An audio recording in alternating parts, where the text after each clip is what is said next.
Welcome to the Night Tale Audiobooks YouTube channel. Tonight, we enter the trenches of the Somme through the eyes of a soldier who lived it. This is The Middle Parts of Fortune by Frederic Manning, hailed by Ernest Hemingway as the finest novel to come out of the Great War. It captures the grit, the dark humor, and the raw humanity of the front lines with a realism that remains unmatched. Settle in, listen for the distant thunder of the guns, and experience the war as it truly was.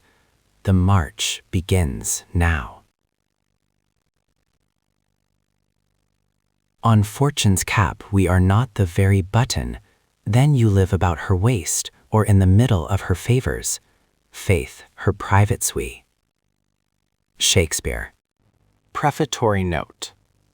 While the following pages are a record of experience on the Somme and Anchor fronts, with an interval behind the lines during the latter half of the year 1916, and the events described in it actually happened, the characters are fictitious.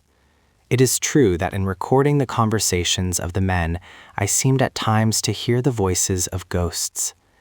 Their judgments were necessarily partial and prejudiced, but prejudices and partialities provide most of the driving power of life. It is better to allow them to cancel each other than attempt to strike an average between them. Averages are too colorless, indeed too abstract in every way, to represent concrete experience. I have drawn no portraits, and my concern has been mainly with the anonymous ranks, whose opinion, often mere surmise and ill-informed, but real and true for them, I have tried to represent faithfully. War is waged by men, not by beasts or by gods. It is a peculiarly human activity. To call it a crime against mankind is to miss at least half its significance. It is also the punishment of a crime. That raises a moral question, the kind of problem with which the present age is disinclined to deal. Perhaps some future attempt to provide a solution for it may prove to be even more astonishing than the last. To Peter Davies, who made me write it. Chapter 1. By my troth, I care not. A man can die but once. We owe God a death, and let it go which way it will, he that dies this year is quit for the next. Shakespeare. The darkness was increasing rapidly, as the whole sky had clouded and threatened thunder. There was still some desultory shelling. When the relief had taken over from them, they set off to return to their original line as best they could. Bourne, who was beaten to the wide, gradually dropped behind, and in trying to keep the others in sight, missed his footing and fell into a shell hole. By the time he had picked himself up again, the rest of the party had vanished, and, uncertain of his direction, he stumbled on alone. He neither hurried nor slackened his pace. He was light-headed, almost exalted, and driven only by the desire to find an end. Somewhere, eventually, he would sleep. He almost fell into the wrecked trench, and after a moment's hesitation turned left, caring little where it led him. The world seemed extraordinarily empty of men, though he knew the ground was alive with them. He was breathing with difficulty, his mouth and throat seemed to be cracking with dryness, and his water bottle was empty. Coming to a dugout, he groped his way down, feeling for the steps with his feet. A piece of Wilson canvas hung across the passage, but twisted aside, rasped his cheek, and a few steps lower, his face was enveloped suddenly in the musty folds of a blanket. The dugout was empty. For the moment he collapsed there, indifferent to everything. Then, with shaking hands, he felt for his cigarettes, and putting one between his lips, struck a match. The light revealed a candle end stuck by its own grease to the oval lid of a tobacco tin, and he lit it. It was scarcely thicker than a shilling, but it would last his time. He would finish his cigarette and then move on to find his company. There was a kind of bank or seat excavated in the wall of the dugout, and he noticed first the tattered remains of a blanket lying on it, and then, gleaming faintly in its folds, a small metal disc reflecting the light. It was the cap on the cork of a water bottle. Sprawling sideways, he reached it. The feel of the bottle told him it was full, and uncorking it, he put it to his lips and took a great gulp, before discovering that he was swallowing neat whiskey. The fiery spirit almost choked him for the moment. In his surprise, he even spat some of it out. Then, recovering, he drank again, discreetly but sufficiently, and was meditating a more prolonged appreciation when he heard men groping their way down the steps. He recorked the bottle, hid it quickly under the blanket, and removed himself to what might seem an innocent distance from temptation. 3 Scotsmen came in. They were almost as spent and broken as he was, that he knew by their uneven voices, but they put up a show of indifference and were able to tell him that some of his mob were on the left, in a dugout about 50 yards away. They too had lost their way and asked him questions in their turn, but he could not help them, and they developed among themselves an incoherent debate on the question of what was the best thing for them to do in the circumstances. Their dialect only allowed him to follow their arguments imperfectly, but under the talk it was easy enough to see the irresolution of weary men seeking in their difficulties some reasonable pretext for doing nothing. It touched his own conscience, and throwing away the butt of his cigarette, he decided to go. The candle was flickering feebly on the verge of extinction, and presently the dugout would be in darkness again. Prudence stifled in him an impulse to tell them of the whiskey. Perhaps they would find it for themselves. It was a matter which might be left for Providence or chance to decide. He was moving towards the stairs when a voice, muffled by the blanket, came from outside. "Who are down there?" There was no mistaking the note of authority, and Bourne answered promptly. There was a pause, and then the blanket was waved aside, and an officer entered. He was Mr. Clinton, with whom Bourne had fired his course at Tregelly. "Hello, Bourne," he began, and then seeing the other men, he turned and questioned them in his soft, kindly voice. His face had the greenish pallor of crude beeswax, his eyes were red and tired, his hands were as nervous as theirs, and his voice had the same note of over-excitement, but he listened to them without a sign of impatience. "Well, I don't want to hurry you men off," he said at last, "but your battalion will be moving out before we do. The best thing you can do is to cut along to it. They're only about 100 yards further down the trench. You don't want to straggle back to camp by yourselves. It doesn't look well either, so you had better get moving right away. What you really want is 12 hours solid sleep, and I am only telling you the shortest road to it." They accepted his view of the matter quietly. They were willing enough, but like all tired men in similar conditions, they were glad to have their action determined for them. So they thanked him and wished him good night, if not cheerfully, at least with the air of being reasonable men who appreciated his kindliness. Bourne made as though to follow them out, but Mr. Clinton stopped him. "Wait a minute, Bourne, and we shall go together," he said as the last Scotsman groped his way up the steeply pitched stairs. "It is indecent to follow a kilted Highlander too closely out of a dugout. Besides, I left something here." He looked about him, went straight to the blanket, and took up the water bottle. It must have seemed lighter than he expected, for he shook it a little suspiciously before uncorking it. He took a long, steady drink and paused. "I left this bottle full of whiskey," he said, "but those bloody jocks must have smelt it. You know, Bourne, I don't go over with a skinful, as some of them do, but by God, when I come back, I want it. Here, take a pull yourself. You look as though you could do with one." Bourne took the bottle without any hesitation. His case was much the same. One had lived instantaneously during that timeless interval, for in the shock and violence of the attack, the perilous instant on which he stood perched so precariously was all that the half-stunned consciousness of man could grasp. And if he lost his grip on it, he fell back among the grotesque terrors and nightmare creatures of his own mind.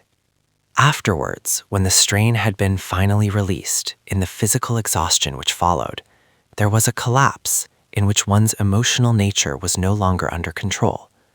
"We're in the next dugout, those who are left of us," Mr. Clinton continued. I am glad you came through all right, Bourne. You were in the last show, weren't you?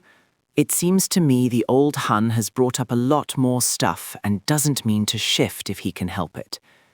Anyway, we should get a spell out of the line now.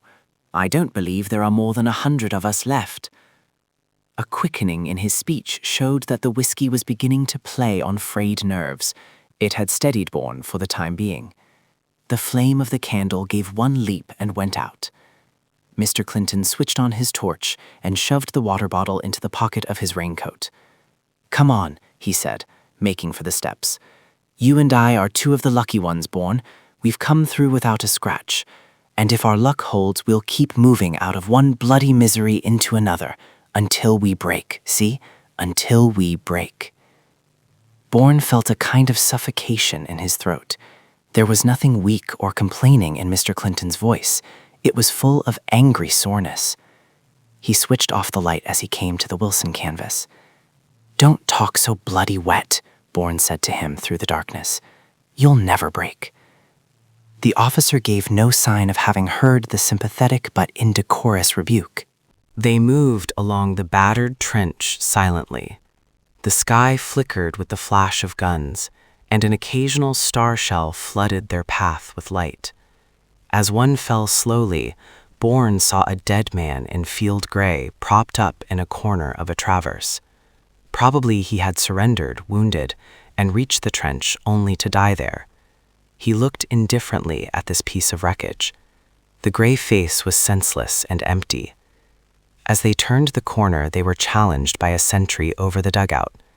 "Good night, Bourne," said Mr. Clinton quietly.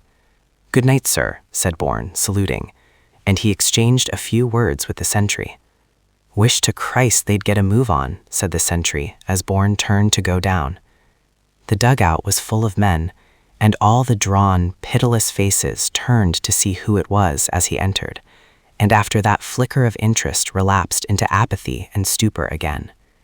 The air was thick with smoke and the reek of guttering candles. He saw Shem lift a hand to attract his attention, and he managed to squeeze in beside him. They didn't speak after each had asked the other if he were all right. Some kind of oppression weighed on them all. They sat like men condemned to death. "Wonder if they'll keep us up in support," whispered Shem. Probably that was the question they were all asking as they sat there in their bitter resignation, with brooding, enigmatic faces, hopeless but undefeated, even the faces of boys seeming curiously old. And then it changed suddenly. There were quick, hurried movements. Belts were buckled, rifles taken up, and stooping, they crawled up into the air. Shem and Bourne were among the first out. They moved off at once. Shells traveled overhead. They heard one or two bump fairly close, but they saw nothing except the sides of the trench, whitish with chalk in places, and the steel helmet and lifting, swaying shoulders of the man in front, or the frantic uplifted arms of shattered trees, and the sky with the clouds broken in places, through which opened the inaccessible peace of the stars. They seemed to hurry, as though the sense of escape filled them. The walls of the communication trench became gradually lower, the track sloping upward to the surface of the ground, and at last they emerged, the officer standing aside to watch what was left of his men file out and form up in two ranks before him. There was little light, but under the brims of the helmets one could see living eyes moving restlessly in blank faces. His face too was a blank from weariness, but he stood erect, an ash stick under his arm, as the dun-colored shadows shuffled into some sort of order. The words of command that came from him were no more than whispers. His voice was cracked and not quite under control, though there was still some harshness in it. Then they moved off in fours, away from the crest of the ridge, towards the place they called Happy Valley. They had not far to go. As they were approaching the tents, a crump dropped by the mule lines, and that set them swaying a little, but not much. Captain Malay called them to attention a little later, and from the tents, camp details, cooks, snubs, and a few unfit men gathered in groups to watch them, with a sympathy genuine enough but tactfully aloof, for there is a gulf between men just returned from action and those who have not been in the show, as unbridgeable as that between the sober and the drunk. Captain Malay halted his men by the orderly room tent. There was even a pretense to dress ranks. Then he looked at them, and they at him for a few seconds, which seemed long. They were only shadows in the darkness. "Dismiss!" His voice was still pitched low, but they turned almost with the precision of troops on the square. Each rifle was struck smartly, the officer saluting. And then the will which bound them together dissolved, the enervated muscles relaxed, and they lurched off to their tents, as silent and as dispirited as beaten men. One of the tailors took his pipe out of his mouth and spat on the ground. "They can say what they bloody well like," he said appreciatively, "but we're a fucking fine mob." Once during the night, Bourne started up in an access of inexplicable horror, and after a moment of bewildered recollection, turned over and tried to sleep again. He remembered nothing of the nightmare which had roused him, if it were a nightmare, but gradually his awakened sense felt a vague restlessness troubling equally the other men. He noticed it first in Shem, whose body, almost touching his own, gave a quick convulsive jump, and continued twitching for a moment, while he muttered unintelligibly, and worked his lips as though he were trying to moisten them. The obscure disquiet passed fitfully from one to another. Lips parted with the sound of a bubble bursting. Teeth met, grinding as the jaws worked. There were little whimperings which quickened into sobs, passed into long, shuddering moans, or culminated in angry, half-articulate obscenities, and then relapsed, with fretful, uneasy movements and heavy breathing, into a more profound sleep. Even though Bourne tried to persuade himself that these convulsive agonies were merely reflex actions, part of an unconscious physical process through which the disordered nerves sought to readjust themselves, or to perform belatedly some instinctive movement which an overriding will had thwarted at its original inception, his own conscious mind now filled itself with the passions of which the mutterings and twitchings heard in the darkness were only the unconscious mimicry. The senses certainly have, in some measure, an independent activity of their own, and remain vigilant, even in the mind's eclipse. The darkness seemed to him to be filled with the shudderings of tormented flesh, as though something diabolically evil probed curiously to find a quick sensitive nerve and wring from it a reluctant cry of pain. At last, unable to ignore the sense of misery which filled him, he sat up and lit the inevitable cigarette. The formless terrors haunting their sleep took shape for him. His mind reached back into past day, groping among obscure and broken memories, for it seemed to him now that for the greater part of the time he had been stunned and blinded, and that what he had seen in sudden vivid flashes, instantaneously. He felt again the tension of waiting that became impatience, and then the immense effort to move, and the momentary relief which came with movement, the sense of unreality and dread which descended on one, and some restoration of balance as one saw other men moving forward in a way that seemed commonplace, mechanical, as though at some moment of ordinary routine. The restraint and the haste that fought against it with every voice in one's being crying out to hurry. Hurry? One cannot hurry alone into nowhere, into nothing. Every impulse created immediately its own violent contradiction.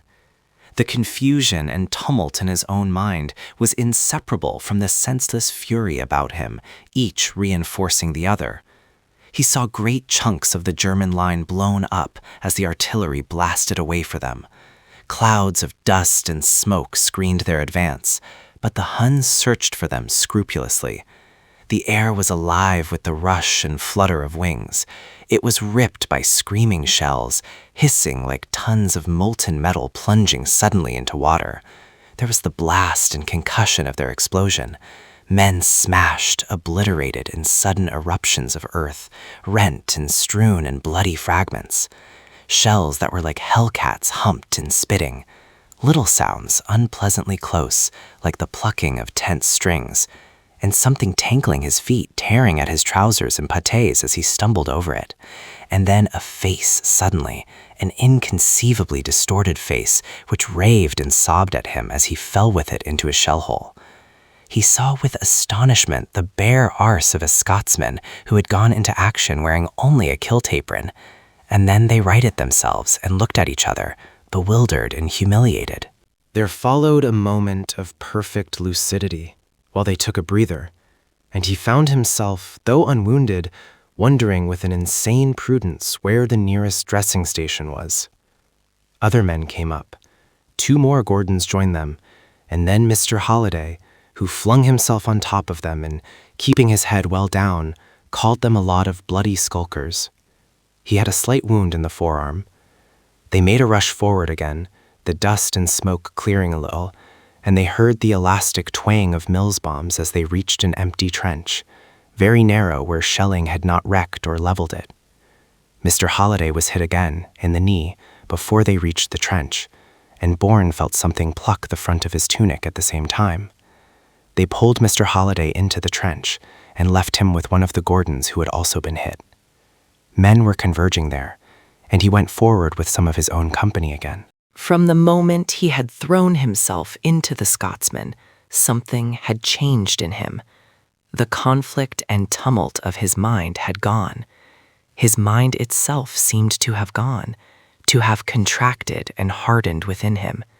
Fear remained, an implacable and restless fear, but that too seemed to have been beaten and forged into a point of exquisite sensibility, and to have become indistinguishable from hate. Only the instincts of the beast survived in him. Every sense was alert, and in that tension was some poignancy. He neither knew where he was nor whither he was going. He could have no plan because he could foresee nothing. Everything happening was inevitable and unexpected.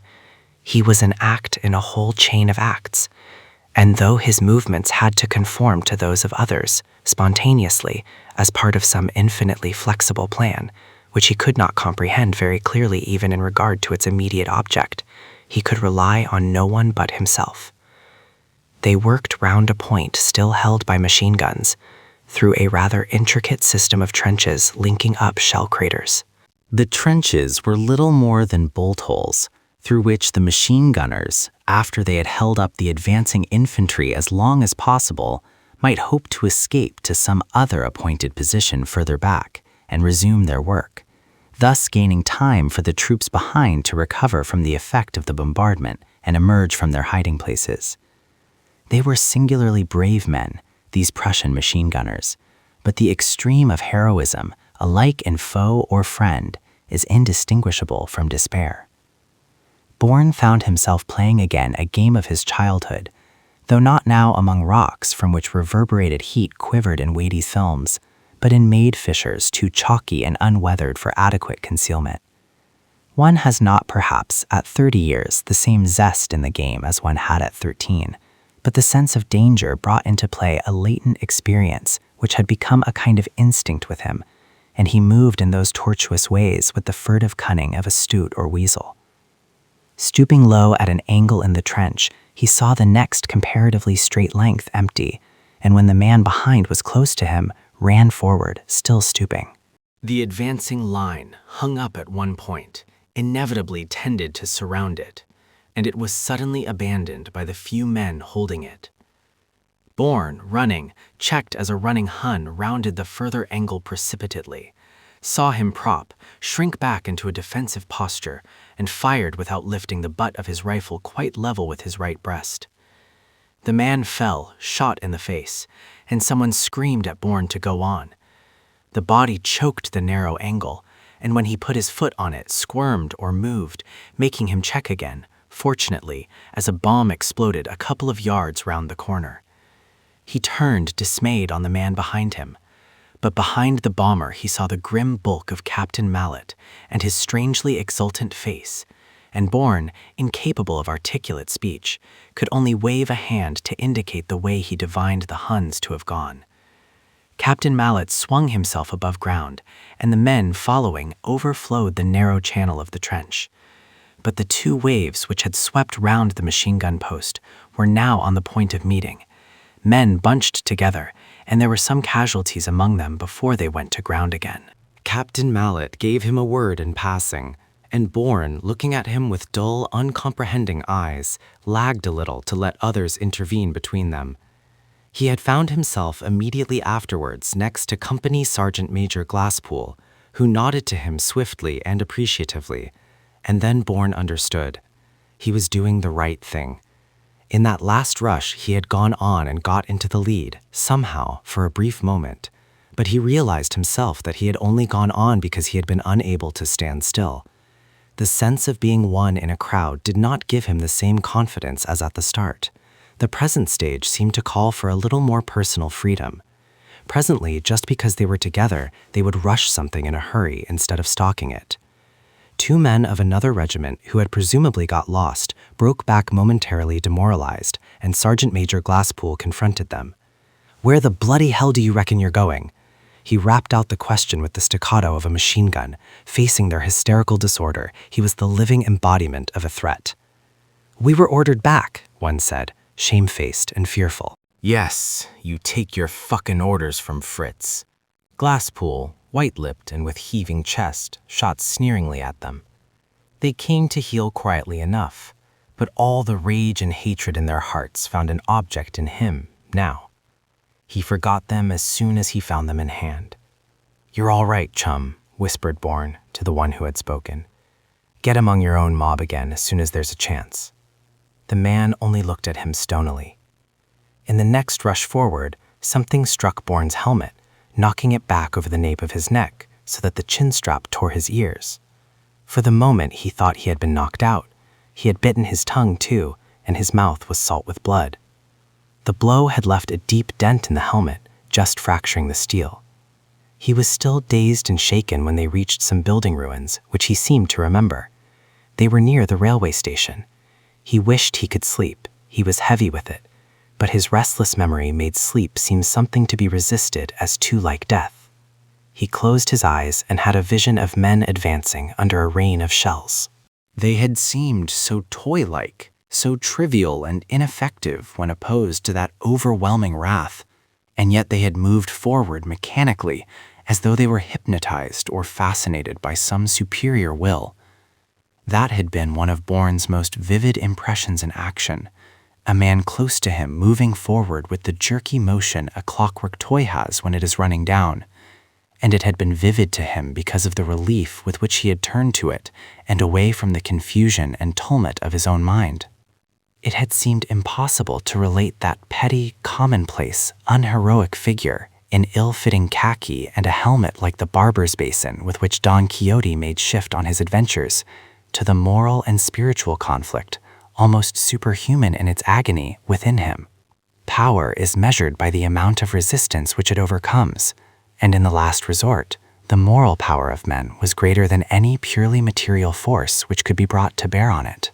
It took the chance of death as one of the chances it was bound to take, though paradoxically enough, the function of our moral nature consists solely in the assertion of one's own individual will against anything which may be opposed to it, and death, therefore, would imply its extinction in the particular and individual case.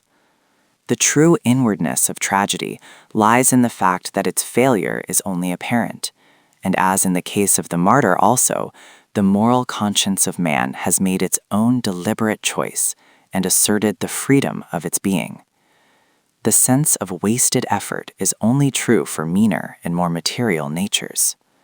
It took the more horrible chance of mutilation. But as far as Bourne himself, and probably also, since the moral impulse is not necessarily an intellectual act, as far as the majority of his comrades were concerned, its strength and its weakness were inseparably entangled in each other. Whether a man be killed by a rifle bullet through the brain or blown into fragments by a high explosive shell may seem a matter of indifference to the conscientious objector or to any other equally well-placed observer, who, in point of fact, is probably right. But to the poor fool who is a candidate for posthumous honors and necessarily takes a more directly interested view, it is a question of importance. He is perhaps the victim of an illusion, like all who, in the words of Paul, are fools for Christ's sake. But he has seen one man shot cleanly in his tracks and left face downwards, dead, and he has seen another torn into bloody tatters as by some invisible beast. And these experiences had nothing illusory about them. They were actual facts. Death, of course, like chastity, admits of no degree. A man is dead or not dead, and a man is just as dead by one means as by another. But it is infinitely more horrible and revolting to see a man shattered and eviscerated than to see him shot. And one sees such things, and one suffers vicariously with the inalienable sympathy of man for man. One forgets quickly. The mind is averted as well as the eyes. It reassures itself after that first despairing cry. It is I. No, it is not I. I shall not be like that. And one moves on, leaving the mauled and bloody thing behind. Gambling, in fact, on that implicit assurance each one of us has of his own immortality. One forgets, but he will remember again later, if only in his sleep. After all, the dead are quiet. Nothing in the world is more still than a dead man. One sees men living as it were desperately, and then suddenly emptied of life. A man dies and stiffens into something like a wooden dummy, at which one glances for a second with a furtive curiosity. Suddenly he remembered the dead in Trone's Wood, the unburied dead with whom one lived, he might say, cheek by jowl, Briton and Hun impartially confounded, festering, fly-blown corruption, the pasture of rats, blackening in the heat, swollen with distended bellies, were shriveling away within their moldering rags. And even when night covered them, one vented in the wind the stench of death. Out of one bloody misery into another, until we break. One must not break. He took in his breath suddenly in a shaken sob, and the mind relinquished its hopeless business. The warm, smelly darkness of the tent seemed almost luxurious ease. He drowsed heavily, dreaming of womanly softness, sweetness, but their faces slipped away from him like the reflections in water when the wind shakes it, and his soul sank deeply and more deeply into the healing of oblivion. Chapter 2. But I had not so much of man in me, and all my mother came into mine eyes and gave me up to tears. It was late when they woke, but they were reluctant to move. Their tent gave them the only privacy they knew, and they wanted to lie hidden until they had recovered their nerve. Among themselves they were unselfish, even gentle, instinctively helping each other, for, having shared the same experience, there was a tacit understanding between them. They knew each other, and their rival egoisms had already established among them a balance and discipline of their own. They kept their feelings very much to themselves. No one troubled them, and they might have lain there for hours, preoccupied with their own formless and intangible reveries, or merely brooding vacantly. But whatever remote and inaccessible world the mind may elect to inhabit, the body has its own inexorable routine. It drove them out in the end to the open, unscreened trench which served as a latrine. This is furnished with a pole, closer to one side than to the other, and resting at either end on piled-up sods, and on this insecure perch they sought, and while they sought there, they hunted and killed the lice on their bodies. There was something insolent even in the way they tightened their belts, hawked, and spat in the dust.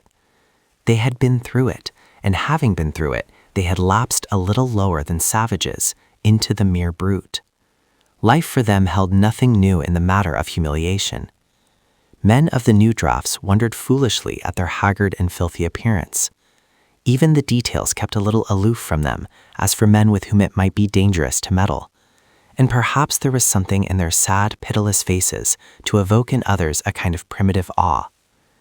They, for their part, went silently about the camp, carrying themselves in their stained and tattered uniforms with scornful indifference. They may have glanced casually at the newcomers, still trim and neat from the bullring at Rouen, who were to fill the place of the dead now lying out in all weathers on the downland between Delville Wood, Trones, and Guillemont. But if one of the new men spoke to them, he was met with unrecognizing eyes and curt monosyllables. Outside the tents, 2 or 3 men would come together and ask after their friends. Where's Dixon? Gone west, blown to fucking bits as soon as we got out of the trench, poor bugger. Young Williams was at same time, had most of an arm blown off, but he got back into the trench. Same shell, I think. Anyway, it were the first thing I see. They spoke with anxious, low voices, still unsteady and inclined to break, but control was gradually returning, and all that pity carried with it a sense of relief that the speaker, somehow, but quite incredibly, had himself managed to survive. When breakfast came, they seemed at first to have no appetite, but once they had started, they ate like famishing wolves, mopping up the last smear of bacon fat and charred fragments from the bottom of the pan with their bread. When they returned to camp on the previous night, there had been tea waiting for them, a rum issue left very largely to the indiscretion of the storekeeper, and sandwiches of cold-boiled bacon. Bourne had drunk all he could get, but on biting into a sandwich, it had seemed to chew up into so much dry putty in his mouth, and he had stuffed the rest of his ration away in his haversack. The other men had been much the same. None of them had had any stomach for food then, though the sandwiches were freshly cut with liberal mustard on them. Now, though they had turned dry and hard, and the bread had soured, they were disinterred from dirty haversacks and eaten ravenously. Gradually their apathy cleared and lifted, as first their bodily functions and then their habits of life asserted themselves. One after another they started shaving. Bourne and Shem had an arrangement by which they fetched and carried for each other alternately, and it was Bourne's job today. There was a shortage of water and rather stringent regulations concerning its use. Bourne had long ago come to the conclusion that there was too much bloody discipline in the British Army, and he managed to procure, on loan, a large tin, which had been converted into a bucket by the addition of a wire handle. He got this more than half full of water, as well as a mess tin full of hot water from one of the cooks, and going and coming, he worked round behind the officers' tents, so as to avoid other companies' lines, and sergeants or sergeant majors who, zealous in the matter discipline, might have hypothecated both the bucket and water for their own personal use. Then, out of sight behind their own tent, he and Shem washed and shaved. They had not had a bath for 5 weeks, but curiously enough, their skins under their shirts were like satin, supple and lustrous. The sweat washed out the dirt and was absorbed with it into their clothing, which had a sour, stale, and rather saline smell. They were not very lousy.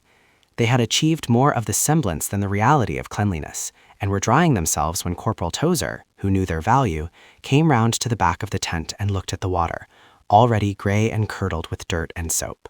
"You two are the champion bloody scroungers in the battalion," he said, and it was impossible to know whether he were more moved by admiration or by disgust.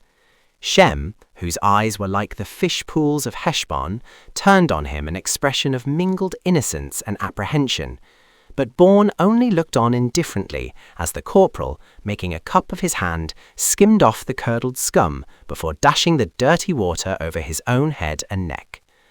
Bourne had no modesty in the demands he made on his friends, and he had got the water from Abbott, the company cook, by asking for it casually while discussing the possibility of procuring, illegally, a grilled steak for his dinner, preferably with fried onions, which for the time being proved unobtainable. "Tell me when you've finished with the bucket, will you, Corporal?" he said quietly, as he turned to go back to the tent with Shem. Before putting on his tunic, after taking it outside to brush rather perfunctorily, he looked at the pockets which the machine gun bullet had torn. The pull of his belt had caused them to project a little, and the bullet had entered one pocket and passed out through the other, after denting the metal case of his shaving stick, which he had forgotten to put into his pack, but had pocketed at the last moment. His haversack had been hit too, probably by a spent fragment of a shell, but the most impressive damage was the dent with a ragged fissure in it in his tin hat. His pulse quickened slightly as he considered it, for it had been a pretty near thing for him. Then he heard Pritchard talking to little Martlow on the other side of the tent. Both his legs had been blown off, poor bugger, and he were dying so quick you could see it, but he tried to stand up on his feet. "Help me up," he says, "help me up." "You lie still, chum," I says to him, "you'll be all right presently." And he just give me one look, like he were puzzled, and he died. Bourne felt all his muscles tighten. Tears were running down Pritchard's inflexible face, like raindrops down a window pane. But there was not a quaver in his voice, only that high, unnatural note which a boy's has when it is breaking. And then for the first time Bourne noticed that Swale, Pritchard's bed chum, was not there. He had not missed him before. He could only stare at Pritchard, while his own sight blurred in sympathy. Well, anyway, said Martlow, desperately comforting. He couldn't have felt much, could he, if he said that? I don't know what he felt, said Pritchard, with slowly filling bitterness. I know what I felt. Bourne, you can take that bloody bucket back to where you pinched it from, said Corporal Tozer, as he came into the tent, wiping the soap out of his ears with a wet and dirty towel, and Bourne slipped out as inconspicuously as a cat.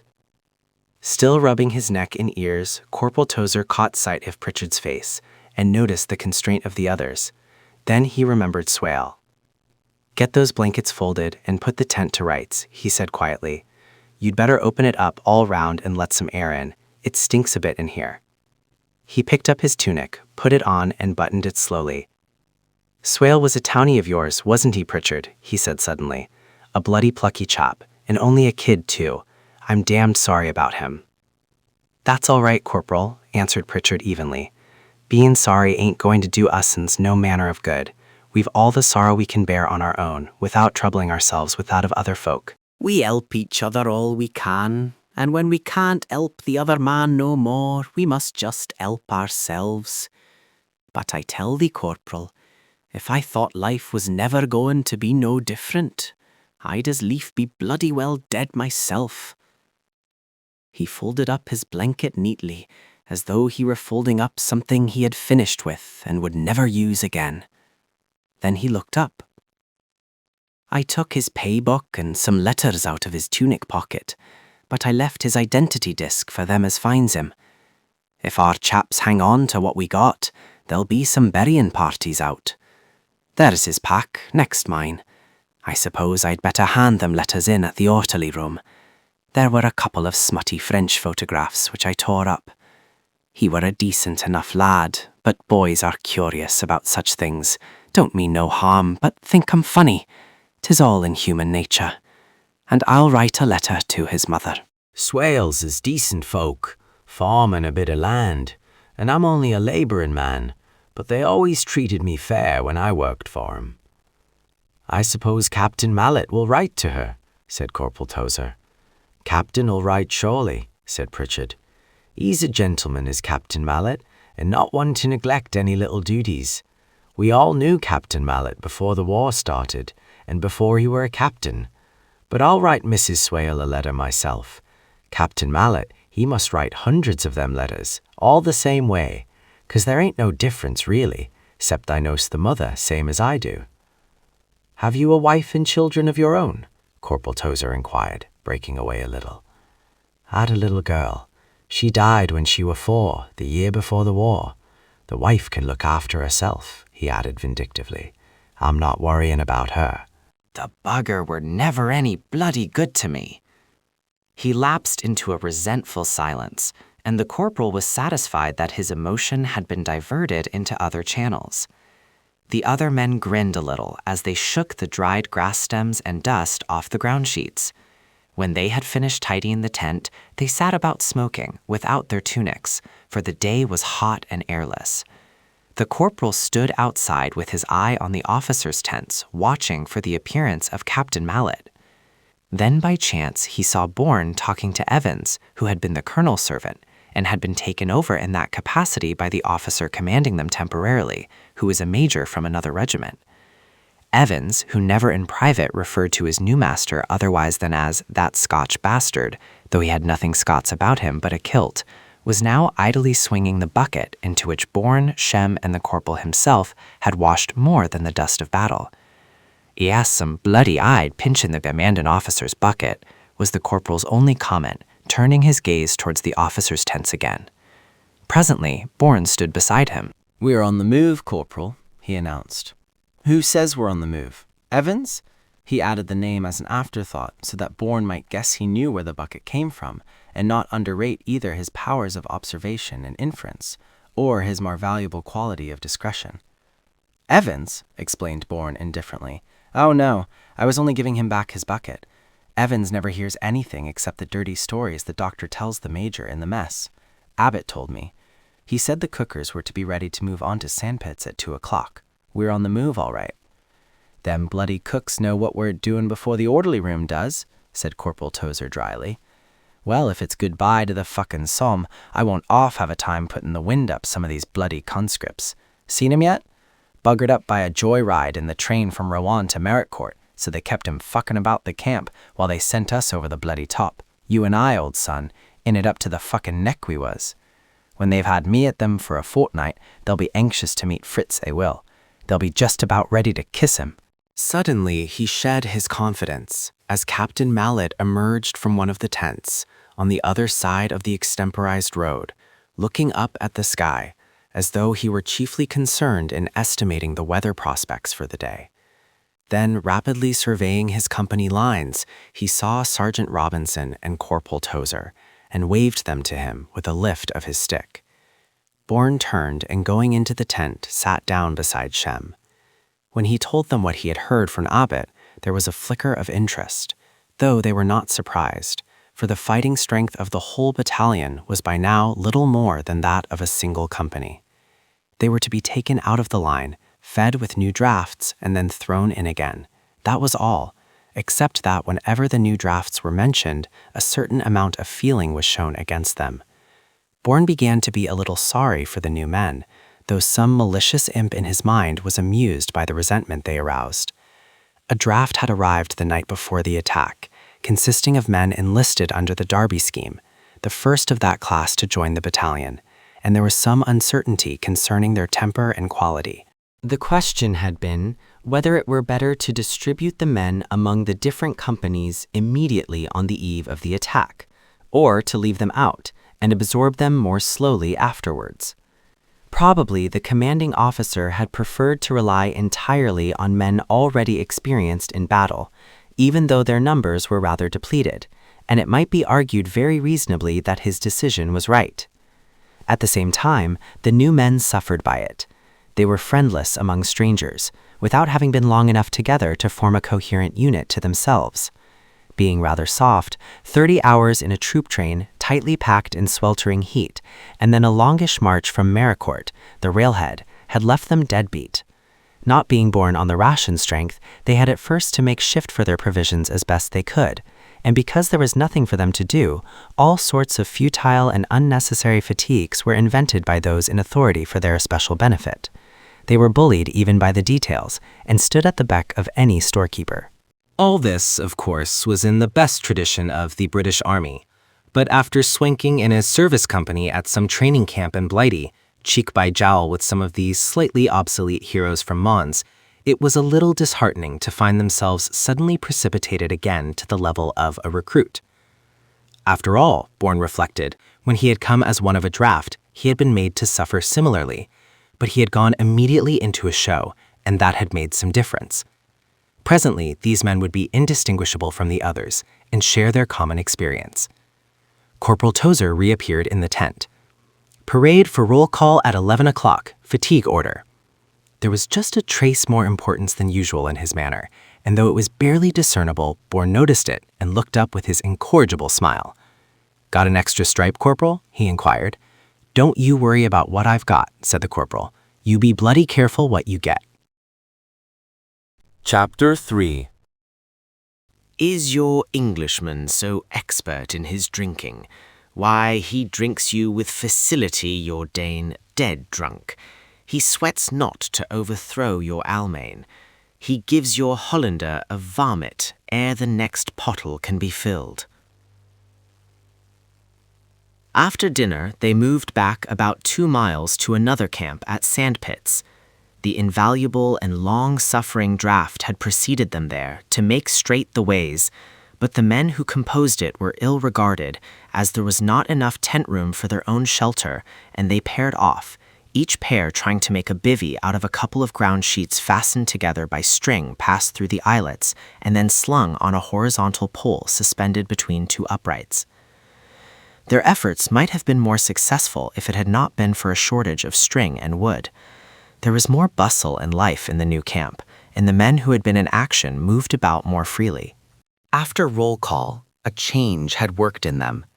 The parade had brought them together again, and somehow, in talking of their common experience, they had mastered it. It ceased to be an obsession. It was something they realized as past and irrevocable, and the move to Sandpits marked a new beginning. They were still on a shoulder of the downs, and beneath them they could see Albert and the gilt Virgin, head downwards, poised imminent above the shattered city, like an avenging wrath. Clouds, apparently of hewn marble, piled up for a storm, and already over the distant flats there were skirts of rain drifting across the sunlight. An observation balloon, sausage-shaped and thickened at one end by small subsidiary ballonets, lifted itself, almost as though it were being hoisted by a series of poles out of one of the hollows beneath them, and then hung swaying in the air, much as a buoy heaves in a tideway. High above it some silvery gleams circled, seen fugitively and lost again, and occasionally one of these gleams would detach itself from the group and make off, leaving a little trail of vapor behind it. The men watched the balloon idly, since there were interesting possibilities in that direction. It might be shelled or attacked by hostile aircraft and set alight, in which case the occupants would have to jump for it, and then perhaps their parachutes would not open. They were rather disappointed as it continued to swing there undisturbed. Now and again, however, an aeroplane would become too inquisitive concerning other people's business, and then, suddenly, miraculously it seemed, puff after puff of white smoke appeared in its immediate neighborhood. It would ignore these attentions contemptuously for a time, and then turn away, apparently satisfied with the result of its inquiries. There was very little excitement to be found in that quarter either, unless it were by the pilot and his observer. "Them bloody chops have a cushy job," said little Martlow with resentful envy.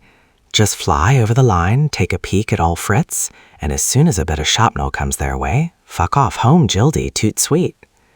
He was sprawling beside Shem and Bourne, to whom he had attached himself for the moment. Having no particular chum, he was everybody's friend, and being full of pluck, cheekiness, and gaiety, he made his way very cheerfully in a somewhat hazardous world.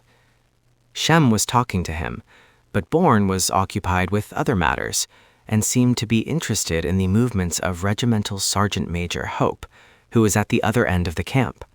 He was interested for many reasons. At roll call, it was found that there were 33 men left in the company, but probably many of those absent were not severely wounded. Bourne only knew a few of the men outside his own section by name, and the only 2 men belonging to it whom he had actually seen wounded were Coswell and Orgy, during the last stage of the attack near the station, when they had been brought down by a machine gun. They had crawled into shelter, and eventually a stretcher-bearer had helped them. Coswell had been hit in the upper part of the chest, and Orgy in the cheek, the bullet knocking out some teeth and breaking part of the lower jaw. Some men by him had been hurt by splinters before they went over the top. One of them, Bridgenorth, had only been slightly hurt, and had subsequently gone over the top with him, but later in the day, having been hit again, went back with some walking wounded. It was a long business. They had gauged the extent of the losses suffered by the company as soon as they went on parade. Name after name was called, and in many cases no particulars were available. Then, for a moment, the general sense of loss would become focused on one individual name, while some meager details would be given by witnesses of the man's fate. And after that, he too faded into the past. Behind Bourne was a big stevedore from Liverpool, though he was of Cockney origin, a man called Pike, a rough, hard-bitten character with a good heart. Redmayne was the name called out, and as at first there was no reply, it was repeated. "Has anyone seen anything of Redmayne?" "Yes, sir," cried Pike, with sullen anger in his voice. "The poor bastard's dead, sir." "Are you sure of that, Pike?" Captain Mallet asked him quietly. ignoring everything but the question of fact. "I mean, are you sure the man you saw was Redmayne?" "I saw him, sir. He was just blown to buggery," said Pike, with a feeling that was almost brutal in its directness. "He were a chum of mine, sir, and I seen him blown into fucking bits. He got it just before we got to their first line, sir." After a few more questions, Sergeant Robinson, calling the roll in place of Sergeant Major Glasspool, who had been rather seriously wounded soon after Bourne had seen him in the German front line, passed to another name, Rideout. Even though they could not always hear what he said, the other men would crane their heads out to watch any man giving information and the officers questioning him. Officers and men alike seemed anxious to restrain their feelings. The bare details in themselves were impressive enough, but under that restraint one could feel the emotional stress, as when Pritchard told of Swale's end. It was only after the roll of the men had been called that the men were asked if they could give any information about Mr. Watkins or Mr. Holliday. Of those on parade, Bourne apparently was the only one to have seen Mr. Holliday after he had been wounded, and Captain Mallett had questioned him very closely. Bourne, like every man who came in touch with Captain Mallett, had a great admiration for him. He was about 24 years of age, with a sanguine complexion, blue eyes, and fair, rather curly hair. He stood about 6'4" and was proportionately bulky, so that his mere physical presence was remarkable. At the same time, the impression he left on the mind was not one of mass, but of force and speed. It was his expression, his manner, something in the way he moved and spoke, which made one feel that only an enormous effort enabled him to bridle the insubordinate and destructive energy within him. Perhaps in battle it broke loose and gratified its indomitable appetites. This is not to say that he was fearless. No man is fearless. Fear is one of the necessary springs of human action. But he took pleasure in daring, and the pleasures of men are probably incomplete unless some poignancy accompanies them. Just before the attack was launched, he had climbed out of the trench and walked along the parapet, less as though he were encouraging the men than as though he were taunting them. And after they were back in their original position that night, he had found that he had forgotten his ash stick and had returned to the captured trenches to get it. There was nothing deliberate in either of these actions. They were purely spontaneous. He would not have gone into an attack with a hunting horn or dribbled a football across no man's land. Probably he would have thought anything of the kind a piece of sentimental levity. All that he did was improvised, and perhaps he had more than his fair share of luck. Evidently, he was very much troubled about Mr. Holliday, and whenever he was troubled, he became impatient and angry, not with any particular individual, but with the nature of things and the order of the universe. Mr. Watkins had been killed outright, and there was no more to be said on that point, except that he was one of many good fellows. There was nothing perfunctory in that summary regret. It was keen and deep, but one could not pause on it. The case of Mr. Holliday was different. Bourne had seen him first with a slight wound in the arm, and had then seen him wounded again in the knee. Probably the bone was broken. That was in the German outpost line, and he had been left there in comparative shelter with other wounded who were helping each other. After that moment, nothing further was known of him, as they had no information of him having passed through any dressing station. Moreover, the medical officer, after working all day, had taken the first opportunity to explore a great part of the ground and to make sure, as far as that were possible, that no wounded had been left uncollected. Of course, night and the shell holes may not have yielded up all their secrets. The problem of Mr. Holliday's fate seemed insoluble. At last, Captain Millais ceased to probe the mystery. He dropped it abruptly and asked Bourne about himself, with a half-humorous kindliness. Then, the men having been dismissed, he walked off towards the orderly room looking preoccupied and tired. Shortly afterwards, Captain Mallett saw Corporal Tozer and asked him a good many questions about Bourne. And then, a little later, the corporal met the regimental, who also asked about Bourne, and added that he wished to see him when they had moved to Sandpits. Corporal Tozer, finding that two separate lines of inquiry were converging on Bourne's somewhat insignificant person, concluded that he was to be given a stripe, and he told him so as they sat smoking together after dinner, giving him besides a full account of everything that had been said. Bourne had no ambition to become an acting lance corporal, unpaid. He preferred the anonymity of the ranks. He wished that he had not taken down his crossed guns on coming overseas, for if Mr. Manson had seen them on his sleeve, he would have been put in the sniper's section, and whatever the trials and perils of a sniper's life might be, it was solitary and, up to a point, inconspicuous. Bourne's preferences were irrelevant to Corporal Tozer, who gave him good advice, which Bourne hoped was premature. The conversation flagged for a moment, and then Corporal Tozer took it up again. Captain Mallet's not in a very good skin today, he said. He has to take over as adjutant, temporary, and there ain't no bloody love lost between him and the OC, I can tell you. And then there's another thing.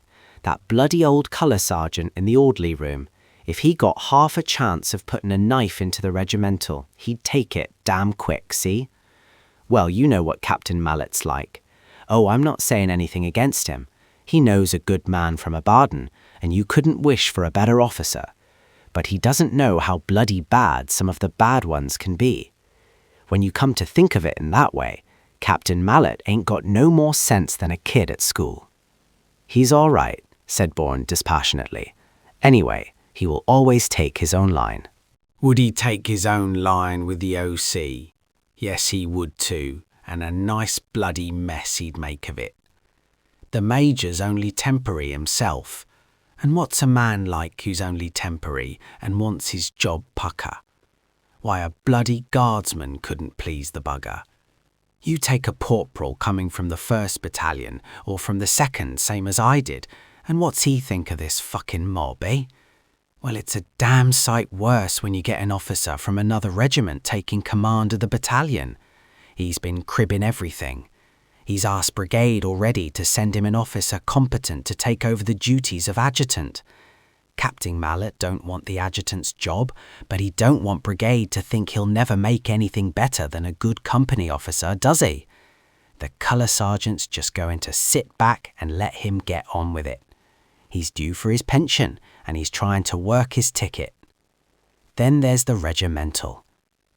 Well, nobody can teach the regimental his job, said Bourne decisively.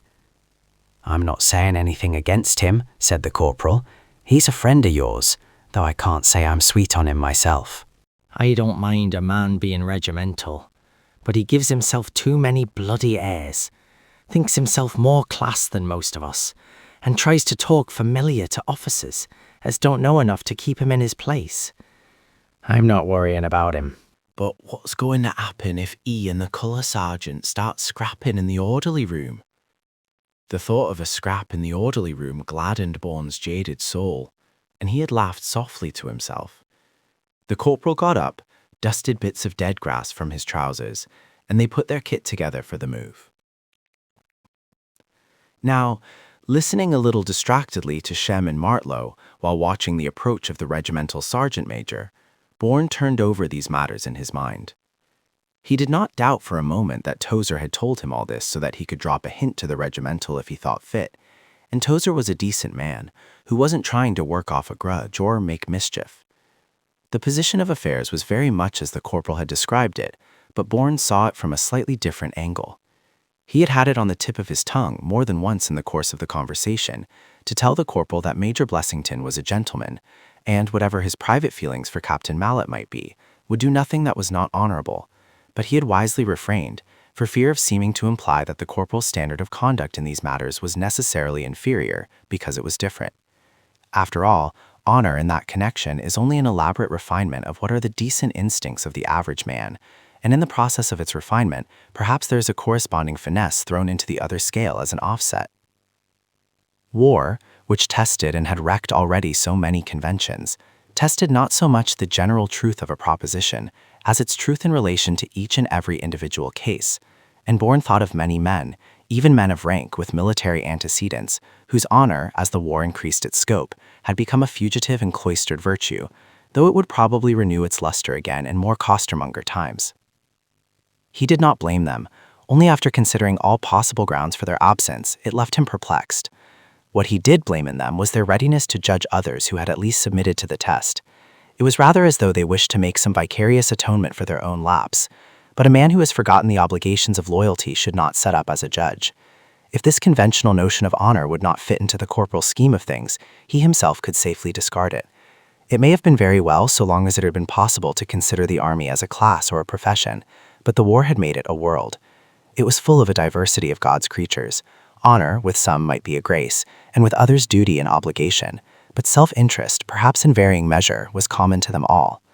Even in the actual ecstasy of battle, when a man's soul might be torn suddenly from its scabbard to flash in an instant's brightness, it was absent not for long. When one returned to the routine of camp and billets, one had to take the practical and more selfish view, and if a nice sense of honor were unable to restrain the antipathy which the Major and Captain Mallet felt for each other, their own interests might be expected to provide an efficient check. It operated equally where there were none of these niceties with the regimental and the color sergeant, but here the interests did not follow the same direction. As the color sergeant was quite openly working his ticket, incompetence, if calculated, might even help to procure his end and would be charitably condoned as only another symptom of his pensionable years. If he were out to satisfy some old grudge, he had his opportunity in the present condition of affairs, and the corporal was right. But after all, it was none of Bourne's business, apart from the fact that the regimental, when a sergeant instructor at a training camp, had been decent to him. Anyway, he had to go and see him now, and telling Shem he would be back in a minute, he moved off to intercept his man before he should reach the sergeant major's tent. "Corporal Tozer told me you wished to see me, sir." "Hello, Bourne. Your bloody luck has brought you through again, has it?" Captain Mallet has been talking to me about you.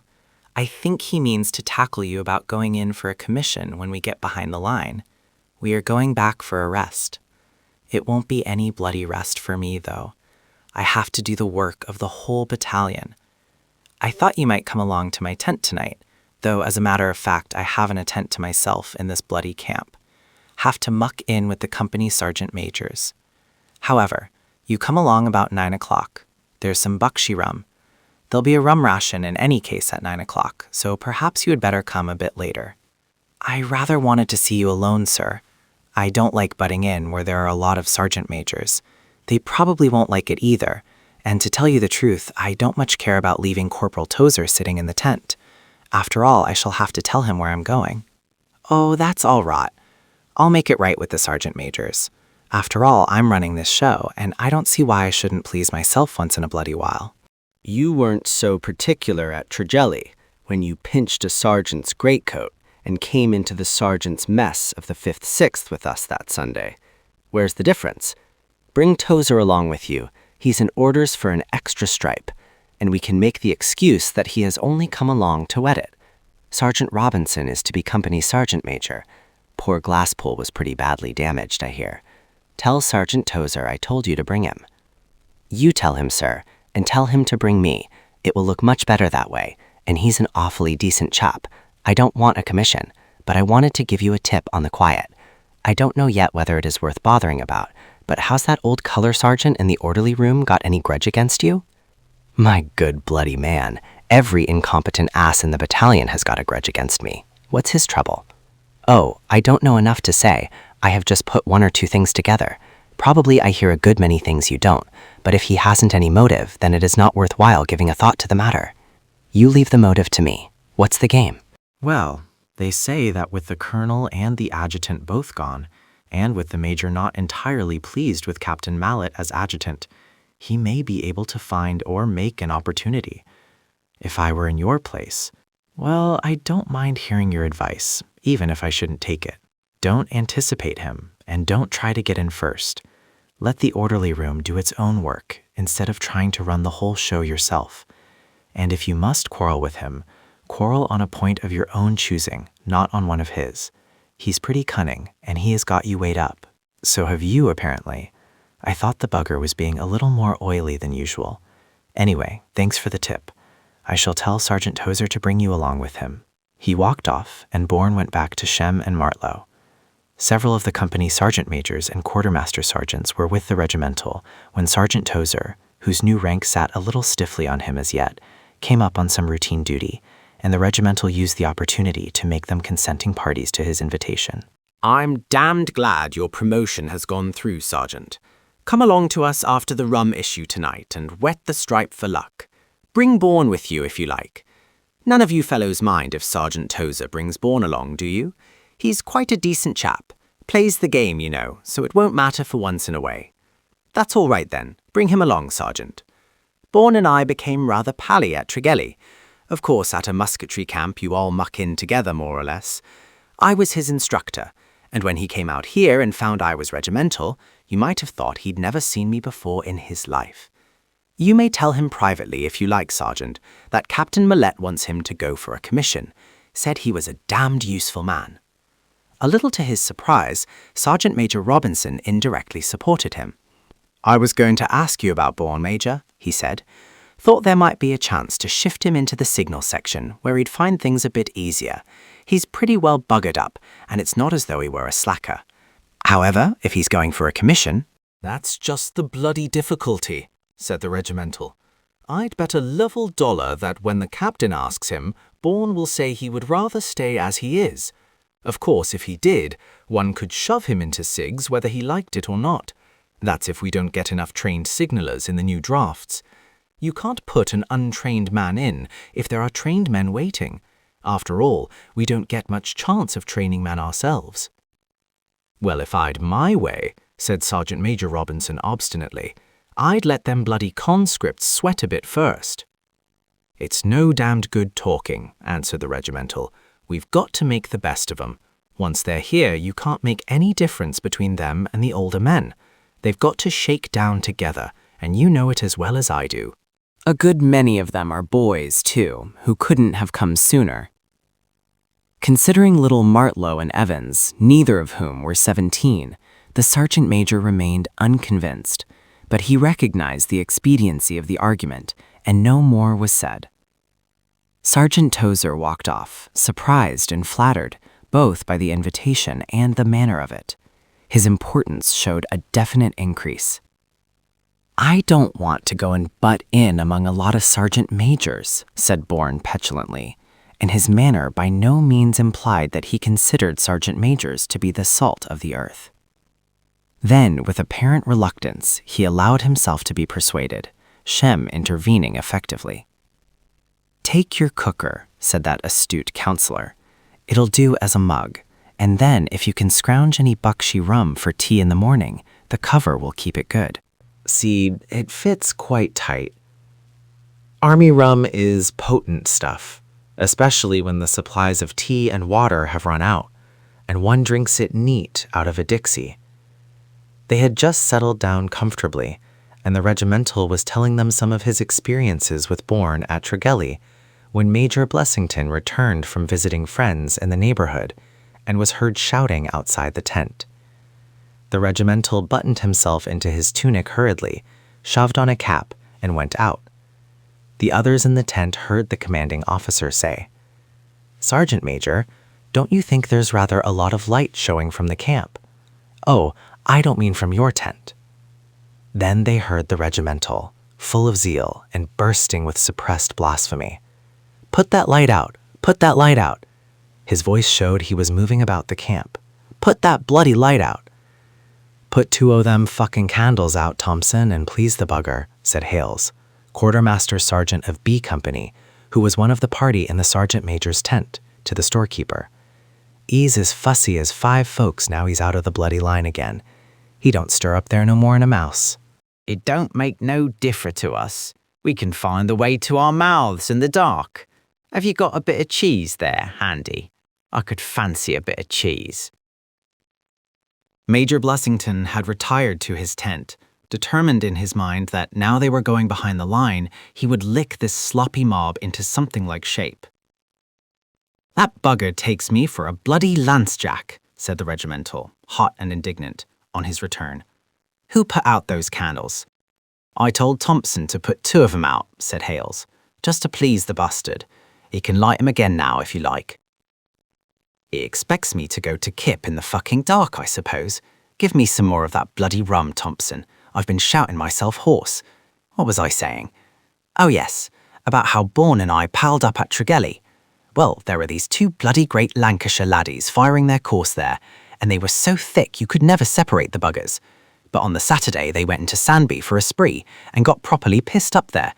They picked up with some woman or other, and she walked part of the way back with them over the golf links. Oh, I don't know exactly what happened, but when they came back into camp, they started out to call each other everything they could get their bloody tongues round, and things went from bad to worse until one of them fetched the other an almighty clout on the jaw, which toppled the bugger over. When he got on his feet again, he went abso-bloody-lutely hanty, picked up a bayonet and wounded his best pal in the arse. Of course, he bled all over the fucking hut, and that sobered him up a bit. But by that time, every bugger there was trying to get the bayonet away from the other artist. Old Teddy Coombs got it.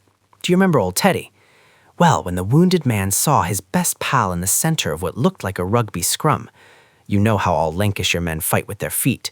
It comes of wearing clogs, I suppose. He sailed in again from behind, shouting out, "I'm coming, Bill. Give the buggers hell." Bill was biting one of the recruits in the calf of the leg at that particular moment, so he didn't really need any bloody encouragement. Just at that moment, I got back from the sergeant's mess, so I began to take a lively interest in the proceedings myself, and the next minute, there were 2 bloody scrums where there'd only been one before. However, at the end of the discussion, and it was a first-class scrap, I can tell you, there was Teddy Coombs with about 10 recruits sitting on one of the fucking heroes, and there was I with another 10 sitting on the other, and when you couldn't hear anything else but loud breathing, 2 of the military police came in and wanted to know in a superior way what the fucking hell all the noise was about. Would you credit it? Those 2 buggers had been at the door the whole time and had been in too big a bloody funk to come in until it was all over and they knew they weren't wanted. Of course, it was all up then, but it took a small army to march those 2 Lancashire lotties down to the clink all the same. They were a bonny pair, all right. When I'd wiped a sweat from my face and was taking stock of the situation, the first thing I noticed was Bourne, sitting up in his bed quite quietly, smoking a fag, and looking as though he thought the whole thing in very poor taste. "I wasn't taking any fortresses that night," said Bourne contentedly. He was drinking rum out of an enameled mug, and the cooker with cover complete had passed, quite openly, so as to escape remark, into the hands of the storekeeper. It made me bloody wild to see him sitting there like that. It didn't seem to me that there was any esprit de corps about it. "All right, you bugger," I said to myself, meaning him, of course. "I'll get you yet." I didn't know him then. Do you know Sergeant Trent? A 1st Battalion man. I had been up at the mess with him, but he didn't know anything about the scrap, as he'd gone straight down to the big barrack room. He was going to put in for a pass until midnight on Monday and make an excuse that he wanted to see his wife. Well, our 2 sportsmen from Lancashire, one of whom was suffering from what the MO described as a superficial flesh wound, though it would have been a damn sight more serious if he'd had it himself, they spent all Sunday recovering in the clink, and on Monday, after we got back from the range, they were up before the camp commandant. Bourne was escort, and you never in all your life saw anything so bloody funny as Bourne leading in my 2 Lancashire lads, either of whom could have put him in one of their pockets and kept him there. They'd nothing to say, very wisely, except that they really loved each other like brothers, and that the whole episode had been a pure accident. The commandant was unsympathetic, and asked them whether they would take his punishment or go before a court-martial, and again, very wisely, they left it to him. You couldn't have met a nicer pair of lads on the whole, except for their bad habits. He gave them all he could give them, which was 168 hours cells. Well, they had to have an escort to Mill Harbor, and I arranged with the officer that Bourne and I should be the escort, the general idea being, of course, that if there were any more bloody trouble lying about, he could help himself to all he wanted and a bit more as well. Or if the lambs went quietly, then Bourne and Sergeant Trent and myself could have a merry party in Mill Harbor after we had handed them over, Bourne to be in the chair. We tried to put wind up him by telling him they were pretty hard-bitten offenders, and he seemed to mop it up. We got to the station, and then Sergeant Trent and I saw 2 pushers we knew from Sandby on the train, and Trent was pretty keen on one of them. "Thought you said he had a wife in Mill Harbor," interrupted Company Quartermaster Sergeant Hales, with the solemnity of a man who is a little drunk but still unsatisfied. "Well, she was no fucking use to him when he was at Tregelly, was she? She didn't live at Mill Harbour either, and he wasn't going to see her anyway. He was very fond of her really, and wouldn't have done anything to hurt her feelings for a lot, would he, Bourne?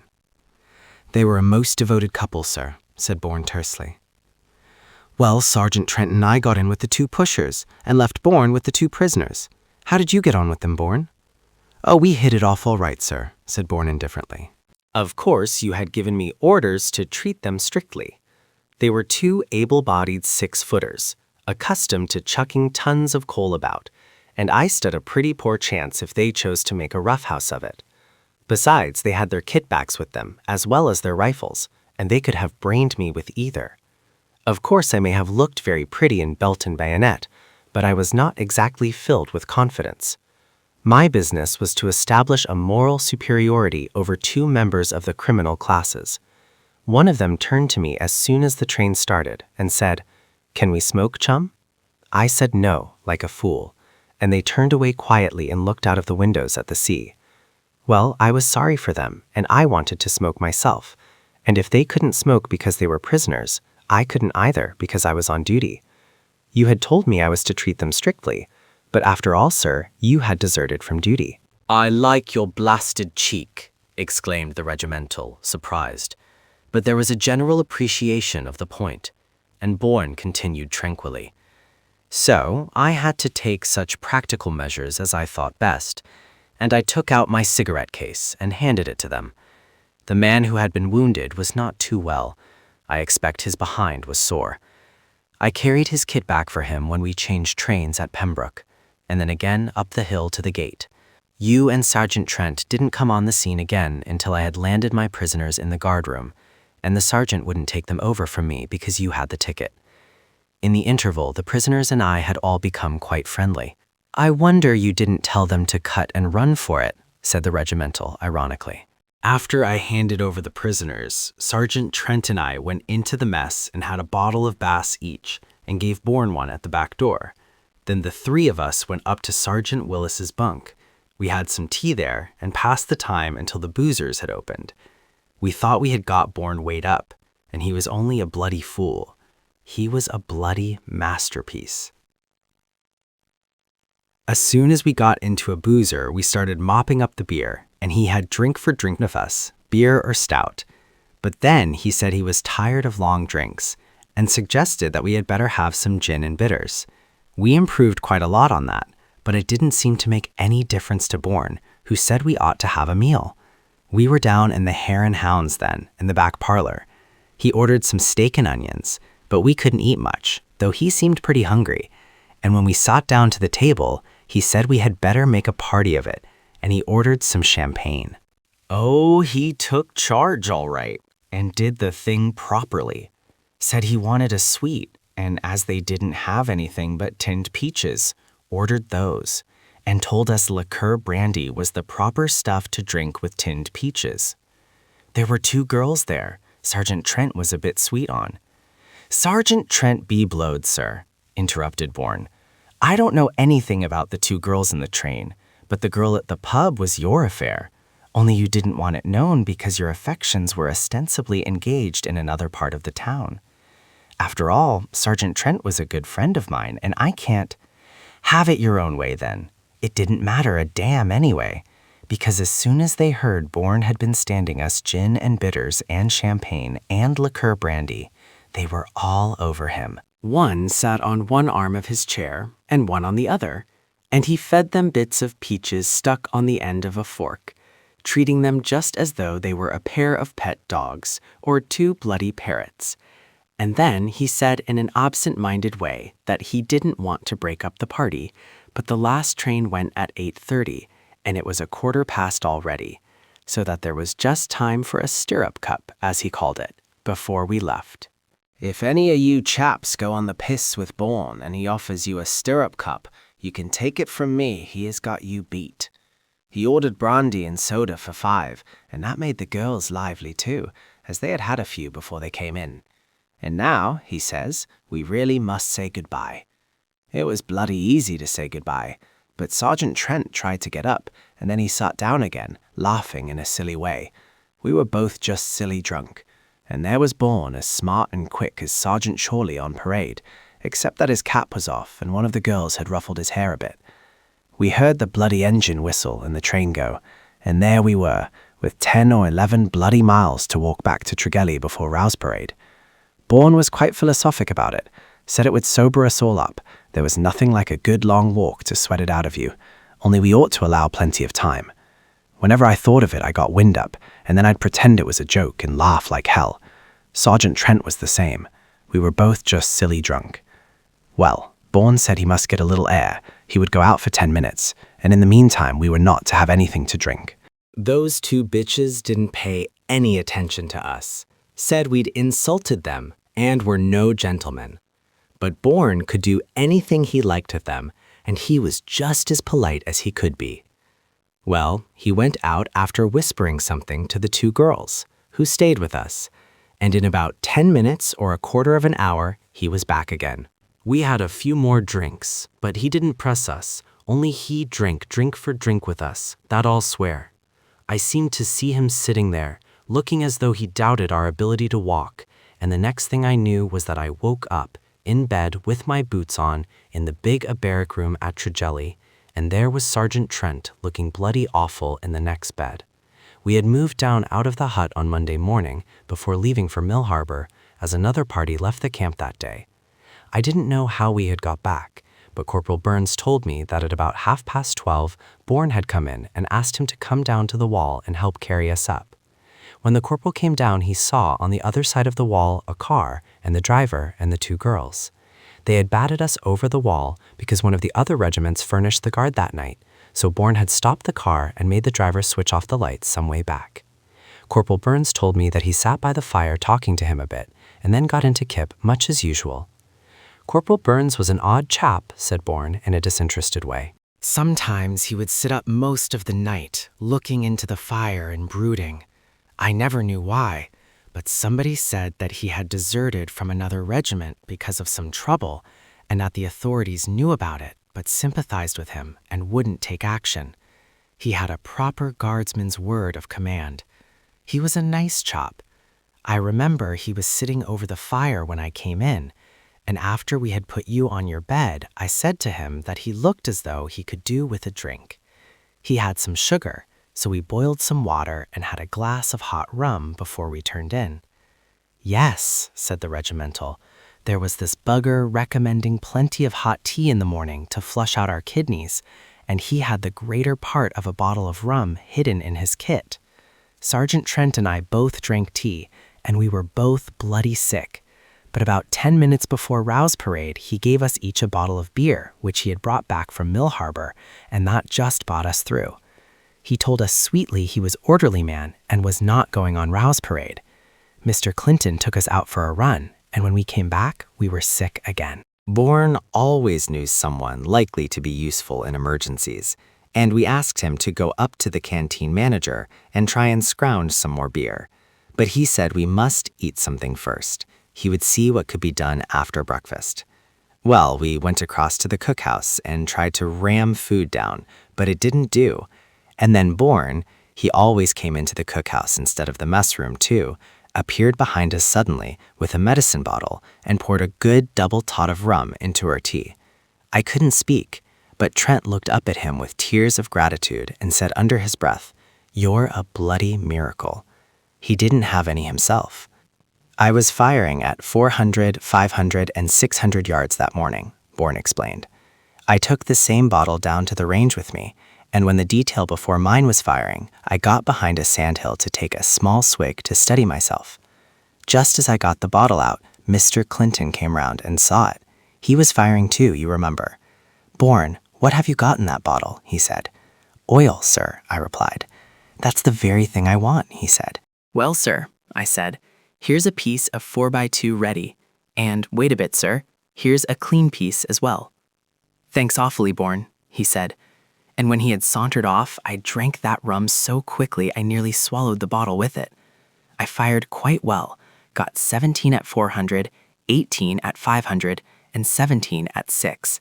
Top scores at each range, and I got my crossed guns with a couple of points to spare.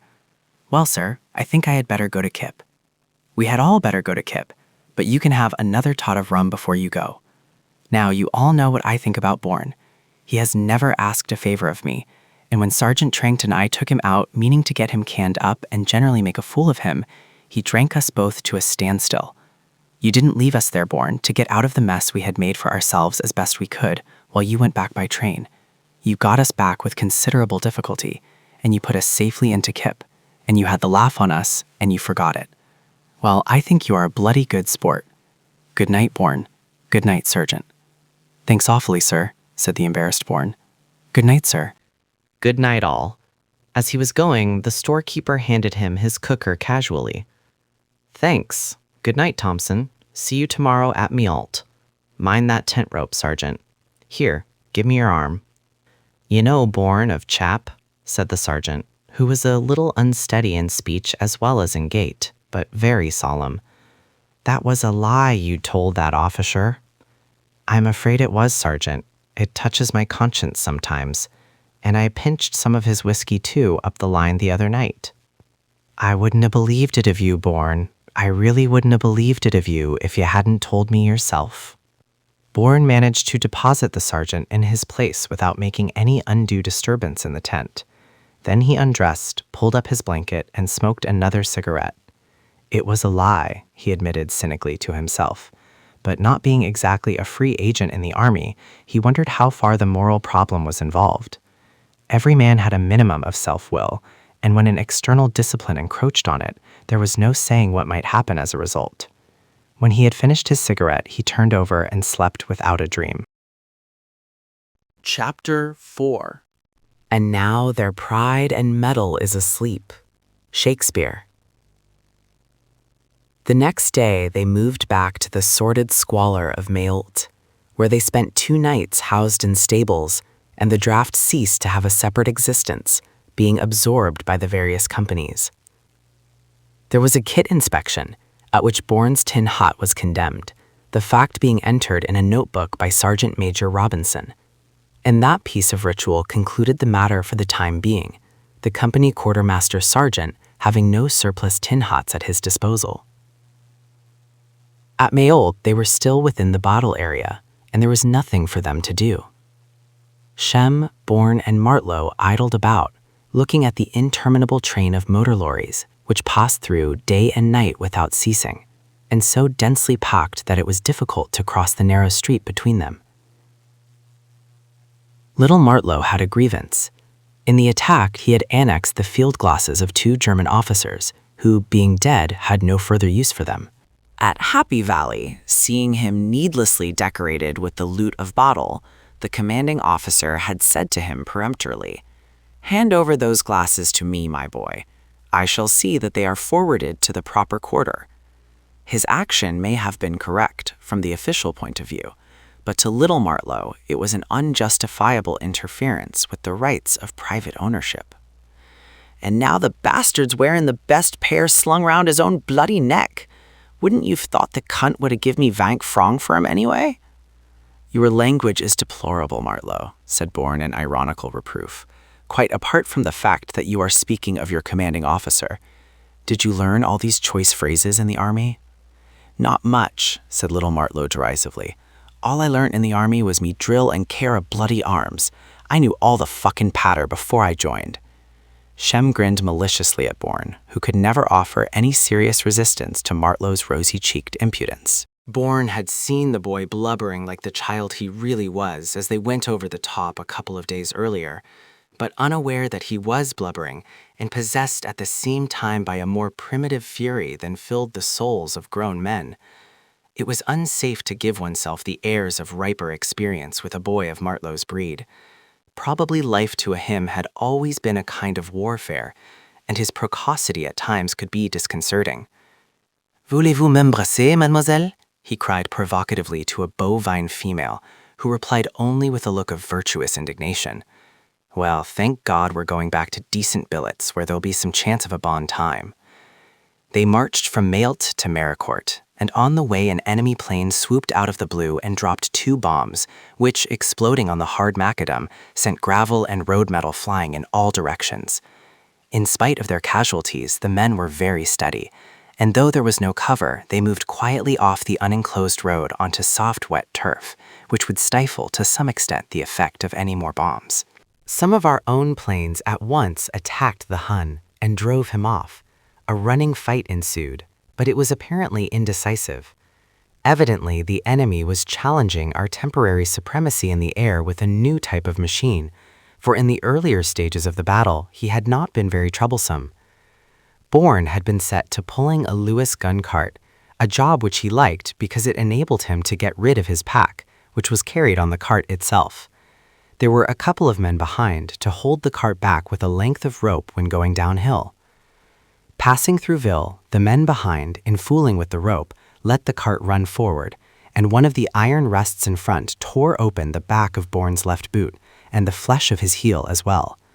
It was a trivial thing, but painful, though he did not trouble about it. They had dinner just outside Maricourt, and then entrained, but the van in which Bourne found himself had nearer 50 than the 40 men it was supposed to hold packed into it. He contrived to keep by the door, sitting there with his feet on the footboard outside, so that he got the air, though he had no shade and the sun was fierce. The men at the back suffered considerably. They were both stifled and cramped, and unable to sit, in standing with nothing to steady them. When the train swayed and jolted, they fell and jostled against each other. A kind of impersonal bad temper, which could not find any very definite object, developed among them. There was some abuse, there were even threats and counter-threats, but no actual quarreling. The general effect was one of a recalcitrant acquiescence and the dispensations of an inscrutable providence. In the last couple of days, their whole psychological condition had changed. They had behind them no longer the moral impetus which thrust them into action, which carried them forward on a wave of emotional excitement, transfiguring all the circumstances of their life, so that these could only be expressed in the terms of heroic tragedy, of some superhuman or even divine conflict with the powers of evil.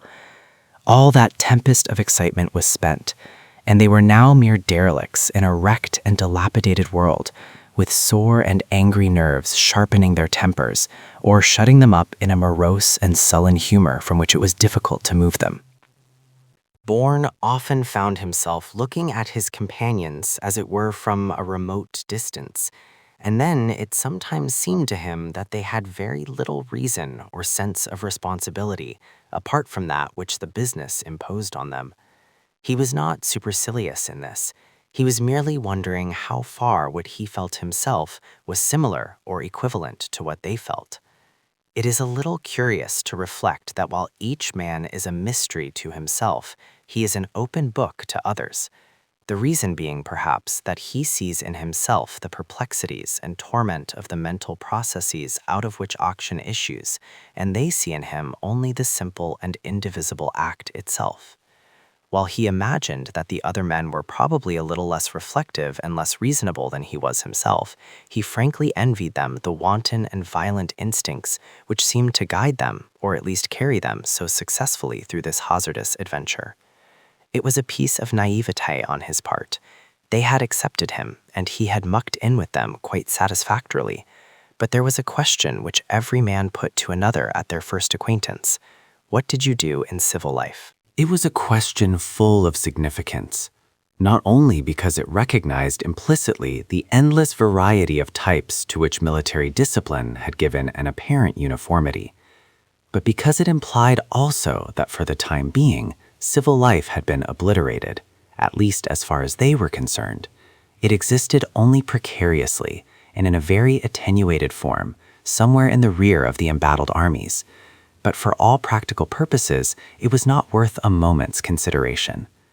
Men had reverted to a more primitive stage in their development and had become nocturnal beasts of prey, hunting each other in packs. This was the uniformity, quite distinct from the effect of military discipline which their own nature had imposed on them. There is an extraordinary veracity in war, which strips man of every conventional covering he has and leaves him to face a fact as naked and as inexorable as himself. But when a battalion has been so thinned that it becomes negligible as a fighting unit, and it is withdrawn from the line to refit, There is a tendency for individual characteristics to reassert themselves. The pressure of the opposed force is removed, and discipline, until the establishment has been reorganized, is necessarily relaxed. The bad temper which steamed or exploded ineffectively among this van load of angry men, childish as it was symptomatic. Bourne, who had scored insofar as he had air and could sit on the floor, nursed his sore heel and was as hot and as angry as the rest of them. It was already dusk when they detrained, and Bourne did not notice the name of the station, though he imagined they were somewhere in the neighborhood of St. Paul. They had a march of 9 or 10 miles in front of them, and another man having taken his place with the Lewis gun cart, Bourne fell in between Shem and Martlow, and marched with his company again, but he was now quite lame and tired easily. He was pretty well dead beat before they came to the end. Otherwise, the march through the cool dusk was pleasant. A few scurrying rainstorms crossed their line, and evidently from the state of the road it had rained heavily there. But now the sky was mainly clear, with stars and a half moon, which looked up at them again from the puddles.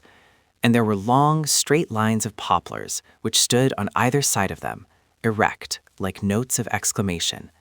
Bourne was a little indignant when Shem, a tough, sturdy, and generous person, seeing him limping, offered to take his rifle. It was after 11 o'clock when they came to Beaumont's. As soon as they entered the village, the battalion split itself up into several detachments, and Mr. Southern, in charge of the party in which Bourne was included, was not quite sure whether he had found the right billets, but he told the men to fall out while he went in search of information, and they sought in the kennel of the muddy street. Except for lights in 1 or 2 windows, there was not a sign of life. The men sat there quietly, tired enough, but with not a trace of bad temper left in them. A kind of contentment seemed to soak into them from the stillness of the place. When they had found their stables for the night, Bourne took his boot off and examined his heel. His sock was hard with dried blood, and the wound itself looked dirty, so as there was a light showing in the house, he thought he would try for some hot water to bathe it, and he knocked persuasively at the door. It was opened by an old man with a patient, inquiring expression on his face. When Bourne, speaking lamentable French, explained his need, he was invited to enter, and then made to sit on a chair, while his host brought some hot water in a basin and insisted on bathing the wound himself. When it was clean, he went to a sideboard. The room was a kind of kitchen parlor, and brought out a bottle of brandy, pouring some into a cup so that Bourne's heart rejoiced in him. But the old man only took a strip of clean linen, which he folded into a pad, and after saturating it with brandy, he once again took up Bourne's foot in his capable hand and squeezed the linen so that the brandy fell drop by drop onto the broken flesh. It stung a little, and Bourne, rather skeptical of its healing power, would have preferred to take it internally, but against the old man's voluble assurances that it was bon, très bon pour les plaies, he could find nothing to say. Finally, his host took up what was left on the linen pad and placed it on the wound, and Bourne drew a clean sock over it. He always carried an extra pair in his kit, but it was a mere chance that they were clean. Like most of the men, he had dumped everything that was not necessary, even his spare shirt and underpants. For when a man has to carry nearly 3 stone of kit and equipment on the march, he becomes disinclined to take much heed for the morrow, and prefers to rely on the clean change provided at the divisional baths, in spite of the uncertain interval. By the time the treatment was complete, Bourne's gratitude had almost left him bankrupt in the French language, but the old man increased his obligations by giving him a cup of steaming coffee, well laced with that sovereign remedy for a torn and swollen heel, and they talked a little while.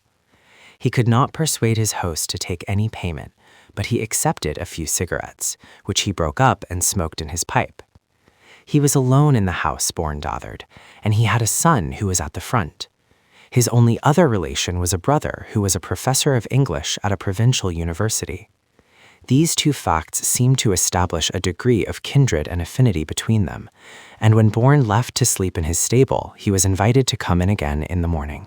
He woke early, and not knowing where the cookers were, he took advantage of the invitation, so that he could beg some hot water for shaving. He was surprised by the effect of the brandy on his heel, as all the swelling had disappeared, and the pain was no more than a slight discomfort when he flexed his foot. He found the old man ill, and brewing himself some tea, which he took only as a kind of physic, somewhat reluctantly. Bourne looked at his newspaper in the hope of learning something about the war, but apart from a few colorless details from the French front, there was nothing. No one knew anything about it. It was like one of the blind forces of nature. One could not control it, one could not comprehend it, and one could not predict its course from hour to hour. The spirit of the troops was excellent, the possibility of defeat was incredible, but to calculate the duration of the conflict was quite beyond the resources of the human mind. It was necessary to look at these matters from a scientific standpoint, and the scientific method was that of trial and error. Bourne only glanced hastily at all the solemn, empty phrases and was wondering whether he could get a new pair of boots from the shoemakers, unofficially to save time, before they paraded. And when the old man had at last brewed his tea, he got a little hot water and departed to shave. The snobs were also kind to him and gave him a pair of boots which they assured him were of a type and quality reserved entirely for officers, being of the best Indian roan, a kind of leather of which Bourne had never heard. "Strictly speakin'," said his friend Snobby Hines, "it's an officer's boot, but it's a very small size, so you may have that pair as they fit you. Hope we stay here a bit. It's quite a bon place, 2 decent estaminets and some mademoiselles. Not that I see anything much in these French girls, you know. My old curiosity at home would make most of them look silly. Well, you can't have everything, so you've got to be content with what you get." Bourne did not trouble about the cryptic significance of these words. He agreed with everything unreservedly, this being one of the secrets of a happy life. He liked his new boots because the leather was strong but soft and pliable, and if they were a bit oily, well, that would keep the wet out, and one did not have to polish boots on active service. They paraded at 10 o'clock for a little extended order drill, but when they had fallen in, Sergeant Tozer asked if there was any man capable of working a typewriter. There was no reply from the ranks, though Bourne had played about a little with a blick. They moved out into the fields to drill. But at 11 o'clock, the regimental appeared on the scene, and once again a typist was demanded, and as there was no reply, the regimental singled out Bourne and cross-questioned him. He knew very well that Bourne was the most likely man, and when the latter admitted under pressure that he could use the machine, he was told to report at the orderly room at 1 o'clock. He was very unwilling to take the job. He was by no means an expert with a typewriter, but that did not trouble him. What he disliked was the fact that he would be sitting, for the greater part of the day, under the eyes of authority. He had no personal experience of the orderly room staff, but from hearsay alone, he had a very definite prejudice against the men composing it, and it was almost a relief to him to find from the very first moment that there were good grounds for it, because he was spared the trouble of attempting to adjust himself to these new conditions. His job was a temporary one, and it was his object to see that it didn't become permanent, with which end in view, obedience and a certain amount of innocent stupidity seemed the proper tactics to adopt. He had made his own place in the company, and he was quite willing to go back to it that very night if they should think fit, and to find an ample compensation for the apparent setback in the rowdy good humor of his comrades. The lance corporal received him with a suspicious air and passed him on to the corporal, who wore a more truculent expression, and presented him to the color sergeant. He was a cat-like individual who showed all his false teeth in a deprecating smile and seemed to consider Bourne as only the latest of those many tribulations with which God, in his inscrutable wisdom, had chosen to afflict a faithful servant. While this little ceremony was in progress, Captain Mallet, upon whom the adjutant's duties had temporarily devolved, entered the orderly room, and as they stood to attention, he acknowledged their existence coldly with a brusque salute. But when he sat at his table and turned over some papers, Bourne caught his eye, and a quick ripple of impish schoolboy humor flickered for an instant on the officer's face. He seemed always to find in Bourne some stimulus to mirth. Of course the others noticed it, with the air of not noticing it, with an almost ostentatious indifference, and wondered what this indecorous recognition might imply. "Show Bourne what he is supposed to do," said the color sergeant to the lance corporal, with an almost ingratiating benevolence, but with a slight stress on the word supposed that gave a sub-acid flavor to his oiliness. And Bourne sat down before a small corona to learn his way about on it. It did not occupy his whole attention. He was aware that the others were scrutinizing him carefully, and his own rather delicate sensibility put out little groping feelers in an attempt to apprehend some of the realities of the situation. The color sergeant was of course the dominating factor, and the other two did not count, though in the rude phrase of better men, they should have chalked their bloody boots. When Captain Mallet, who spent as little time as possible in that uncongenial atmosphere, went out again, they talked among themselves, and if the matter of their conversation was difficult for an outsider to follow, its manner was sufficiently illuminating. Bourne saw at once that his own particular job was a myth. Even the lance corporal, Johnson, was not overburdened with work, and all the typing done in the course of a day would not have taken up 20 minutes of his time. What these luxurious creatures really wanted was a man to skivvy for them, and though Bourne as a rule avoided the use of coarse language, he knew precisely what he would be before he acted as a kind of general Batman to the orderly room. So when tea time came, he did not enter into any unseemly competition with the lance corporal for the honour of fetching the colour sergeants, but taking his mess tin, went off and sat with his own friends for half an hour. "How do you like it?" inquired Sergeant Tozer. "Oh, it's cushy enough," Bourne answered indifferently. "I don't mind it for a week or so, but it is not a job I want for keeps. I would rather be with the company." "Some people don't know their bloody luck," said the sergeant tersely. "I don't know. Your section were always fairly contented, except when Fritz strafed them unnecessarily. Sergeant Major Robinson wanted to know whether you would pinch him some notebooks from the orderly room and a few pencils. He and the quarter bloke can't get anything out of them buggers." "I'll pinch anything the sergeant major wants," said Bourne recklessly. "Only he will have to give me time to learn my way about." He went back to the orderly room and was released from his arduous labors a little after 5:30. Then, picking up Shem and Martlow, he went off to an estaminet, determined to have as bon a time as the place and their purses afforded. The battalion had been paid out at 12 o'clock, and the place was crowded with uproarious men, stamping time with their feet on the floor as they sang at the top of their voices. Mademoiselle, she bought a cow, parlez-vous. To milk the brute, she didn't know how, parlez-vous. She pulled the tail instead of the tit and covered herself all over with milk. A storm of loud cheers and laughter at the unwanted delicacy of phrase drowned the concluding gibberish of the chorus. Bourne ordered a bottle of some poison concocted out of apples and potatoes labeled champagne, which had a little more kick in it than the vin rouge or French beer. Then the three of them crowded in among the men playing crown and anchor, with snobby Hines rattling the dice box. "Who's going to have something on the old mudhook? Come on, me lucky lads, if you don't speculate, you can't accumulate. Something on the mudhook just to try your luck. You all finished then? Right, there you are, it's the sergeant major. I told you so, and off we go again, and off we go again."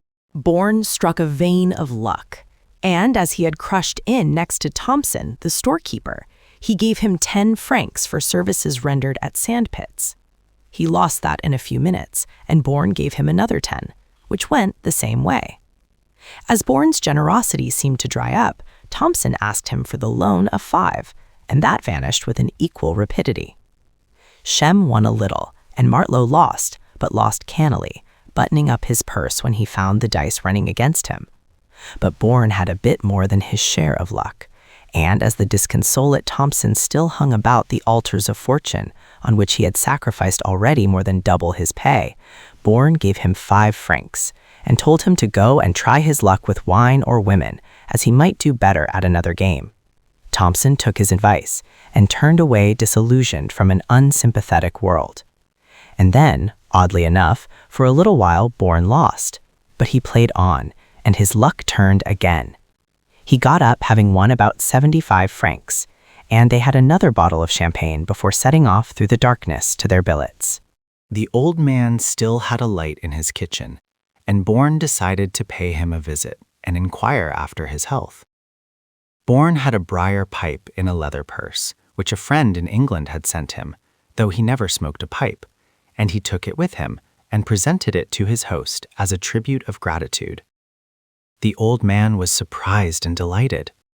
He was quite well again and offered Bourne some café cognac, but Bourne refused, explaining that they would march away in the morning, though if Monsieur were agreeable, he would come in early and have some coffee. Monsieur professed himself enchanted. Chapter 5.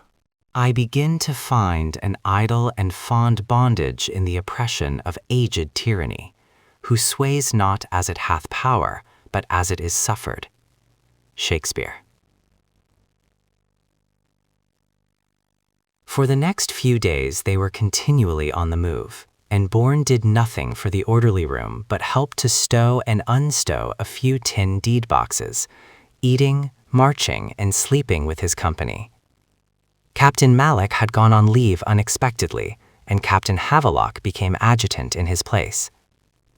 The roads were dusty, a lot of the route pave, hot and unyielding to the feet, and the flat stones worn or shifted to an uneven surface, while the sycamores or poplars bordering the sides were not close enough to give much shelter from a pitiless sun. At the end of the second day's march after leaving Beaumetz, they halted under a stone wall which must have been about 15 feet high, with a single arched gateway opening in it. On the other side of the road, pollarded willows leaned away from them to overhang a quick-flowing little river, full of bright water. Several of the new men had fallen out and would be on the mat for it in the morning, and they were all tired enough, the sweat having soaked through their shirts and tunics to show in dark patches on the khaki where the equipment pressed on it. On the other side of the archway was a wide courtyard with the usual midden in the center of it. At the back, a large house, half farm, half chateau, with a huge stone-built barn on one side flanking the yard, and on the other, almost equally substantial stables and outbuildings. It was conventual in appearance, with a prosperous air. When they pushed open the great doors of the barn and entered into that cool, empty space which would have held 2 companies at a pinch, it had seemed to offer them the pleasantest lodging they had known for months.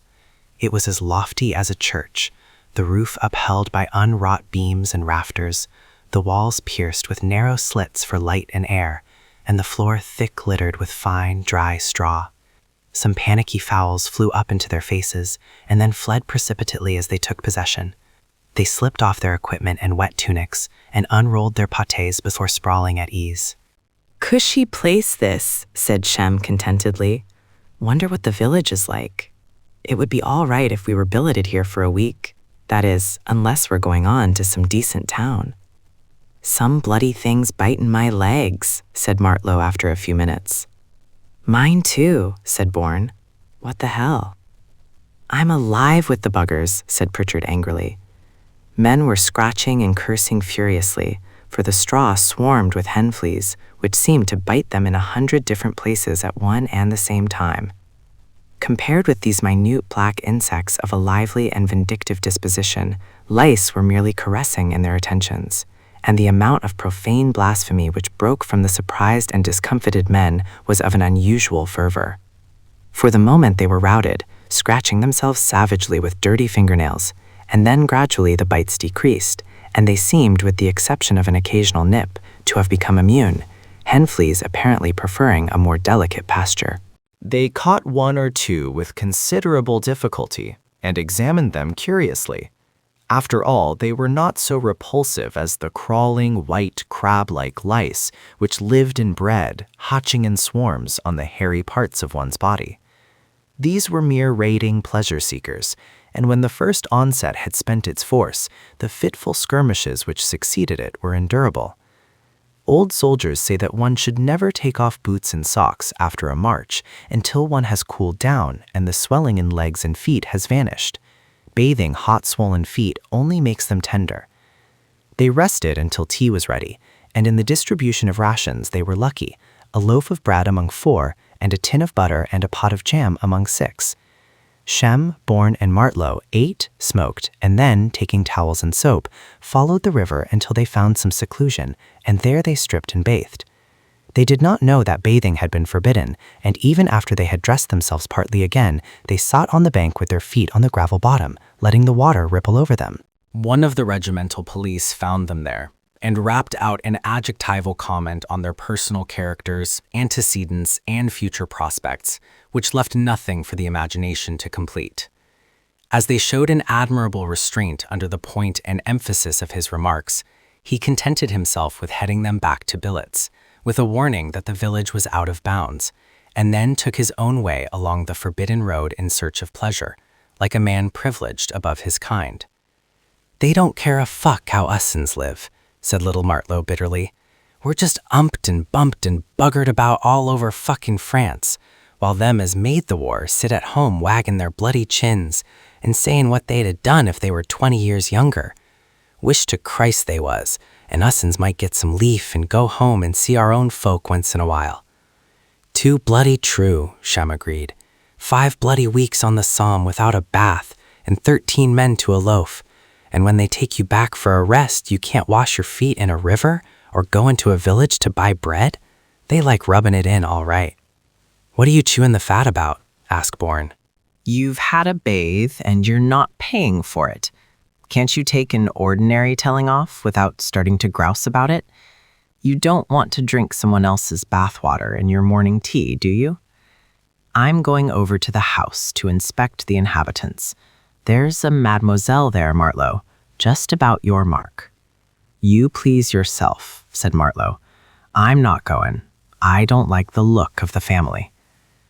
Bourne found the womenfolk hospitable enough and pleased himself enormously.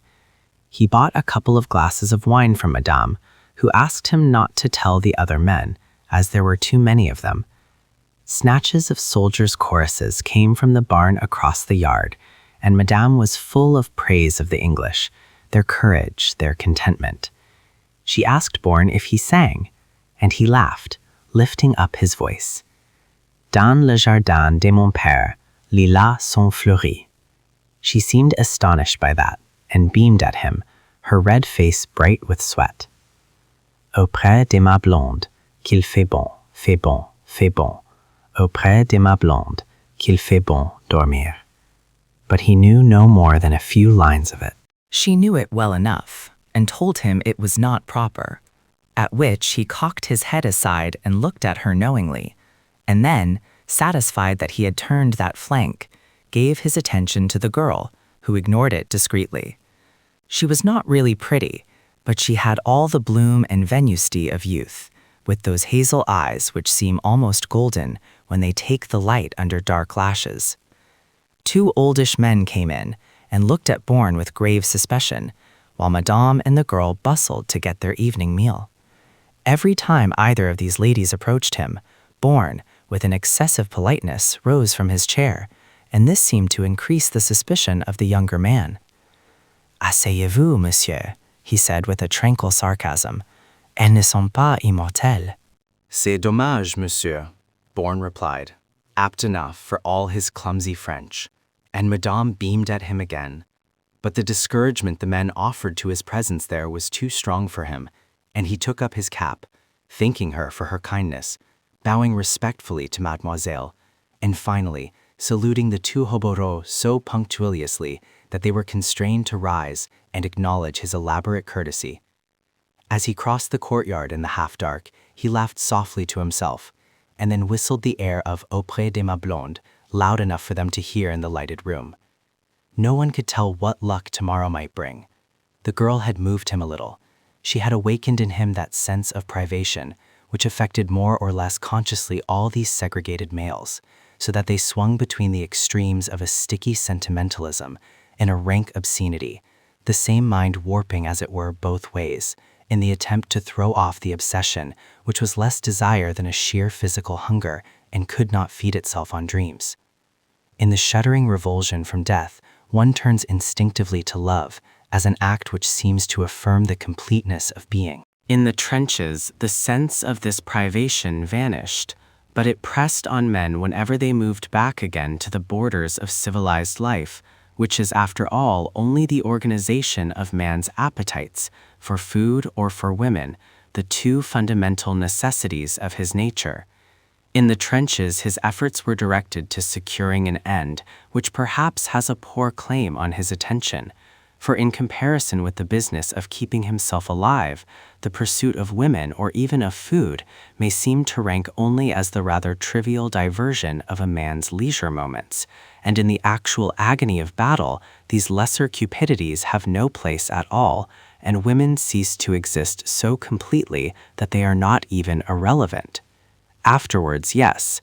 Afterwards, all the insubordinate passions released by battle, and that assertion of the supremacy of one's own particular and individual will, though these may be momentarily quiescent from exhaustion, renew themselves and find no adequate object unless in the physical ecstasy of love, which is less poignant.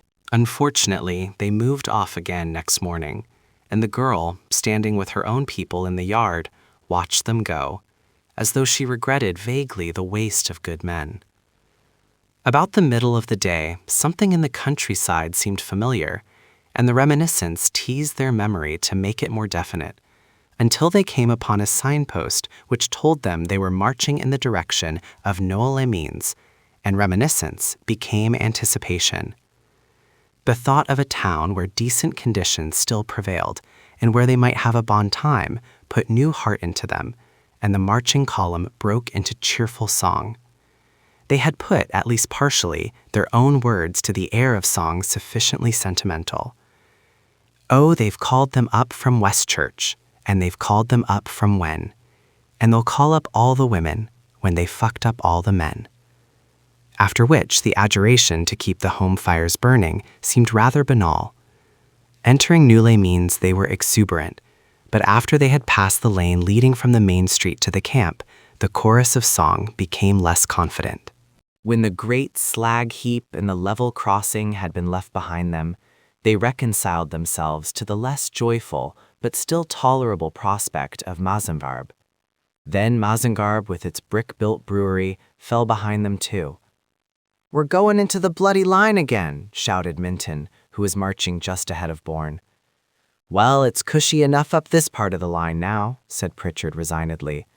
"Cushy be buggered," said Minton angrily. They continued a little way along the road to Vermel's and halted finally in Philosophe, a mining village, brick-built and grimy, from which the inhabitants had been evacuated. There they fell out and went to billets in sullen silence. Almost immediately, Shem and Martlow were posted with field glasses and whistles to give warning of the approach of enemy aircraft. The troops were ordered to keep close into the houses when moving about the village, and to take cover when the whistles were blown. Bourne went off to the orderly room. The main street of Philosophe was at right angles to the road from Mazengarbe to Vermel's, and at the end of it was another street, roughly parallel to the road, the orderly room being in the third house down on the left. The village was practically undamaged by shell fire, but it was a dour, unlovely place. One or two families remained there, and children, either belonging to them or to Mazengarbe, which was not far away, passed up and down the street with large baskets on their arms at intervals through the day, shouting, "English pancakes, English pancakes," with a curious note of melancholy or boredom in their high-pitched voices. Bourne, quite inadvertently, had improved his position in the orderly room. The color sergeant, with his usual irony, had referred to the possibility of making him a permanent member of the orderly room staff, and Bourne had replied with great firmness that he would prefer to go back to his company. As they saw at once that he really meant it, they became more friendly. While he and the lance corporal unpacked the boxes, he asked for the notebooks and pencils which Sergeant Major Robinson wanted, and got them without any difficulty. When he and the lance corporal went for their dinners, he took them to the sergeant major, with whom were Sergeant Tozer and the quarter bloke. "You're bloody lucky to be in the orderly room for a spell," the sergeant major told him. "The CO thinks the men have got slack, and says that all time available must be spent in drill. Company guards as well as headquarter guard are to parade outside the orderly room for inspection at 11 o'clock every morning, and I suppose there'll be working parties up the line every bloody night. How do you like Popton Havelock in the orderly room? The men call him Janie. Saw him walking over to Brigade with the CO a few minutes ago. Brigade's at Le Brevis. Captain Mallett's coming back to the company in a few days. We're going to spend most of our time carrying bloody gas cylinders up Potsdam Alley. That's what I heard anyway. The prospect of carrying gas cylinders, which weighed about 180 pounds apiece and were slung on a pole carried on the shoulders of two men, proved conclusively to Bourne that the orderly room had its uses. The work was made more difficult by the fact that the men had to wear their gas helmets, which were hot and suffocating. He went back to the orderly room in a somewhat chastened frame of mind. The next day, each company in turn marched back to the brewery in Mazengarb for baths. They stripped to the buff in one room, handing over towel, socks, shirt, and underpants to the men in charge, who gave them clean things in exchange. These were rolled up in a bundle, ready, and a man took what he was given without question, except in the case of an impossible misfit or a garment utterly useless, in which case he might ask his sergeant major to intervene, though even his intervention was not always effective. It was invariably the same at casualty clearing stations or divisional baths. The lead swingers in charge and their chums took the best of the stuff they handled, and the fighting men had to make shift as best they could with their leavings. The men left their clean change with their boots and khaki, and passed naked into one large room, in which casks sawn in two and standing in rows did duty for baths. There were a few improvised showers. Here they splashed and soaked themselves with a riotous noisiness and a good deal of indecent horseplay. Dost turn thysen tit wall, lad, so's ussen shan't see thy dick, one man shouted at a shy young newcomer, and when the boy turned a red and indignant face over his shoulder, he was met with derision, and another man pulled him out of the tub and wrestled with him, slippery as they both were with soap. They were distinctly fresh. Rude and brutal as it was, there was a boisterous good humor about it, and laughing at his show of temper and humiliation, some other men intervened, and they let him slip out of their hands back to his tub, where he continued the washing of himself as modestly as he could. Finally, after fighting for the showers, they dried, dressed themselves, and marched away, another company taking their place. In the orderly room, Bourne sat next to the signaller, at a long table which was pushed into the wall under two windows. He sat with his back to the room, looking out into the street, down which a few soldiers passed occasionally. During the few days they had been at Philosophe, he had sunk into a fit of depression, which was not usual with him. He did not understand the reason for it himself. He told himself he was only one of thousands whose life, when they were out of the line, was blank emptiness. Men who were moved about France and saw nothing but the roads they traveled and the byres in which they slept. They were mere automatons, whose only conscious life was still in England. He felt curiously isolated even from them. He was not of their county. He was not even of their country or their religion, and he was only partially of their race. When they spoke of their remote villages and hamlets, or sleepy market towns in which nothing happened except the church clock chiming the hour, he felt like an alien among them, and in the vague kind of homesickness which troubled him, he did not seek company, but solitude. The day after they went to the baths, he was entering orders in the book, when the commanding officer came in and asked brusquely for a sheet of foolscap and a pencil. Bourne got what was wanted and returned to his place, completing the entry and closing the book softly. He never did any typewriting while the commanding officer was in the room or during orders hour, so he looked out of the window as the various guards fell in for inspection. The orderly officer, Mr. Southern, and the regimental were on parade and made a preliminary inspection of the men. Then the regimental came over to the orderly room, entered it, and saluted. The adjutant put on his cap and went out of the room, and the regimental followed him. They were in the passage leading to the front door, when Bourne, looking out of the window, saw a blinding flash followed instantly by an explosion, and a shower of glass fell on the table in front of him. For an instant the street was a blur, but he saw the regimental rush out, evidently shouting orders to the men, who took cover. 9 were left lying on the paving stones. Then there was a second explosion, evidently in the other street. Bourne's first instinct was to rush out and try to help. He flung a foot over the form on which he sat, and turning, saw the commanding officer shrinking in his chair, eyes staring out of a blank face, and teeth bared in a curious snarl. The old color sergeant with his fingertips on the floor in the posture of an ape walking, and Johnson cowering against the wall.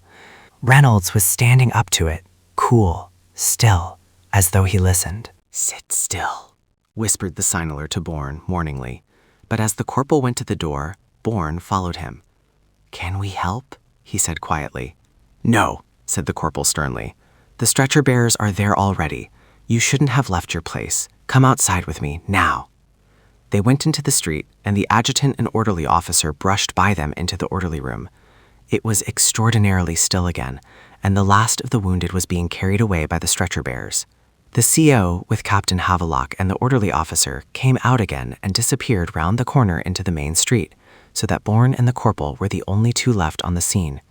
They looked at the blood on the paved roadway, and then up to the sky, where a few puffs of white smoke showed still against the blue, but as they watched them, drifted and faded gradually from sight. "So much for their bloody parades," said Bourne bitterly to the corporal. "I suppose it's war," answered Reynolds with a touch of fatalism. "War!" exclaimed Bourne. "They post men with field glasses and whistles to give warning of enemy aircraft. The troops are ordered to show themselves as little as possible in the streets and to keep close to the houses, and the police are told to make themselves a nuisance to any thoughtless kid who forgets. And then, having taken all these precautions, 50 men are paraded in the middle of the street opposite the orderly room, as a target, I suppose, and are kept standing there for 20 minutes or half an hour. It's a bloody nice kind of war. What's the use of talking about it? If Jerry hadn't taken all his stuff down to the Somme, we'd be shelled to shit in half an hour. Come inside and get on with it."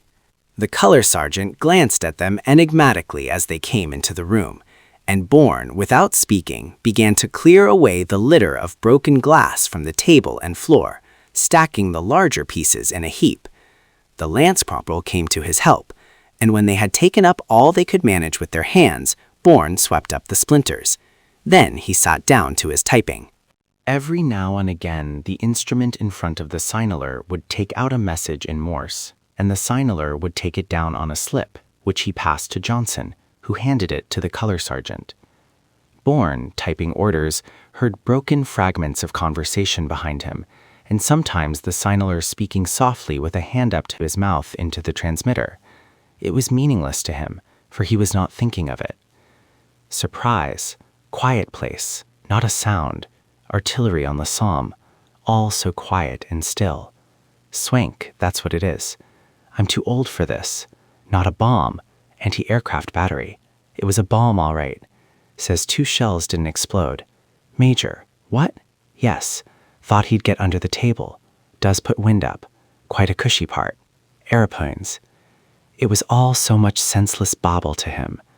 When he had finished typing orders, he put in a clean sheet and typed whatever came into his head to practice speed, odd bits of verse, Latin tags, aequam memento rebus in arduus servari mentem. He had a text of Horace with Conington's translation in his pocket. And Richer spilt the pavement stain. That was puffimentum mero. Why did that come into his head now?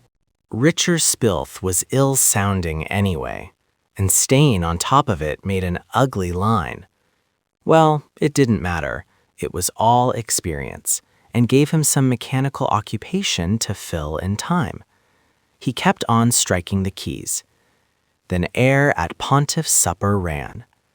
What he needed was to go on a big drunk somewhere and break this bloody monotony. When he had filled up the sheet, he took it out to turn, so that he could use the other side. But first he looked at it to see how many mistakes he had made. And then, through the window, he saw 2 men swilling and sweeping the street. Yes, Fritz is mighty careless where he drops a Dixie. He rested his chin on clasped hands and watched them in a kind of reverie. Men were cheap in these days, that is to say, men who were not coal miners or ship's riveters, to whom war only meant higher wages. Officers were scarce. but they might be scarcer by 1 or 2, without much harm being done. They had a good lot of officers on the whole. Major Shadwell and Captain Mallet, who took the last ounce out of you, but anyway pulled their own weight as well. And poor Mr. Clinton, who was plucky but played out. And Mr. Southern, who was a bit of an ass but a very decent chap. There was that old brigadier who had spoken to him in Tronswood. He must have been 60, but he wasn't too old to come and do his bit, and stuck it too. But there were some who could be quite easily spared. It would soon be time for dinner. "Bourne," said the color sergeant suddenly, "Lance Corporal Johnson is taking some books to the quartermaster in Noailles Mines. You will help him carry them in, and I dare say he will find you useful while he's there. You will stay there tonight and come back tomorrow afternoon. Be ready to start at 3 o'clock. You had better bring your pack here after dinner and go straight away." "Very good, sir," said Bourne quietly, with none of the surprise he felt. He didn't anticipate any particular liveliness in the company of Lance Corporal Johnson, but he might come upon some unpremeditated pleasure. Putting his things together and covering up his typewriter, he considered his financial position, and though it was satisfactory, he wondered whether he could get a check cashed through the Choplin or Mr. White, the transport officer, who would probably be seeing the field cashier shortly, as another payday was approaching. He had to look ahead, and either of them would manage a $5 for him. At last, the color sergeant told him he might go. He took up his mess tin and haversack, in which he carried a knife and fork, a notebook and pencils, so that he could put his equipment together after he had eaten, and started off with the lance corporal, but they went to different cookers. Sergeant Tozer was getting his own dinner at the cooker, and he and Abbott looked at him, but Bourne only nodded to them and went over to where Lance Corporal Jakes was superintending the dishing out of dinners. "Was you in the orderly room when that bloody bomb dropped?" inquired Corporal Jakes. "Yes, I was looking out of the window." "Knock some of the swank out of that bloody regimental you're so pally with," said one of the men angrily, and Bourne looked at him quietly. He was a pretty tough proposition from Lancaster, called Chopman. "I expect he will carry out his orders as usual," Bourne said, stooping to get his food. "What the hell has it got to do with you, who my pals are?" "Well, that one will get a bit of extra weight if he's not careful." "When you talk silly, you ought to talk under your breath," said Bourne, leaning forward a little, so that his face was about a foot away from Chopman's. "Anyone who didn't know you as well as I do might think you meant it." "We don't want any of that talk here," said Jakes, positive and solemn. "Not when there are 2 poor buggers dead and 5 more not much better." "Well, we don't want any more talk about it. It don't do no good, and you've got no call to butt in. Nobody said anything to you. If you can't talk reasonable, you can keep your bloody mouth shut." "What did they think about it in the orderly room?" Martlow asked him. "What does everybody think about it?" replied Bourne. "They think it was damned silly to have a parade there. You can't think anything else. What they are saying now is that it was not a bomb at all, but a shell, or rather 2 shells from one of our own anti-aircraft batteries. Were you on aeroplane guard, Martlow?" "No bloody fear," said Martlow hastily. "I had enough today before yesterday. You can't see nout, and you get a crick in your bloody neck, and them field glasses is not half as good as what the CO pinched off me." "I didn't hear any whistles, not till to boom burst," said Chapman, somewhat mollified by food. "You ask Bill, he was on aeroplane guard." "First thing I see was a shell burstin', and then another," said Bill Bates nervously, "and I blew me whistle as soon as I see the first shell. The sun was in me eyes. What do you want to bring me into it for?" "You've got no call to worry, kid," said Jakes. "You was on the other side of the town." "Well then, what's he want to bring me into it for?" asked Bates with indignation. The sight of Bourne putting his equipment together created a diversion, and when he explained the reason, they looked at him as though he were one of those who had all the luck. "I think we must be going to move somewhere else," said Bourne to Shem, "or Lance Corporal Johnson wouldn't go in full pack. We shall have to carry a lot of stuff. Do you or Martlow want me to bring anything back?" "Bring what you like," said Shem, smiling. "Martlow and I have mucked in together since you've been in the orderly room." "Well, the 3 of us can muck in together now," said Bourne. When you come back to the company, you mean, said Martlow. Bourne showed no curiosity concerning the business which had brought them into Noël-les-Mines. He was glad to dump the box which he and Lance Corporal Johnson had carried the 3 miles from Philosophe on the floor of the quartermaster's office. They had carried it between them. It had those handles which hang down when not in use, but turn over and force one's knuckles against the ends of the box when it is lifted. By reversing the grip, one may save one's knuckles, but only at the expense of twisting one's elbow and the muscles of the forearm. Having tried both ways, they passed their handkerchiefs through the handles and knotted the corners so that it was slung between them. But the handkerchiefs being of different sizes, the weight was not equally distributed. The quartermaster's store was a large shed of galvanized iron, which may have been a garage originally. He was not there, but the carpenter, who was making wooden crosses, of which a pile stood in one corner, thought he might be at the transport lines. On the other hand, he might be back at any moment, so they waited for as long as it took to smoke a cigarette, watching the carpenter who, having finished putting a cross together, was painting it with a cheap-looking white paint. "That's the motto of the regiment," said the carpenter, taking up one on which their badge and motto had been painted carefully. "It's in Latin, but it means, 'Where glory leads.'" Bourne looked at it with a sardonic grin. "You're a bit of an artist with the paintbrush, Hemmings," he said, to cover up his thought. "Well, I take a bit of pride in me work. It don't last, of course. The paint's poor stuff, and that wood's too soft. But you might just as well try to make a good job of it." "What about going down to the transport lines?" asked Johnson. "I'm ready, Corporal," said Bourne, and they left Hemmings to his work. "Not very cheerful, sitting there with a lot of wooden crosses," said Johnson as they turned into the street. "Why not?" Bourne asked him callously. "Would you like stone ones any better?" "As soon as we see the quartermaster, we shall be able to look for our billets," said Johnson, not wishing to pursue the subject. "Then we can dump our packs and look round the town. He won't want me until the morning." "I hope we find some place where we can get a decent drink," said Bourne. "Why don't we get a rum issue every night or a bottle of beer with dinner? The French get their wine. Did you see that shop as we came through Mazingarbe, with bottles of Clicquot and Perrier-Jouet in the window, and a label on them, Réservé pour les officiers?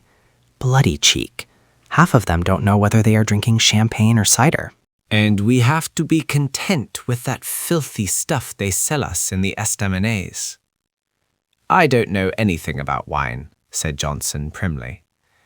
"Sometimes when I took my girl out in Blighty, we would go into a hotel, a respectable house, you know, and have a glass of port wine and a biscuit. And port wine and brandy is good for colic. It's binding. I've got a photo of my girl in my pocketbook. Here it is. It's only a snap, of course, not very good, and the sun was in her eyes." Do you think she's nice looking? Awfully pretty, said Bourne, who could be a fluent liar on occasion. He really thought that she looked rather binding, too. But they were turning into the transport lines, and Johnson buttoned the photograph into his pocket again. The quartermaster was not there, nor was the transport officer, so they inspected the houses, and Bourne stroked the nose of the old gray mare who drew the Maltese cart for the officer's mess. His conscience was a little sensitive on her account. The officer's mess cart generally preceded the Lewis gun cart, which Bourne helped to pull on the march, and whenever they came to a hill, if the officer were preoccupied with other matters, Bourne would hitch his rope to the mess cart and leave it to the mare. She bore no malice, the old lady, as though she knew they had a pretty thin time. The mules did not move him to any sentiment. To him they seemed symbolical of modern war, grotesque, stubborn, vindictive animals. There was nothing for it but to trudge back to the quartermaster's stores again, and they found him this time. He talked to the lance corporal and gave them a chit for the town major, so they went off to look for him. He was out too, but a corporal in the office took matters into his own hands and showed them to some billets in a back street on the way to get his own tea. They would have to go to the town major's office again to make sure that it was all right. A thin woman of about 40 with a long-suffering expression on her face was the only occupant of the house, and she left her work in the kitchen to show them into an empty room. Bourne noticed that the floorboards were clean. "Mais c'est tout ce qu'il y a de plus commode, madame," said Bourne, and he began to tackle her at once on the prospect of getting a more or less civilized meal. "Mais monsieur non chérissement est-elle?" But he would not be denied, insinuating himself into her good graces with the flexibility of an eel in a bundle of grass, but after making a number of suggestions, he had to leave it to her. Only he insisted on her getting him a bottle of good wine, Barsac for choice, and he gave her some notes with which to do her marketing. "Oh la la," she cried amusedly. "What does she say?" inquired Johnson. "That's the French for good God," said Bourne, laughing. They followed her out into the kitchen, where she collected her shawl and basket, her sleek head needing no hat, while they went on into the yard and surveyed the vegetables she grew in a little garden at the end of it. Then they heard a familiar sound, though it seemed strange there, the long whine of a shell through the air and its explosion on the outskirts of the town. She had come out with her basket and looked up at the sky very much as though she were wondering whether it would rain. Then again came the whining sound. "Ah, des obus," she said in a tranquil tone, and set off on her errands. "You'd think these Frenchies had lived in a war for years and years and years," said Johnson. "Well, you do get accustomed to it, don't you?" replied Bourne. "It seems to me sometimes as though we had never known anything different." It doesn't seem real somehow, and yet it has wiped out everything that came before it. We sit here and think of England as a lot of men might sit and think of their childhood. It is all past and irrecoverable, but we sit and think of it to forget the present. There were 9 of us practically wiped out by a bomb this morning, just outside our window, and we have already forgotten it. It wasn't a bomb, it was an anti-aircraft shell. Was it? Bourne asked indifferently. What really happened? An anti-aircraft battery reported in answer to inquiries by brigade that they had fired 9 rounds on an enemy plane, and the 5th and 6th failed to explode. That would give an accidental color to the incident. One might anticipate an attack by enemy aircraft and avoid unreasonable exposure to it, but one could not anticipate a defective shell, which failed of its object and then exploded on striking the hard pavement of a street. Bourne kept what he thought to himself, but the men had said that no whistles were blown until after the first explosion, and the men on aeroplane card had said that they did not actually see the plane, but blew their whistles when puffs of smoke appeared from the first couple of shells. If they were right, the official version was untrue, for the explosion which had killed 2 men in the street must have occurred before the shelling began. The practical futility of an aeroplane guard chosen at random from among the men was not a relevant consideration. They had not been trained to do that particular work. It was also irrelevant to say that the bomb found its target by the merest chance. Bourne took the men's point of view that these parades were silly and useless, and then he reflected with a certain acidity of thought that there was a war on and that men were liable to be killed rather cursorily in a war. They waited until Madame returned from her shopping, and she exhibited a bottle of Barsac in triumph to Bourne. She was giving them an omelet, a fillet of beef, and what Johnson called chips, with a salad and cream cheese, and Bourne became eloquent in the appreciation of her zeal. They left her to prepare it and went off to the town major's office, when the same corporal whom they had seen in the afternoon told them that they might have the billets they were in for that night. They asked him to meet them at an estaminet and have a drink, and he told them of one at which he might look in later. Then they went for half an hour to sit in a room full of noise and smoke, where they drank vin blanc. Back at their billets, they had a satisfactory wash in a bucket with plenty of clean water, and then Madame gave them their meal. Bourne tried to persuade her to eat with them. She declined firmly but amiably, only relenting so far as to drink a glass of wine. She didn't give very much attention to the lance corporal, but she talked readily enough to Bourne. Her husband was at the front, and her daughter, who was to marry a man also with the colors, had gone to some relations to be out of the bottle zone. She would marry when the war finished. When the war finished. When would it finish? She gave a low, curious laugh that expressed the significance of the tragedy more closely than any tears could do. She was extraordinarily tranquil in her pessimism. It was not so much as though she despaired, but as though she suppressed hope in herself for fear it would cheat her in the end. But all this pessimism was apparently for the course which the war was taking.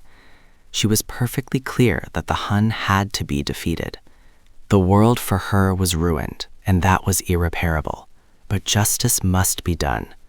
And for her, Justice was apparently some divine law, working slowly and inexorably through all the confused bickerings of men.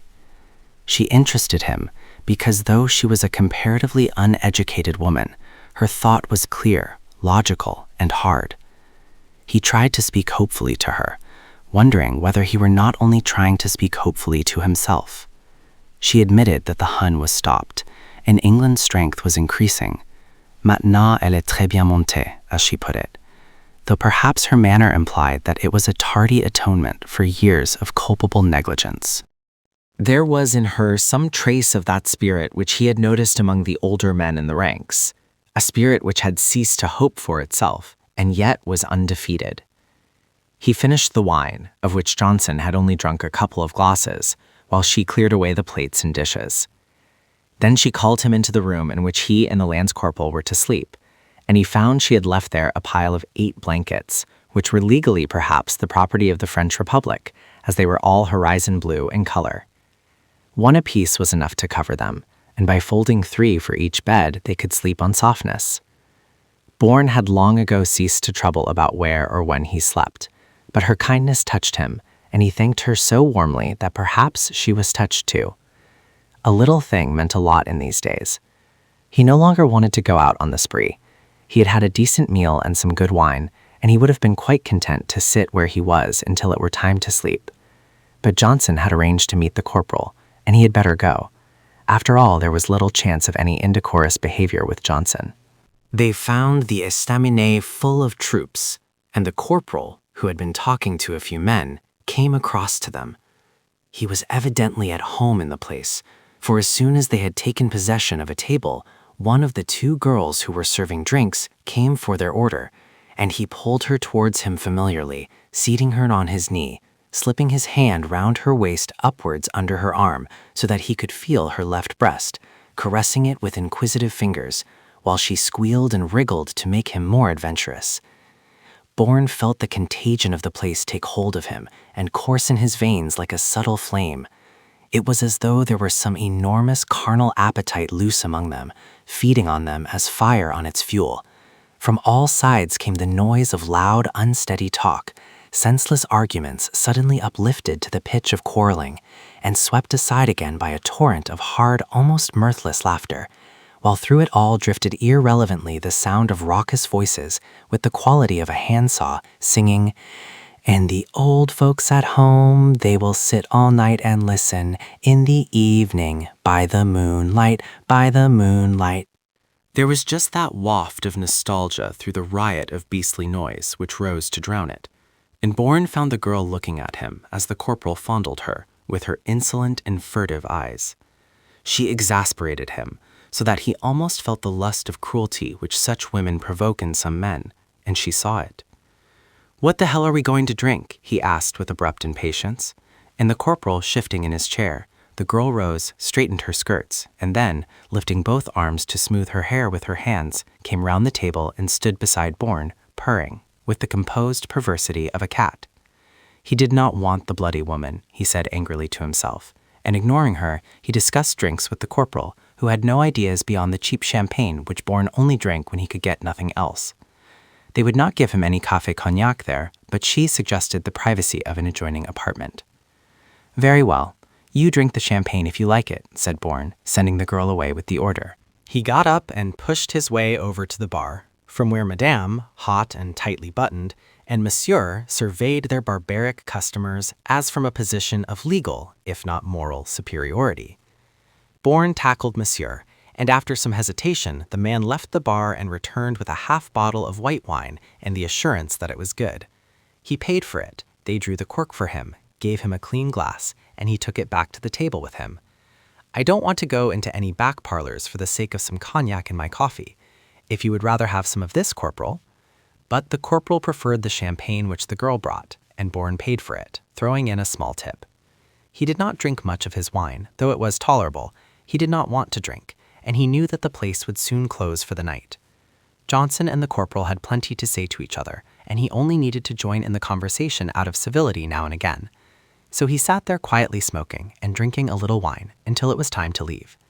The girl looked at him sulkily when they said good night. Chapter 6. So, in the name of Chishu Christ, speak lower.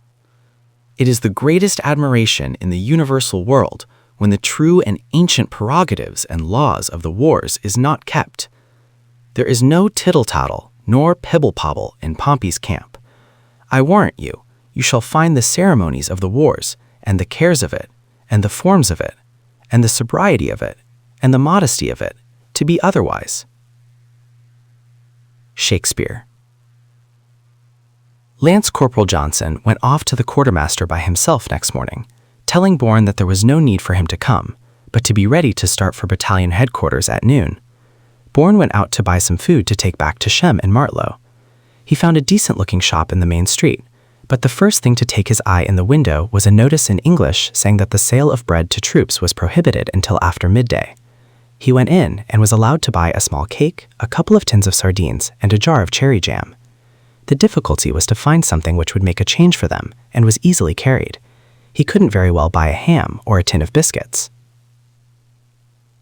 Since leaving the Somme, even fresh meat was scarce, and their dinner was almost invariably a stew composed of bully beef, some patent soup powders, dried or tinned vegetables, and potatoes.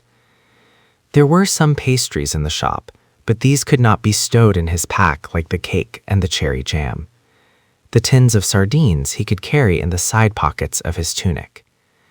Johnson returned a few minutes before 12 with the news that the battalion had been moved back to Mazingarbe and were in huts by the cemetery, and that there was a big working party going up the line that night. He and Bourne would pick up the box at the quartermaster's stores. They would get back to Mazingarbe too late for any dinner, but Madame had given them a good bowl of café au lait with about a foot of bread each, fresh butter, and boiled eggs for breakfast. As she went off to work early, Bourne had paid her and said goodbye in case they should have left before she returned at midday. For all that look of long suffering on her face, she was a bracing and indomitable soul. He folded her blankets up and left them neatly in a pile, as they had received them, and then they left the empty house, closing the door behind them. They had the same trouble as before with the box, and though they had not so far to go, it was heavier. Bourne was relieved when it was placed finally in a corner of the hut, which was now the orderly room. He looked about him, and the first thing he saw was a notice, printed in large capitals. Mind what you say. The Hun has listening apparatus and can hear you. It was a disturbing statement, and he concluded that it was intended only for the signaler, but he saw it later posted up on the outside of some huts. The color sergeant, greeting him affably, administered a more serious shock. Bourne, you will sleep in the orderly room in future. Yes, sir, he said, amazed, but with the mechanical obedience required of him. He didn't want them to see and covet the food he had brought back with him, so after a pause he said, I shall go for my blanket, sir, and for some things I left with one of my chums.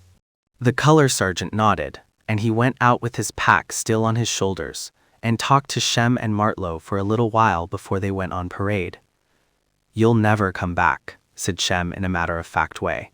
You've got a cushy job, and if they didn't want you, they'd have sent you back before now. You'd better keep 1 tin of sardines, and take half the cake with you. I don't want it. I had a good feed in the town. The division of the food proposed by Somme's practical mind seemed to him too like a formal act dissolving their partnership. He went back to the orderly room in a mood of apathy and copied orders into the book. The adjutant had complained that his handwriting was too small, and he tried to write large, with the result that his script became uneven and stiff, like that of a child, who was thinking in letters instead of in words or phrases. It seemed to him somehow symbolical of the loss of balance which he had detected in himself in the last few days. He heard the color sergeant speaking in his usual tone of affected diffidence, the sharp businesslike whisper of the corporal, and Johnson's in empty echo. Occasionally, Reynolds or Johnson would give him a paper to type, and for the moment he was busy with the clicking keys. The thing finished, he would sink again into apathy, thinking with a singular intensity about nothing, his consciousness not submerged or inhibited, but so dilated that it became too tenuous to hold any reality. The adjutant came in, and after sitting at his table for a little while with his accustomed air of patient perplexity, went to the field telephone. To overhear one half of a conversation is always a little mystifying, but the adjutant's part of it seemed idiotic.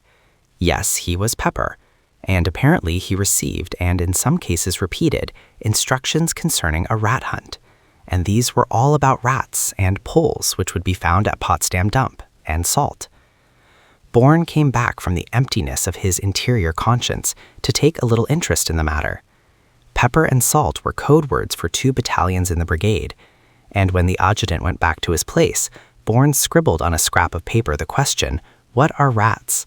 and passed it to the signaler, who wrote underneath, "gas cylinders," and pushed it back to him. If the Hun continued to develop his inventive faculty at this alarming rate, they would soon all be using the deaf and dumb language. Then a pugnacious little officer with 2 pips up, called Wirral, who was a newcomer unknown to Bourne, entered, and politely but firmly asked the adjutant whether he, Wirral, was expected to do not only all the work of his own company, but apparently also the combined work of every other company in the battalion. The adjutant seemed to be impressed, or at least embarrassed, by the magnitude of the issues involved in these questions. But having a pathetic faith in the fallacy that man is a reasonable animal, he pointed out to Mr. Wirral all the difficulties in which he found himself owing to the momentary shortage of officers, Captain Millette being on leave, Mr. Clinton being in the hands of the dentist, and a few other officers being absent on one pretext or another. Mr. Wirral was not at all moved by the difficulties of the adjutant.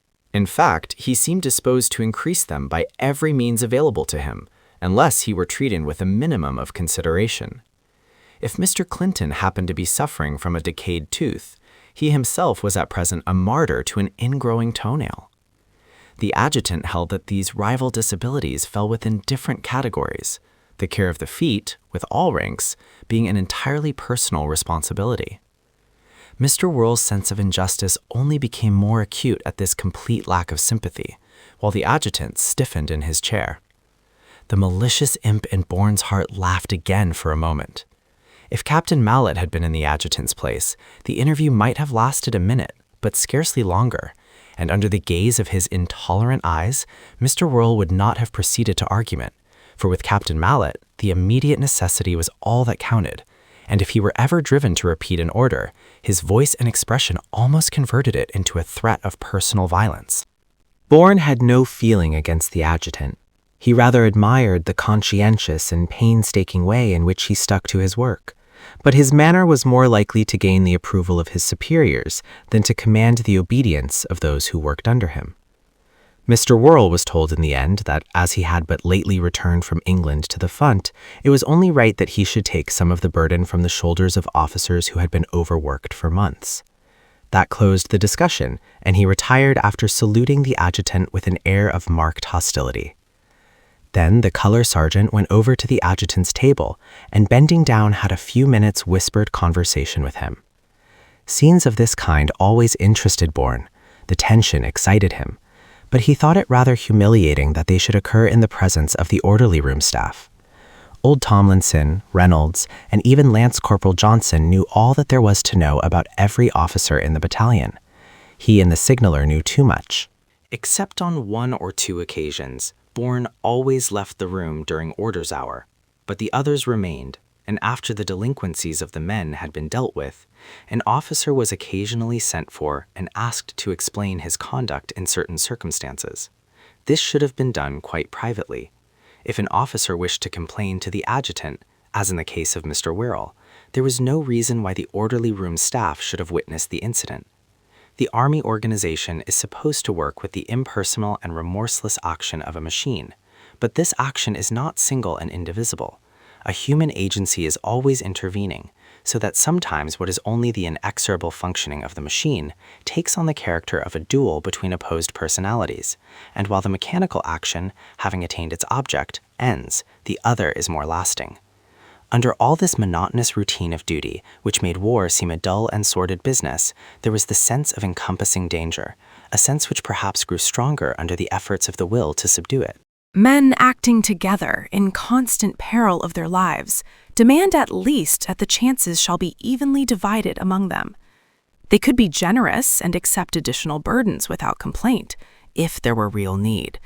But in moments of bitterness, it seemed to them that duty and honor were merely the pretexts on which they were being deprived of their most elementary rights.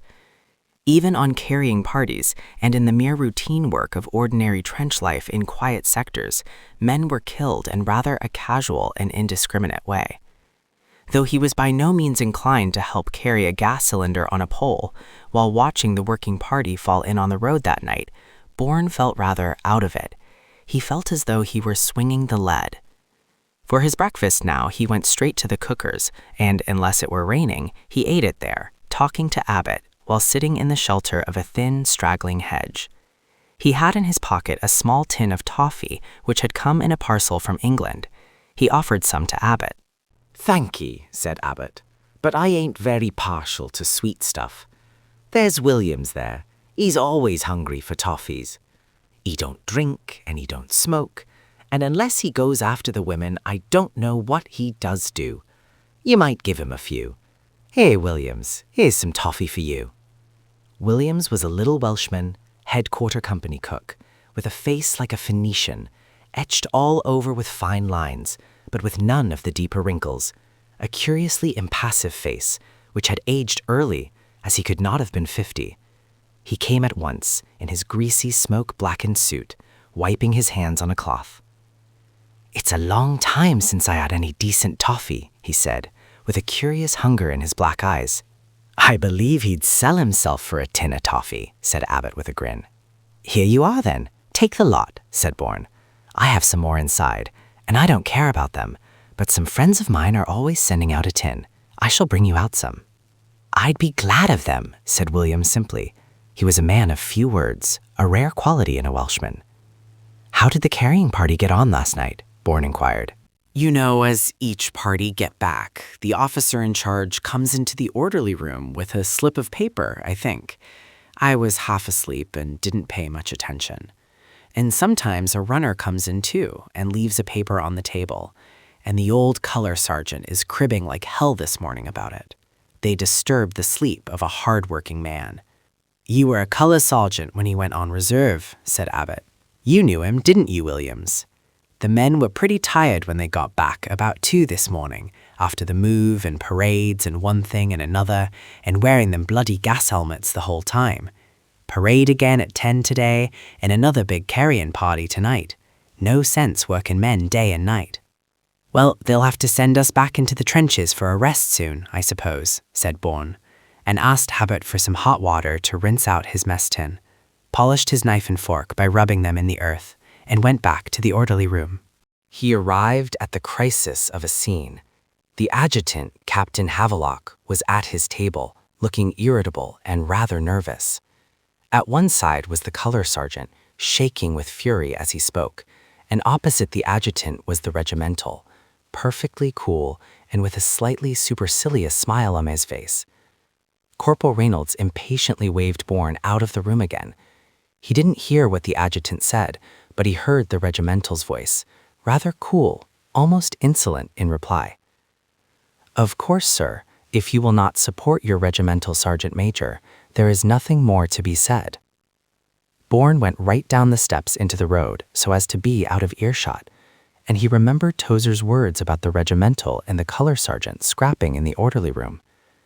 The regimental came out almost immediately after him, smiling superciliously and carrying his head high as he walked away.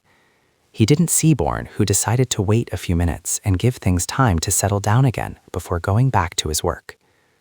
The row seemed to have been quite unpremeditated, and anyway, Captain Mallet was out of it. He was due back today, but he was going to carry on as company commander.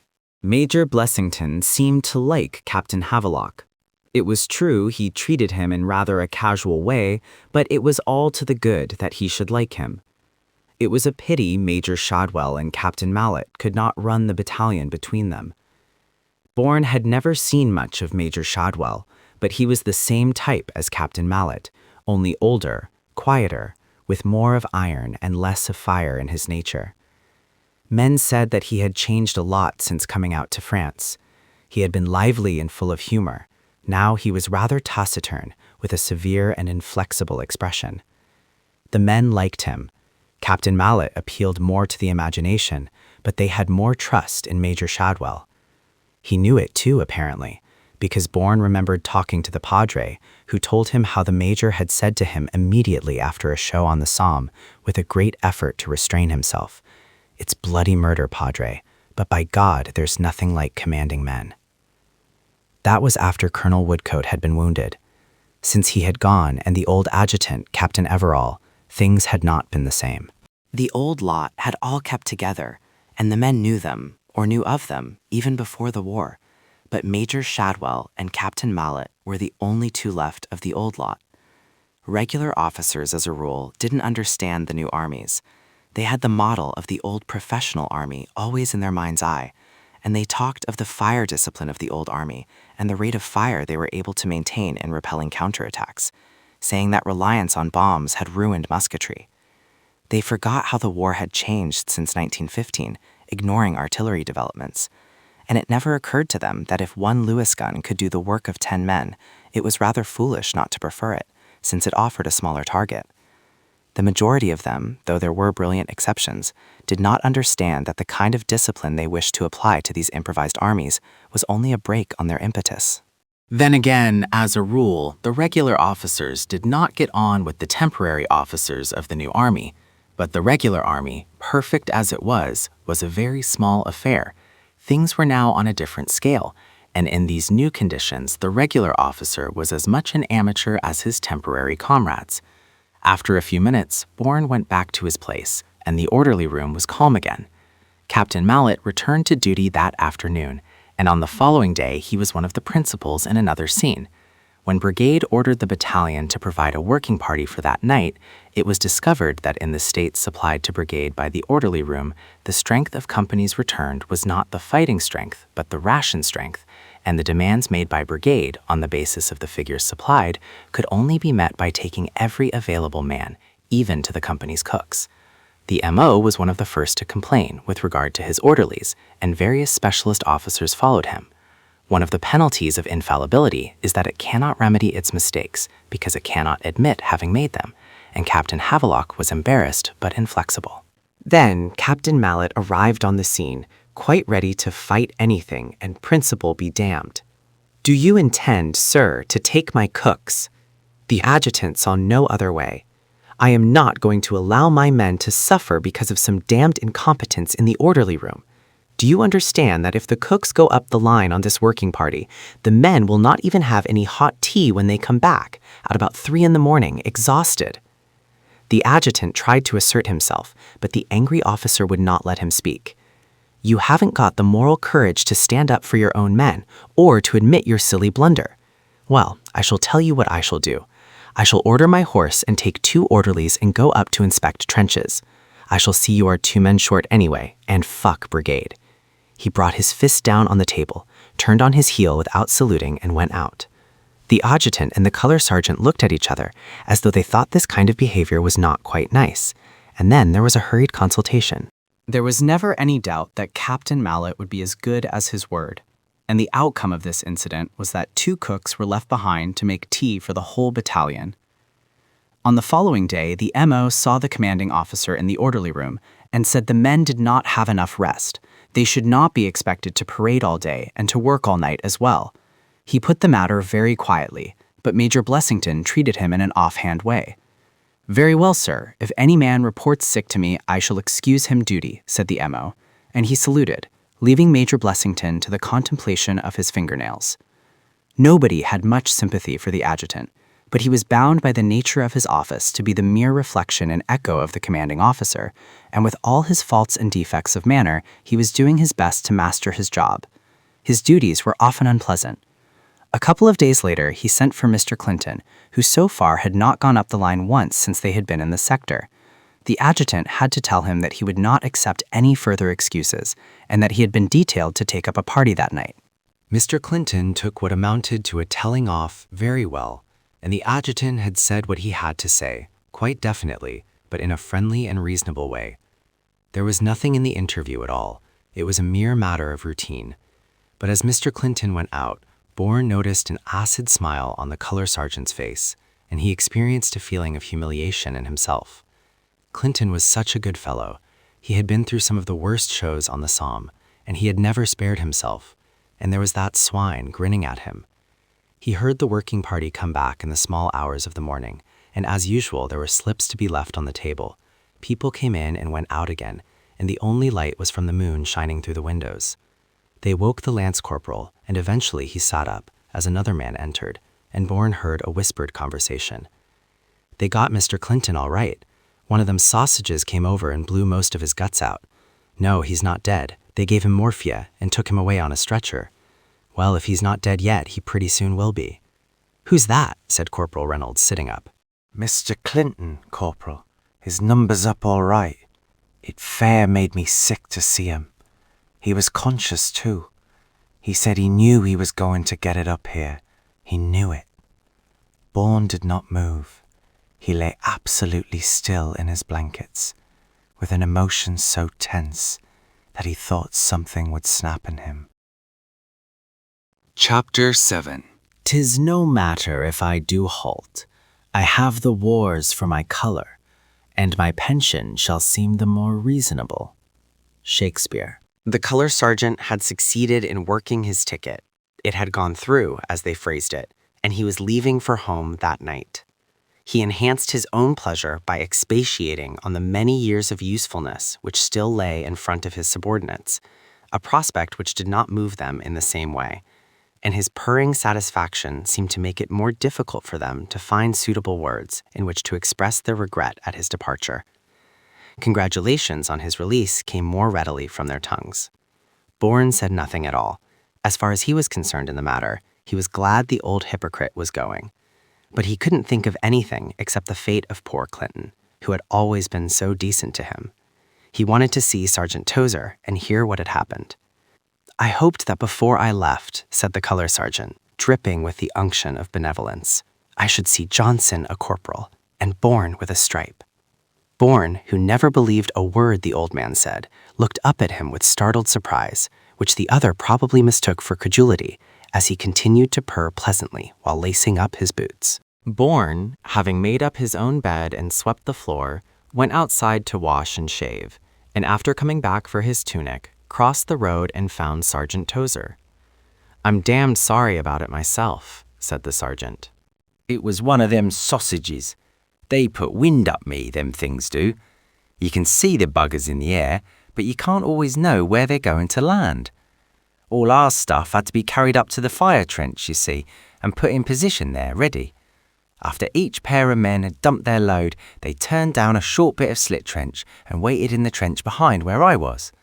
Well, the Jan isn't much more than 50 yards away just there, and he can hear a good deal of what's going on in our trenches, same as we can hear a good deal of what's going on in his. We heard this bloody thing go up.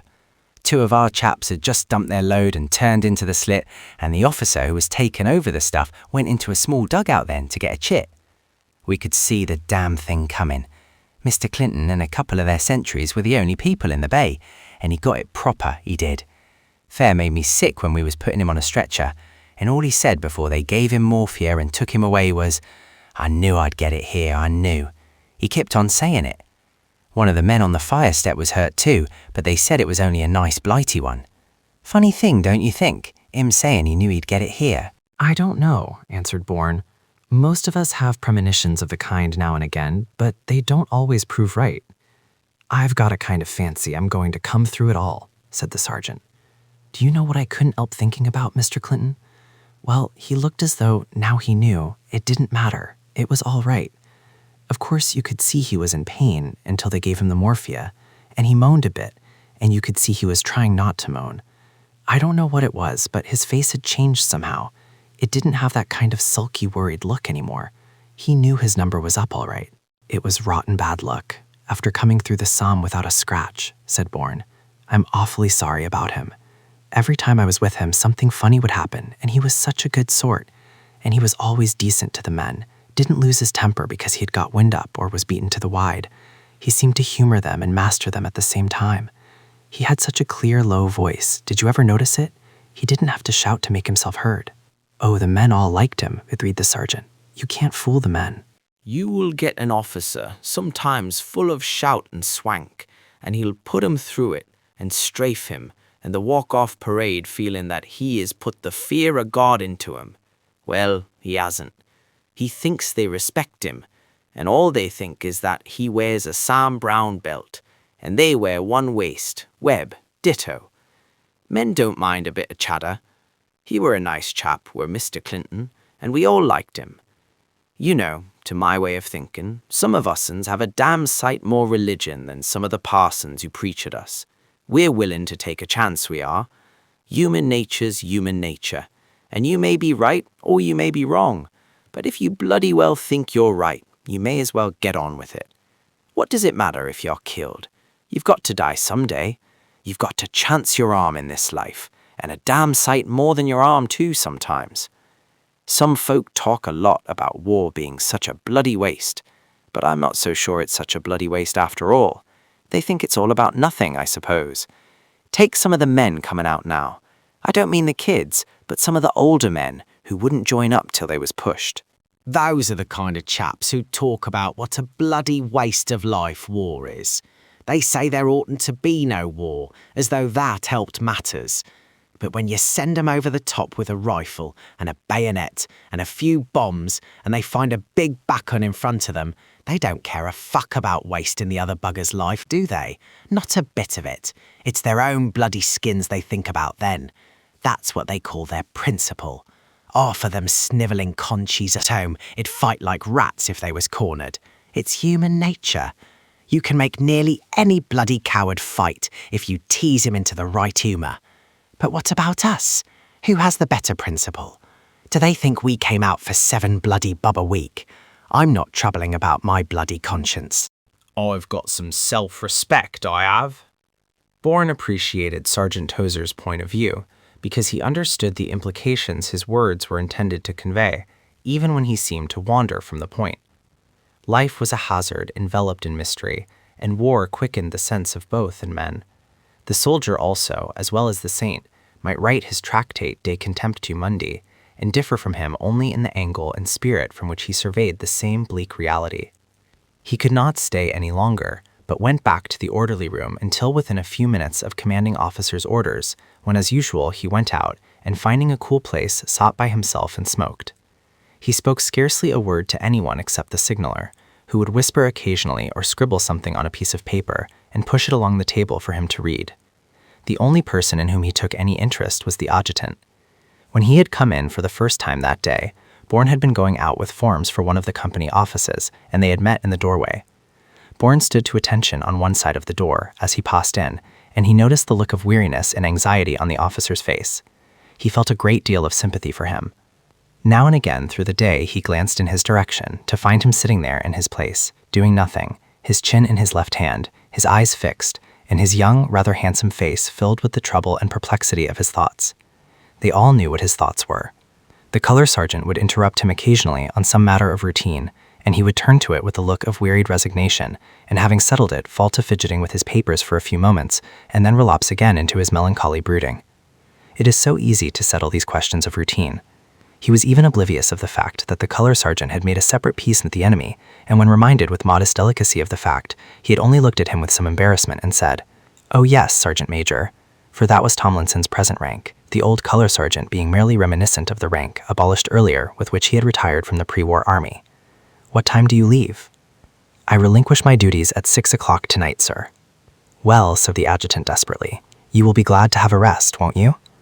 Bourne, typing orders, was just ticking off on the typewriter the statement, 18075 CPLTS. Reynolds to be sergeant, and the date.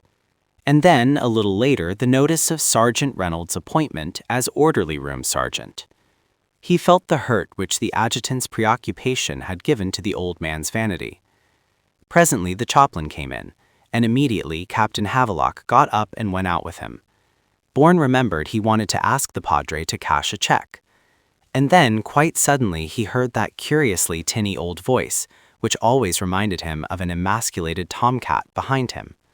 "Bourne, you will cease from duty here tonight at 6 o'clock. "Very good, Sergeant Major," said Bourne briefly, though the dismissal, which he had expected, took him by surprise at that particular moment. Evidently, the sergeant major thought there was some disappointment in his voice, and it roused in him the appetite to rub it in. "You are not quite the man for the job," he said with satisfaction. "No, Sergeant Major," said Bourne indifferently, and then added, simply as a matter of casual interest, "I shall be glad to go back to soldiering again." Nothing could have flicked them more acutely on the raw than the implied distinction between their job and his, and satisfied with the effect of this counterthrust, he continued his typing. He had become almost an expert. A moment later, the signaller looked up at him and solemnly winked. "How do you feel?" said Sergeant Major Robinson when he presented himself at a few minutes after 6, pack, rifle, and bedding complete. "Fat and idle, Sergeant Major," replied Bourne, smiling. "We can cure that." You may go to Sergeant Tozer's. Dare say he can make room for you. Heard you was coming back at tea time, said little Martlow, as Bourne dumped all his stuff on the ground beside him. We're not going up the line tonight. First night off we've had since we've been in this fucking hole. What are we going to do about it? Where's Shem? Bourne asked him. Washing hisself. Let's go into bloody Mazingarb and have a bon time, the three on us. I've got Vank Frong and a 10-bob note me mother sent me. Shem appeared in the doorway. Do you know where the Padre is billeted, Shem? Come and show me the way, and then I want to find Evans. You had better come along too, Martlow, and we shall make a night of it. What do you want Evans for? Asked Martlow jealously. I want him to buy me some of that champagne which is réservé pour les officiers. As he is the commanding officer's servant, they'll sell it to him without fuss.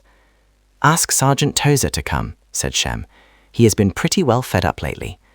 All right, but I must find the Padre first. We shall have plenty of time to look for the sergeant later, or you may go and look for him while I'm waiting for the Padre. They took a shortcut behind headquarter company's huts and the orderly room, coming out in a side street, or rather lane, in which some of the better houses had secluded themselves. Bourne knocked at a door, and Shem and Martlow, having told him they would meet him at an estaminet in the main street a couple of doors away from the corner, went off to look for Sergeant Tozer. No one answered his knock. Then an old woman crossing the yard told him the chaplain was not in, but he would be back later. She was vague when asked how much later. Bourne idled up and down the street, waiting. Presently, out of one of the houses came the adjutant. He looked at Bourne as he acknowledged the salute. Are you waiting for anyone? He asked. I am waiting to see the chaplain, sir. He is with the commanding officer. I do not think he will be long. That was encouraging. At last the tall, lean figure of the Padre came out. He did not notice Bourne coming down the street, but turned away to go to his own billet, and Bourne followed him, overtaking him before he got to the door. He was surprised when Bourne told him that he was no longer in the orderly room. There was no difficulty about the check, as he had plenty of money which he needed for the use of the mess, and he was going into Noué-les-Mines in the morning. Mr. Clinton died of wounds this afternoon. Do you know, he told me some days ago he had a feeling that he would be killed if he went into the line here. I think he told me, because in a way he was rather ashamed of it. When he did go up, he went quite cheerfully, as though he had put it out of his mind. Bourne shrank from talking about the incident with the Padre, even though the Padre was one of the best. He could only say in some confusion how sorry he was. It was odd to think he could speak more frankly about the matter with Sergeant Tozer. I don't know how you can go on as you are, Bourne, said the chaplain, abruptly changing the subject. I suppose even the luckiest of us have a pretty rough time of it out here, but if you were an officer, you might at least have what comfort there is to be found, and you would have a little privacy and friends of your own kind. I wonder how you stick it. You haven't anyone whom you could call a friend among these men, have you? Bourne paused for quite an appreciable time. No, he said finally. I don't suppose I have anyone whom I can call a friend. I like the men on the whole, and I think they like me. They're a very decent, generous lot, and they have helped me a great deal. I have one or two particular chums, of course, and in some ways, good comradeship takes the place of friendship. It is different.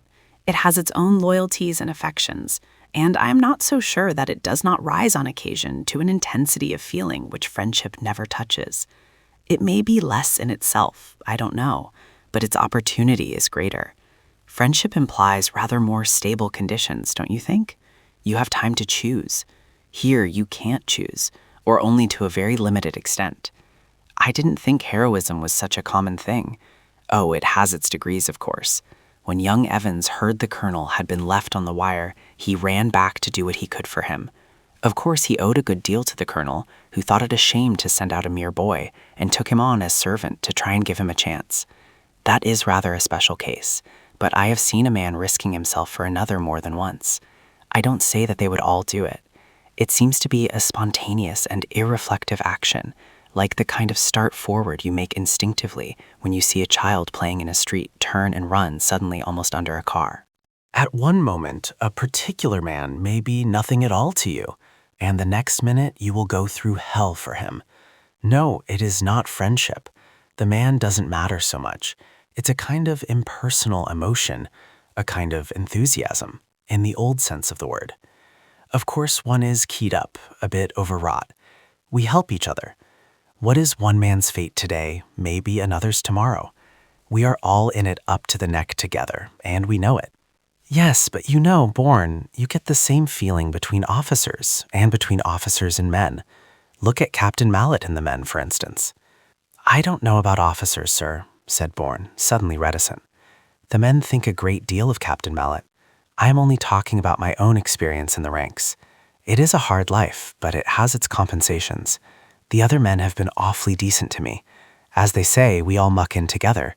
You know, Padre, I am becoming demoralized. I begin to look on all officers, NCOs, the military police and brass hats, as the natural enemies of deserving men like myself. Captain Mallet is not an exception. He comes down on us occasionally and disturbs the even tenor of our existence. I don't doubt you deserve it. Were you fired from the orderly room? Yes, I should think that is the right term to use, sir.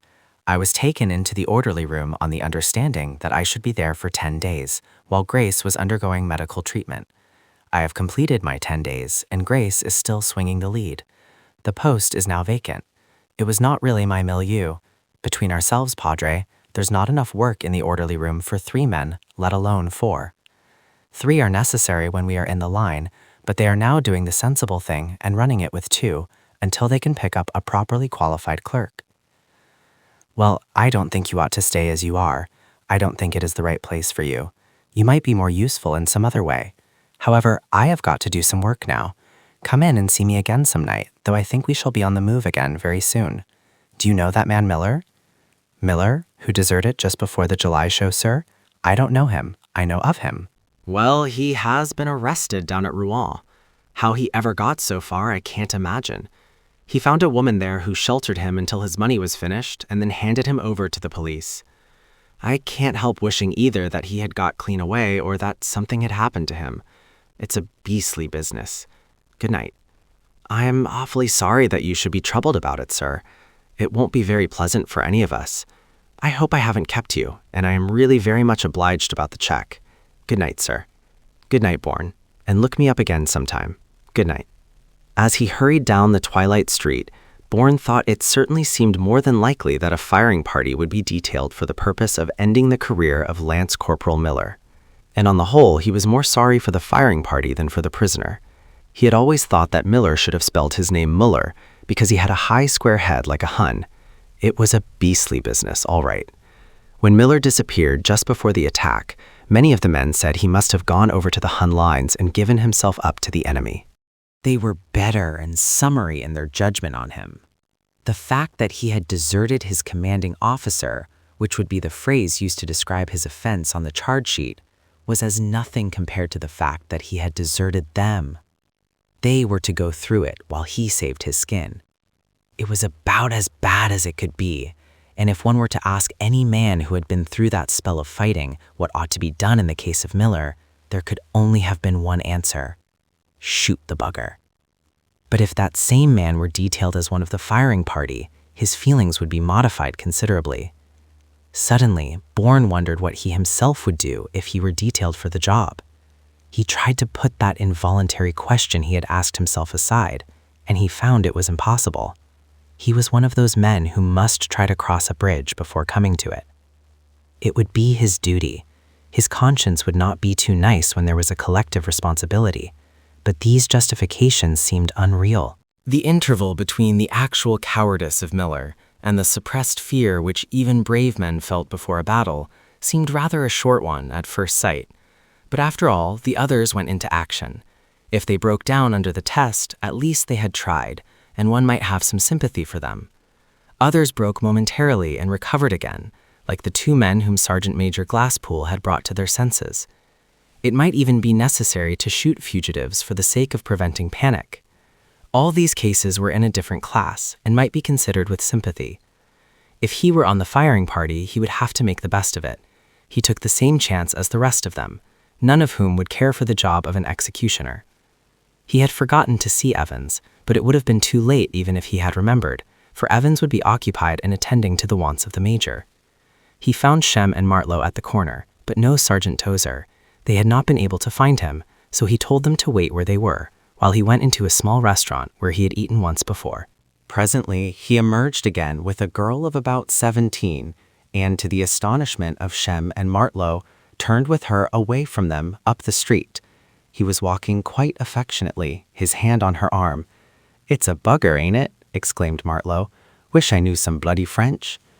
"Well, I'm not going to wait here for him," said Shem a little sulkily. "Let's go into the estaminet and get a drink."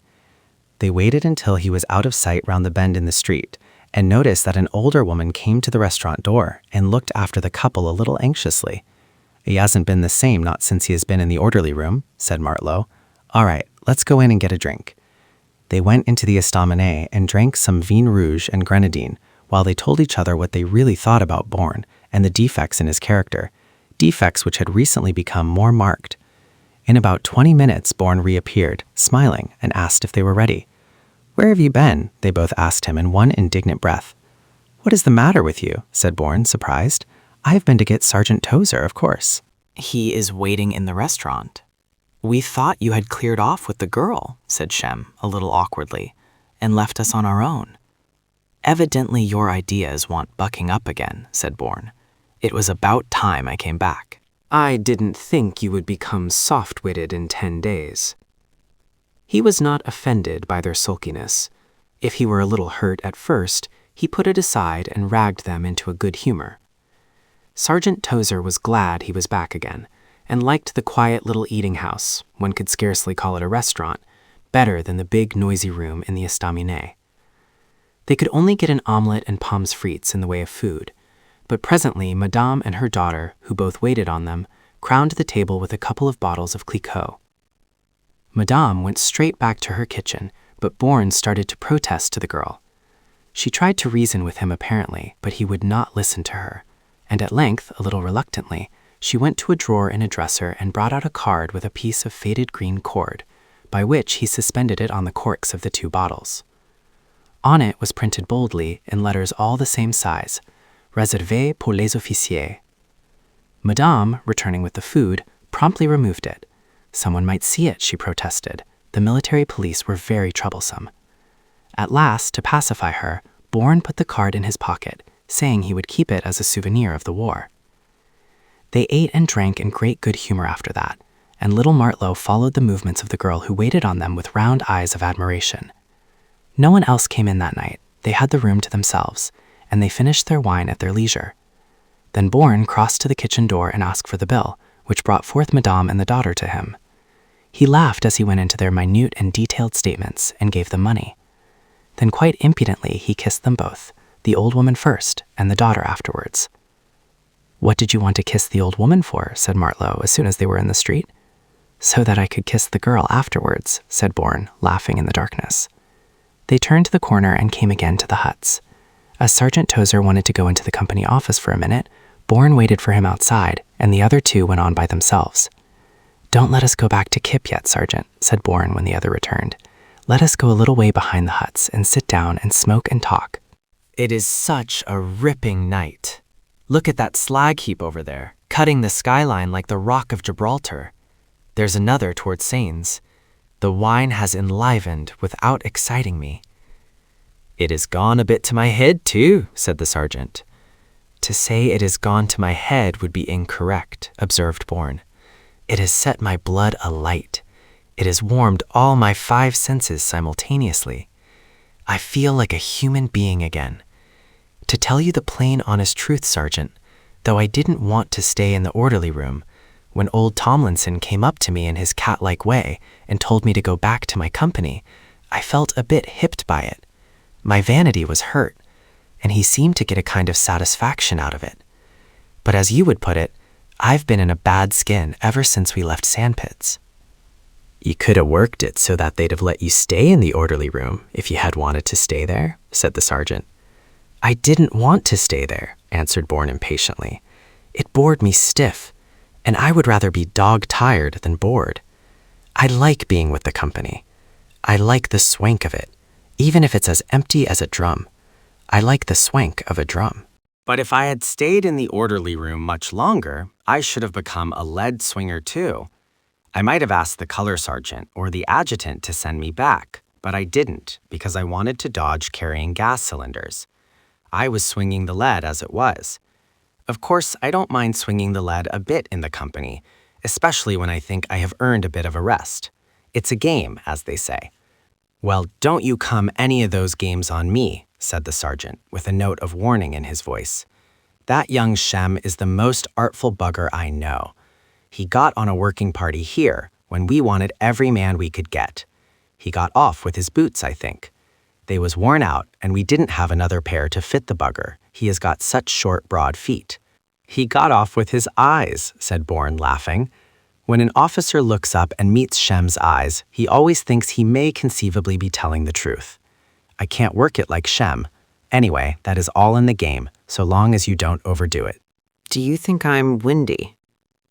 You're not any more windy than the next man, said the sergeant with a judicial air in answer to the abrupt question. Sergeant Major Glasspool said you were all right, and you've always been all right with me. Besides, if he thought you was shirking it, the captain would be down on you. What do you want to ask me for? Don't you know yourself? I wanted another opinion, said Bourne. I don't think I'm windy. I am in the hell of a bloody funk sometimes, but then everybody is. At first it seems to push me right over. I get a bit dazed, but when that has passed, funk only makes me think a damn sight quicker than usual. When I went to see the Padre tonight, he asked me why I wanted to stay with the company, and I said I liked the men. Well, you and I know that there are all sorts among the men. You know more than I do because you have got to keep them together and push them into it sometimes. What I said to him sounded rather silly after I had said it, but I suppose it was true all the same. I like the life better when I'm with the men. When I was in the orderly room and saw the men fall in on the road to go up the line, I felt out of it. Now that I'm back again, I feel better.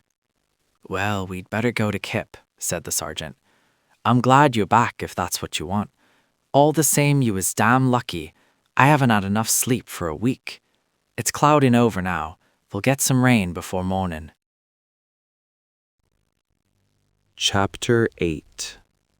Ambition, the soldier's virtue, rather makes choice of loss than gain which darkens him. Shakespeare. Captain Mallet watched Sergeant Tozer drilling his section on some of the wasteland beyond the huts. It had rained a little in the night, and there was no dust. They had been doing some rapid wiring with screw pickets, but there was not enough material for the work done to provide any test of efficiency. Afterwards, to wake them up, the sergeant gave them a little extended order drill. In Bourne being the last man on the right, the sergeant amused himself by giving the order left wheel repeatedly, so that Bourne sweated at the double for the greater part of that hour. Almost as soon as he dropped into quick march, on coming into line with the pivotal man again, there would be a shrill whistle from the sergeant, who, standing very erect, would sweep his outstretched arm round a quarter of the horizon, and Bourne was at the double again, saying under his breath, and while he had any breath, things that were more sincere than complimentary. Captain Mallet completely misunderstood the sergeant's motives. He had believed him to be a strict, efficient, but kindly instructor, and yet this looked very much like a kind of punishment drill. He struck at a few clods of earth irritably with his great ash stick. He did not like this kind of thing. He waved to the innocent sergeant to halt his men and advanced on him. "The men don't seem to be working very well this morning, Sergeant," he said with ominous amiability. They don't keep a proper interval, and they don't wheel round evenly. I shall take them myself for a few minutes. You get on the left flank, will you? And let us see if we can't improve matters a bit." Sergeant Tozer was disturbed. He was not quite sure from the start that Captain Mallet's method was the right one, and he became convinced before 2 minutes had elapsed that it was entirely wrong. Captain Mallet gave the order "right wheel" repeatedly, and Sergeant Tozer was doubling over clods and stubble for all he was worth, while Bourne merely made a right turn and continued at a leisurely pace in the direction indicated. Bourne realized the significance of the matter immediately and could with difficulty restrain his laughter. He wished he were on the other flank and next to the sergeant. It would be worthwhile doubling if he could only hear what the sergeant must be saying to the circumambient air. The sergeant would see the point too, and was certainly bursting with a sense of injustice. Probably the men thought nothing more about the matter than that it was rather good fun to see Sergeant Tozer taking quite a lot of unnecessary exercise. At last, Captain Mallet signaled to retire, thus bringing the men back towards himself, and having halted them, he called up a hot and indignant sergeant to listen to his views on the performance. "Sergeant, these men all seem inclined to slow down to an infantryman's pace, and I think that on parade, at any rate, they might keep to our own quick short step. Of course, one can't expect to get quite the same pace out of them under these conditions. They carry a bit more weight out here than they do at home, and it's very hot today, isn't it? That man on the right there, no, he's on the left now. He seems to be a bit slow. He shouldn't think about the other men. He seemed inclined to check his pace a little, as though to give him time to swing round into the new alignment. He spoke slowly, giving the sergeant time to recover from his exertions. That man has been in the orderly room the last 10 days, sir. He may be a bit slack and out of condition for the moment, but as a rule, he's not bad at his drill. I thought he wanted a bit of extra work to get fit, sir. That's why I put him out on a flank." "Oh, that was it?" said Captain Mallet, enlightened. "What do you think of your men, Sergeant? Let me have your own opinion." "I don't think they're a bad lot of men, sir," replied Sergeant Tozer, secretly indignant that there could be any question on the subject. "No, I don't think they're a bad lot at all," Captain Mallet agreed. "When I come along with a few criticisms, I don't want you to think I am dissatisfied. I think you always keep to a high standard, and that gives me the impression that you handle your men well. Get 'em into extended order again and double 'em down the field and back again. Then they may fall out for 10 minutes in smoke." Sergeant Tozer struck his rifle in salute and turned to the men, calling them to attention, standing them at ease again, and then calling them up with a bark. He told them off with considerable vigor and snap. He not only by this means did something to restore his prestige, but he also managed to convey the impression that his own contempt for their utter lack of all soldierly qualities was only an ineffectual echo of Captain Mallet's opinion, and in that way he got home as well on his company officer, who quite appreciated the fact. Then, as he had been ordered, he extended the men and sent them about 150 yards and back again at the double. When he halted them, they looked at him indignantly, panting like blown cattle. He considered them for a little while with an air of patient disparagement, and telling them to fall out for 10 minutes, returned to Captain Mallet. "Fucking slave drivers, that's what they are," said Minton, flinging himself on the ground. "What's the cunt want to come down here buggering us about for? Haven't we done enough bloody work in the week?" Captain Mallet talked to the sergeant for a few minutes on matters of casual interest, glancing occasionally in the direction of the resting men. "Sergeant, I want to speak to Bourne. Not yet. Let him cool off and finish his cigarette. I think he might go for a commission. There's a great wastage in officers, and they seem to be running short. They're always pressing us to recommend likely men. I think he might do, don't you? What's your own opinion of him?" "I don't know what to think of him, sir. He's a queer chap. When he first came to us, we all took him for a dud, but after a few days he seemed quite able to take care of himself. Fact, I thought he was getting a little too much of his own way, thought he might be getting a bit fresh, and decided to keep an eye on him. I couldn't find any fault with him. He could take a telling off without showing temper. He was a well-disciplined man. He didn't try to make friends with anyone, but he was quite friendly if anyone wanted to talk to him. He wouldn't be put upon either. All the men got to like him. He's a gentleman, all right, and better educated than we are, but he never talks of himself. He seems out of place in the ranks somehow. You seem rather doubtful about him, Captain Mallet observed. It isn't that, sir, said the sergeant. I think he might make a very good officer. He's not quite the build of a soldier.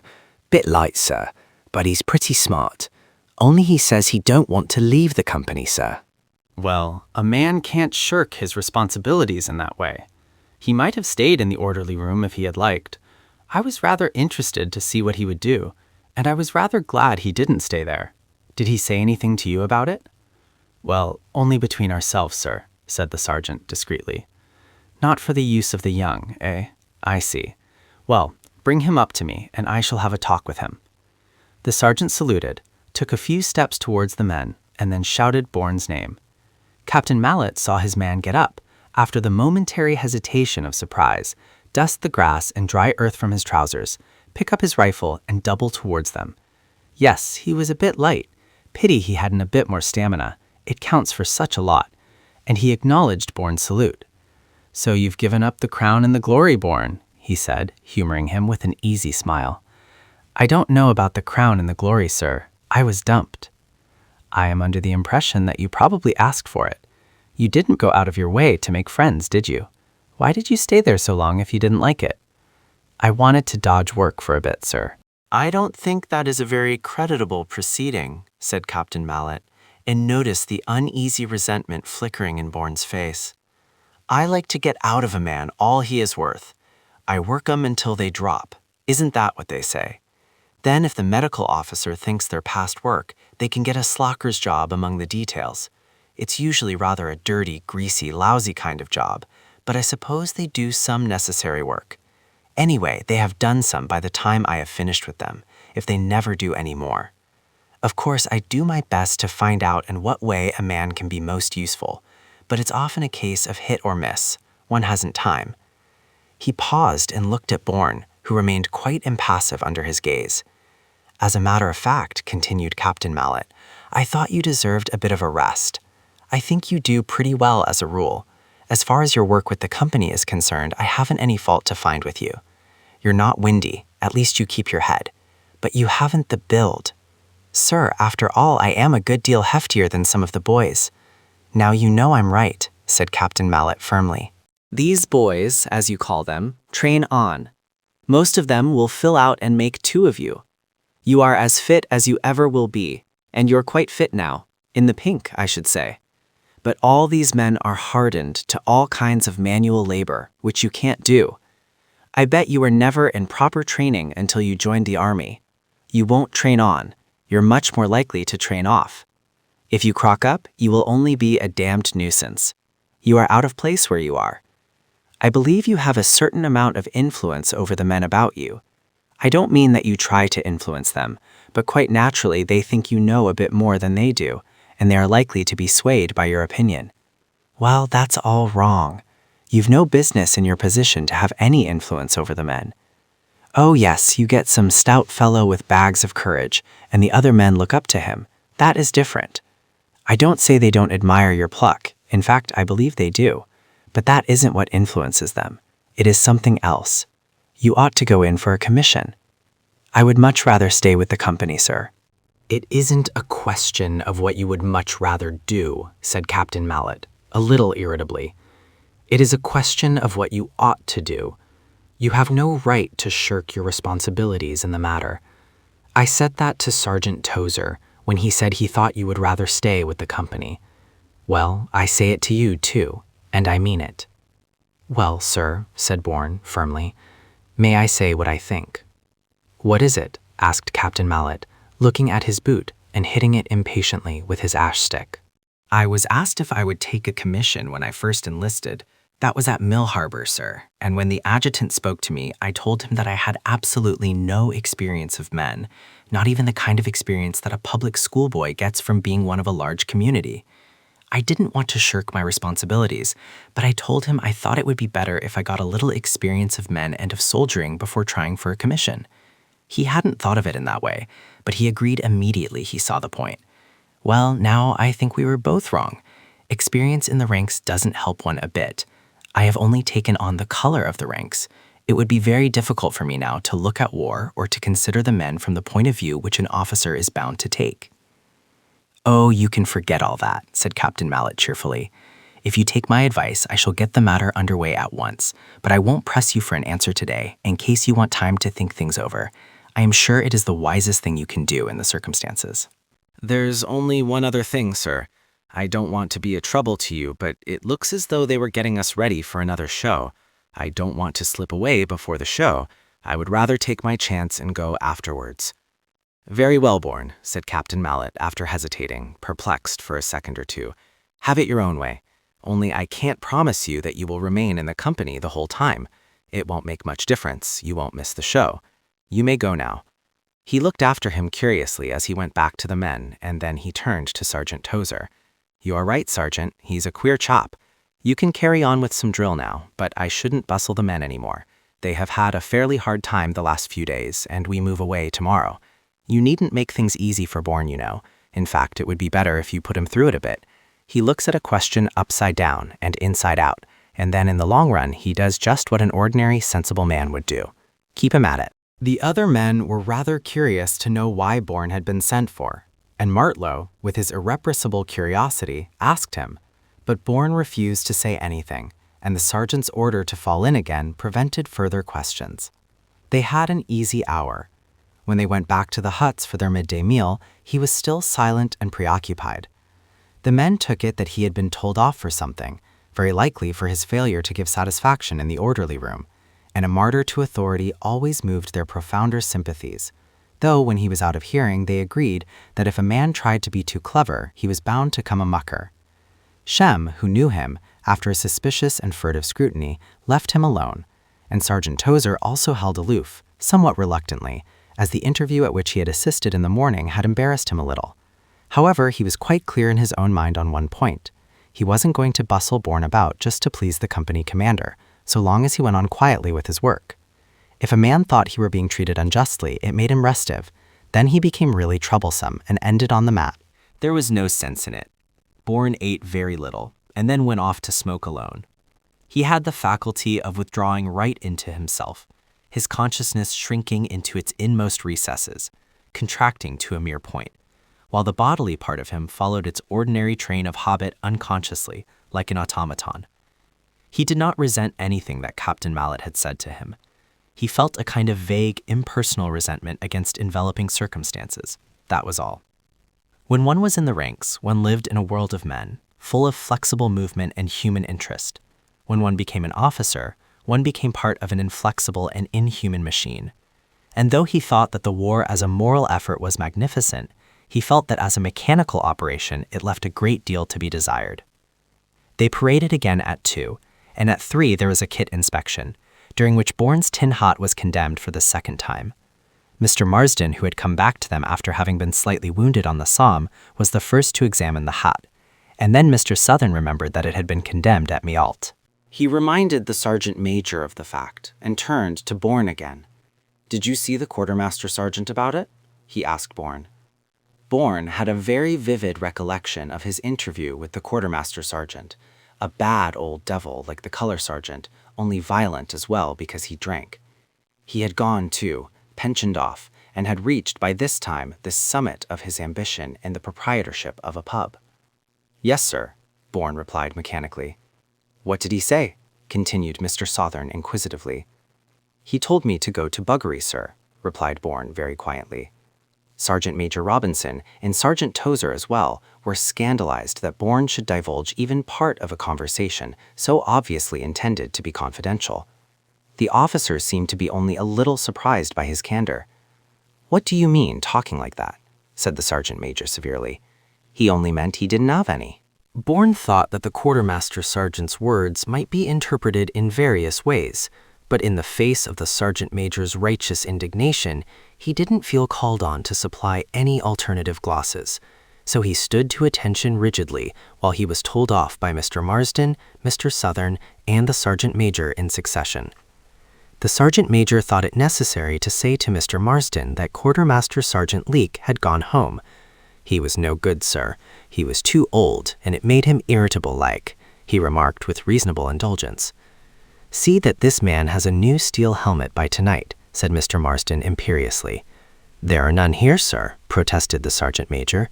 There may be a few at the quartermaster's stores in Noël-les-Mines, but even there, they've probably got all their stuff packed ready for the move. Then see that he gets one at the first possible opportunity, said Mr. Marsden, and with this indefinite extension of the original time limit, he passed, somewhat hastily, to a detailed criticism of the next man's deficiencies. All the men had pricked up their ears to hear Bourne being told off for the second time that day. Bloody shame, wasn't it?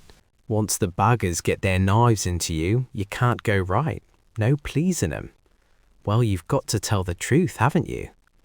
But the sergeant major's inadvertent reference to the prospect of a move effectively routed these desultory sympathies with a stronger interest, and as soon as they went for their tea, they heard it was in orders. Breakfast at 8, all huts to be cleaned up and ready for inspection by company officers at 9, and the battalion to be on parade, ready to move off at 9:30. Bourne drank his tea alone, but Martlow invaded his solitude. Look here, Bourne, you're coming out with me tonight, and I'm going to pay, see? I've got plenty money, and I'm not always going out with you and let you stand treat. So you come along with Shem and me, and we'll have a little bit of a beano on our own. And you don't want to mind what any bloody officer says to you, see? You want to take it the right way. It don't do no harm. It was the solemnity of Martlow's expression which overcame Bourne's already diminishing reserve. The notion that he couldn't take an ordinary telling off made him inclined to laugh, but he restrained himself. All right, kid, he said gratefully. We shall go out and have a beano together.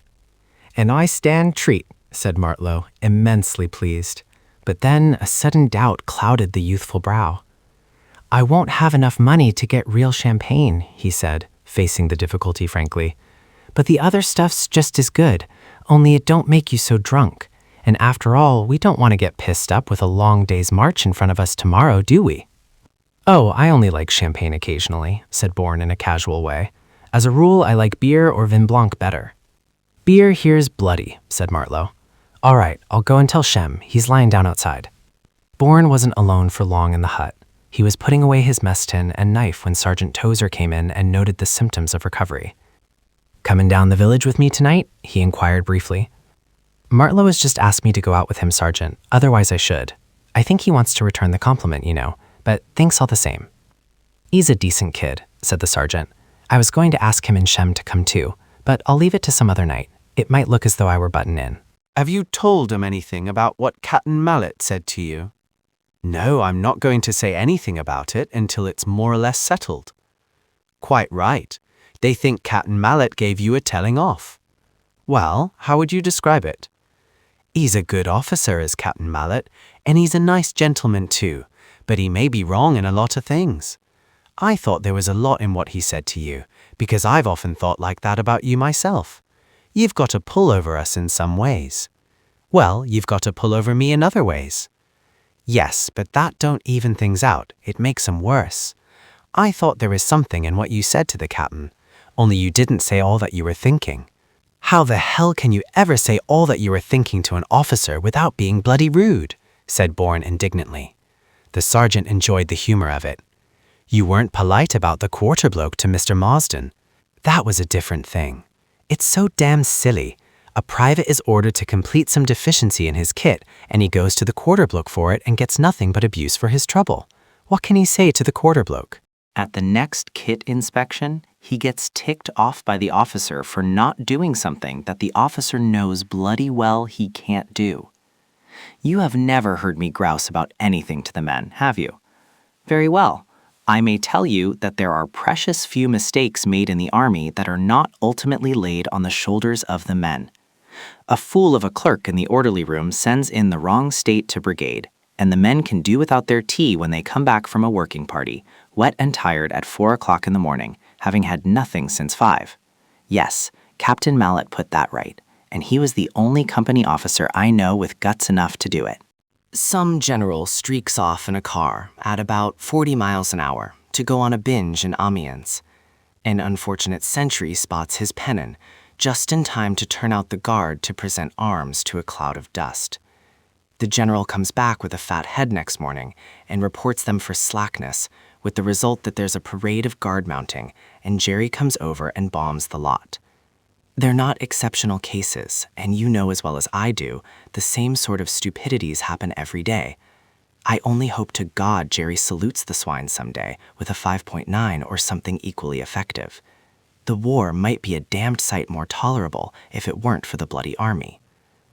I shall get another tin hat when I can find one for myself in the trenches, I suppose, because I'm pretty sure I will not get one through the official channels. What do I do when I want anything now? I go to the snobs for it, but they don't happen to have a tin hat at the moment. I don't know whether Mr. Marsden and Mr. Southern think they look impressive when they're ticking me off, but what I do know is that a storekeeper with a land stripe up has much more say in the matter of getting me a tin hat than either of them. Well, there's something in that, said Sergeant Tozer, feeling for his tobacco. But it were silly to repeat what the quarter bloke said. It didn't matter as far as the officers were concerned, but it got up the sergeant major's back. If Mr. Marsden can't alter things, do you think you can? I know perfectly well they can't be altered. They have got to run the machine more or less as it has been handed over to them. And because I know that, I have never groused to anyone until I started grousing to you a few minutes ago. If the sergeant major has got his back up with me, I dare say I can stick it.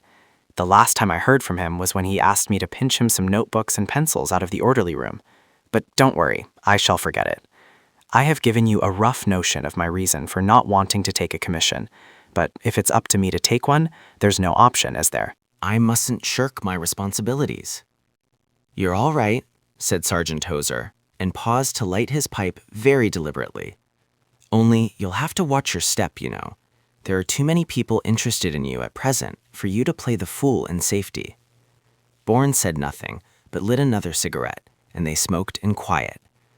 Then little Martlow came back and sat quietly beside them. He looked at the sergeant a little dubiously, and Bourne knew that he was telling himself that his money wouldn't run to the entertainment of 3 people beside himself. He could see Martlow determining firmly not to ask the sergeant, and then quite suddenly, Corporal Greenstreet put his head in the hut. Bourne here? Yes, Corporal. Company guard tonight, 6 o'clock. Very good, Corporal. Just gives me time to get ready. I'm sorry, Martlow, but we'll go on a binge together some other night. I dare say the sergeant major thinks I have had too cushy a time lately. It's a bloody army, said Martlow in disappointed tones, and he sat there looking at Bourne with his underlip thrust out in temper. Oh, I don't know, said Bourne cheerfully. It's all right in peacetime, as the old sweats say. He looked at Sergeant Tozer with an almost laughing face, and the sergeant took his pipe out of his mouth. You and Shem had better come out with me tonight then, Martlow. It's about up to me.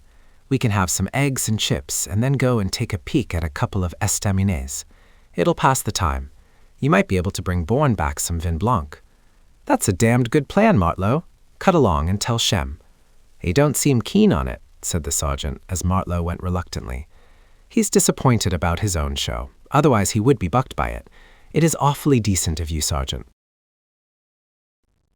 Chapter 9. But thy speaking of my tongue, and I thine, most truly falsely, must needs be granted to be much at one. Shakespeare. Bourne never slept much. As soon as he put out his cigarette and rolled himself up in his blankets, he would sleep like a log for an hour or two perhaps, and then so lightly that the least sound would wake him. It was a legend among the other men that nobody ever woke during the night without finding Bourne sitting up and smoking a cigarette. Company guard didn't bother him in the least. It was a cushy guard, without formality, and he liked the solitude and emptiness of the night. One bathed one's soul in that silence as in a deep, cold pool. Earth seemed to breathe, even if it were only with his own breathing, giving consciousness a kind of rhythm which was neither of sound nor of motion, but might become either at any moment. The slag heaps, huge against the luminous sky, might have been watchtowers in Babylon or pyramids in Egypt. Night with its enchantments, changing even this flat and unlovely land into a place haunted by fantastic imaginings. Morning gave again to life its sordid realities. He got himself some tea at the cooker, yarned to Abbott while he drank it, and was washed and shaved before the rest of his were fully awake. The battalion fell in on the road at about 20 minutes past 9, and 5 minutes later the commanding officer and the adjutant rode down the line of men, perhaps less with the object of making a cursory inspection than for the purpose of advertising the fact that they had both been awarded the Military Cross for their services on the Somme. "Wonder they have the front to put 'em up," said Martlow, unimpressed. Major Shadwell and Captain Mallet had no distinctions. "I don't want no medals myself," added Martlow disinterestedly. Bourne was struck by the adjutant's horsemanship. When the gray he rode trotted, you saw plenty of daylight between his seat and the saddle, and the exaggerated action made it seem as if instead of the horse carrying the adjutant were really propelling the horse. However, he brought to the business the same serious attention which he gave to less arduous duties at other times. The men were forbidden to drink from their water bottles on the march until permission were given. They moved on, and by 10 o'clock were marching through New Les Mines again, and presently word was passed along that they were going to Bruay. There was no doubt about it this time. Captain Mallet had told Sergeant Major Robinson, and the men swung forward cheerfully, in spite of dust and heat, opening out a bit so that the air could move freely between them. On the whole, their march discipline was pretty good. They arrived at their new billets at about 1 o'clock. Bruay was built on 2 sides of a valley, and their billets were naturally in the poorer part of the town, in one of the uniform streets that always seemed to lay stress on the monotony of modern industrial life. It was a quarter given up to miners. The street in which A Company had billets was only about 100 yards long, led nowhere, and ended abruptly, as though the builders had suddenly tired of their senseless repetition. But it was all very clean. Dull and dingy, but clean. Some of the houses were empty, and Bourne, Shem, and Martlow, with the rest of their section, were in one of these empty houses. The town, however, was for the most part earlier than the days when towns came to be planned. You could see that the wisdom of cattle, which in such matters is greater than the wisdom of man, had determined the course of many of its sinuous streets as they picked their way to and from their grazing, guided only by the feel of the ground beneath them and the gradients with which they were confronted. So the town still possessed a little charm and character. It had its place, its sides all very unequal, and all of it on the slope. Even the direction of the slope was diagonally across it, and not merely from side to side or end to end. Perhaps the cattle had determined that too, for the poor fool man has long since lost his nature. Houses in the older parts of the town, though modest and discreet, still contrived to have a little air of distinction and individuality. They refused to be confounded with each other. They ignored that silly assumption that men are equal. They believed in private property. It was obviously the intention of authority that the men should be given an opportunity to have a bon time.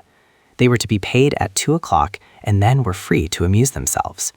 "You're coming out with me tonight," said Martlow to Bourne decisively. "Very well," said Bourne, dumping his pack on the floor of the room they occupied and opening the window. They were upstairs, and he looked out and down into the street. There were 5 or 6 corporals and lance corporals standing just outside, and both Corporal Greenstreet and Lance Corporal Jakes spotted him immediately and shouted for him to come. He went, a little reluctantly, wondering what they wanted. "You're the man we was looking for," said Corporal Greenstreet. "The sergeants are running a sergeant's mess for the couple of days we'll be here, and we don't see why we can't run a corporal's mess."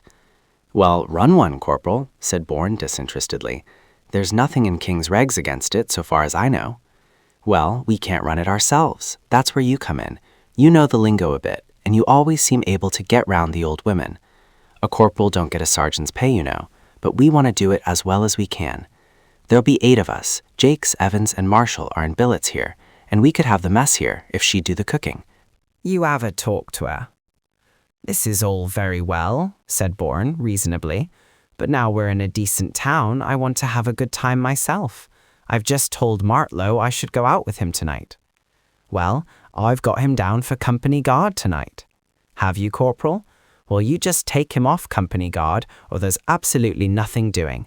Every time we arrange to go out on a bit of a spree together, he or Shem or myself are put on company guard. I was on last night." "Well, Sergeant Major Robinson told me to put you on guard last night. He said it would do you good. You were getting a bit fresh." "I guessed that," said Bourne. He didn't want to be nasty, of course, but he thought he would give me a reminder. I don't mind taking my share of guards, but if you put one of us on, you might just as well put us all on together and make a family party of it. I don't mind helping you to run a mess, but I want to have a good time too. Well, you muck in with us, said Corporal Greenstreet. And you needn't put anything in the kitty, added Lance Corporal Jakes. Oh, thanks all the same, but I like to pay my own way, said Bourne coolly. I don't mind going in and asking Madame what can be done in the matter. And then, if we can come to some arrangement, I shall see about buying the grub. But before things go any further, it has got to be clearly understood that neither Shem nor Martlow is on any guard tonight. We three are going out on a spree together. I shall muck in with you tomorrow night. That's all right, said Corporal Greenstreet hastily. I'll get some other bugger for the bloody guard, if there is a guard. I've had no orders yet. It's just as well to take the possibility into consideration, said Bourne. But mind you, you would do it just as well on your own, without me. Come on, you parlez-vous to the old woman, said Corporal Greenstreet, and hurried him through the house into the forefront of the battle, which was the kitchen. Madame was a very neat and competent-looking woman, and she faced Bourne with her two daughters acting as supports immediately behind her. Bourne got through the preliminary politesses with a certain amount of credit. She had already understood that the corporals required her assistance in some way, but they had failed apparently to make matters clear. Qu'est-ce que ces messieurs désirent? She inquired of Bourne, coming to the point with admirable promptitude, and when he explained matters, they launched into a discussion on ways and means. Then Bourne turned to Corporal Greenstreet. I suppose it is pukka that we stay here 2 nights, is it? That's according to present plans. Of course, you can't be certain of anything in the bloody army. Does it make any differ to her? Not much, said Bourne. You can have grilled fillet of steak with fried onions and chips and beans, or you can have a couple of chickens. I am wondering what sort of sweet you can have. Could we have a suet pudding with treacle? No, I don't think so, said Bourne reflectively. I don't think the French use suet much in cooking, and anyway, I don't know the French for suet if they do. Suif is lard, I think. Could you pinch a tin of posy out of stores? Then you might have a sweet omelet with jam in it. Perhaps it would be better to buy some decent jam. You don't want plum and apple, do you? Only I want to make the money go as far as possible. I like those little red currants in syrup which used to come from Bar-le-Duc. Get 'em. I don't care a fuck where they come from.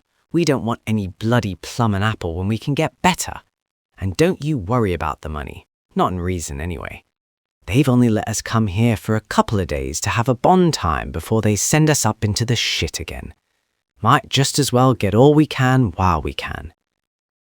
Bourne turned to Madame again and asked her if she would do the marketing for them, and the upshot of it was that they both agreed to go together. Bourne turned to Corporal Greenstreet and asked him about money. Will it do if we all put 20 francs into the kitty to start with? I don't think I shall want so much. Give me 10 each, and if that isn't enough, then you can each give me up to another 10. I am going to let her buy the wine because she knows somebody in the trade and says she can get us good sound wine, which you don't get in estaminets, fairly cheap. Dinner's up, Corporal, said Corporal Marshall, putting his head in the door. And thanking Madame, they left to get their meal rather hurriedly. Where have you been? Said Martlow indignantly to Bourne, and Shem burst out laughing at the way in which the question was put. What the bloody hell is he laughing at? Said Martlow, his face all in a pucker. I have been doing my best to get you off company guard tonight. Me? Exclaimed Martlow. Me on bloody company guard tonight? And the only cushy town we've been in? It's a bugger, ain't it? Do you mean to say they had me on bloody guard? Well, I have taken on the job of rationing officer to the corporal's mess, on condition they find someone else in your place. That is, if they should mount a guard tonight. They may give it a miss. It isn't a bad stew today, is it? Seems to me a long time since we had any fresh meat, except for a few weevils in the biscuits. As soon as I have had dinner, I shall go off with Corporal Greenstreet and make the other corporals ante up. Then I shall be back in time to get my pay, and afterwards I shall go out and do the marketing with Madame. When we have had tea, the 3 of us had better hop it to the other side of the town right away, in case they come along and pinch us for any fatigues. There's a cinema up there. And look here, Martlow, you're not going to pay for everything tonight, see? We shall have to make the most of our opportunity to have a bone time, as it may be our last chance. I hate the thought of dying young. Well, I'll stand the supper, said Martlow reasonably. I've got about 3 weeks' pay, and me mother sent me a 10-bob note. I wish she wouldn't send me any money, as she wants all she gets, but there's no stopping her. Shem can pay for the drinks afterwards. Of course, he has got money. To be a Jew and not to have money would be an unmitigated misfortune, enough to make one deny the existence of providence. He never will offer to pay unless you make him. He wouldn't think it prudent. But all the same, if you are broke to the wide, Shem will come down quite handsomely. He doesn't mind making a big splash then, as it looks like a justification of his past thrift. Shem and I understand each other pretty well, only he thinks I'm a bloody fool. I don't think you're a bloody fool, said Shem indulgently, but I think I could make a great deal more use of your brains than you do. Shem thinks he is a practical man, said Bourne, and a cynic, and a materialist. And would you believe it, Martlow? He had a cushy job in the pay office, to which all his racial talent gave him every claim, and he was wearing khaki, and he had learned how to present arms with a fountain pen, the most perfect funkhole in Blighty, and he chucks the whole bloody show to come soldiering. Here you are, clean up my Dixie, like a good kid, and my knife and fork. I must chase after these corporals. I wouldn't trust any of them round the corner with a 3-penny bit, not unless I were a sergeant. He found Corporal Greenstreet ready, and they set off together. The corporal had collected all the money except from Corporal Farman and Lance Corporal Eames. What about Corporal Whitfield? Bourne asked him. He's no bloody good, said Greenstreet. He never will join in with us in anything. Do you know, he gets at least one big parcel out from home every week, and I've never seen him give away a bite yet. In any case, he's no good to us. He's a Rechabite. What the hell is that? Inquired Bourne, somewhat startled. I don't know. It's some kind of sect or other, I think. They don't drink and they don't smoke either, but you ought to see the bugger eat. He's no bloody good to us. I don't know anything about him, Bourne explained. No, and you don't want to, said Greenstreet earnestly. I'm in the same billets as I was last time, but I haven't had time to look in on him yet. An old maid owns the house, and she has an housekeeper, cook-housekeeper, I should say. They're very decent to all of us, respectable people, you know. I should say the old girl had quite a bit of rattle to her, lives comfortably anyway, likes you to be quiet and wipe your feet on the mat. You know, the house was in one of the streets leading off the place, and it had a gate at the side giving access to a small yard, with a garden, half flowers, half vegetables. There was a tree bright with early red apples, and a pollarded plane with marvelously contorted branches and leaves already yellowing. Corporal Farman was just coming out of the door as they entered the gate, and he handed over his 10 francs cheerfully. He and Corporal Greenstreet were perhaps the 2 best-looking men in the battalion, fair-haired, blue-eyed, and gay-complexioned. The menacher, recognizing the latter, waved a welcome to him from the doorway. She's been asking about you, Corporal. Bonjour, Monsieur Greenstreet, she cried, rolling each R in her throat. Bonjour, madame. Be there in arithmetic. I'll meet you up at the company office, Corporal, and show you the billets. Bourne's running the show. Farman waved a hand and departed on his own business. Corporal Greenstreet and Bourne went into the house after using the doormat rather ostentatiously. But even so, the manager looked a little suspiciously at Bourne. Vous n'avez pas un logement chez nous, monsieur, she said firmly. C'est vrai, madame, mais j'attends les ordres de monsieur le caporal. He spoke deliberately, with a little coldness in his manner, de haut en bas, as it were, and after a further penetrating glance in his direction, she ignored him for the moment. Corporal Greenstreet left his pack in a room off the kitchen, but 1 step higher, and with a wooden floor instead of tiled. Then he returned, and the woman opened on him rapidly, expressing her pleasure at seeing him, and her further gratification at seeing him so obviously in good health. He did not understand 1 word of what she said, but the pleasure and recognition in her face flattered him agreeably. Ah oui, madame, he said with a gallant effort. Mais vous n'avez pas compris, monsieur. Ah oui, compris, madame. Glad to be back, compris. Couchy avec mademoiselle. The expression on the face of the ménagère passed very rapidly from astonishment to indignation, and from indignation to wrath. Before Corporal Greenstreet realized what was about to happen, she had swung a muscular arm and landed a terrific box on his ear, almost knocking him into a scuttle containing split wood and briquettes for the stove. Bourne, thinking with a rapidity only outstripped by her precipitate action, decided that the Hindustani kushi and French coucher must have been derived from the same root in Sanskrit. He interposed heroically between the fury and her victim, who without any hesitation had adopted the role of a non-combatant in trying circumstances. Mais madame, madame, he protested, struggling to overcome his mirth. Vous vous méprenez. Cushy est un mot d'argot militaire qui veut dire doux, confortable, tout ce qu'il y a de plus commode. Monsieur le caporal ne veut pas dire autre chose. Il veut vous faire un petit compliment. Calmez-vous, rassurez-vous, madame. Je vous assure que monsieur a des manières très correctes, très convenables. Il est un jeune homme bien élevé. Il n'a pour vous, ainsi que pour mademoiselle, que des sentiments très respectueux. Bourne's French was only sufficient when circumstances allowed him an economical use of it, and these were enough to make him a bankrupt even in English. Madame was now moving about her kitchen with the fine frenzy of a prima donna in one of the more ecstatic moments of grand opera. Every emotion has its appropriate rhythm, and she achieved what was proper to her own spontaneously through sheer natural genius. Perhaps she was too great an artist to allow Bourne's words to have their full effect at once. She could not plunge from this sublimity to an immediate bathos. Innocence in adversity was the expression patent on the corporal's face, and perhaps the sight of it brought into her mind some mitigating element of doubt, which she resisted at first as though it were a mere feminine weakness. Nous nous retirons, madame, pour vous donner le temps de calmer vos nerfs, said Bourne with some severity. Nous regrettons infiniment ce malentendu. Monsieur le caporal vous fera ses excuses quand vous serez plus à même d'accepter ses explications. Permettez, madame, je suis vraiment désolé.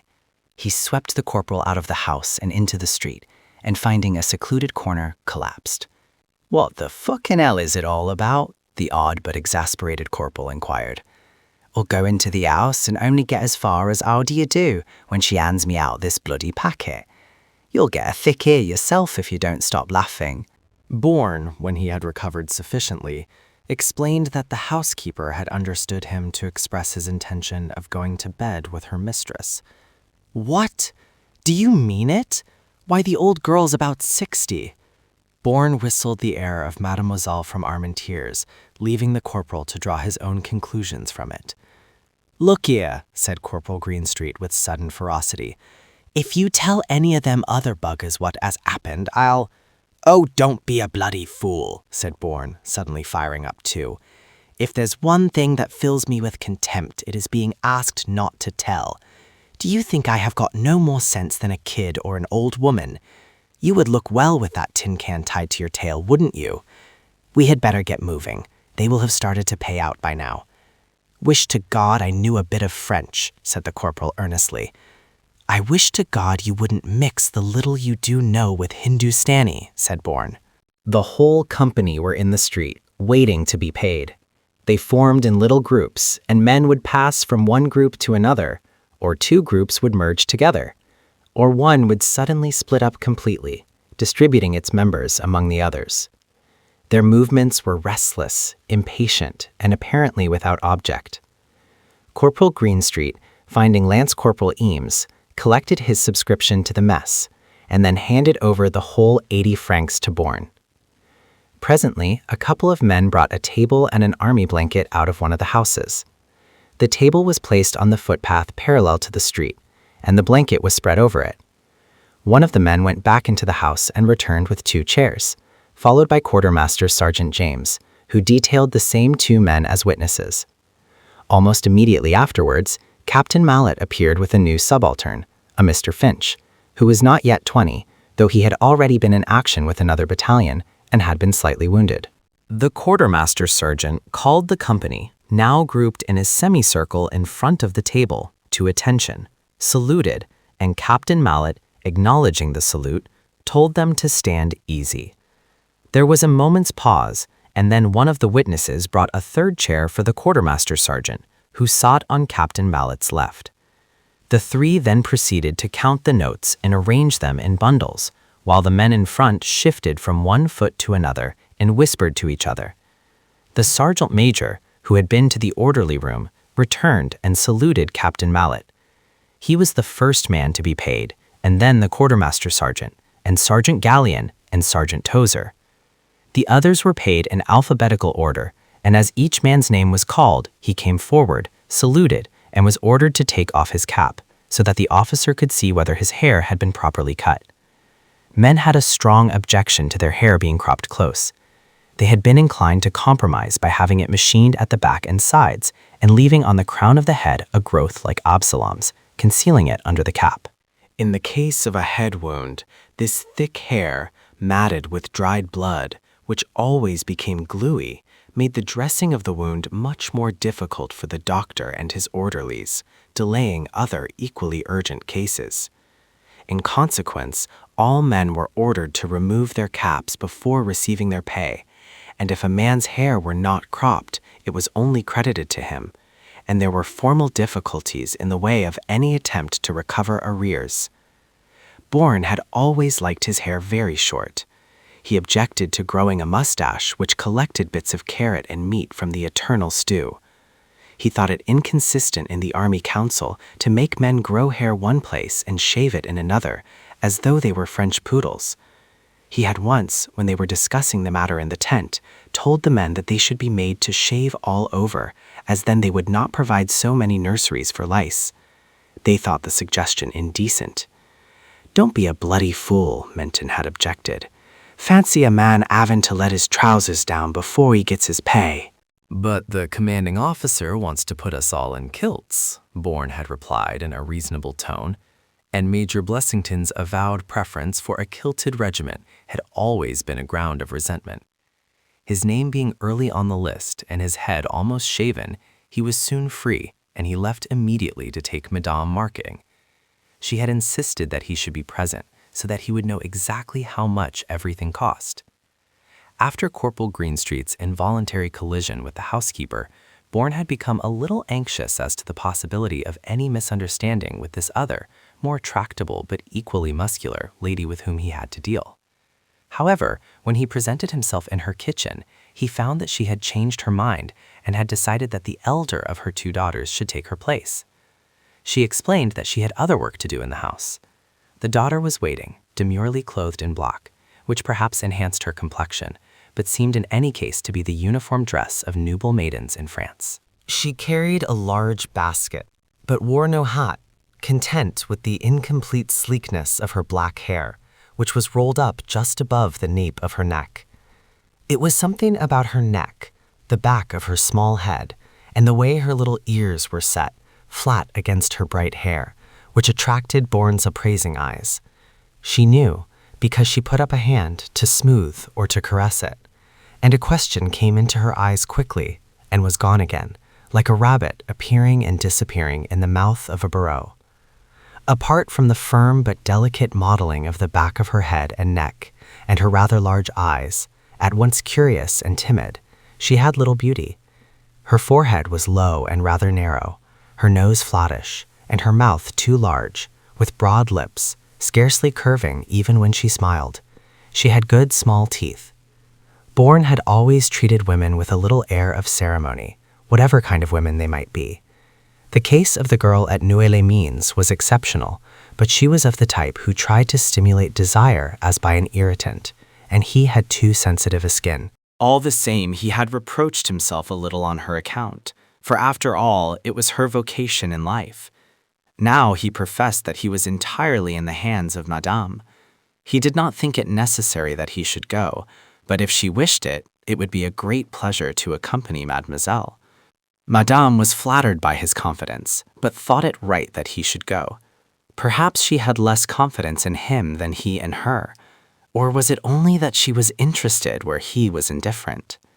He followed the girl out into the street. The greater part of the company were still waiting to draw their pay, and as Bourne and the girl passed behind them, the men turned curiously to look at the pair. "'Allo, Bourne, goin' square pushin'?" one of his acquaintances asked him with a grin. Bourne only looked at him, and moved a little closer to the girl, a combative feeling rising in him. After all, if the girl were not beautiful, she had poise and character. She ignored all those eyes, which were filled with desire and furtive innuendo and provocative challenge, as though indifferent to the tribute which all men pay, one way or another, to the mystery she embodied. With women of her race, it was still a mystery. It gave her the air of saying that she could choose for herself as she pleased, her own will being all that mattered. Even Captain Mallet, as Bourne passed on the other side of the street with a corrective perfunctory salute, glanced up at them with a fleeting interest.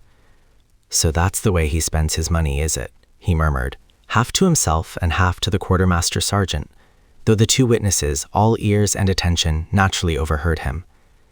As soon as they had turned the corner, she spoke to Bourne, opening out quite frankly. She had two brothers who had been at the front but were now working in a mine. They were apparently on a kind of indefinite leave, but were liable to be recalled at any moment to the colors. Then others who had also earned a rest from trench life would take their place. C'est dur, la guerre. But all the same she felt about it as did so many of them, to whom war seemed as natural and as inevitable as a flood or an earthquake. Bourne had noticed very much the same feeling among peasants close to the line. They would plow, sow, and wait for their harvest, taking the chance that battle might flow like lava over their fields, very much as they took the chance of a wet season or of a drought. If the worst happened, then the ruin of their crops might seem mere wanton mischief on the part of a few irresponsible generals, and whether it were a German or a British army which ravaged their fields and shattered their homesteads did not affect their point of view very materially. On the whole, however, their pessimism was equal to the occasion. C'est la guerre, they would say, with resignation that was almost apathy, for all sensible people know that war is one of the blind forces of nature which can neither be foreseen nor controlled. Their attitude, in all its simplicity, was sane. There is nothing in war which is not in human nature, but the violence and passions of men become, in the aggregate, an impersonal and incalculable force, a blind and irrational movement of the collective will, which one cannot control, which one cannot understand, which one can only endure, as these peasants, in their bitterness and resignation, endured it. C'est la guerre. The demure little person hurrying beside him with her basket realized that the war made life more precarious, chiefly because it resulted in a scarcity of provisions and a rise, if only restricted rise, in prices. There was something always a little disconcerting to the soldier in the prudence, foresight, and practical sense of the civilian mind. It is impossible to reconcile the point of view which argues that everything is so scarce with that opposed point of view which argues that time is so short. She was amazed at his extravagance as she bought under his supervision chickens and beef and eggs and potatoes and onions, and then 4 bottles of wine. Salad and beans her mother's garden could provide, but as an afterthought, when buying the red currants and syrup, he bought some cream cheese. Then, their shopping completed, they turned back. She touched him lightly on the arm once and asked him why he had no stripes on his sleeve. Je suis simple soldat, moi, he explained awkwardly.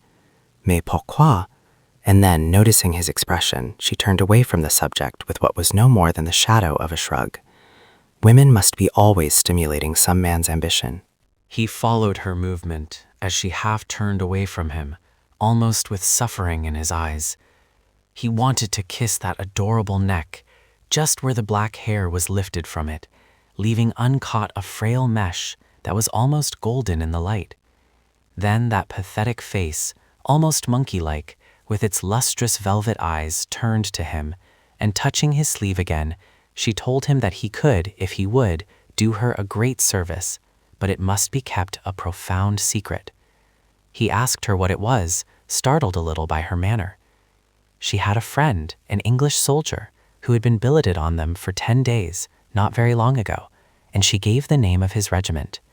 He had written to her 3 letters, and she had written to him, but he knew no French, and she only knew a few words of English. She had promised him that she would learn, so that she might write to him in his own language. Would Bourne help her? The hand, a little red and shiny from work, fluttered on his sleeve. Would Bourne translate his letters to her and help her to write him a letter in English? Bourne, amazed, tried to picture the man to himself, as though his mind were a kind of crystal in which he might expect to see visions, as a moment before he had been dreaming dreams. It baffled him.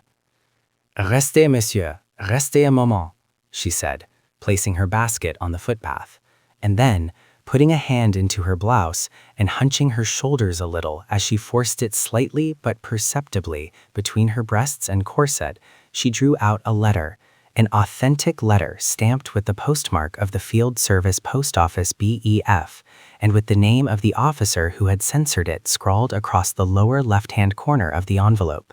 She gave it to him. Lisez, monsieur. Je serai très contente si vous voulez bien la lire. Vous êtes si gentil, et je n'aime que lui. It was a simple letter. There was no self-consciousness intervening between the writer and the emotion which he tried to put into words, though he had been conscious enough of the censorship, and perhaps of other things intervening between them. Her hand fluttered again on Bourne's sleeve as she coaxed him to translate it for her, and he did his best, his French halting more than ever as he studied the handwriting, thinking it might give him some notion of the writer. The script was clear, rather large, commonplace enough. One might say that he was possibly a clerk. Everything was well, that went without saying. They were having a quiet spell. The village where they had their rust billets had been evacuated by its inhabitants, except for a few old people. The war could not last much longer, for the Hun must know that he could not win now. And then came the 3 sentences, which said all he could say. I shall go back and find you someday. I wish we were together again so that I could smell your hair. I love you always, my dearest. There were signs of haste in the handwriting, as though he had found some difficulty at that point in opening his heart. Sais-tu? Je ne puis pas traduire ce qu'il y a de plus important, mademoiselle, les choses qu'il n'a pas voulu écrire. Comme vous avez le cœur bon, monsieur, mais vraiment il était comme ça. Il aimait flairer dans mes cheveux tout comme un petit chien. She tucked the letter away into that place of secrets, and lifted her hand again to caress the beloved hair. Suddenly, he became acutely jealous of this other man. He stooped and picked up her basket. Ah, mais non, monsieur, she protested. C'est pas permis qu'un soldat anglais porte un panier dans les rues. C'est absolument défendu. Je le sais bien.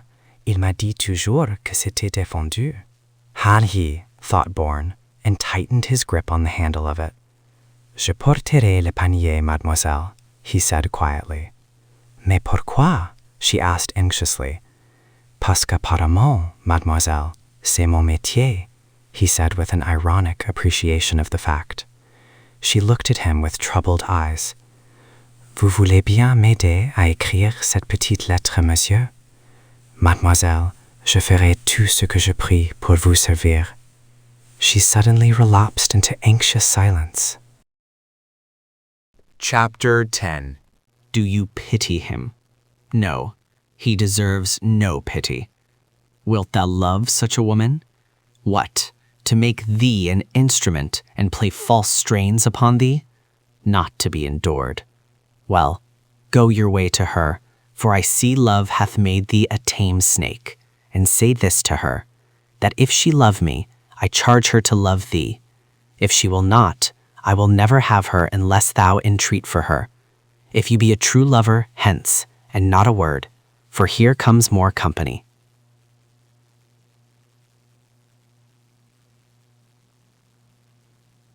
Was I drunk last night? Martlow inquired. He threw off his blanket and, leaning on his left hand, drew up his naked legs so that he could rub them with his right. Well, if you can't answer the question for yourself, you must have been, said Shem reasonably. There's some tea there. I've got a bit of a fat Ed, said Martlow, taking up the mess tin, and me mouth tastes of the bloody blanket. It's a bon place this, I could stay here for the duration. Where's old Bourne? He's outside shaving. He were in a good skin last night. I like old Bourne when you get him like that, spinning out all them little ditties. How did you like that one about the young man caught in his pusher upstairs with the window open, in Sergeant Thomas knocking at the front door of the house in Millbarber at 11 o'clock one night and asking the old woman to take a grandchild off his new hat? Beats me how folk think of some of these things. You couldn't have been very drunk if you can remember all that, said Shem. I felt a bit funny when we got into the street, Martlow admitted, and he turned his head towards the doorway as Bourne came in. "'Ere, Bourne, was I bloody drunk last night?" "No," said Bourne, reviewing the matter in a judicial way. "No, I shouldn't have said you were bloody drunk.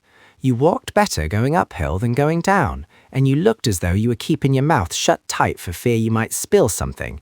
But I don't think you were bloody drunk, Martlow. You just looked as though you had got a comfortable skinful. You did us very well. I felt like enjoying life last night. It was awfully decent of you to take us out."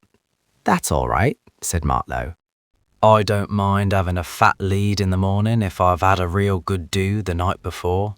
Only I can't stand the buggers who wake up grousing about it. You know, me old dad at home, he's a decent sport, but when he gets a skinful sometimes he's that surly you wouldn't credit it.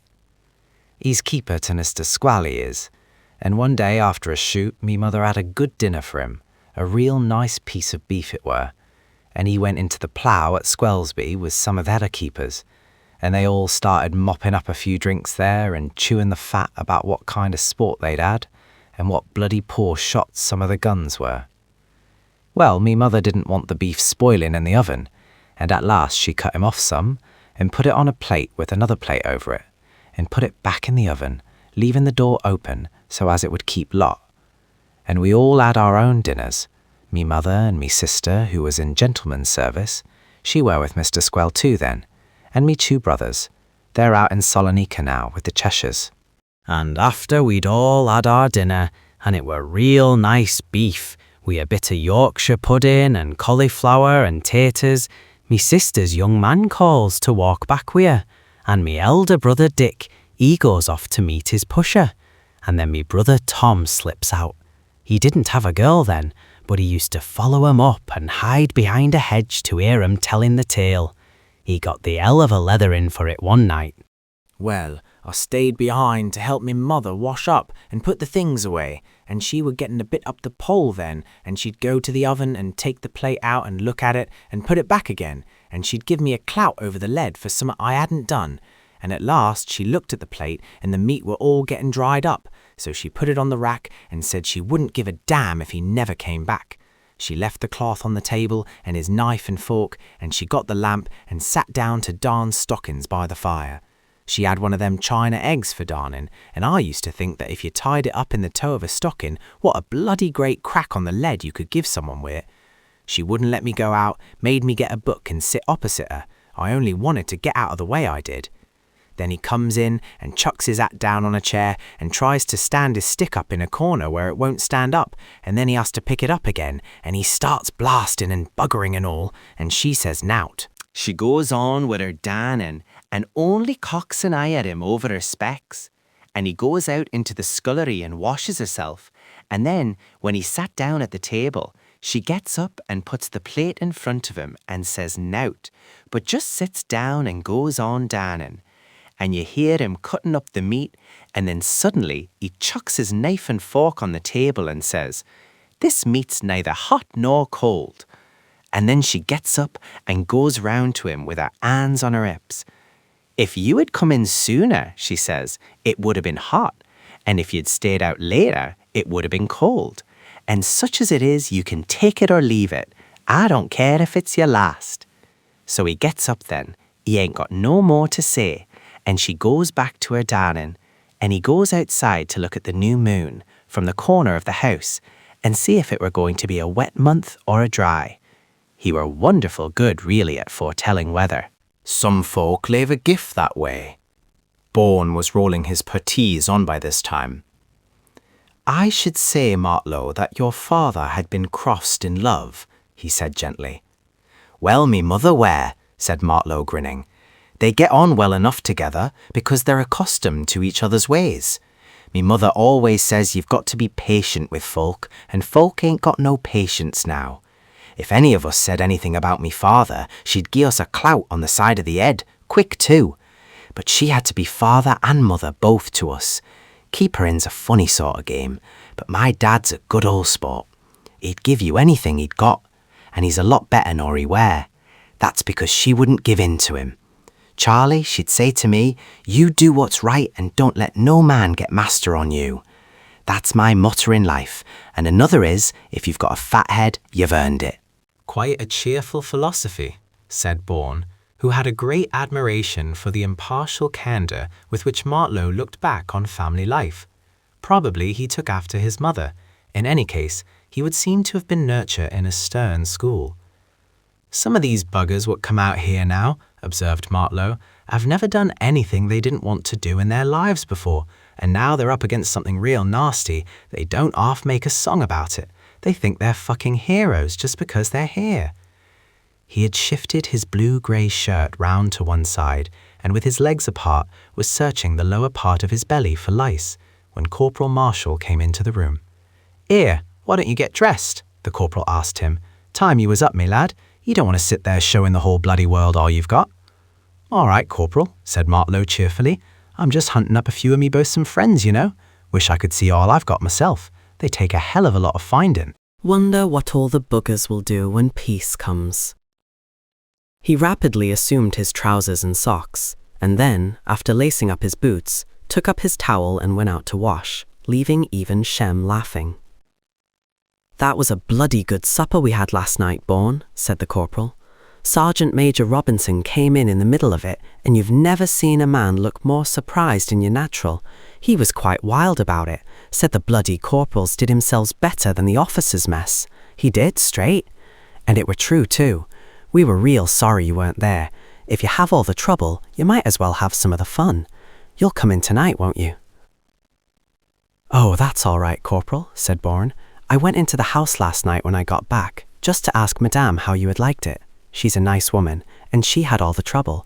I shall see if there's anything extra wanted for tonight, but I don't think I had better go in. I shall have a glass of wine with you after you have eaten. Madame had all the trouble. You might put a bit extra in the kitty for her just before we go. What time do we parade?" 9 o'clock. Just muck about a bit in the street to keep the men together. There's a rumour we may pack up again today, but I haven't rumbled anything yet. I've got a sort of feeling we shall stay here tonight anyway. From what I heard, the officers are being told what the plans are about the next show. Then we go off to practice the attack, and I suppose in a fortnight or so we'll all be for the eye jump again. "What hopes we've got," said Shem softly. "We've got nothing to grouse about," said the corporal evenly. "That bloody man Miller's to be court-martialed tomorrow or the next day. Chap has opted it in July. I expect he's for the electric chair all right. Bloody ain't it?" A silence fell on them for a moment. "Well, I must get a move on. The bloody orderly corporal's always on the run. See you later. Corporal, you might take me off on an imaginary fatigue at about 11:30. That's if there's nothing much doing. You can work it with Sergeant Tozer. I thought I might go in about that time and see if Madame wanted anything." "All right, I'll see if I can work it." They heard him, heavy on the stairs, going down, and Shem looked up at Bourne with a curious grin. "Seems to me you're getting a bit cunt-struck." Bourne only turned away disdainfully, and Martlow coming back and putting on his tunic, the three of them went off for breakfast. The morning wore on very slowly. Parades should never be perfunctory, and these seemed to be merely devised to kill time in a back street. The bayonet fighting was useful, and they were doing arms drill when Corporal Marshall, passing down the street, stopped and spoke to Sergeant Tozer. It was about 11:20. 10 minutes later, the sergeant called out Bourne and told him to go down to the corporal's billets. He found nobody in the house but the girl, who was in the kitchen, and he told her that now he was at her service, if she wished to write her letter. She hesitated, embarrassed for a moment, and made her decision. He drew up a chair to the table, and bringing her pen, paper, and ink, she came and sat beside him. He had his own fountain pen, into which, after filling it with water, he had only to drop a pellet of ink. And then he started to translate her phrases into English, writing them so that she could copy them in her own script. It was a somewhat mechanical business. There was nothing determinate in his mind. There was only the proximity of this girl and some aching sensibilities. He saw the man's name again, Lance Corporal Hemmings, written with his address at the top of the paper. He might be anything. There were all sorts in the army. Anyway, he was in the line, and what were the odds against him ever coming back? She kept his letter tucked away in there, between her breasts. What had he seen in her? She was not even pretty, and yet Bourne himself had found his curiosity awakening almost as soon as he had seen her. It had been no more, after all, than a casual interest, until she had brought in this unknown man, and it was he, curiously enough, who provided the focus for Bourne's own rather diffused desires. He seemed to see the other man caressing her, and the girl yielding, no, not reluctantly, but with that passive acquiescence characteristic of her.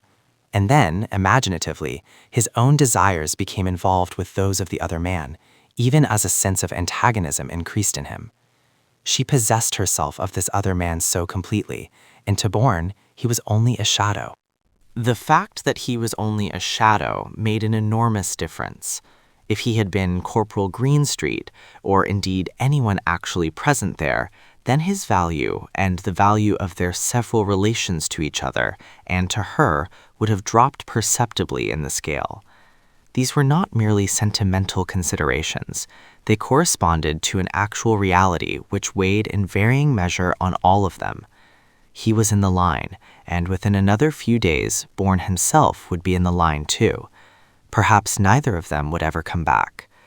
Bourne could realize completely the other man's present misery, could see him living, breathing, moving in that state of semi-somnambulism, which to each of them equally was their only refuge from the desolation and hopelessness of that lunatic world.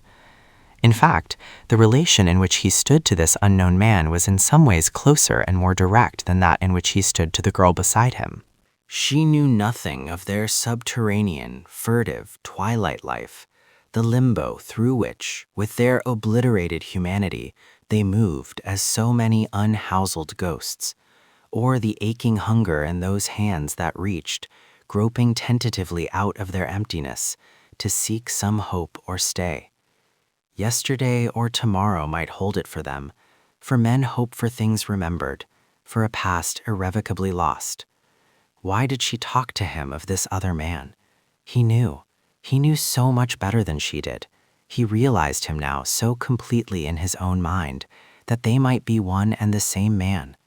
She spoke softly, without raising her voice, but the need she felt to make him understand, to find expression for her desire, gave it apparently an infinite flexibility, and from time to time he felt again on his sleeve the touch of that disturbing hand.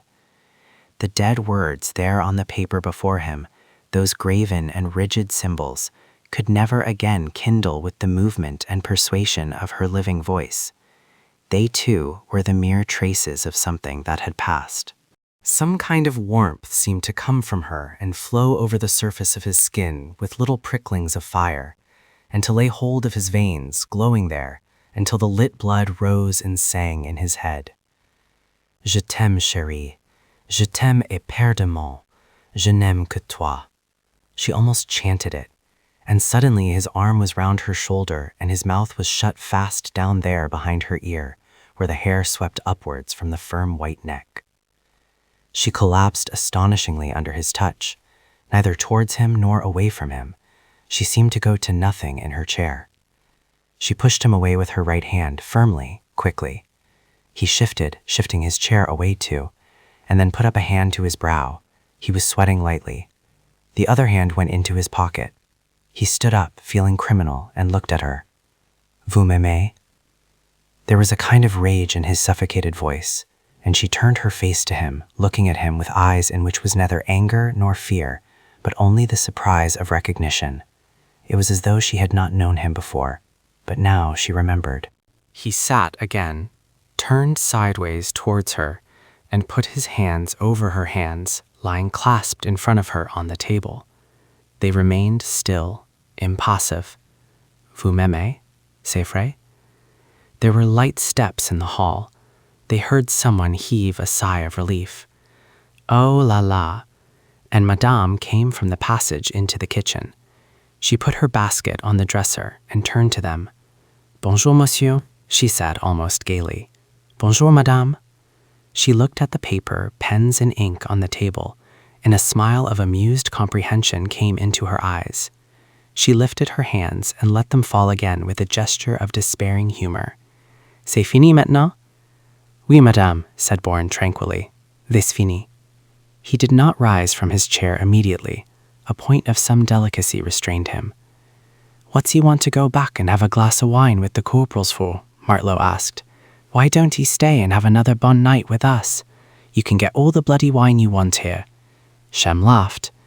You've got quite a lot of sense for a kid, you know, Martlow, but a man wouldn't want to ask so many questions. Martlow grunted resentfully.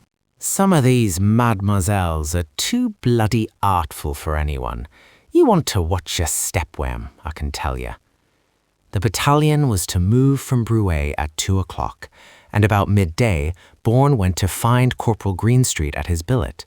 He wanted the corporal to pay Madame and the girl for their services. He had an absurd scruple about doing it himself.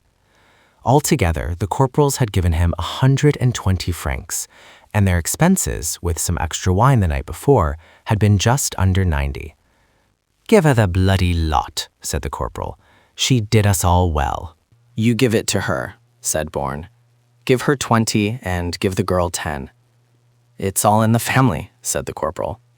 Yes, but some families like to be considered as a group of individuals, said Bourne, and the individuals like to be distinguished separately. He sent the corporal in by himself and waited until he returned. That's all right, said Corporal Greenstreet, with the air of a man who has brought a difficult business to a successful issue. I believe you're a bit sweet on that girl, Bourne. How did you get on with your cook housekeeper? Bourne asked him irrelevantly, and Greenstreet's ruddy face became scarlet. She never said nothin' more, he stammered precipitately. She give me a cup of coffee that night, and Mademoiselle come out and said a few kind words. It were bloody funny, weren't it? It's funnier when you look back on it than when you're in the middle of it, said Bourne dryly. It's curious how events seem to change their character when one looks back on them. He is gone potty, said the corporal to himself, as he walked away, and Bourne turned to go into the house. When Bourne entered the kitchen, the girl took up a basket and went into the garden. Madame looked from her to Bourne a little anxiously. Je viens faire mes adieux, madame, he said, ignoring the girl's flight, and he thanked her warmly on behalf of himself and of the corporals. He hoped that they had not caused her any inconvenience. She was perfectly satisfied, but when he asked if he might go and say goodbye to Mademoiselle, she looked at him again with that expression of droll despair which she had shown when interrupting them yesterday. Then she decided the question once and for all. Thérèse, she called from the doorway, and when the girl came reluctantly, she added, Monsieur veut faire ses adieux. And they said goodbye with that slight air of formality which Madame's presence imposed on them, their eyes searching through it to try and read each other's thought, and each warding off the other. Madame might have her suspicions, but she evidently could restrain an unprofitable curiosity, and part of their secret was even a secret to themselves. In all action, a man seeks to realize himself, and the act, once complete, it is no longer a part of him. It escapes from his control and has an independent, objective existence. It is the fruit of his marriage to a moment, but it is not the divine moment itself, nor even the meaning which the moment held for him, for that too has flown feather-footed down the wind. Bourne had a positive hatred of the excuse that it does not matter being given as a reason for any action. If something did not matter, why do it? It does matter.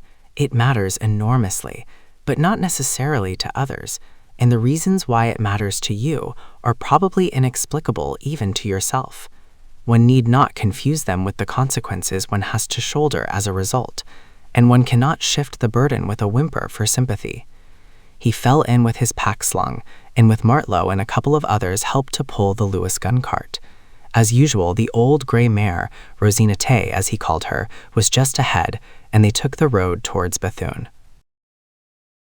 At about 4:30, clouds that had been piling up all day became leaden, and trees and fields stood out under them for a little while, curiously transparent in a livid golden light. Then that vanished, and it became almost dark. Storm burst on them, shattering the stillness with vivid lightning and crash upon crash of thunder. Trees creaked and wailed, bending under a sudden onset of wind, lashing them with heavy rain and hail, and tossing away small branches and leaves not yet yellow. They were all drenched to the skin before they could get their overcoats out of their packs, and it was not until the storm had practically passed that they were given an opportunity. Then, being all wet, it was not worthwhile, and no order was given. Before the storm had quite passed, they came to a ford, where a brook, swollen considerably by rain, crossed the road. And here Rosinante avenged herself for all the past injustice she had suffered at their hands. After hesitating for a moment, she suddenly charged across it, her nerves shattered by the storm. They couldn't see the ford until they were in it, and then they couldn't free the Lewis gun cart from the mess cart in time. Martlow and a man on the other side jumped clear, but Bourne and another man could not extricate themselves from the ropes, and while Rosinante, in her impetuous rush, carried the Lewis gun cart with her, the water over their knees in the middle impeded them. They were both swept off their feet. Bourne, clutching the rope, was dragged through and out. The other man was knocked down and run over by the Lewis gun cart, which represented a fairly heavy weight. His knees were cut and his legs bruised from the wheels. "Serves you all bloody well right," cried an exultant chorus. Bourne, whose face had expressed every kind of comic anxiety during his accelerated passage of the ford, had to laugh at himself. "I've never seen anybody," said the delighted Martlow, "look 'arf so bloody funny as you looked, Bourne." They freed the ropes rapidly, in case anyone having authority should come to inquire into the cause of the sensation. They had left Bethune on their left and were now heading for New Lémine again, and marched to the huts there, rain still falling steadily.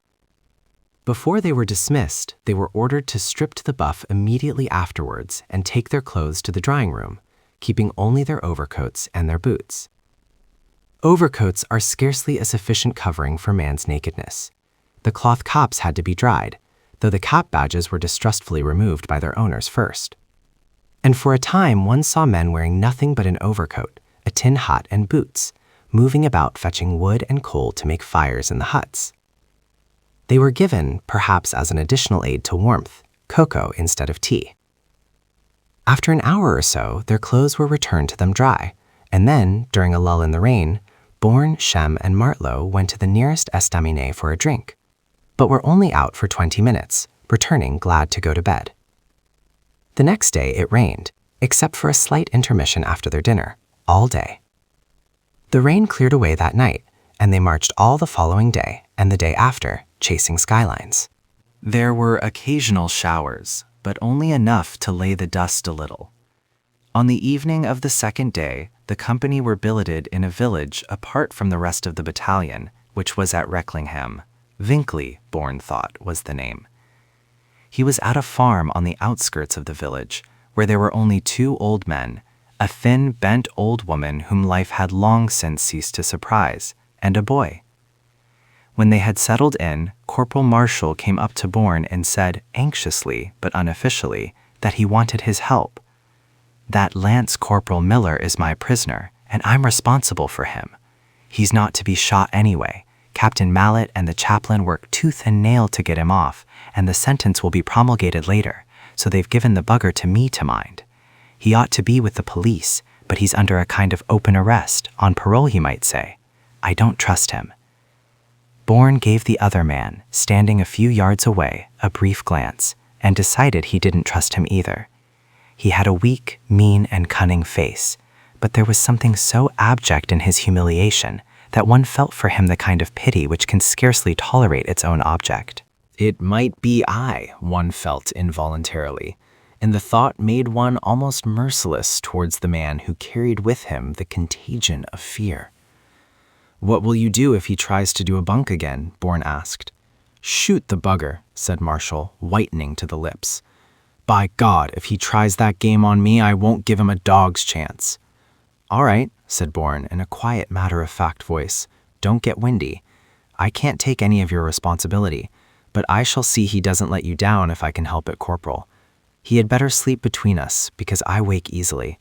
Only I shall have to explain to Shem and Martlow. I'll shift my corner, and then we shall not have to shift them." "Jakes'll be sleepin' air too, but he sleeps like a log," said Marshall, partly reassured. I'll be bloody glad when they sentence him, I can tell you. Why the hell can't they do the thing quick instead of putting it all on us? You help me, and I won't forget it, see? Probably the unfortunate man knew they were speaking of him, for Bourne, glancing once again in his direction, saw him looking at them narrowly, his mouth half open with a foolish grin. After Bourne had recovered from that instant wave of pity and repulsion, he became more and more indifferent to him. Miller would have been completely irrelevant, but for the fact that he was a nuisance. He would be better dead, and then a man's riddling conscience could ask no more questions about him.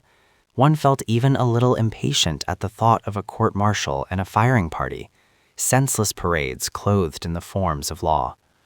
To keep him like this, exhibiting him to the battalion, was not a warning or a deterrent to other men. It merely vexed them. He should have been killed cursorily, but as they evidently did not intend to kill him, he should have been sent away. He was no longer a man to them. He was a ghost who unfortunately hadn't died. It might be true, as the men believed, that Captain Mallet and the chaplain had been able to intervene in his favor, and that would seem to imply that there were some extenuating circumstances.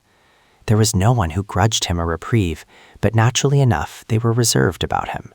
A man who had deserted on the Somme and had got as far as Rouen and had eluded the military police for 6 months could not be entirely a fool. And after one glance at that weak mouth and the furtive cunning of those eyes, Bourne distrusted him. The men were right, too, about his physical characteristics.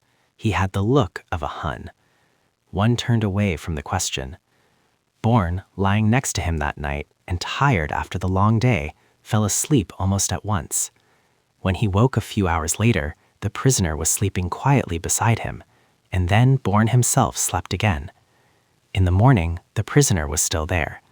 Bourne did not watch him the following night.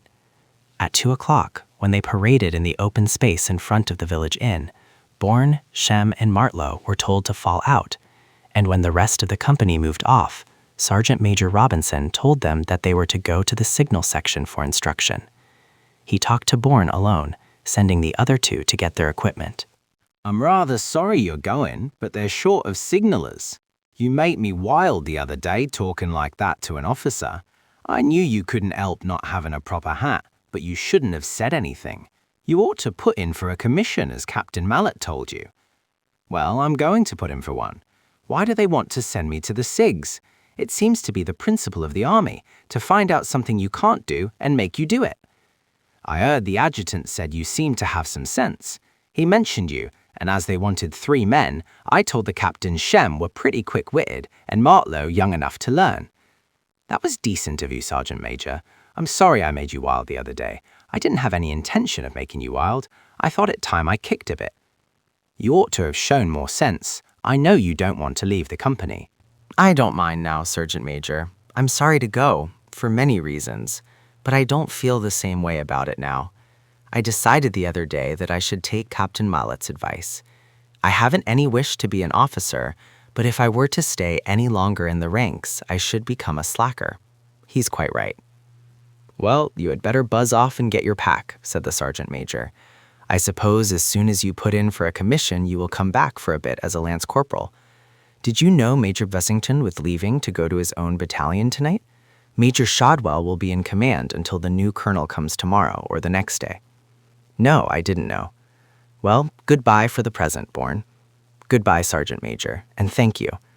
But he did not go immediately, for the quartermaster sergeant told him there were some letters and a parcel for him, and the parcel looked a promising one.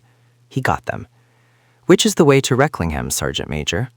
Up the hill past the church, and then turn down hill to your right. It's 1.5 miles. Just the other side of the valley.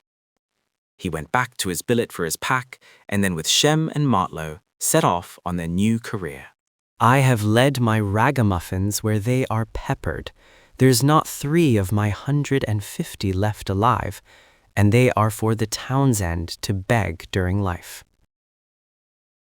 Chapter 11. Where is this straw, my fellow? The art of our necessities is strange, that can make vile things precious. Shakespeare. Sergeant Major Corbett of Headquarter Company was a cheerful, alert, and intelligent man. An excellent signaler himself, he looked on the 8 men who had come from the various companies for instruction with a more or less favorable eye. He did not notice signs of a blazing intellect on any of their faces, which he glanced at cursorily, but he had not expected anything different, and he had a lively faith in the things which, under the educative influence of himself and of Corporal Hamley, were yet to come. Corporal Hamley has taken the section out, and it is not worthwhile sending you after him, as you wouldn't get there until it would be time to come back. The signals section is billeted just opposite that estaminet. You can wait there for him. He will tell you where your billets are. So they found their way to a yard enclosed by barns and byres, where one of the orderly runners, who were also billeted there, pointed out that part of the premises allotted to the signalers. Finding a place to themselves, Bourne, Shem, and Martlow sat down in the straw to investigate the contents of Bourne's parcel. It was a large parcel from some well-known West End stores, securely packed in a box of that thin wood known as 3-ply, and Bourne, pulling out his jackknife from the pocket of his tunic and slipping from under his shoulder strap the lanyard by which it was secured, prized the box open with a steel spike probably intended for punching holes in leather or for removing stones from a horse's hoof. The first sight of the contents was a little disappointing, as a great deal of room was taken up by a long loaf of bread, called by some a sandwich loaf, because it cuts into square slices and is intended to be made into sandwiches. "What do they want to send us out bread for?" Martlow exclaimed indignantly, as though the parcel had been addressed to them collectively. A tin of chicken, a small but solid plum cake, a glass of small scarlet strawberry jam, and a tin of 100 Russian cigarettes. Yes, I wonder why they sent the bread. He's a sensible chap, but perhaps the bread was his wife's idea. You know, Martlow, my friend is about 55, but he is a very good sport, and married for love last year. Well, never mind him now, said Martlow. I'm feeling a bit peckish. Let's eat the chicken, and then we shan't have to carry it about. We can save the cake for tea, said Shem. I suppose they only sent the bread to fill up the box, but it will come in useful with the chicken. Open the chicken then, said Bourne, and cut some bread, Martlow. Martlow, however, was too interested in watching Shem opening the tin to turn to the loaf immediately. He waited until he saw the carved fowl set in pale, quivering jelly. Looks all right, he said, and grabbed the loaf. It was fast in the box and needed a bit of effort to pull it out. Bloody fine packers, said Martlow. They don't care how. He gave a wrench, and it came up by the end he grasped. The other end, as soon as it was released from the pressure of the box, fell off, and a bottle with a white capsule over the cork slid out and would have fallen to the floor, but that Shem caught it. Well, you can fuck me, exclaimed the astonished Martlow. Here, hide it quick, said the excited Shem. There'd be no end of a bloody row if they got to know your friends were sending you bottles of scotch. Bloody fine packers. I should think they were. They've scooped out nearly all the crumb. We'll have to eat dry crust with the chicken. Here, open it quick and let's all have a tot, and then put the rest away in your pack. Shem, said Bourne earnestly, if I ever get a Victoria Cross, I shall send it to Bartlett as a souvenir. You don't want to go looking for no Victoria Crosses, said Martlow in a didactic vein. You want to be bloody careful you don't get a wooden cross instead. They gave the bones of the chicken to a dog in the yard so that nothing of it was wasted, and the empty tin they threw into a pit dug for the purpose in a bit of field behind the yard. Shem poured some more whiskey into Bourne's cooker, the lid of which fitted quite tight. That would be good in their tea, he said, as he corked the bottle, and folding it in the skirt of Bourne's overcoat, concealed it in his pack. Then, each smoking a Russian cigarette, they awaited placidly the return of Corporal Hamley from his arduous duties. Corporal Hamley was rather like Sergeant Tozer in build, a lean, raw-boned man, but of a dark complexion, where the other man was fair and ruddy, and of a softer nature, where the other, if reflective and sensible, was still hard and sharp. The corporal, too, just because he was a little weaker than Sergeant Tozer, was inclined to be influenced by what he may have heard of a man's character before he had sufficient experience to form an opinion about him for himself. Someone had evidently prejudiced him against Bourne and Shem. When the new men fell in for his inspection outside the stable, he was inclined to single the two of them out from the rest by looking at them fixedly, while he delivered to the squad a little homily on the whole duty of man. There being only billets for 4 men in the stables, he divided the parade arbitrarily into 2, and Martlow, Shem, and Bourne, with a big dark man called Humphreys, were sent off to other billets about 150 yards away down a by-road, where there were some more orderlies and some snipers. It was inconvenient being so far away from the rest of their section. "Doesn't seem to like us much," said Shem in a pleased voice. "No bloody love lost, then," said Martlow stoically. "He's all right," said Bourne. "In fact, I think he's probably a nice chap, only he doesn't know us, and somebody has been telling him that we need watching. Did you hear what he said about the regimental? I don't think I have spoken to the regimental since we were at Beaumet's, except to say good morning, sir, if I passed him. The corporal will be all right in a couple of days, you'll see. Mr. Rees is a pretty difficult proposition, I believe. A nice chap, but liable to cut up rough any morning when he happens to have a fat head. He and Mr. Pardue are boozing chums, you know. When they get canned up together. And when I was in the orderly room, I used to notice that whenever Mr. Rees was rowdy with the signalers, Mr. Pardue was rowdy with the snipers. Isn't it nice to think we've got 3/4 of a bottle of good Scotch whiskey?" We want to keep that until we can have a quiet Beano on our own. We'll have what I put in your cooker for tea, and we'll have another tot at tea time tomorrow. Then it will last 3 or 4 days. We can get something at the estaminet. Mind you don't pull it out with your overcoat. Put a sock round it, and then keep your towel on top of it. It'll look damn funny him pulling his coat out every time he wants his towel, won't it?" Martlow suggested. "It'll be all right in a sock." Bourne proved to be right about the corporal, who may have watched them with a little suspicion for 2 or 3 days, but by that time had become more favorable towards them. They had to begin at the beginning, learning the Morse code, flag wagging, a succession of acts, and practice on the buzzer. Martlow, whose whole wit lay in his quick teachable senses, was easily the best pupil, and Bourne the least satisfactory of the 3, Shem having considerably greater power of applying himself to the matter in hand. Maidley, one of the signalers usually on duty in the orderly room, had become friendly with Bourne there, though they only saw each other casually. Perhaps he helped to correct Corporal Hamley's point of view. On their part, they liked their work and the men in their section. Their first day, the whole battalion paraded at 9 o'clock in the main street at Recklingham, and Major Shadwell made a brief inspection of them. It was really extraordinary, but one could not help being struck by the changed feeling among the men as he passed along the ranks. It was not simply that they liked him, but he belonged to them. He belonged to their own earth. His rather stern and uncompromising manner did not matter a damn to them. It was the general opinion that here was a man who should be sent home on a senior officer's course, and then come back and command them for the duration. It was not that he was popular among them as other officers were. Their feeling towards him was not without affection, but had more in it of appreciation and respect. One might have thought that this feeling would tell against the new colonel, who arrived and took over command that night.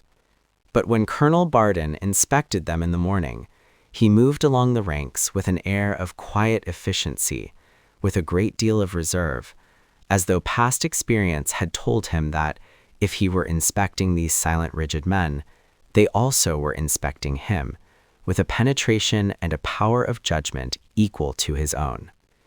The severity of his clean-cut face was that of Major Shadwell's.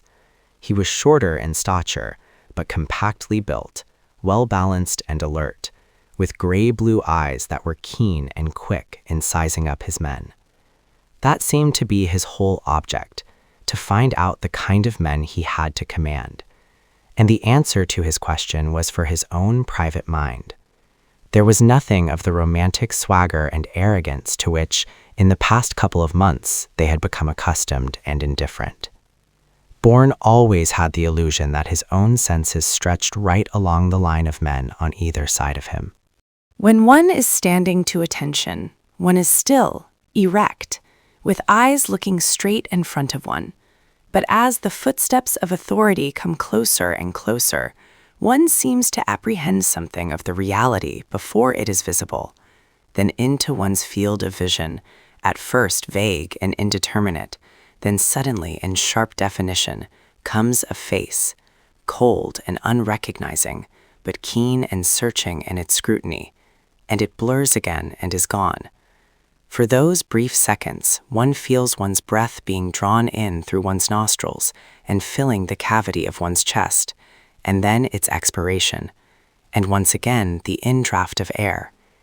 One feels that one should either restrain one's breathing as in aiming at a target, or else as the only possible alternative, snort, as a dog or a horse might, at the apprehension of some possible danger.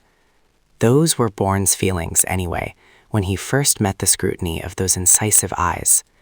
Colonel Barden passed, like some impersonal force, and the tension relaxed. Then Madeley, next to him in the ranks, whispered under his breath, and practically without moving his lips, "Well, he looks like a bloody soldier anyway." After all, that was what mattered most to them. And since their duty and service implied some reciprocal obligations on his side, their opinion meant more to him than perhaps he knew. They were his men all right. If he handled them well, that was settled, when once they had looked into the just, merciless face. And the companies marched off to their drills and the specialists to their duties, well aware that presently there would be another big killing of men. They marched out of the village, past the stone Calvary at the end of it, and men who had known all the sins of the world lifted, to the agony of the figure on the cross, eyes that had probed and understood the mystery of suffering. Shem was the moving spirit in an episode which might have brought himself, Bourne, and Martlow face to face with Colonel Barden in a more unpleasant aspect. They were content with their work, and Corporal Hamley, and the section in general. But already the question had been raised as to what would be their duties when the battalion went into the line. Obviously, they would be unable to act as signalers, except perhaps in the subsidiary duties, such as helping to repair or lay lines. Even Martlow, whose light touch and quick ear made him a very apt pupil on the buzzer, would scarcely be qualified for the duty. There being a shortage among the runners, they might be useful in that capacity. Then it was arranged that for 3 consecutive days, the whole battalion was to practice an attack, and once again this question emerged. They were told by the corporal that they were to report to their companies. Shem, who was quite a reliable person where all serious duties were concerned, but an inveterate lead swinger with regard to any parades or fatigues which he considered unnecessary, promptly made a grievance of the matter. "Well, we've got to go." "We haven't got to go," said Shem. "I am willing to bet nobody in A Company knows anything about our going to them. We have only got to get into the loft here every morning, and we have a couple of days' rest. It's a gift." "Please yourself," said Bourne reflectively, "but I would just as soon go out with the company." "We'd be on the mat," said Martlow dubiously. "If one goes back to the company, the lot of us will have to go. There's no sense in our going, unless we are going over the top with the company. These bloody practices are no good anyway. A lot of brass hats make the most elaborate plans, and they issue instructions to all concerned, and officers are taken to inspect a model of the position to be attacked, and then we're buggered about and taken over miles of ground, all marked out with tape to represent trenches. And then, when everything is complete, and every man is supposed to know exactly what he has to do, the whole bloody thing is washed out, and we all go over the top, knowing sweet fuck all of what we are supposed to be doing." Shem's simple and perspicuous account of staff methods reduced Bourne to compromise. He proposed to visit his friends in A Company, Sergeant Major Robinson and Sergeant Tozer, and find out how the land lay. Shem was recalcitrant.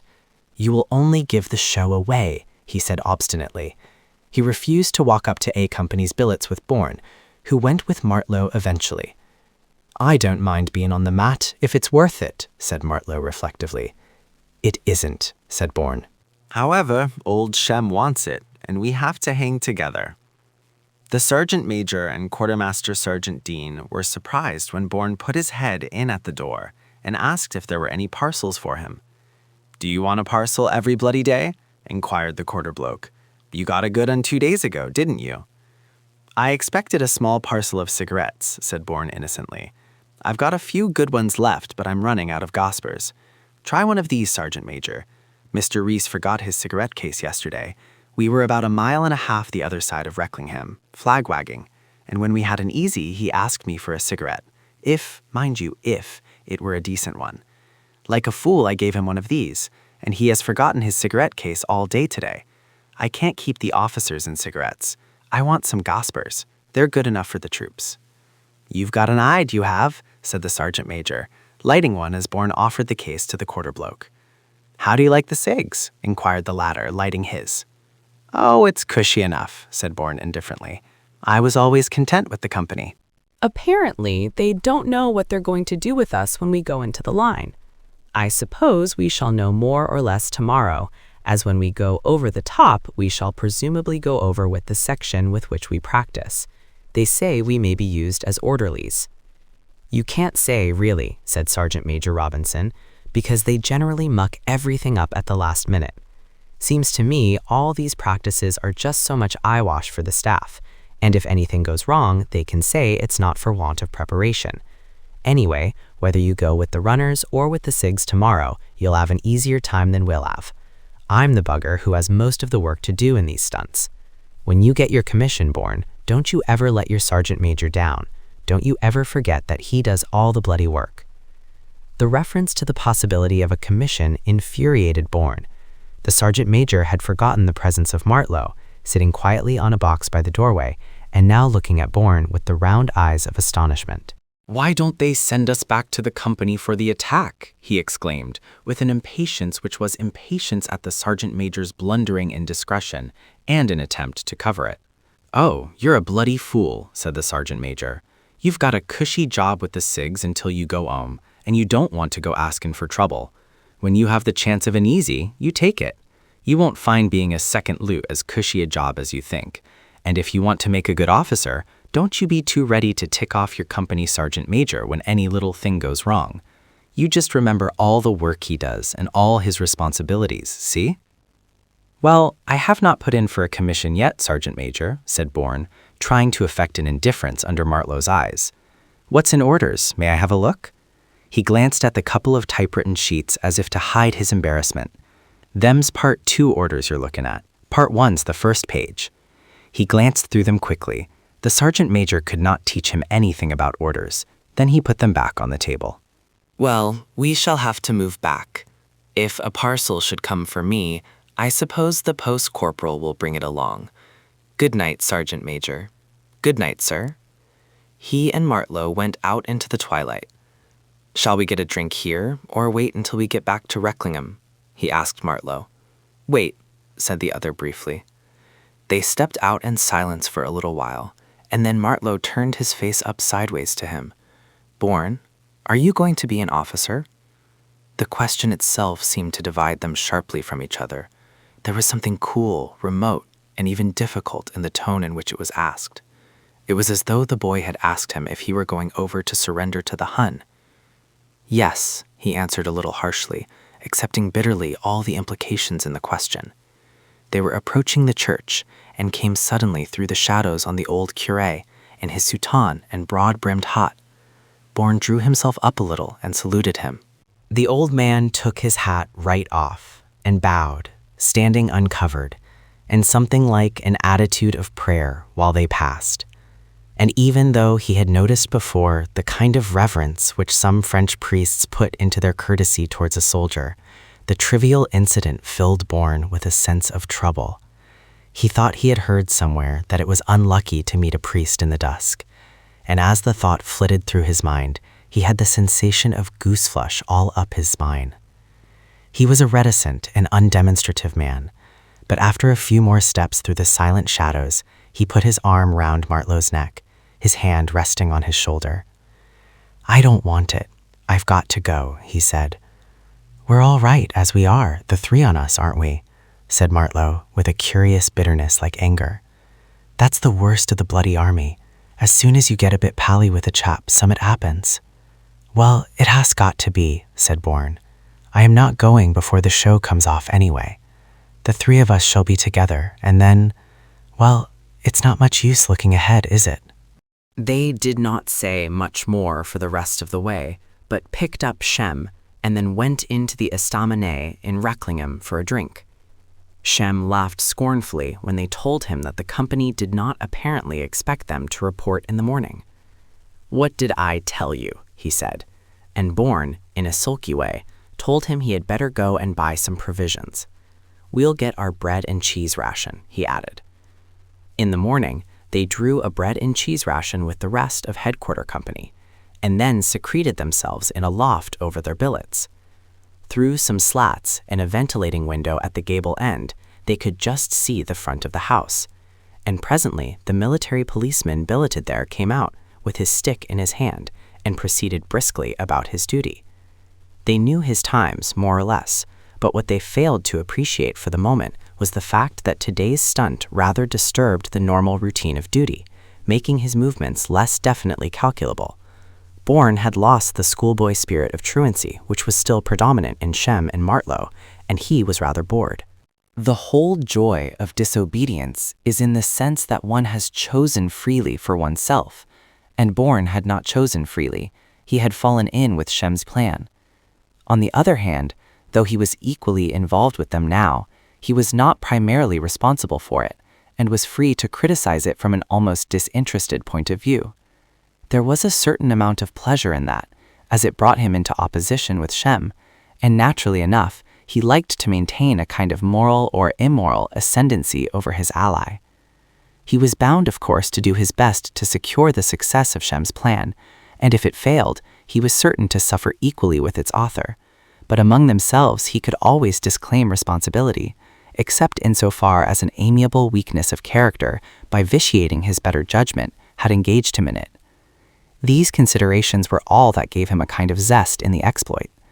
The military policeman had been gone for little more than half an hour, and they did not expect him back until about 11:45. They were, therefore, rather surprised to hear obviously military footsteps in the yard, and a certain amount of anxiety mingled with their surprise when the footsteps turned into the stables beneath them, passed by the ladder which gave access to the loft, and then moved down the length of the building from one partition to another. Someone was evidently inspecting their billets. He returned to the foot of the ladder, and then they held their breath, for the ladder was only secured in position by a hook fixed to a beam under the entrance to the loft, and fastening to a staple in the ladder itself. The ladder moved as a hand was placed on it, and someone was now ascending. Bourne, with the foolish mirth which sometimes overcomes one in the face of danger, could have laughed at the sight of Shem and Martlow couched on a pile of little sheaves, and watching the entrance like two animals prepared to defend their lair. And laughter came in an explosion when Humphrey's face suddenly appeared above the floor level, its expression changing swiftly from guilt surprise to disappointment as he recognized them. "What the bloody hell do you want to come here for?" Martlow shot at him in rage. "I've got as much right air as you have," he replied truculently. "The question of right in this connection is of merely academic interest," said Bourne, delighted by the position of affairs. "But you would admit that we have a prior claim, and are therefore in a stronger position than you are. I am not going to conceal from you, Humphreys, the fact that your presence is unwelcome to us. If you're going to argue the toss with us, you will finish by being chucked out on your head. Yes, by the three of us if necessary. We haven't found you very companionable in the past few days, and an impartial consideration of your character and habits has reconciled us to the fact. However, you are here, and we have to make the best of your company, as of other inconveniences inherent in the situation. But if you become at all objectionable, we'll push you down the bloody ladder and take the consequences. Is that clear to your somewhat atrophied intellect?" "Well, there's room for four in us," said Humphreys, with unexpected modesty. "That's all right," said Bourne, whose main objects were to take charge of the situation and forestall any unreasonable quarreling on the part of Shem or Martlow. "This loft is a common refuge for the four of us, but don't you do anything to give the show away. I think I am the oldest soldier here, so that naturally I'm in charge. If we all end on the mat, I am the person who will bear the chief responsibility. Shh, said Martlow, lifting a hand to warn them, and they heard more movement in the yard, a cackle of high female voices which invaded the stables, and then again the ladder moved, tilting a little as someone ascended. My God, we're holding a bloody reception, said Bourne under his breath. The face of Madame, the proprietress of the farm, appeared above the floor and turned from one to the other in a spirit of inquiry. Bonjour, Madame, said Bourne, with great self-possession. J'espère que notre présence ici ne vous dérange point. Nous nous trouvons un peu fatigués après de marches longues et des journées assez laborieuses. Or, nous avons pris la résolution de nous reposer ici, pendant que le régiment fait des manœuvres dans les champs. Ça n'a pas d'importance, je crois. Ces exercices sont vraiment inutiles. Nous ne ferons pas de mal ici. Mais ce n'est pas très régulier, monsieur, she replied dubiously, and some excited queries came from her two friends below. Bourne thought her objection incontrovertible, but a little pedantic. Only half of her had risen through the floor, and there she paused in doubt, as though emerging like a conjured spirit from the shades. Montez, madame, je vous en prie, he implored her. Comme vous dites, ce n'est pas régulier, et ce sera vraiment dommage si nous sommes découverts. Montez, madame, vous et vos amis, et puis nous causerons ensemble. It took him some time to persuade her that they were not deserters, and that their escapade was without much significance except to themselves, but eventually he succeeded. She mounted the remaining rungs of the ladder, and, filled with curiosity, her two friends followed her, one fat and rubicund, the other one of those anemic, childless women who haunt the sacristies of village churches. Shem and Martlow both looked as though they were half inclined to cut and run for it. Humphreys merely stared at the invasion with pugnacious resentment. Only Bourne seemed to grasp the essential fact that they were all in reality the prisoners of the three women, who had by now constituted themselves a jury of matrons for the purpose of trying the case.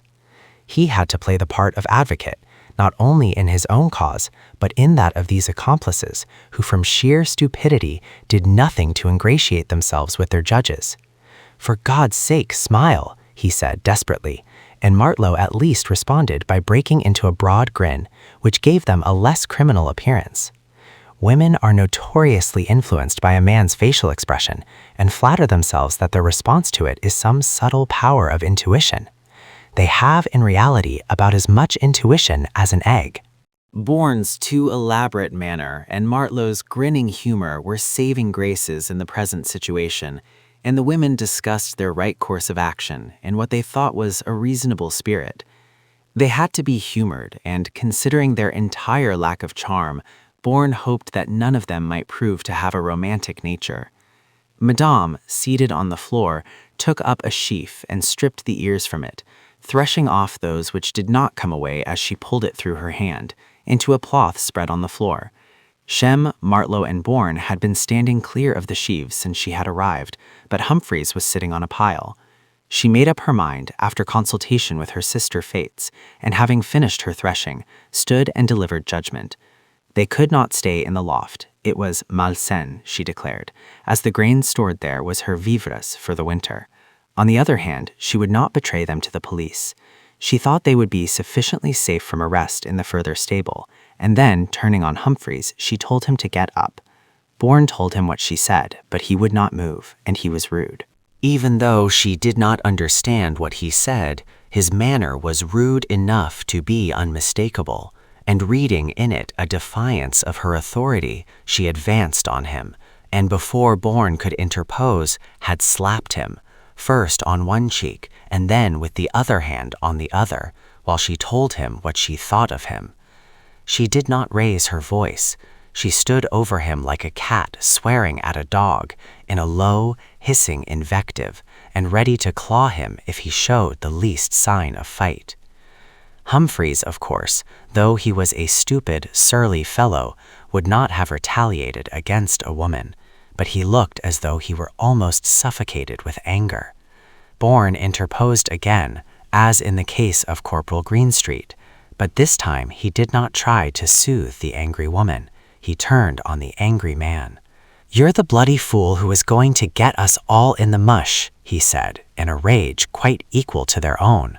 I'm not going to tell you twice. You take up your kit and get down that bloody ladder quick. What's she want? Madame advanced again with that purring hiss. Are you going? Said Bourne, the last strand of his control wearing thin. There's your bloody pack. He threw the pack down the ladder, and grumbling and arguing, Humphreys descended after it. They all had their hackles up by now, and Bourne told Shen and Martlow to get down with an air of curt authority. The women were flushed with triumph, but they were inclined to look on Bourne with a favorable eye, so he approached Madame again and asked her if she had no other place where they might hide themselves for that day, and the next, perhaps even for the third. At last she led him across the yard and showed him a small room with a cement floor. It may have been a dairy or a storeroom of some kind, and it had 2 doors, one going out at the side of the house onto a narrow strip of grass bounded by an unkempt hedge with fields beyond, and the other into a passage, on the other side of which the military policeman had his lodging. Bourne was satisfied. He made sure that Madame intended no further move against Humphreys, and excused him as well as he could.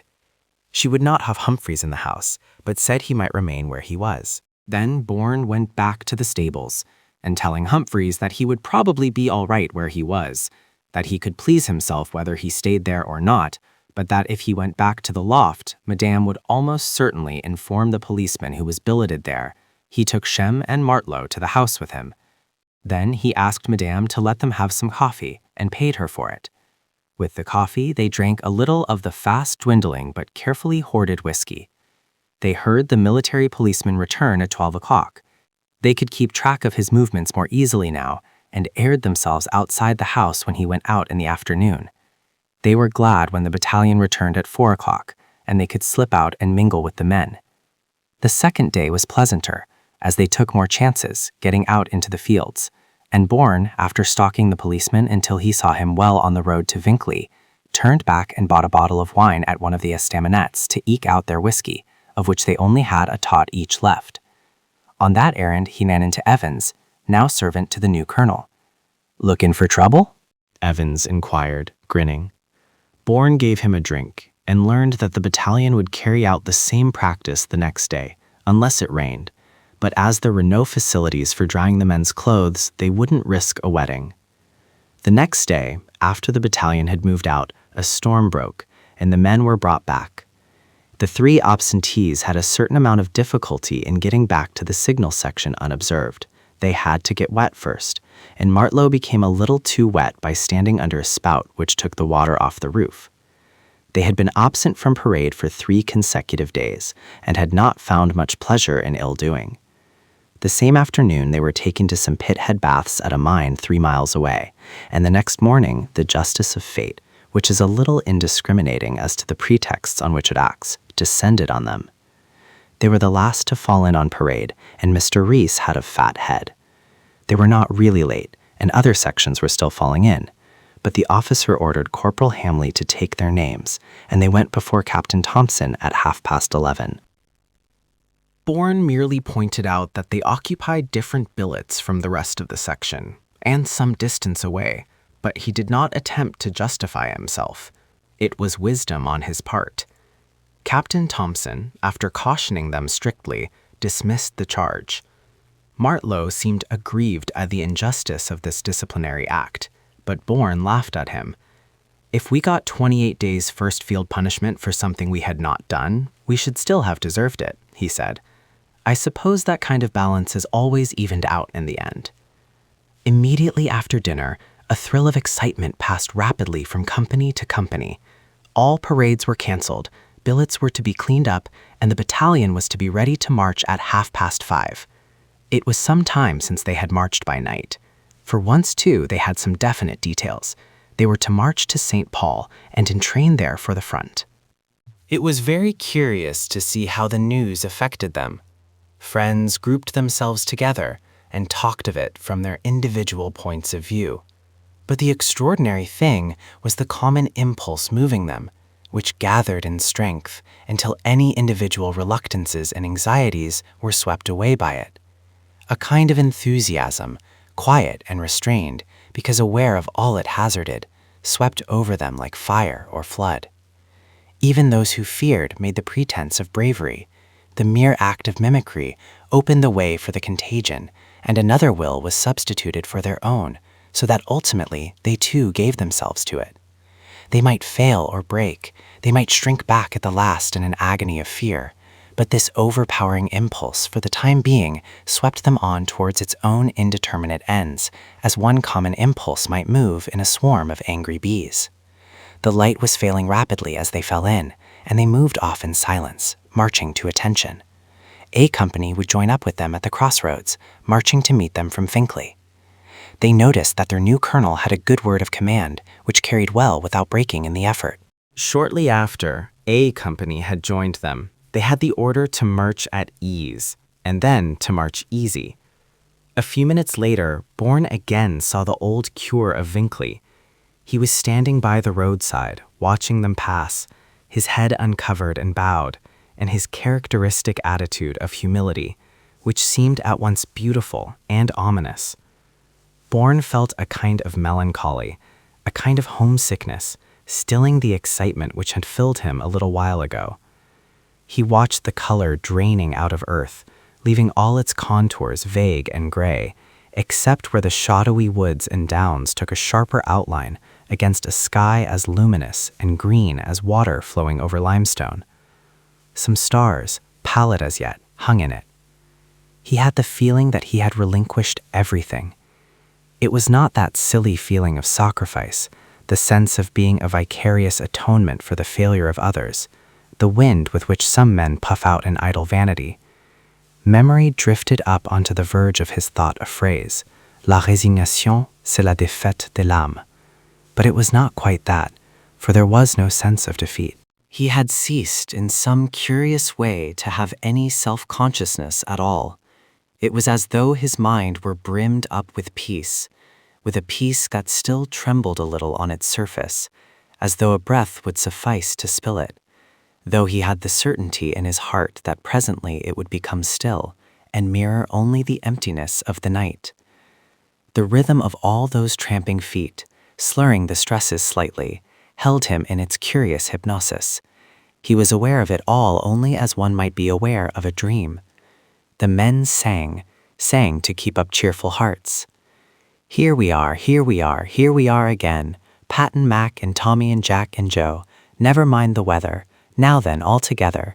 Are we downhearted? No. Have a banana. Here we are, here we are. It might have gone on indefinitely, but the men suddenly switched onto Cock Robin, into which some voices would interject, another poor mother has lost her son, as though to affront the sinister fate against which they were determined to march with a swagger. As they marched through one little village, at about 10 o'clock, doors suddenly opened and light fell through the doorways, and voices asked them where they were going. Somme, Somme, they shouted, as though it were a challenge. Ah, no bon, came the kindly, pitying voices in reply. And even after the doors closed again, and they had left that village behind, the kindly voices seemed to drift across the darkness like the voices of ghosts. Somme, ah, no bon. And that was an enemy to them, that little touch of gentleness and kindliness. It struck them with a hand harsher than death's, and they sang louder, seeing only the white road before them and the vague shadows of the trees on either hand. At last the singing died away. There was nothing but the trampling of myriad feet, or they would halt for 10 minutes, and the darkness along the roadside became alive as with fireflies from the glow of cigarettes through a low mist. It must have been midnight when they reached Saint-Paul, and there again their singing sent out a noisy challenge to the darkness. But now they sang one of their regimental marching songs, chronicling in parody their own deeds. It was the air of the Marseillaise. At Leclit, where the Westshires got well beat, and the bullets blew our buttons all away, and we ran, yes we ran, from that fucking Allemand, and now we are happy all the day. Windows were thrown up, and recognizing only the patriotic air, some of the virtuous townspeople joined in the singing. But after all, there must be some misunderstanding in any alliance between two separate peoples. The men laughed with great delight, and then the order to march to attention imposed silence on them. They turned into a big camp, which Bourne was told was a hospital, and after waiting some little time restlessly in the dark, some huts were assigned to them. "I like marching at night," said Martlow. "Don't you, Bourne?" "Yes, I like it, kid. Are you tired?" "A bit. Shem isn't. Shem never tires."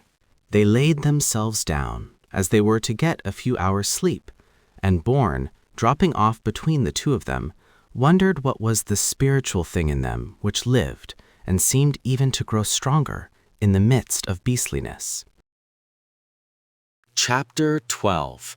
Yes, in this present quality of war, indeed the instant action, a cause on foot, lives so in hope as in an early spring. We see the appearing buds, which to prove fruit, hope gives not so much warrant as despair, that frosts will bite them. Shakespeare. Bourne roused himself, and after a few minutes of dubious consciousness, sat up and looked round him, at his sleeping companions, and then at the rifles stacked round the tent pole, and the ring of boots surrounding the rifle butts. His right hand finding the opening in his shirt front, he scratched pleasurably at his chest. He was dirty, and he was lousy, but at least, and he thanked God for it, he was not scabby. Half a dozen men from headquarter company, including Shem as a matter of course, had been sent off yesterday to a casualty clearing station near Ashur, suffering or rejoicing, according to their diverse temperaments, with the itch. The day after their arrival at Malais, the medical officer had held what the men described irreverently as a prick inspection. He was looking for definite symptoms of something he expected to find, and because his inquest had been narrowed down to a single question, it may have seemed a little cursory. The men stood in a line, their trousers and underpants having been dropped round their ankles, and as the doctor passed them, in the words of the regimental sergeant major, they lifted the curtain, that is to say the flap of the shirt, so as to expose their bellies. Scratching his chest, Bourne considered the boots. If a sword were the symbol of battle, boots were certainly symbols of war, and because by his bedside at home there had always been a copy of the authorized version, he remembered now the verse about the warrior's boots that stamped in the tumult, and the mantle drenched with blood being all but for burning, and fuel for the fire. He lit a cigarette. It was anyway the method by which he intended to dispose of his own damned kit, if he should survive his present obligations, but the chance of survival seeming to his cooler judgment somewhat thin, he ceased spontaneously to be interested in it. His mind did not dismiss, it ignored, the imminent possibility of its own destruction. He looked again with a little more sympathy on his prone companions, wondering that sleep should make their faces seem so enigmatic and remote. And still scratching and rubbing his chest, he returned to his contemplation of the boots. Then, when he had smoked his cigarette down to his fingers, he rubbed out the glowing end in the earth, slipped out of the blanket, and reached for his trousers. He moved as quickly as a cat in dressing, and now, taking his mess tin, he opened the flap of the tent and went out into the cool morning freshness. He could see between the sparse trees to the cookers, drawn up a little off the road. The wood in which they were encamped was just behind Malais, in an angle formed by two roads, one rising over the slope to Malais, and the other skirting the foot of the hill towards Hedoville. It was on a rather steep reverse slope, which gave some protection from shell fire, and there were a few shelter trenches, which had been hastily and rather inefficiently dug as a further protection. It was well screened from observation. The trees were little more than saplings, young beech, birch, and larch, with a few firs, poorly grown but so far unshattered. Bourne strolled carelessly down to the cookers. "Good morning, Corporal. Any tea going?" William stretched out his hand for the mess tin, filled it to the brim, and then, after handing it back to Bourne, went on with his work without a word. Bourne stayed there, sipping the scalding brew. "Go up the line last night?" Williams inquired at last. "Carrying party. answered Bourne, who found his Dixie so hot he could scarcely hold it, so he was protecting his hands with a dirty handkerchief. I was out of luck. I was at the end, and when they had loaded me up with the last box of ammunition, they found there was a bucksheet box of very lights to go too. The officer said he thought I might carry those as well, and being a young man of rather tedious wit, he added that they were very light. I suppose I am damned clumsy, but one of those bloody boxes is enough for me, and I decided to dump one at the first opportunity. Then Mr. Southern came back along the top of the communication trench, and finding me weary and heavily laden, said all sorts of indiscreet things about everybody concerned. "Dump them, you bloody fool, dump them," he shouted. I rather deprecated any extreme measures. "Give me that bloody box," he insisted. As he seemed really angry about it, I handed him up the box of ammunition, as it was the heavier of the two. He streaked off into the darkness to get back to the head of the party, with his stick in one hand and a box of ammo in the other. I like these conscientious young officers, Corporal. "He's a nice chap, Mr. Southern," observed Williams, with a face of immovable melancholy. "Quite," Bourne agreed. However, there's a big dugout in Legend Trench, and between that and the corner of Flag Alley, I saw a box of ammunition that had been dumped. It was lying by the duckboards. It may have been the one I gave Mr. Southern, lost owing to the exigencies of active service. That's what the Court of Inquiry said about Patsy Brope's false teeth. Williams went on with his work.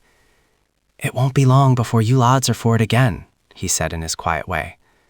"No," said Bourne reluctantly, for there was a note of furtive sympathy in William's voice which embarrassed him. "The whole place is simply lousy with Cuns," continued the cook. "Why the hell can't you talk of something else?" exclaimed Bourne impatiently. "Jerry chased us all the way home last night. Mr. Southern, who knows no more about the bloody map than I do, tried a shortcut and wandered off in the direction of calling camps until we fetched up in front of one of our field batteries and were challenged. Then an officer came up and remonstrated with him. After that, when we got on the road again and Fritz started sending a few across, you should have seen us." "A lot of them are new to it yet," said Williams tolerantly. "You might take a drop of tea up to the corporal, will you? He's a nice chap, Corporal Hamley. I gave him some of your toffees last night, and we was talking about you. I'll fill it in case you feel like some more." Bourne took it, thanking him, and lounged off. There was now a little more movement in the camp, and when he got back to his own tent, he found all the occupants awake, enjoying a moment of indecision before they elected to dress.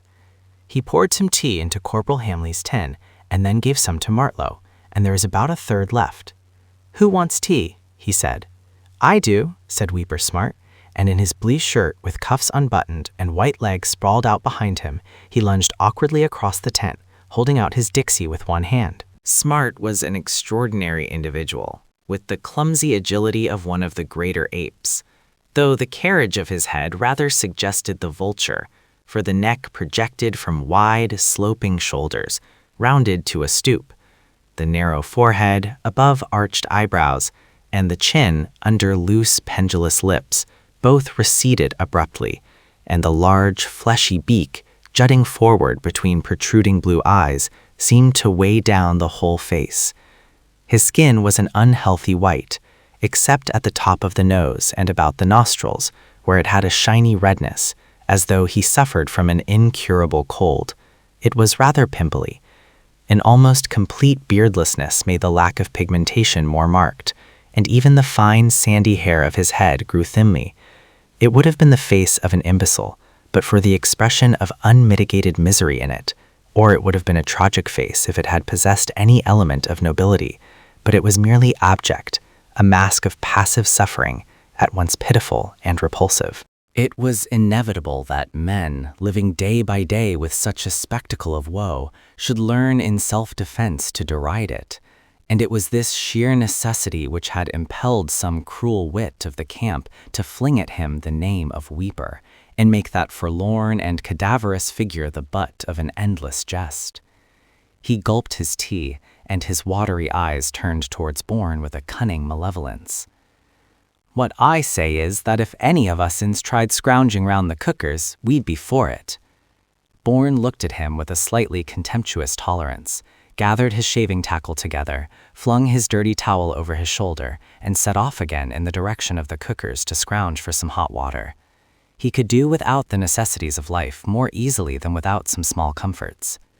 Breakfast over, they cleaned up and aired the tent, and almost immediately were told to fall in on parade with headquarter company. Captain Thompson, watching them fall in from the officers' tents, knocked his pipe out against his stick, shoved it in his tunic pocket, and came up the hill, carrying his head at a rather thoughtful angle. He had a rather short, stocky figure, and a round bullet head. His face was always imperturbable, and his eyes quiet but observant. Sergeant Major Corbett called the company to attention, and Captain Thompson acknowledged the salute and told the men to stand easy. Then he began to talk to them in a quiet, unconventional way, as one whose authority was so unquestioned that the friendliness of his manner was not likely to be misunderstood. They had a good rest, he said, as though he were talking to the same men who had fought their way slowly and foot by foot into Guillemont. And now there was work in front of them, difficult and dangerous work, the business of killing as many superfluous Germans as possible. He would read out to them passages from the letter of instructions regarding the attack, which as fresh and reconditioned troops they would be called on soon to make. He read, and as he read his voice became rather monotonous. It lost the character of the man and seemed to come to them from a remote distance. The plan was handled in too abstract a way for the men to follow it, and their attention, in spite of the gravity with which they listened, was inclined to wander. Or perhaps they refused to think of it except from the point of view of their own concrete and individual experience. Above his monotonous voice one could hear, now and again, a little wind stray through the drying leaves of the trees. A leaf or two might flutter down and scratch against the bark of trunk or boughs with a crackling, papery rustle. Here and there he would stress a sentence ever so slightly, as though its significance would not be wasted on their minds, and their eyes would quicken and lift towards him with a curious, almost an animal expression of patient wonder. It was strange to notice how a slight movement, even a break in the rhythm of their breathing, showed their feelings at certain passages. Men are strictly forbidden to stop for the purpose of assisting wounded. The slight stiffening of their muscles may have been imperceptible, for the monotonous inflection did not vary as the reader delivered a passage in which it was stated that the staff considered they had made all the arrangements necessary to effect this humanitarian but somewhat irrelevant object. You may be interested to know, and this was slightly stressed, as though to overbear a doubt, that it is estimated we shall have one big gun, I suppose that means hows and heavies, for every 100 square yards of ground we are attacking. An attack delivered on a front of 20 miles, if completely successful, would mean penetrating to a depth of from 6 to 7 miles, and the men seemed to be impressed by the weight of metal with which it was intended to support them. Then the officer came to the concluding paragraph of the instructional letter. It is not expected that the enemy will offer any very serious resistance at this point. There came a whisper scarcely louder than a sigh. "What fucking hopes we've got." The still small voice was that of Weeper Smart, clearly audible to the rest of the section, and its effect was immediate. The nervous tension which had gripped every man was suddenly stopped, and the swift relief brought with it an almost hysterical desire to laugh, which it was difficult to suppress. Whether Captain Thompson also heard the voice of the weeper, and what construction he may have placed on the sudden access of emotion in the ranks, it was impossible to say. Abruptly, he called them to attention, and after a few seconds, during which he stared at them impersonally, but with great severity, the men were dismissed. As they moved off, Captain Thompson called Corporal Hamley to him. "Where will some of us poor buggers be come next Thursday?" demanded Weeper of the crowded tent, as he collapsed into his place, and looking at that caricature of grief, their laughter, high-pitched and sardonic, which had been stifled on parade, found vent. "Laugh, you silly fuckers," he cried in vehement rage. "Yes, you laugh now. You'll be laughing the other side of your bloody mouths when you hear all Krupp's fucking iron foundry coming over. Laugh! One big gun to every bloody 100 yards, and don't expect any serious resistance from the enemy. Take us for a lot of bloody kids, they do. Haven't we been up the line and... You shut your blasted mouth, see? Said the exasperated Corporal Hamley, stooping as he entered the tent, the lift of his head with chin thrust forward as he stooped, giving him a more desperately aggressive appearance. And you let me hear you talking on parade again with an officer present, and you'll be on the bloody mat quick. See? You miserable bugger, you. A bloody cunt like you sufficient to demoralize a whole fucking army corps. Got it? Get those buzzers out and do some bloody work for a change. Exhausted by this unaccustomed eloquence, Corporal Hamley, white-lipped, glared round the tent, on innocent and guilty alike. Weeper gave him one glance of deprecatory grief and relapsed into a prudent silence. The rest of the squad, all learners, settled themselves with a more deliberate obedience. There was no sense in encouraging Corporal Hamley to throw his weight about just because he had wind up. They took up their pencils and paper and looked at him a little coolly. Weeper was one of themselves. With the corporal sending on the buzzer, the class laboriously spelled out his messages. Then he tried two men with two instruments, one sending and the other answering and repeating, while the rest of the squad recorded. "You've been at this game before," he said to Weeper. "I, Corporal?" said Weeper, with an innocence one could see was affected. "I've never touched one of these things before." "No?" said the corporal. "Ever worked in a telegraph office? You needn't try to come that game on me." "I can tell by your touch." He was not in a humor to be satisfied, and the men, thinking of the show they were in for, did not work well. A sullen humor spread among them. Bourne was the least satisfactory of all. "You're just swinging the lead," said Corporal Hamley. "Those of you who can't use a buzzer will be sent out as linesmen or to help the bloody flapper." Things went from bad to worse among them. There was a light drizzle of rain outside, and this gradually increased to a steady downpour. Their sullen humor deepened into resentment, fretting hopelessly in their minds, and the corporal's disapproval was expressed now and again with savage brevity. Then the stolid but perfectly cheerful face of Corporal Woods appeared between the flaps of the tent. "Can I have 6 men off you for a fatigue, Corporal?" he asked pleasantly. "You can take the whole fucking issue," said Corporal Hamley with enthusiasm, throwing the buzzer down on his blankets with the air of a man who has renounced all hope. Shem returned, wet and smelling of iodine at dinner time.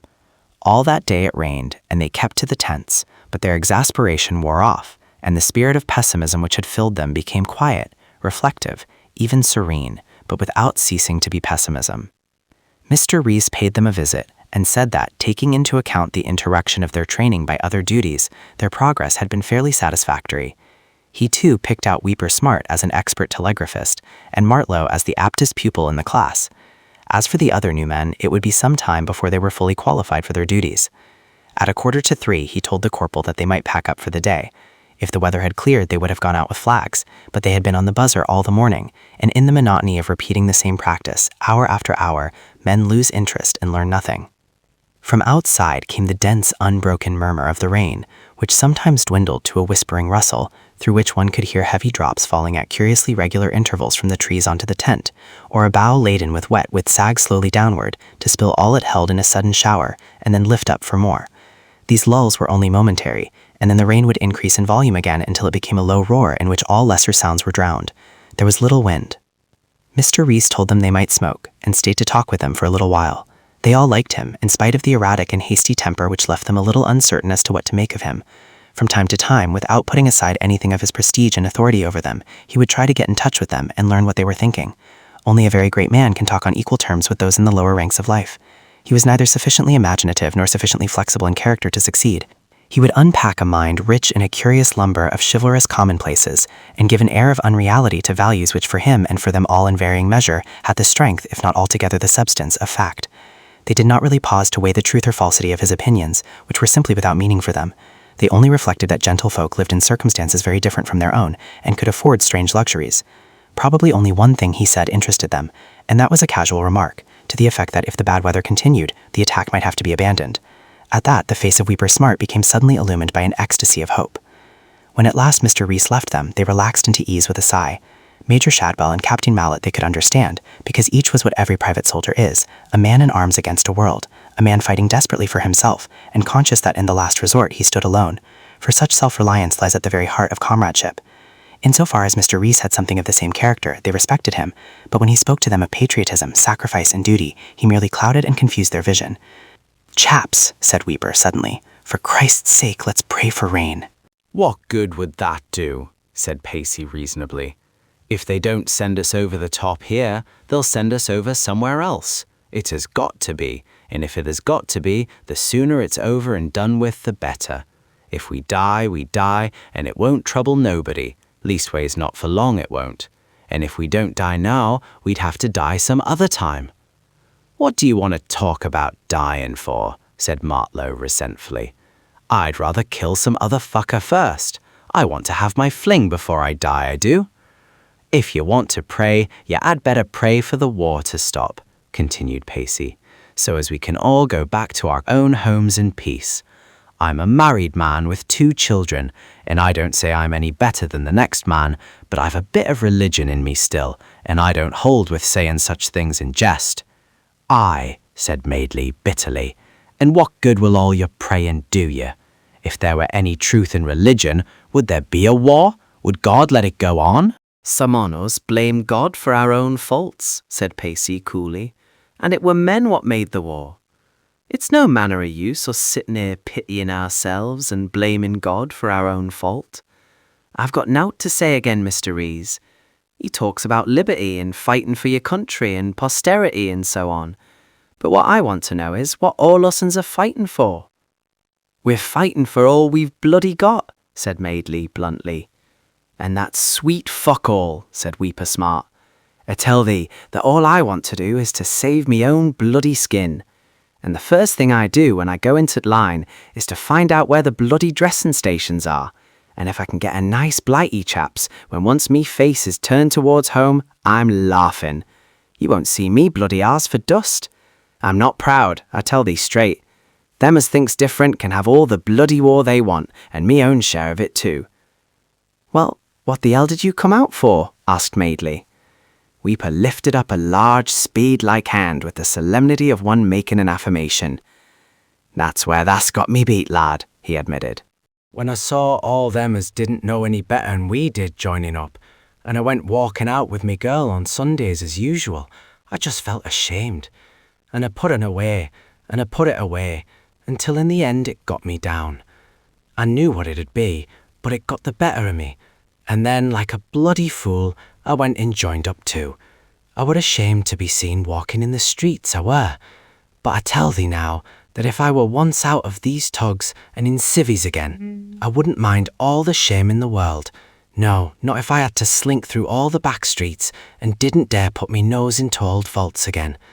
I've no pride left in me now, chaps, and that's the plain truth I'm telling. Let them as made the war come and fight it. That's what I say." "That's what I say too," said Glazier, a man of about Madeley's age with an air of challenge. Short, stocky and ruddy like Madeley, he was of course agreeing, with an air of brutality that the other lacked, the kind of man who, when he comes to grips, kills and grunts with pleasure in killing. "Why should us'uns fight and be killed for all them bloody slackers at home? It ain't right. No matter what they say, it ain't right. We are doing our duty, and they ain't, and they're coining money while we get 10 bloody frong a week. They don't care a fuck about us. Once we're in the army, they've got us by the balls. Talk about discipline. They don't try discipline in any of them fucking civvies, do they? We want to put some of them bloody politicians in the front line and see 'em shelled to shit. That'd buck their ideas up." "I'm not fighting for a lot of bloody civvies," said Madeley reasonably. "I'm fighting for myself and me own folk. It's all bloody fine saying let them as made the war fight it. 'Twere Germany made the war." "I tell thee," said Weeper positively, "there are thousands of poor buggers over there in the German lines as don't know no more'n we do ourselves what it's all about." "Then what do the silly fuckers come and fight for?" asked Madeley indignantly. "Why didn't they stay at home? They'll be saying next that the Frenchies sent 'em an invite." What I say is, that it weren't none of our business. We'd no call to mix ourselves up with other folks' quarrels, replied Weeper. Well, I don't hold with that, said Glazier judicially. I'm not fighting for them bloody slackers and conchies at home, but what I say is that the Fritzes had to be stopped. If we hadn't come in and they'd got the Frenchies beat, 'twould have been our turn next. Too bloody true it would, said Madeley. And I'd rather come and fight Fritz in France than have him come over to Blighty and start bashing our houses about, same as he's done here. He'd never ha' come to England, the Navy had a seen to that, said Pacey. Don't you be too bloody sure about the Navy, said Corporal Hamley, entering into the discussion at last. The Navy has got all it can bloody well do as things are. Well, chaps, said Glazier, maybe I'm right and maybe I'm wrong, but that's neither here nor there. Only I've sometimes thought it would be a bloody good thing for us'uns if the Un did land a few troops in England. Show 'em what war's like. Madeley and I struck it lucky and went home on leave together, and you never seed anything like it. Windy, like a lot of bloody kids they was, and talking no more sense. 'Pon me word, you'd be surprised at some of the questions they'd ask, and you couldn't answer sensible. They'd never believe it if you did. We just kept our mouths shut and told them the war was all right, and we'd got it won, but not yet. 'Twas the only way to keep 'em quiet. The boozes in Westchurch was shut most of the day, but Madeley and I would go down to the Greyhound at 7 o'clock, and it was always chock-a-block with chaps lapping it up as fast as they could before closing time. There'd be some old sweats, and saw men back from hospital into barracks, but not fit, and a few new recruits, but most of them were miners, the sort of buggers who took our job to dodge getting into khaki. Bloody fine miners they was. Well, one Saturday night we was in there having a bit of a booze up, but peaceable like, when one of them bloody miners came in and asked us to have a drink in a loud voice. Well, we was peaceable enough, and I dare say we might have had a drink with him, but the swine put his fist into his trousers pocket and pulls out a fistful of Bradburys and half-crowns and plunks 'em down on the bar counter. There, he says, there's me bloody wages for a week, and I ain't done more than 8 hours' work for it either. I don't care if the bloody war lasts forever, he says. I looks up and sees Madeley looking white and dangerous. Was you talking to me? Says Madeley. Aye, he says. Well, take that, you fucking bastard, says Madeley, and sloshes him one in the clock. Some of his friends interfered first, and then some of our friends interfered, and in 5 seconds there was hell's delight in the bloody bar, with the old bitch behind the counter going into hysterics and hollering for the police. Then Madeley got hold of his man, who was blubbering and swearing somewhat awful, and near twisted his arm off. I was busy keeping some of the other buggers off him, but he didn't pay no attention to nobody else. He just lugged his man out the back door and into the yard, with the old girl hollering blue murder, and Madeley lugs him into the urinal and gets him down and rubs his face in it. I'd got out the back door too by that time, as I seed some redcaps coming into the bar, and when he'd finished, I saw Madeley stand up and wipe his hands on the seat of his trousers. There, you bugger, he says. Now you go home and talk to yourself. Op it, I says to him, there's the fucking picket outside.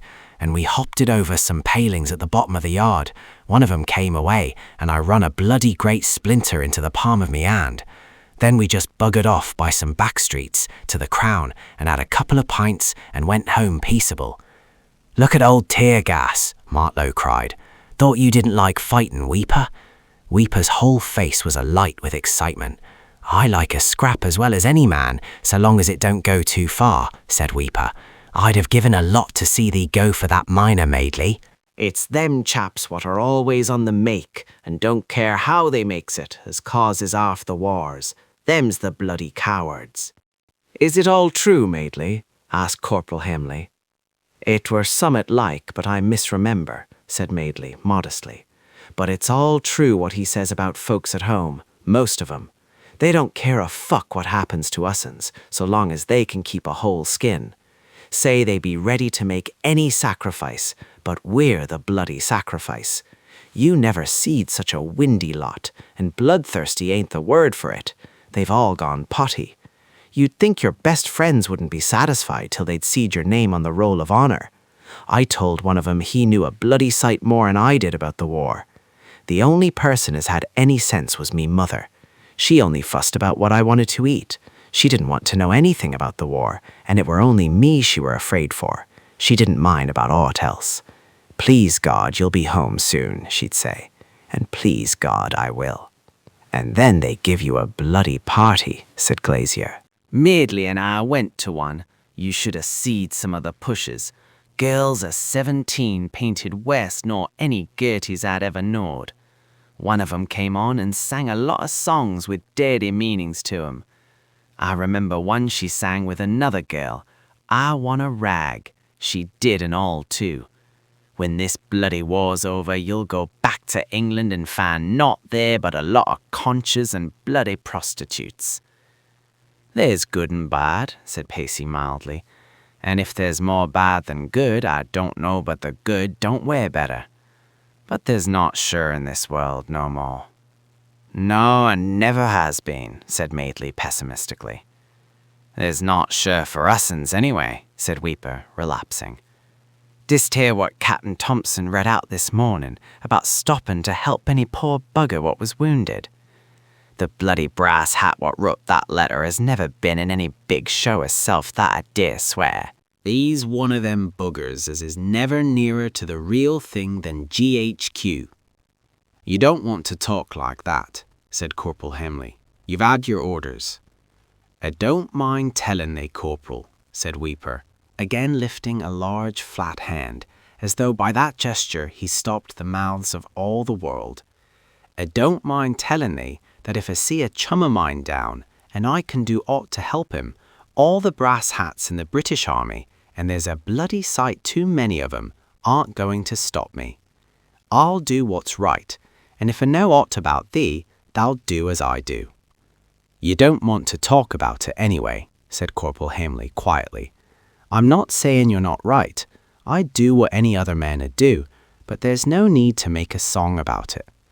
What beats me, said Shem, sniggering, is that the bloody fool who wrote that instructional letter doesn't seem to know what any ordinary man would do in the circumstances. We all know that there must be losses. You can't expect to take a trench without some casualties. But they seem to go on from saying that losses are unavoidable to thinking that they're necessary, and from that to thinking that they don't matter. They don't know what we've got to go through. That's the truth of it, said Weeper. They measure the distance, and they count the men and the guns, and think a battle's no but a sum you can do wi' a pencil and a bit of paper. I heard Mr. Pardew talking to Mr. Rees about a course he'd been on, and he told him a brass hat had been lecturing them on the lessons of the Somme offensive, and gave them an estimate of the total German losses. And then an officer at the back of the room got up and asked him if he could give them any information about the British losses, and the brass hat said no, and looked at them as though they were a lot of criminals. It's a fact, said Glazier, whether you're talking to a civvy or whether you're talking to a brass hat, and some of the officers aren't no better. If you tell the truth, they think you're a bloody coward. They've not got our experience, and they don't face it as us'ns do. Give them a chance, said Bourne reasonably. He hadn't spoken before. He usually sat back and listened quietly to these debates. Let him take my fucking chance, shouted Weeper vindictively. There's a good deal in what you say, said Bourne, who was a little embarrassed by the way they all looked at him suddenly. I think there's a good deal of truth in it, but after all, what is a brass hat's job? He's not thinking of you or of me or of any individual man, or of any particular battalion or division. Men, to him, are only part of the material he has got to work with, and if he felt as you or I feel, he couldn't carry on with his job. It's not fair to think he's inhuman. He's got to draw up a plan from rather scrappy information, and it is issued in the form of an order, but he knows very well something may happen at any moment to throw everything out of gear. The original plan is no more than a kind of map. You can't see the country by looking at a map, and you can't see the fighting by looking at a plan of attack. Once we go over the top, it's the colonel's and the company commander's job. Once we meet a Hun, it's our job. Yes, and our job's a bloody sight worse than theirs, said Weeper. It's not worse than the colonel's or the company commander's, said Bourne. Anyway, they come over with us. They've got to lead us or drive us. They may have to order us to do something, knowing damned well that they're spending us. I don't envy them. I think that bit in the letter about not stopping to help the wounded is silly. It's up to us, that is, but it's up to us not to make another man's agony our excuse. What's bloody silly in the letter is the last bit, where they say they don't anticipate any serious resistance from the enemy. That is the staff's job, and they ought to know it better. We started talking about what we were fighting for, said Shem, laughing. It was Mr. Reese started it. Yes, and you've been talking all over the bloody shop ever since, said Corporal Hamlety. You all ought to be on the bloody staff, you ought. Oo're orderly men, Shem and Martlow. Well, tease up. Shem and Martlow looked at the straight rein and then struggled into their greatcoats. All that a says is, if a man's dead, it don't matter no more to him who wins the bloody war, said Weeper. Well, there's no getting away from that, Corporal. We are. And since we're just fighting for ourselves. We're just fighting for ourselves and for each other. Bourne stared as though he were fascinated by this uncouth figure with huge ape-like arms and melancholy, half-imbecile face. Here was a man who, if he lost his temper with them, could have cleared the tent in 10 seconds, and he sat with them, patient under daily mockery, suffering even the schoolboy cheek of little Martlow indifferently, and nursing always the bitterness and misery of his own heart. Already dripping, Shem and Martlow dumped the Dixie of tea in the opening of the tent, almost spilling it as they slipped on the greasy mud where many feet had made a slide by the doorway. I never knowed such a miserable lot of buggers as you all are, said Corporal Hamley, and me over that pot of posy. I'm not miserable, Corporal, said little Martlow. We're not dead yet. Only I'm not fighting for any fucking Belgium, see? One of them buggers wanted to charge me 5 francs for a loaf of bread. Well, put a sock in it. We've had enough bloody talk now. They ate, more or less in silence, and then smoked, contentedly enough. The rain was slackening, and there was more light. After they had smoked for a while, Glazier took his tunic and shirt off and began to hunt for lice. One after another, they all followed his example, stripping themselves of trousers, underpants, and even socks, until the tent held nothing but naked men. They would take a candle or a lighted match and pass it along the seams of their trousers, hoping that the flame would destroy the eggs. A hurricane lamp hung by a nail on the tent pole, and after it was lighted, they still continued the scrupulous search, its light falling on white shoulders studiously rounded as they bent over the task. They were completely absorbed in it when the air was ripped up with a wailing sigh, and there was a muffled explosion in the field behind them. They stopped, listening intently, and looking at each other. Another shell, whining precipitatingly, passed overhead to end with a louder explosion in some fields beyond the little wood and well over the lower road. Then there was a silence. They sighed and moved. If Jerry starts shelling proper, said the corporal, as they dressed themselves again, you want to take shelter in them trenches. They are no but rabbit scrapes, said Weeper. Well, you get into 'em, said the corporal, and if they're not good enough for you, we can dig 'em deeper tomorrow. Nothing more was said. They were bored a little, lounging there and smoking again, but they took refuge with their own secret thoughts. Outside, the rain had stopped. They were all going up the line with a big carrying party that night.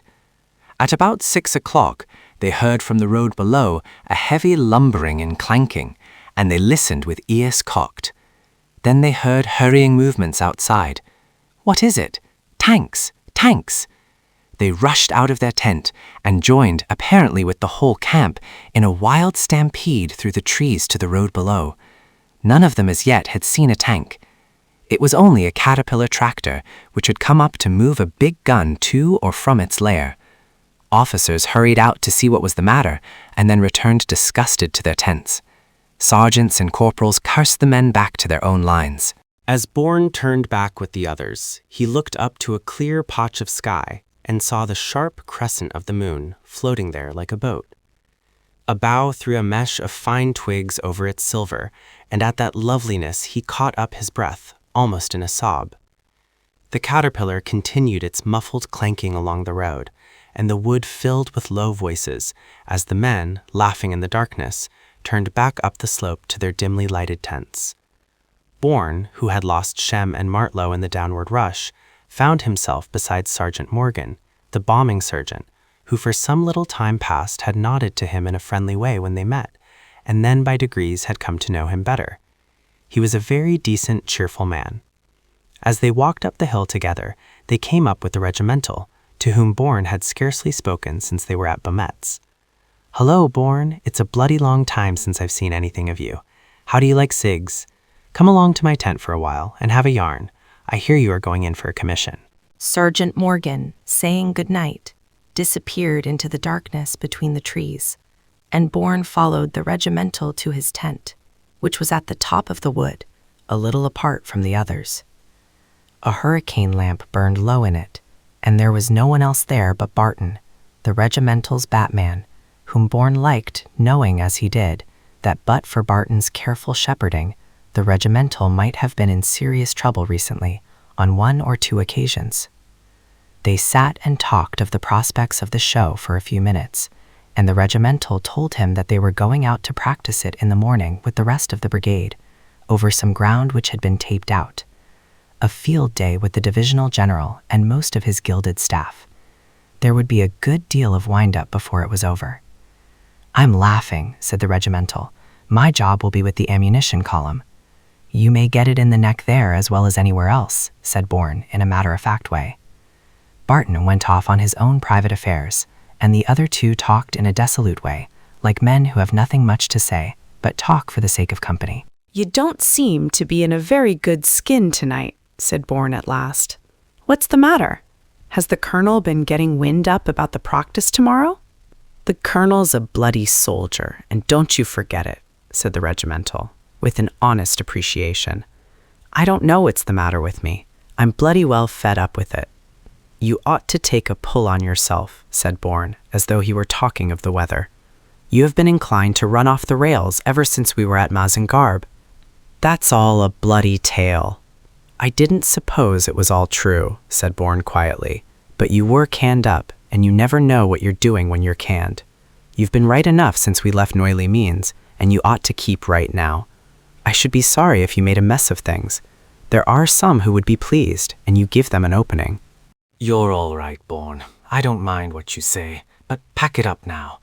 I've got to travel my own bloody road, and I'm not asking for anyone's help. It's my own funeral. I know what a man's bloody friends are like when he makes a slip.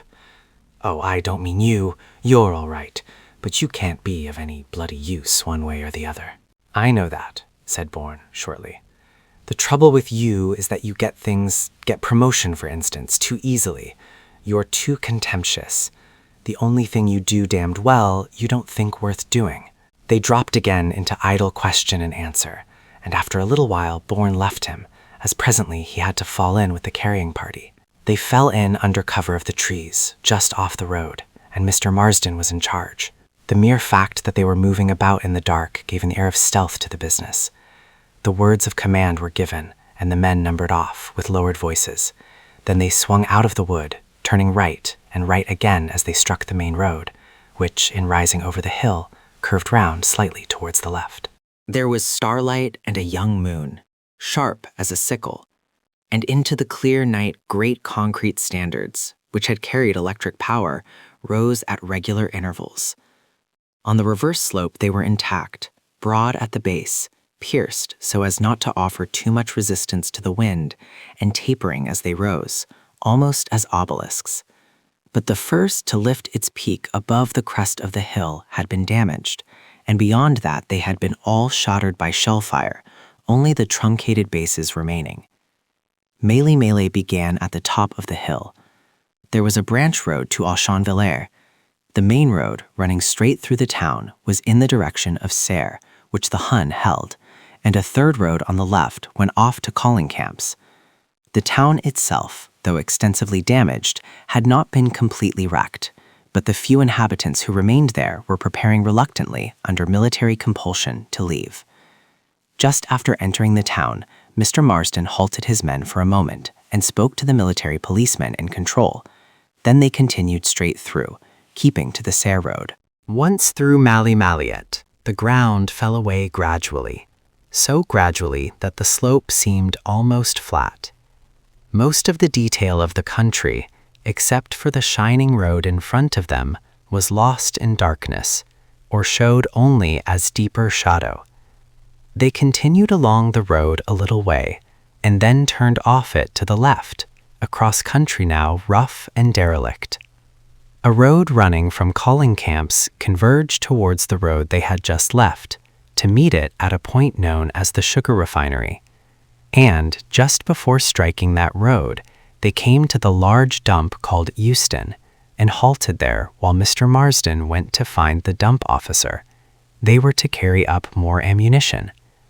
When Mr. Marsden returned with the other officer, the boxes were checked, and even in the short interval of time which that business occupied, a couple of big shells had come whimpering overhead, searching for a battery perhaps, and they heard at no great distance the eruption from the shell's explosion in the wet earth.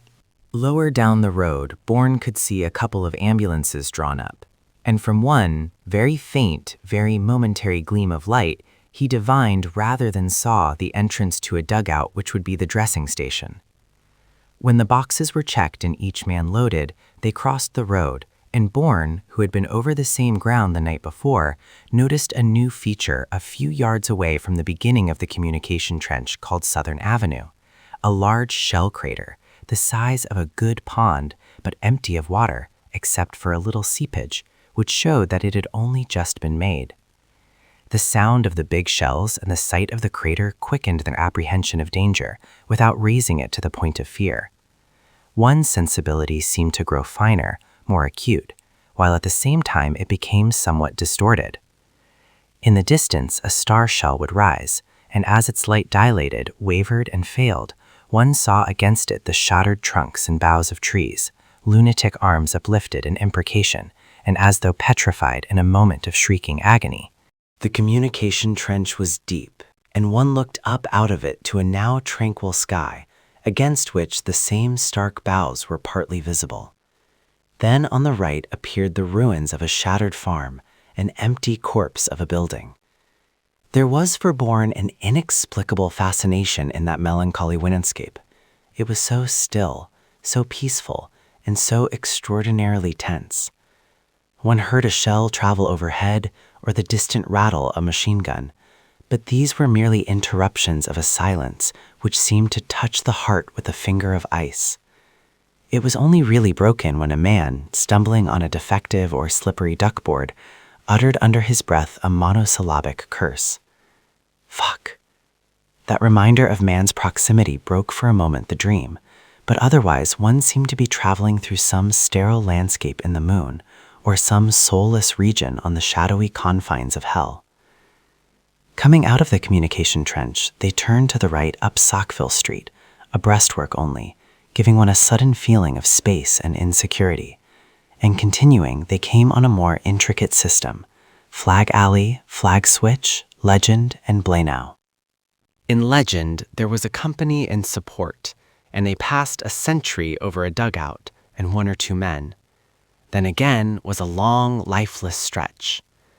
Just before they reached the fire trenches, they stood aside to allow a stretcher party carrying down a man to pass. As he passed them, they whispered encouragement. "Good luck, chum. Don't you worry. You'll be back in Blighty soon."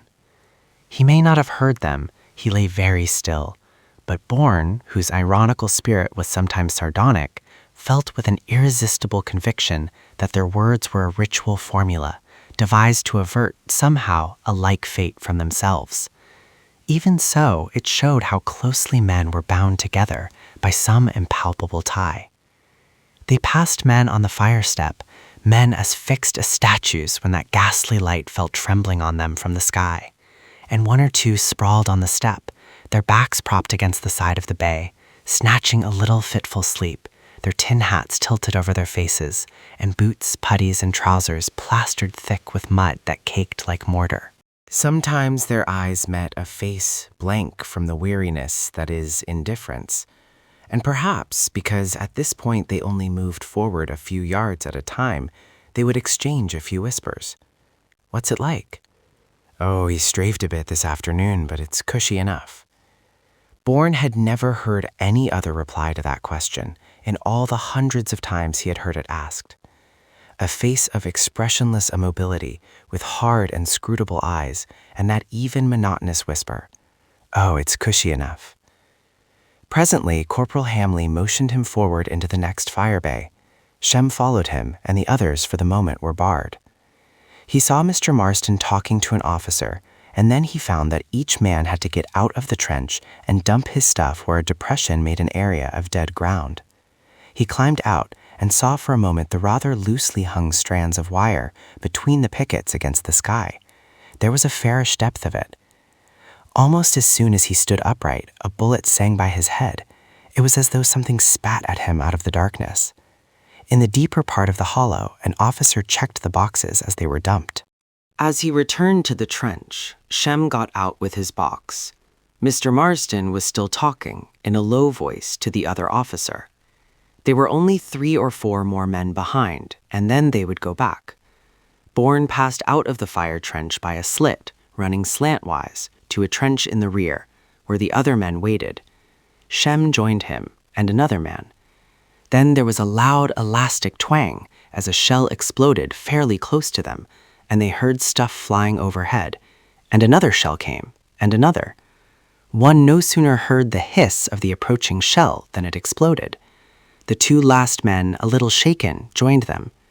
Shells continued to come over, bursting with that curious twang, and occasionally a blast of air fanned their faces. Weeper, who was standing by Shem and Martlow, leaned on the muzzle of his rifle. His face had an expression of enigmatic resignation. Mr. Marston did not come. The shelling was not very severe, but it seemed to increase slightly, and they wondered whether Jerry was going to start a real strafe. The range improved too, and presently the word was passed along for stretcher bearers. Their own stretcher bearers, with Corporal Mellon, moved along to go to the fire trench, but they were not wanted. Mr. Marsden arrived and stopped them. "It's all right.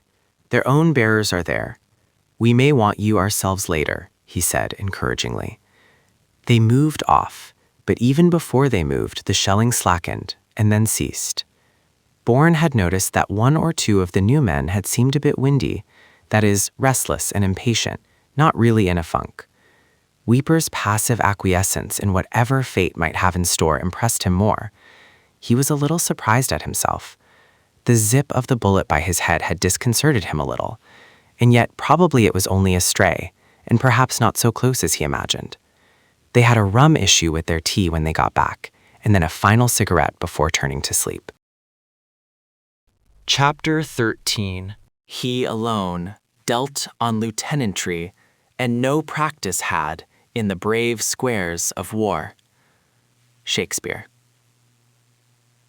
In the morning, the whole camp seethed with hot and angry men, as was always the case when brass hats and general officers disturbed the normal routine of their life.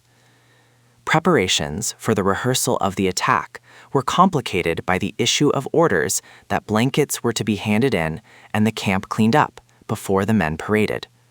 They were to parade in full kit with pack complete, and a bread and cheese ration was issued to them.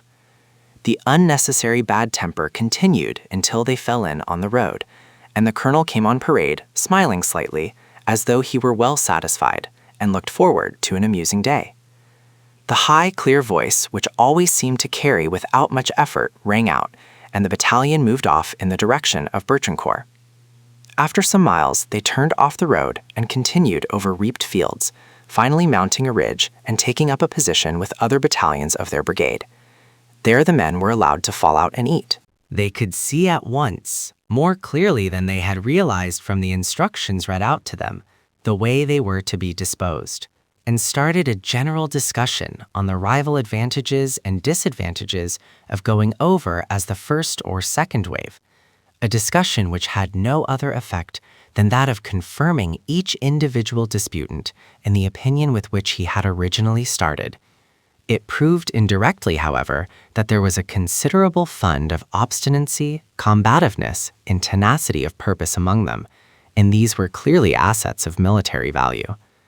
The first excitement was provided by a hare.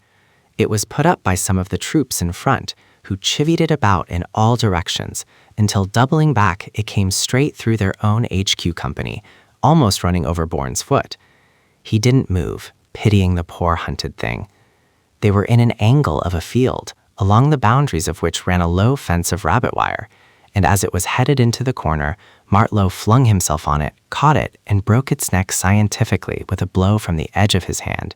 "Why did you kill it?" exclaimed Bourne, as Martlow buttoned his tunic over the warm, quivering body. Bourne thought hares uncanny creatures. "It'll go into Teapot," said Martlow, surprised. Mr. Southern came up and offered him 10 francs for it, and after some hesitation, Martlow sold it to him. Presently arrived magnificent people on horseback, glancing superciliously at the less fortunate members of their species whom necessity compelled to walk. Bourne, who loved horses, had seen nothing for months but mules, Rosinante, some sorry hacks ridden by their officers, and a few lusty percherons threshing corn on a kind of treadmill outside a French farm. The sight of these daintily stepping animals, with a sheen on their smooth hides, gave him a thrill of pleasure. He was less favorably impressed by some of the riders. "That bugger will give his horse a sore back before the day is out," he said, as one of the great men cantered by importantly. "You're learning a lot of bad words from us'uns," said Martlow, grinning. "Oh, you all swear like so many Eton boys," replied Bourne indifferently. "Have you ever heard an Aussie swear?" "No, and I don't want," said Martlow. "Them buggers have too much spare cash to know what soldierin' means." They fell in, and there was another moment of suppressed bad temper. Most of the new signalers went with HQ runners, but Weeper Smart, though he was close to them, had to carry the flapper with HQ signalers. The flapper was a device by which it was intended to signal to aeroplanes. One could see by now that most of the men were keenly interested. They knew that the plan was intended to supply them with a kind of map on the actual scale of the trenches they were to attack. Their interest did not fade out completely as they advanced, but they rapidly became aware of the unreality of it all. The files of men moved forward slowly, and when they reached the tapes, followed the paths assigned to them with an admirable precision. Their formations were not broken up or depleted by any hostile barrage. The ground was not pitted by craters. Their advance was not impeded by any uncut wire. Everything went according to plan. It was a triumph of staff work, and these patient, rather unimaginative men tried to fathom the meaning of it all with an anxiety which only made them more perplexed. They felt there was something incomplete about it. What they really needed was a map of the strange country through which their minds would travel on the day, with fear darkening earth and filling it with slaughter.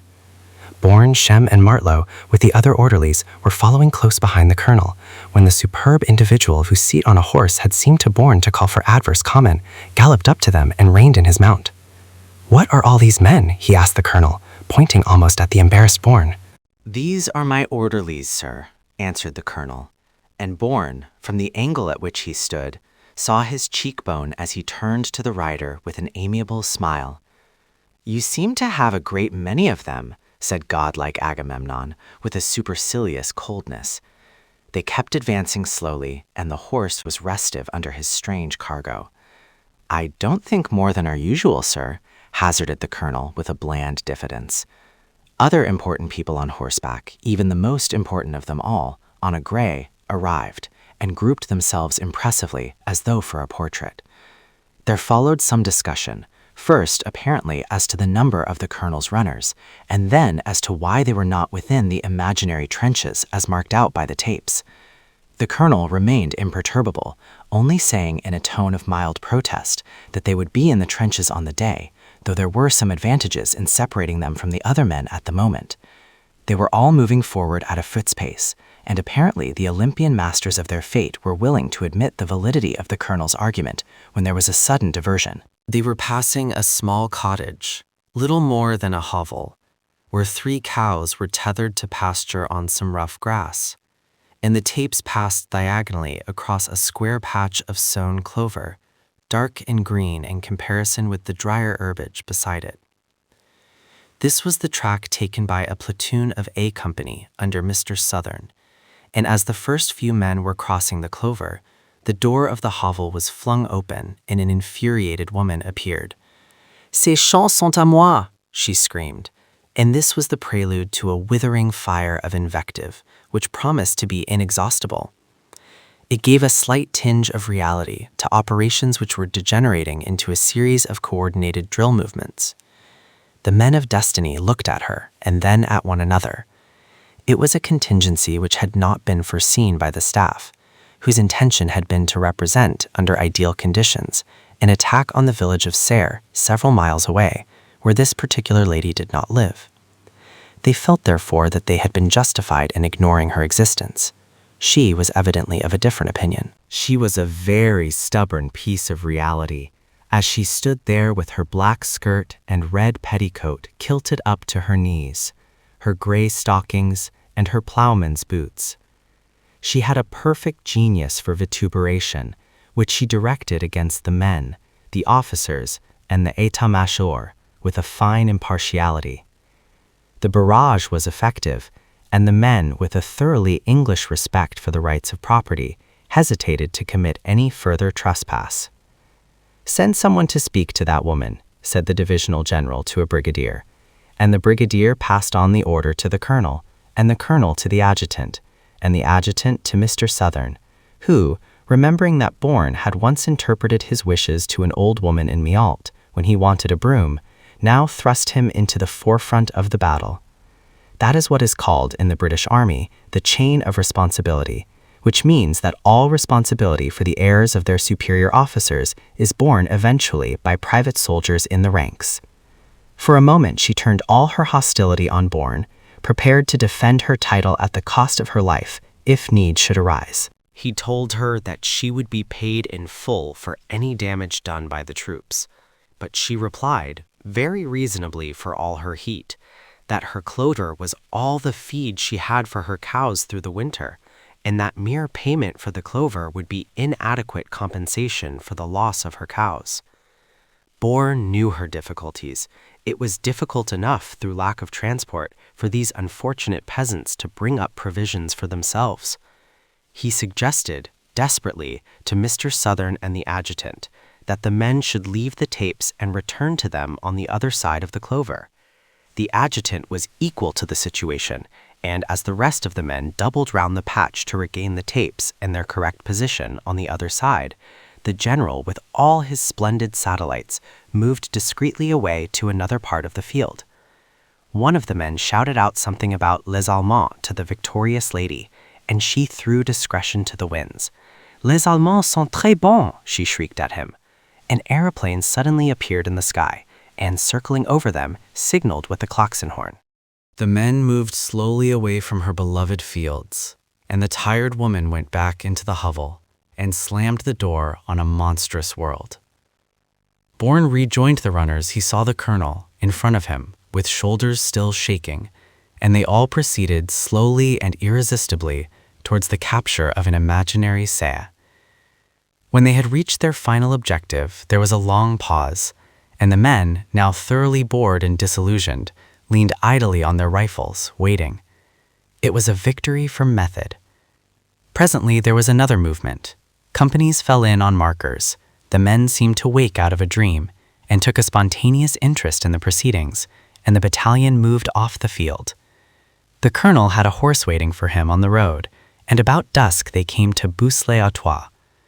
Bourne ran into Sergeant Tozer in Bousse, and with Shem and Martleau they made a reconnaissance of the town, visiting the YMCA and then an estaminet, where they fell in with Sergeant Morgan, the bombing sergeant. They talked for a little while on the events of the day and the splendors of the staff. "Are them buggers coming over the top wi' us?" asked Martleau innocently, and when the others laughed at him, he continued indignantly, "Then what did they come out wi' us today for, swinging their weight about? That bugger on the black horse spoke to the colonel just as though he took him for a lansjack. One of the colonel stood it." He and Shem went off to the cinema, so Bourne and the two sergeants found a little place where they could get rum and coffee, after which they went off to bed. They were signalling with flags in the morning when their work was interrupted, and with others in the field they were fallen in 2 ranks. The adjutant came up from the orderly room, which was a small hut on the other side of the road. He was followed by 2 military policemen, between whom was Miller, capless, and no longer with a stripe on his arm. He was white and haggard, but his mouth was half open in an idiotic grin, and the small, furtive eyes wandered restlessly along the line of men drawn up in front of him.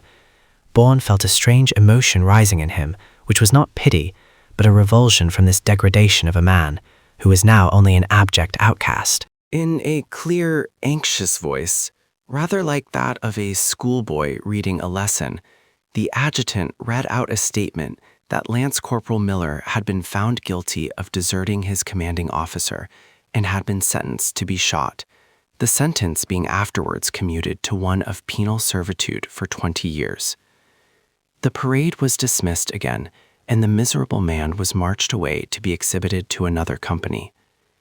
Miller would not, of course, go at once to jail. The execution of the sentence would be deferred until the war ended. Men could not be allowed to choose jail as an alternative to military service. That was where the absurdity arose, as Bourne understood the matter, because one could foresee that, when peace was restored, a general amnesty would be granted which would cover all cases of this kind, and the tragedy, but for the act of unspeakable humiliation which they had just witnessed, became a farce. "We're going up to take over trenches tomorrow," said Corporal Hamley, "and this is just to encourage any other bugger who thinks of deserting. It don't make no differ whether thou'rt shot be thy own folk or be Germans if thou'rt shot," said Weeper pessimistically. The corporal was right. The battalion paraded in fighting order at 10 o'clock next morning and moved up the line to take over trenches. They marched by the Divisional Artillery HQ at Bertrancourt to Courcelles-aux-Bois, a village the greater part of which was already derelict.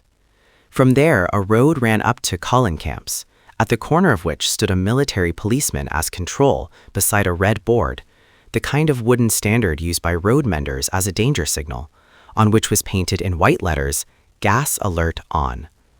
The reverse side was painted with the words, "Gas Alert Off," but it seemed a matter of indifference to everyone which way the board was turned. After that point, a wide interval was left between the various platoons. Almost as soon as they left Courcelles, the road, mounting the hill to Colin Camps, was under direct observation of the enemy for about 300 yards, so it had been camouflaged with netting like fishing nets, hung as a curtain between poles on the left side of the road. At the top of the hill was a bend, and, commanding the road, as well as another lesser road, was a more than usually substantial barn, a kind of bastion to the outskirts of Colin Camp itself. Bourne thought what an ugly place it would be if it were in the hands of Fritz.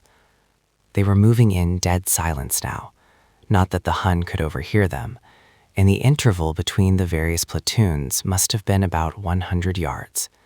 It implied a lively sense of favors to come.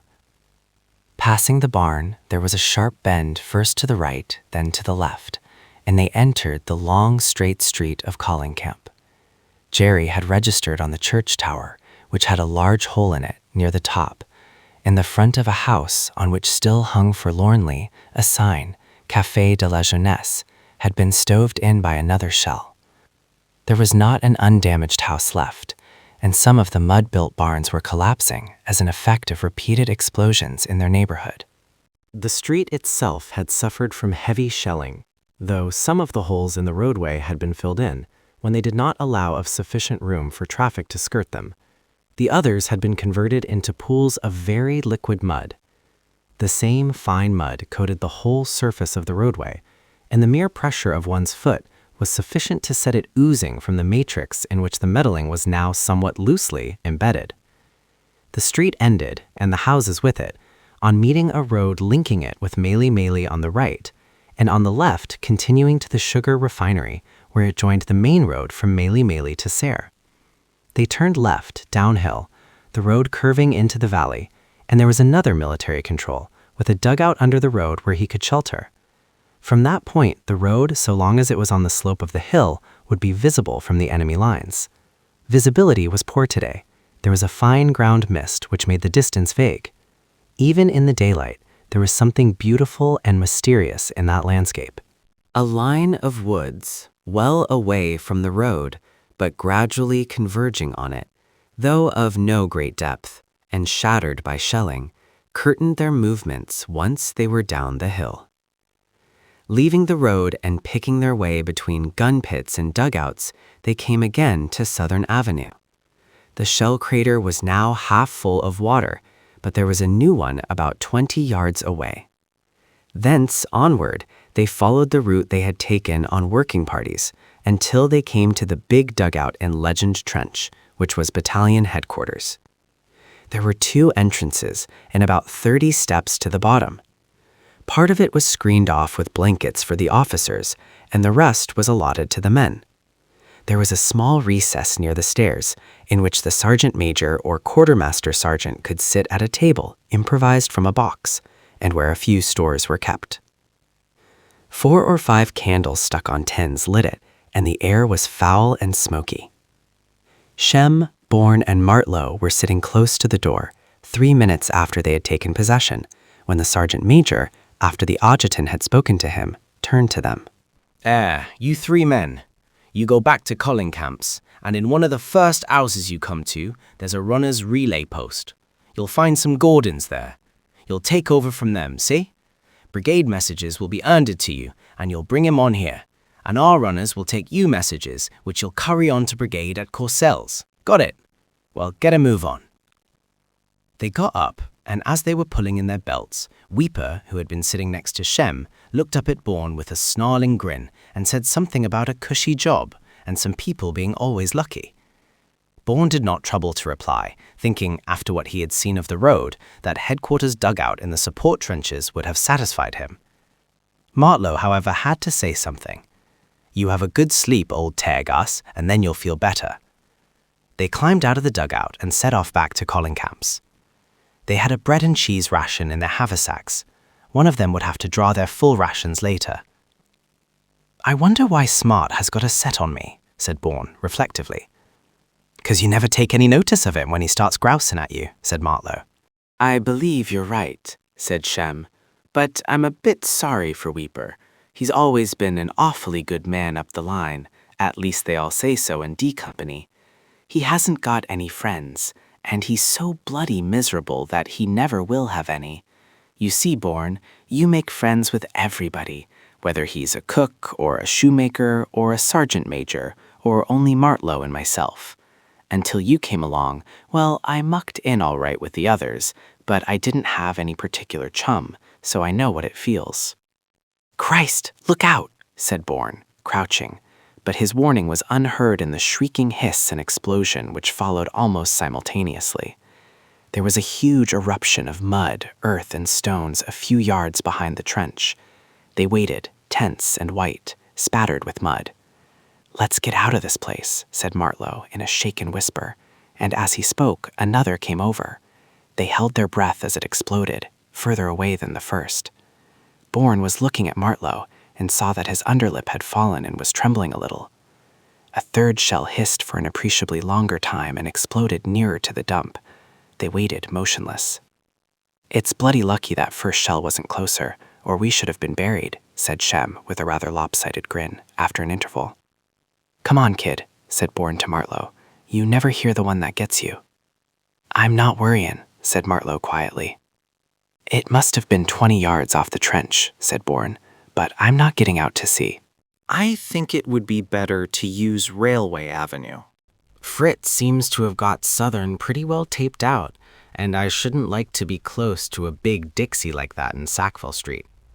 "You can't tell," said Shem indifferently. "You've just got to chance it." They were moving along at a fair pace and were soon clear of trenches.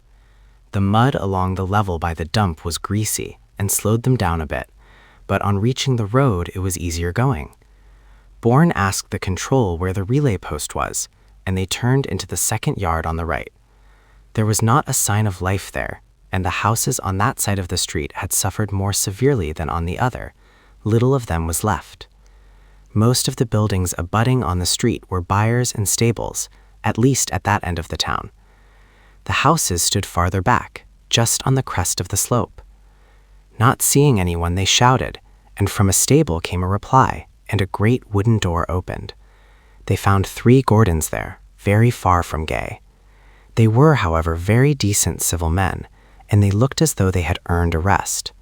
Their faces had forgotten, at least for the time being, how to smile. They looked at the colors sewn on their successors' haversacks and sleeves, which they knew meant business. "We've come to take over from you," said Bourne. "Thought you weren't comin'." Saw some o'er chaps gae by. "Oh, the relief isn't complete yet," said Bourne cheerfully. "They took us up the trenches and then sent us back. If they can do anything backwards in the army, they will, you know. It's the tradition of the service." "What's it like here?" "Oh, it's cushy enough," answered the Gordon in a resigned voice. "I had a bet with myself you would say that," said Bourne. They looked at him curiously, perplexed by his manner, as they completed the business of putting their equipment together, fastening on their water bottles, haversacks, and entrenching tools. Their packs they carried slung, that is, without fastening them to their cross-straps, a practice which is irregular. On active service, however, the authorities allowed the men to use a little intelligence with regard to minor details, except on great occasions. At last, taking up their rifles, they moved to the door. "Good day to ye, and good luck, chums," they said as they went out. "Good luck," answered their successors, in more matter-of-fact tones. Bourne looked after them a little wistfully. He didn't grudge them the relief. He wondered when they would all be turning their backs on this desolation. "I'm going to have a peek round the village," said Martlow. "You won't want me. There'll be nothing doing yet a while." "All right," said Bourne. "Don't go far away, and don't be long." He returned in about 20 minutes with all kinds of luxuries: tea mixed with sugar, 4 tins of bully beef, a tin of maconachi, and tins of pork and beans, the kind in which there was never any pork. I scrounged them from some "It's," he said with a sober pride, "they're moving out, and have a lot of stuff they don't want to carry. I could have got more if I'd wanted. They're that glad to be going, they'd give you all they've got.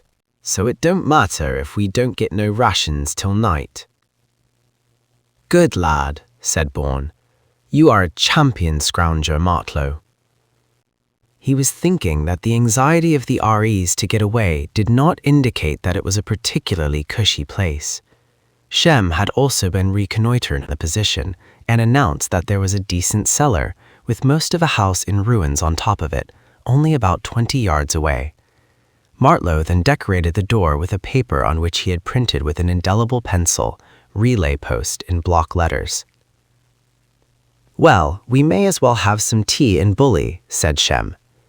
It was after 1 o'clock, so they set to and had a good, comforting meal and lounged about smoking until a little after 2, when a message came from the trenches.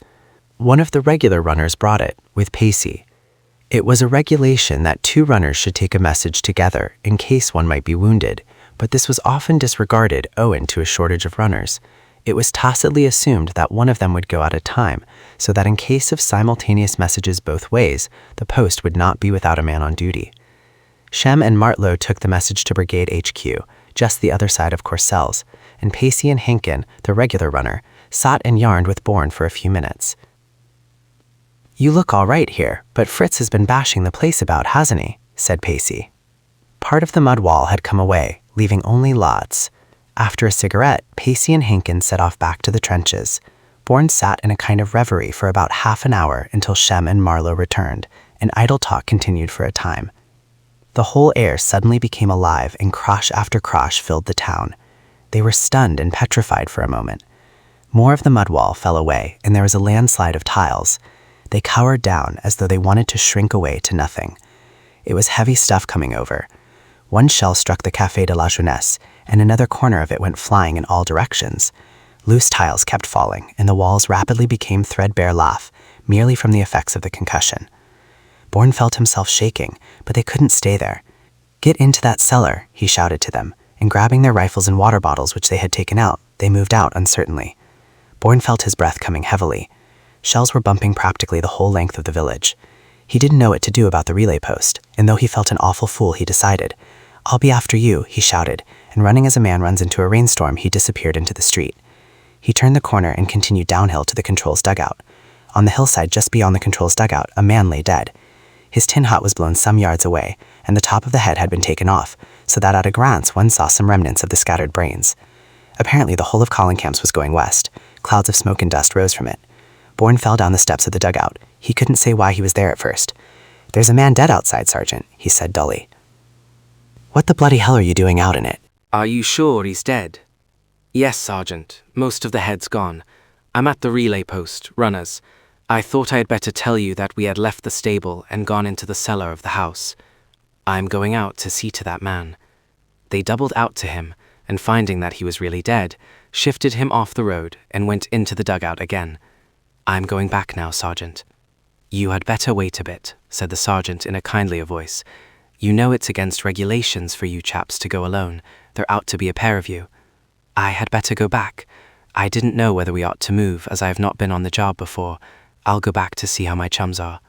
All right, said the sergeant in a curiously irritable way, right up on the door where you are. The shelling was still violent, but seemed to be worse at the corner in the direction of Cursel's, and to have extended on this side farther along the Mailly-Nolay road. As Bourne came out, he could see shells exploding by the dump, with some shrapnel bursting, woolly bears they called them, overhead. He couldn't say whether it was with a prayer or a curse that he made for the corner of Collincamps, doubling up the short rise with difficulty. Collapsing houses had spilt their bricks half across the street. One wall, about 60 yards away from him, suddenly crumpled and fell. He wouldn't look at things. He found himself saying over and over again in soldier's language, "I've been out of the bloody shit too long," not uttering the words, but thinking them with a curious intensity. His vision seemed narrowed to a point immediately in front of him. When he got to the stable they had left, he went straight to Martlow's notice, and drawing a rough arrow underneath the words relay post, wrote in rough blocks the words in cellar. Then he went to it, noticing as he descended that the entrance was turned the wrong way. Shem and Martlow looked at him, but he could scarcely see their faces in the gloom. "What's it like now?" asked Martlow, with a very slight catch in his voice.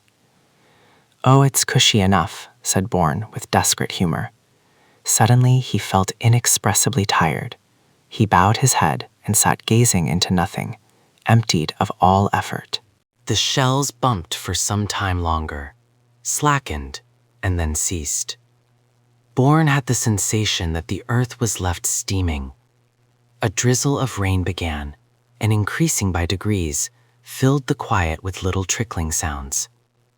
The cellar was comfortably furnished, as it had apparently been used as a funk hole before, and by people of more importance than its present occupants. Its sole defect was that the entrance directly faced the Hun lines, and perhaps this inconvenience had prompted them to leave. But during their tenancy, they had put in 3 beds, wooden frames standing about 2 feet off the floor, over which rabbit netting had been stretched and nailed as a substitute for spring mattresses. Some rather thin Wilson canvas curtained the entrance. Bourne remembered that there was some thicker socking in the stable which they had left, and he proposed to get it and nail it over the outside of the doorway. They went back, together, to their old quarters.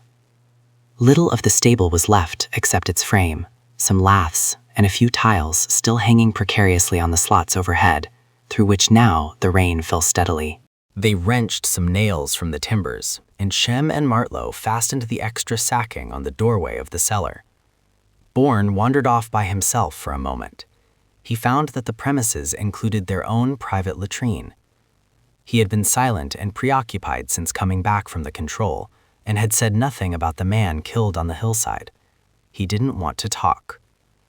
"Bourne's getting windy," said Shem to Martlow. "You weren't windy going out in that lot," said Martlow, repelling the suggestion. "Yes, he was," said Shem, chuckling. "That's just why he went." "If it comes to that, we're all windy," grunted Martlow, loyally. There was some truth in Shem's observation all the same. Bourne came back in a few minutes, and, having inspected the curtain, he lit a small piece of candle. Martlow was going out and was told to report if any light were visible from outside. "There will be a message to take up the line soon," said Bourne to Shem. "I might as well go by myself, I think. I want to try and scrounge a couple of candles from the quarter bloke." "Then I'll take the midnight message to brigade," said Shem. Martlow returned. The light did not show from outside, but it did, of course, when the curtains were twitched aside. They were too close together for them to hope that a man entering would lift first one and then the other. Bourne said they would have to cover or blow out the light on entering or leaving. Then, as the candle was all they had, they blew it out and talked in the dark. Fritz sent 3 shells over, a regular interval between them.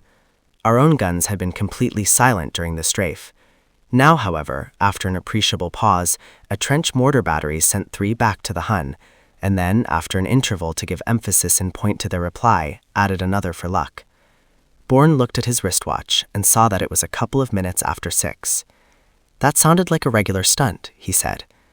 A few minutes later they heard a couple of men shouting above ground, and Martlow, going halfway up the steps, called to them. 2 runners from brigade came in, and when the sacking curtain had been put in place, Bourne lit the candle. "Thought you'd all gone west," said one runner, "when I saw the bloody barn." "I left a notice on the door," said Bourne, thoughtlessly. "Well, I can't read it in the bloody dark, can I?" objected the runner. "Here's the usual. We'll have a fag before we go back, chum. You chaps know how to make yourselves comfortable." "It's the first duty of a good soldier," said Bourne. They talked about the strafe. Now that it was over, none of them exaggerated its importance. "Only a few shells came into Courcelles," said the runner, "but we knew Collincams and the dump were getting it." "I'm going now," said Bourne. "Don't show any light." "You're getting wind up," said Shem, laughing. "Wind up? He's talking bloody sense," said the runner. "You don't want to take any bloody chances up here, I can tell you. It looks to me as though Jerry had rumbled something already." That was Bourne's notion, but he did not pursue the subject. "Do you go alone?" they asked him. "Yes, we nearly always go alone," answered Bourne. "Good night." Martlow covered the light with a can as Bourne moved out into the dark. It was very dark, and the rain was fine, searching, and cold. He would keep to the road as far as the dump. It was no use trying a shortcut, and the wet surface of the road was at least visible, lots of little pools gleaming in it. The control was not there. Some instinctive scruple moved Bourne to avoid the side of the road where he had found the dead man, and looking to where they had carried the body, he saw that it had been removed. The dump was empty. In another couple of hours, it would be alive with men and transport. He had a kind of talent for moving about sure-footedly in the dark. He did not mind the rain, and he loved the quiet. There were fewer star shells tonight, and the rain made their expanding and contracting halos even more mysterious than usual. He handed in the message and then spoke to Corporal Hamley, who was with Sergeant Major Corbett, about the strafe. "Well, Captain Mallet is out of it now," said the Sergeant Major. "What happened to Captain Mallet, Sergeant Major?" he asked anxiously. "Dugout blown in. A beam fell on him and broke both his legs. They was some time before they got him clear. They had to dig under the beam. They wanted to take a couple of rifles as splints for his legs until they got him to the dressing station, but he wouldn't have it. 'You may want 'em more than I do,' he said. 'You get me a couple of miles away from here, and I'm laughing.' When they were getting him out, he smoked a cigarette and didn't say a word, though they must have hurt him." "Anyone else hurt?" asked Bourne. "A boy called Bates was killed, and 2 others wounded or hurt. I haven't heard all the details. B Company had a few casualties. We had a sentry over the dugout wounded. Matheson. Do you know him? You came from A Company, didn't you? Thought so. Someone told me Captain Mallet was going to get the colonel to recommend you for a commission, wasn't he? What are you going to do about it now?" While the sergeant major was speaking of Bates having been killed, Bourne tried to remember who Bates was, and at the effort of memory to recover him, he seemed to hear a high, excited voice suddenly cry out, as though actually audible to the whole dugout, "What's he want to drag me into it for?" And it was as though Bates were bodily present there. The sergeant major's voice seemed less real. In the light of the unsteady candles, each haloed in the fog of smoke, Bourne saw all the quiet men, some half asleep, some staring in front of them, thinking and waiting. He felt as though he were under some extraordinary hallucination, but he answered the sergeant major reasonably enough, said he would have a talk to him when they went out of trenches again, suggested speaking to Mr. Rees, and all the time he heard his own voice saying things which somehow did not seem to concern him, meaningless things which had to be taken very seriously. He knew no more of Bill Bates than that one phrase, passionately innocent. What's he want to drag me into it for? Could I get our rations now, Sergeant Major? He said evenly. I have brought a mess tin for our rum ration, and I was going to ask if we could have some candles. We left the barn we were in and moved into a cellar, and we need a bit of light. Who told you to leave the barn and go into a cellar? Oh, Fritz did, and the barn came unstuck. After the tiles had fallen off and the walls began to tumble down, I thought we ought to go to ground. I told the sergeant on control duty where we would be, and I left a notice on the door. We're in the same yard, but in the cellar of the house. As all that is left of the house is a couple of thousand bricks piled up in a heap on top of the cellar, we ought to be fairly safe there. Only the entrance faces the line, and we have to be careful to screen the light. I can only let you have a couple of candles, said the quartermaster sergeant. Oh, make it 3, sir, said Bourne in a tone of coaxing protest, and a little grudgingly the quarter bloke dealt him out another, while Bourne talked to keep from thinking. Just before I got to the controls dugout, there was a man killed on the road. We lifted him to one side. He was a gunner, I think. I can take the rum ration in my mess tin, sir. It made us all a bit windy, I think. There's not quite so much of Collinghams left as when you last saw it, Sergeant Major. It's my belief Fritz has rumbled us, said the Sergeant Major in a whisper. What can you expect? Said Bourne, pointing to the bright yellow material sewn on his haversack. We are decked out in all the colors of the rainbow, and then marched over the whole countryside in order to advertise the show. Anyone can see we are in war paint. We are put into khaki so as to be more or less invisible, and then rigged up in colors so that we can be seen. It's genius. That's so as the artillery can spot us, said the Sergeant Major soberly. Who, Sergeant Major? You're a sarky devil, you are. There's your bag of rations, and don't lose the bag, see, said the quarter bloke. All right, sir. Thank you. I suppose I ought to be moving back. I'm sorry about Captain Mallet, but I suppose he's lucky. Do you think there's anything to go back, sir? I might save another man a walk. Go and wait inside for a few minutes, said the Sergeant Major. They were all in the recess at the foot of the steps. I shall be seeing the adjutant presently. It's all bloody rot having that relay post at calling camps, in my opinion. The brigade runners might easily come up here, and our runners go down to Courcelles. Wait a few minutes, and I'll see. Bourne went in and sat by Weeper, who neither moved nor spoke to him. And after a few minutes, the Sergeant Major came in. You may go back, Bourne. There probably won't be anything but the report at midnight. Good night.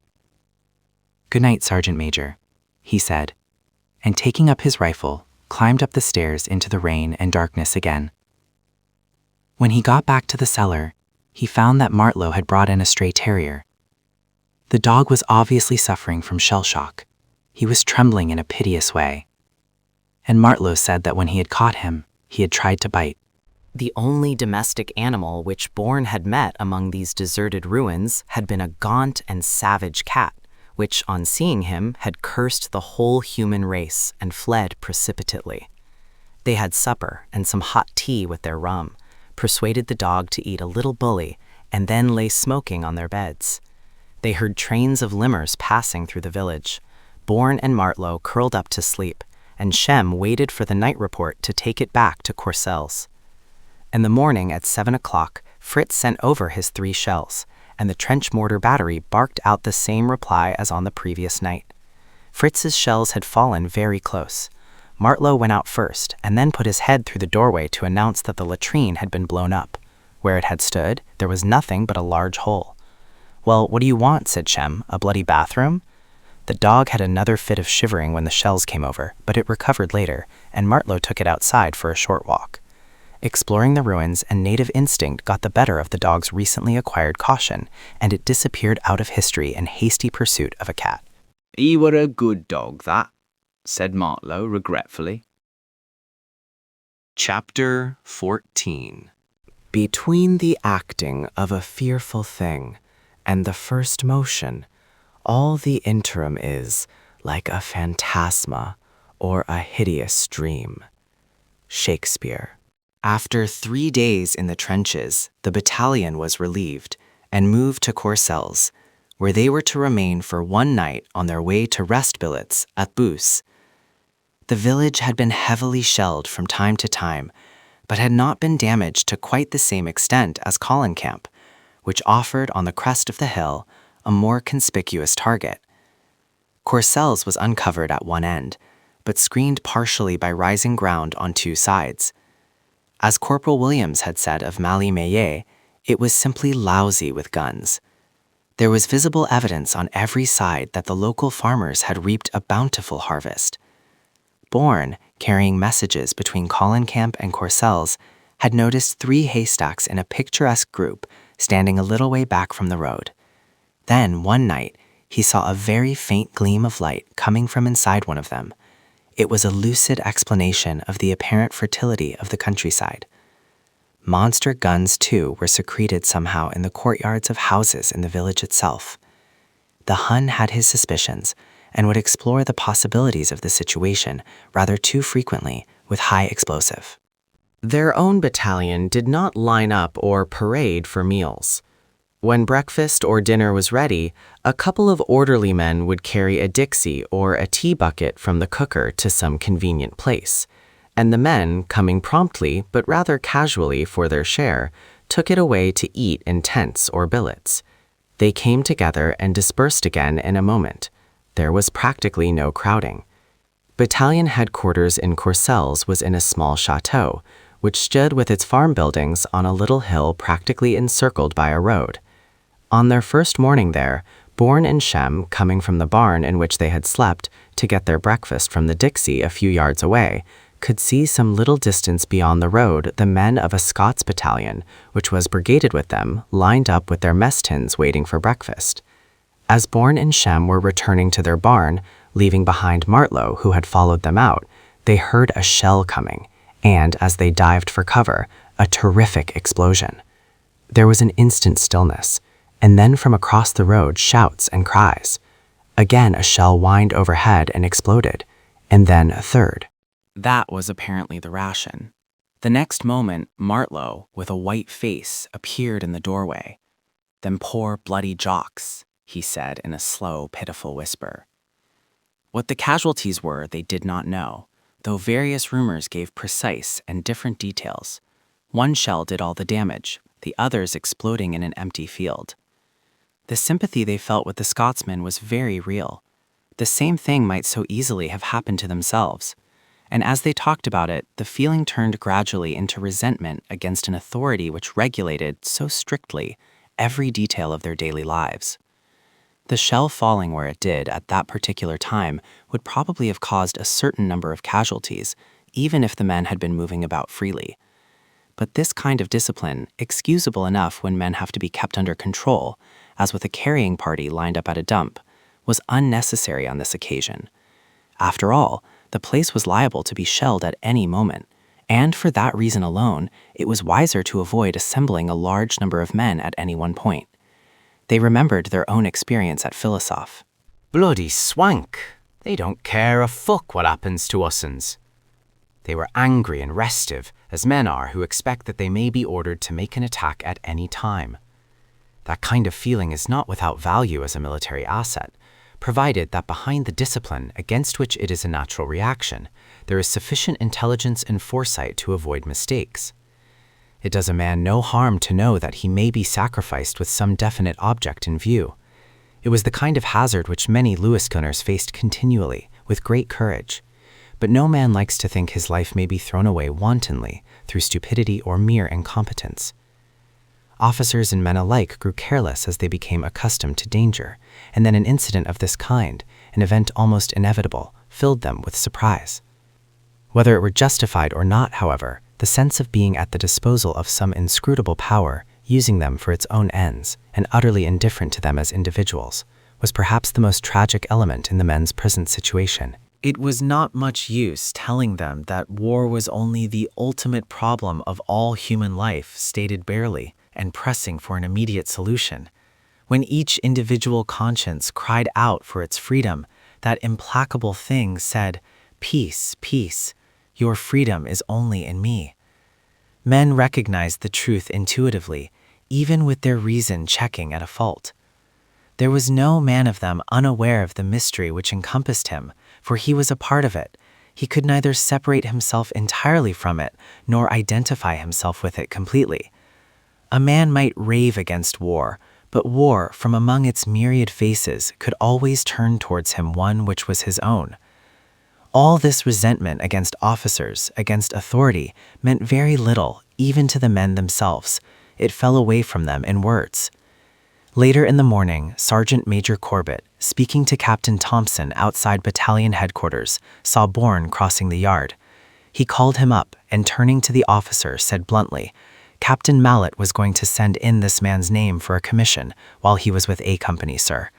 He looked at Bourne with a stern and critical eye while he spoke. Captain Thompson recognized Bourne as one of the 3 culprits who had been before him at Recklingham, but gave no sign of remembering the incident. He asked him a few questions, spoke sympathetically about Captain Mallet, and said he would look into the matter. "If Captain Mallet thought of recommending you, I have no doubt you will make a very good officer," he said. That closed a brief and businesslike interview. After it was over, Bourne confided in Shem and saw at once that Martlow had kept his own counsel as to the chance words of Sergeant Major Robinson at Vinkley. Shem, however, was not surprised. "I thought you would go sooner or later," he said in a matter-of-fact way. They moved back to bus in the afternoon, marching through fine, steady rain. Days passed, and the weather showed no signs of mending, and as they settled down to the routine of a battalion holding the line, the attack, without fading from their minds, no longer seemed an imminent trial, becoming only a vague probability of the future. It had certainly been delayed. The colors with which they had been so gaily bedecked became a little dingy. Their life was now one unresting struggle against the encroaching mud, which threatened to engulf roads and trenches in liquid ruin. Daily, when out of the line, they were sent off with shovels and brooms to sweep it off the roadway and shovel it up as a kind of embankment against the barns and stables bordering the road. What was too liquid to heap up, they trapped in sumps. A man pushing a broom through it would find 2 converging streams closing behind him. A train of limbers or lorries passing seemed to squeeze it up out of the road meddling. Earth exuded mud. Most of it had the consistency of thin cream and threatened, if it were neglected for a moment, to become tidal. They had to scrape it from their puttees and trousers with their jackknives, and what was left hardened the serge to cardboard. When they became dry, they were beaten against the corner of a hut and the dust flew from them, but that was seldom. In the line, there were trenches which could only be kept clear by pumping. Sometimes frost would congeal the mud, and then a quick thaw would cause part of a trench to slide in, and it had to be built up again, sandbagged and revetted. They became almost indistinguishable from the mud in which they lived. The weather grew colder too, and they wore their cardigans. Then leather jerkins, lined with fleeces or thick serge, were issued to them, and in the resulting warmth, the lice increased and multiplied beyond imagining. It was some weeks before they could get a bath, and then necessarily it was a makeshift. Half a company stood under trickling showers, while the other half company pumped up water outside, and when the men were covered with a lather of soap, the water invariably failed. The strange thing was that the greater the hardships they had to endure, for wet and cold bring all kinds of attendant miseries in their train, the less they grumbled. They became a lot quieter and more reserved in themselves, and yet the estaminets would be swept by roaring storms of song. It may have been a merely subjective impression, but it seemed that once they were in the front line, men lost a great deal of their individuality. Their characters, even their faces, seemed to become more uniform. They worked better, the work seeming to take some of the strain off their minds, the strain of waiting. It was perhaps that they withdrew more into themselves and became a little more diffident in the matter of showing their feelings. Actually, though the pressure of external circumstances seemed to wipe out individuality, leaving little, if any, distinction between man and man, in himself, each man became conscious of his own personality as of something very hard and sharply defined against a background of other men, who remained merely generalized as the others. The mystery of his own being increased for him enormously, and he had to explore that doubtful darkness alone, finding a foothold here, a handhold there, grasping one support after another, and relinquishing it when it yielded, crumbling, the sudden menace of ruin as it slid into the unsubstantial past, calling forth another effort to gain another precarious respite. If a man could not be certain of himself, he could be certain of nothing. The problem which confronted them all equally, though some were unable or unwilling to define it, did not concern death so much as the affirmation of their own will in the face of death. And once the nature of the problem was clearly stated, they realized that its solution was continuous and could never be final. Death set a limit to the continuance of one factor in the problem, and peace to that of another, but neither of them really affected the nature of the problem itself. As neither Bourne, Shem, nor Martlow were sufficiently trained to take over the duties of signalers, when they were in the line they were employed not only as runners, but sometimes on ordinary duties as well. Once, when he was on duty with his old company, Bourne went out on patrol with Mr. Finch. Under cover not of darkness, but of a thick fog, they crossed the enemy wire, and had examined it for a considerable distance when they heard the movements of another party, and Mr. Finch signaled desperately to them to keep still. "Ah, so," came in a low voice through the fog, and moving diagonally away from them, roughly in the direction of their own trenches, they saw the vague silhouettes of a German patrol. Crouching, but ready with shot or steel, they watched the vague shadows moving away in the mist. The enemy were apparently at a disadvantage in the matter of light. They were on slightly higher ground, inclined away from them, and not giving a thought to the possibility of a party of Englishmen being actually between them and their own trenches. They were searching ahead of them in what seemed the only direction from which danger might be expected. Bourne thought that the mere breathing of his companions would be sufficient to give them away, and while he restrained his own, he felt an insane desire to laugh. The enemy patrol faded again into the fog, from which they had never completely emerged, and when, after listening intently, one ceased to hear them, Mr. Finch, turning to them with a grin over his shoulder, beckoned for them to follow him. They continued for a little way along the wire, and then doubled back to their own trenches, passing over the vestiges of a ruined hovel. Apparently, it had been one of those mud-walled affairs, with nothing very solid about it but a brick-built chimney, and already it was practically merged in earth again, though the smoke-blackened bricks, most of them not only broken but pulverized, still resisted utter dissolution, and rose in a crescent-shaped heap a few feet from the surface of the ground. At a very little distance, it might be taken for a slight hump in the earth. They were well pleased with themselves on their return, and still more pleased to hear later that a Hun patrol reconnoitering their wire in the mist had been fired on and had withdrawn. With what casualties it was impossible to say. The one thing they professed to regret was that Mr. Finch had restrained them from attacking the enemy patrol. But for him they would have got the lot, they asserted, and if their dissatisfaction on that point ever reached the ears of Mr. Finch, he probably smiled and said nothing, because he was quite pleased too, and wise beyond his years. The rain continued, broken only by intervals of mist or fog, and spells of cold, which became more intense as the weeks drew on into November. The relay post at Colin Camps was abandoned, and they took their messages direct from the trenches to Courcelles. During one tour in the trenches, Bourne was attached to brigade and took possession of a tent just outside brigade headquarters. It contained one bed of the wooden frame and rabbit wire type, and Bourne placed his things on the bed, establishing a claim to it. Presently a large jock, who described himself later as a native of Pierhead, as though it were a place of which everybody must have heard, came into the tent and looked at Bourne's things on the bed with displeasure. "I had yon kip last time I were here," he said indignantly. "Did you?" Bourne inquired with mild interest. "Well, you don't expect your luck to last forever, do you?" A marked difference in their mode of speech seemed likely to increase the misunderstanding, and Bourne, rather ostentatiously drawing up his legs and half reclining on the disputed piece of furniture, lit a cigarette and waited for the situation to develop. The big Scotsman sat on the ground and, investigating the contents of his haversack, produced a lump of something wrapped in newspaper. It proved to be an extremely solid piece of plum cake.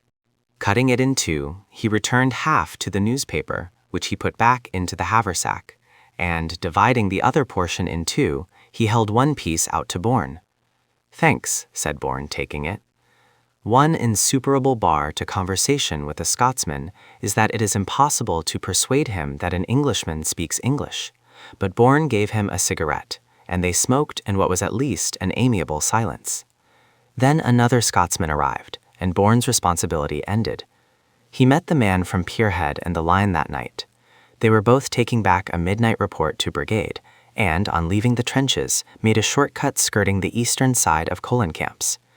They passed behind several batteries, each with its tiny glowworm lamp suspended from an upright rod. Passing over the crest of the hill, they continued a little way down the reverse slope, and then decided to rest and smoke a cigarette. There was a tree there, undamaged, and they sat with their backs against it. Then, when they had finished their cigarette, the big Scotsman rose. "Let us no bide long in this place, laddie. That I shell in this tree at 8 o'clock." Bourne laughed softly, glancing at his wristwatch, which said it was within a minute or so to 1 o'clock, and they set off to strike the road. They were within a few yards of it when a big shell landed at the foot of the tree and left nothing of it but some slivers. They looked at each other in blank wonderment and hurried down the road. "Mon," said the Scotsman, after a long silence, "it were providential." Bourne was always amazed by the superstition and the sentimentality of the ordinary man. He thought both forms of self-flattery. "You evidently suffer from second sight," he said, "and you don't know it." He became very bored by the monotony of those frequent journeys to and from the trenches. The attack remained a probability of the future. They never seemed to get any closer to it. Rumors floated among the men. It had been fixed for the day after tomorrow. It had been postponed again. It had been abandoned. They ceased to be fresh troops, becoming indeed, under the influence of bad weather, constant fatigues, and the strain of uncertainty, rather jaded. Nothing had been gained by delay. One rumor said that Hun prisoners captured in a raid had admitted that the Germans knew all about the proposed attack, having extracted the information from 2 British prisoners they had taken some weeks earlier. One day at Courcelles, having come out of trenches on the previous night, the men were paraded and asked to volunteer for a raid, with the object of securing some prisoners for identification purposes. Men volunteered readily enough, but at the same time, even some of the volunteers grumbled that they should be asked to make a raid the day after they had been relieved. Work was thrown at them that way, with an implied doubt as to their fighting qualities, and they accepted the challenge resentfully. A party of 10 men with Sergeant Morgan, under Mr. Barnes, reached the enemy trenches, bombed a dugout, but had to kill the men they encountered as they resisted capture. They brought back some papers and other evidences of possible value. Perhaps, as they brought back no prisoner, it may have been an additional cause for blame that they had suffered no casualties. The men were able to form opinions as to their prospects from their own experience. They knew that the Hun was prepared, and that they would meet the same Prussians or Bavarians whose fighting qualities they had tested before on the Somme in July and August. And, if they did not know the strength of the position held by the Hun, they knew at least the difficulties of the ground over which they would have to attack, and the enormous handicap of the mud. They were neither depressed nor confident. It would probably be more accurate to say they were determined and resigned. The worst feature of the business was the delay. It fretted them into impatience. A rumor would make them suddenly tense, and then, the strain relaxing again, they would fall back into the attitude of passive endurance. One cannot keep the bow bent indefinitely. The weather, which was the cause of it all, grew steadily worse. Then they got their orders, and they knew it, even before they were officially told. Truth travels as mere rumor does, but has its own distinguishing quality of unexpectedness. It no longer mattered now whether the delay or the subsequent decision were right or wrong. A decision had been reached and was irrevocable. They were relieved and went back to billets at Bus. There, the orders were to be prepared to move off the next morning. Men shouted across the huts to each other that the attack had been washed out, and were asked derisively what kind of bloody opes they'd got. "We're on the move anyway," they cried in chorus. "Yes, where?" "Blighty," some humorist shouted. "Yes, you'll go to Blighty in a fucking ambulance if you've any luck," said Weeper in a more sardonic vein. The first excitement subsided into a quieter but continuous murmur and movement, like the singing of tense strings. Swagger was there, but restrained. Men tightened their belts, stuck out their chins, and threw a taunting challenge at fate. Their speech, though mainly in undertones, was quick and excited. Even their movements seemed to have more speed, and their faces to grow sharper, as though whetted by that angry impatience which is a kind of anxiety. How much confidence they felt was the secret of their own hearts. They had enough courage to share with one another. The passion of their minds threw an unreal glamour over everything, making day and earth and the sordid villages in which they herded seem brief and unsubstantial, as though men held within themselves the mystery which makes everything mysterious. On the march to Louvencourt, they passed an Australian driving a horse-drawn lorry with a heavy load, whereon he sprawled, smoking a cigarette with an indolence which Bourne envied.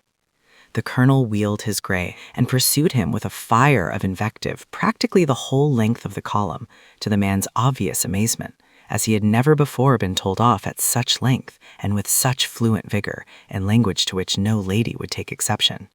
He sat up and got rid of his cigarette, looking both innocent and perplexed. The men were delighted. It was quite time somebody was made to pay a little attention to their bloody mob. In Louvencourt, the signalers were billeted in a barn of a large farm on the left-hand side at the corner where the road from Bust turned into the main street. The town itself had an inviting and civilized air compared to Bust, and seemed to promise some opportunities for pleasure. "Let's have a spree tonight," said Bourne, "even if we never have another." "No use talking like that," said Marlowe. "We'll have many a bloody good spree together yet, me lucky lads." "Well, we'll have one tonight anyway," said Shem. As soon as they were free, they sauntered out to see what the possibilities were. They soon found that the amenities of Louvencourt had attracted quite a number of unnecessary brass hats, as well as military police with an exaggerated notion of the value of discipline. They saw only one estaminet, which was closed for the greater part of the day and only supplied the sour, flat beer of the country when it was open. French beer is enough to make any reasonable man pro-German. Somewhat out of humor, Bourne continued along the street until he came to the Expeditionary Force canteen. The chaplain had cashed him a check for £5 the night before, and the shop window was as rich in delicacies as any in London. Hams, cheeses, bottled fruits, olives, sardines, everything to make the place a paradisal vision for hungry men. Shem and Martlow continued down the street, and Bourne went inside and stood at the counter. He expected there might be some possible difficulty about wine, but he intended only to buy food, leaving the wine problem to be settled later. He wanted sweet things, macaroons, cake, and crystallized fruit, all of which he had seen displayed. And when a shopman dignified by uniform came up to him, he began by asking for these things.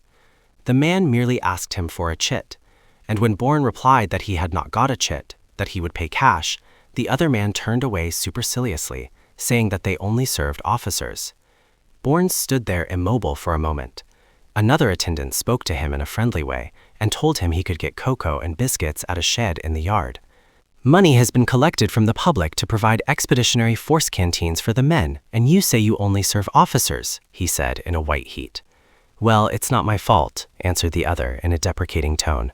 "Those are our orders. You can get cocoa and biscuits round at the back, and you'll only get into trouble if you stay in here. Cocoa and biscuits."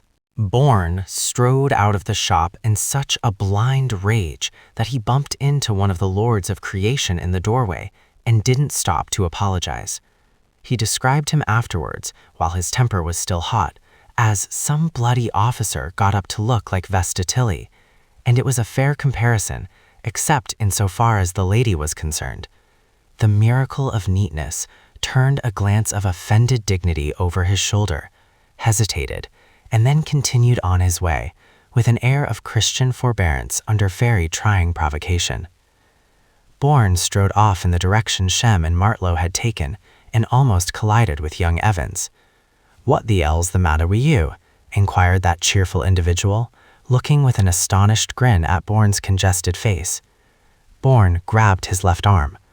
"Look here, Evans, can you go into that bloody canteen and buy me anything I want if I give you the cash?" Evans caressed reflectively an unshaven chin. "Well, I don't know as I could get you a bottle of whiskey," he said slowly, "though I have faked a chit afore now to get some. I could get you most anything else." "Oh, I can get whiskey more easily another way if I want it," said Bourne, truthfully. "But I want you. Come in here and have a glass of bad beer while we talk. I want you to get me a couple of bottles of the best champagne they have got. They'll let you have that more easily than anything else, because they'll feel quite certain it's for some bloody officer or other." "What are you cribbing the officers for?" exclaimed Evans with amusement. "Aren't you going in for a commission yourself?"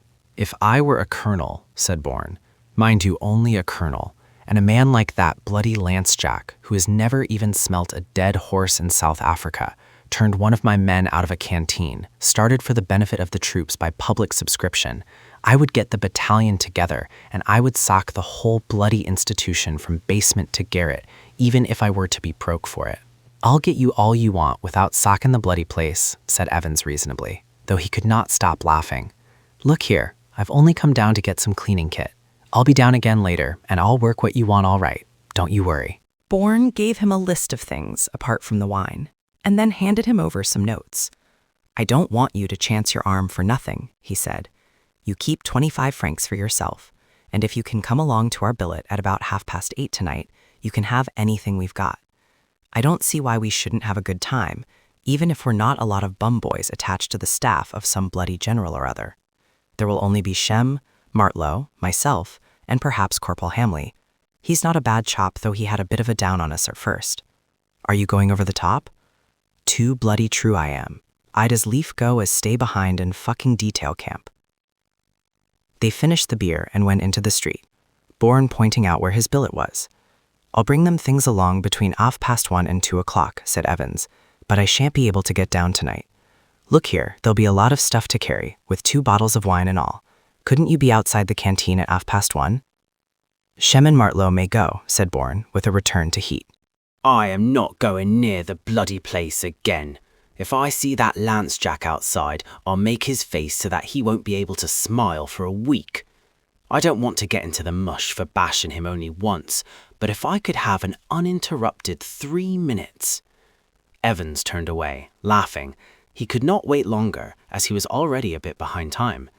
He met Shem and Martlow outside the Expeditionary Force canteen, and they asked him if he had seen Bourne. "Seen him? Yes, I've seen him.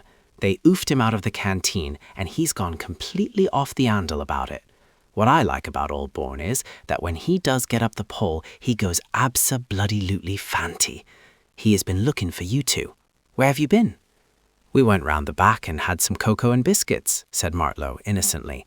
"For God's sake, don't mention cocoa and biscuits to him," said Evans. "You'd better go and take him back to billet before he starts fighting the policeman. Everybody seems to be in a bloody bad temper today. All got wind up, I suppose. Meet me here at 1:30. He'll tell you about it. Just because they wouldn't serve him, he wants the best they've got. Well, see you later." "Let's find Bourne," said Martlow to Shem as Evans went into the shop. "When he's like that, he'd quarrel with his own bloody shadder." They found him at last in their own billets, talking to Corporal Hamley, who was in a silent humour. He had recovered, but you could see he was still sore from injustice. Trying to make cheerful conversation, Shem inadvertently mentioned the incident of the colonel and the Australian driver. "You want a few thousand Australians in the British Army," said Bourne angrily. "They would put wind up some of these bloody details who think they own the earth."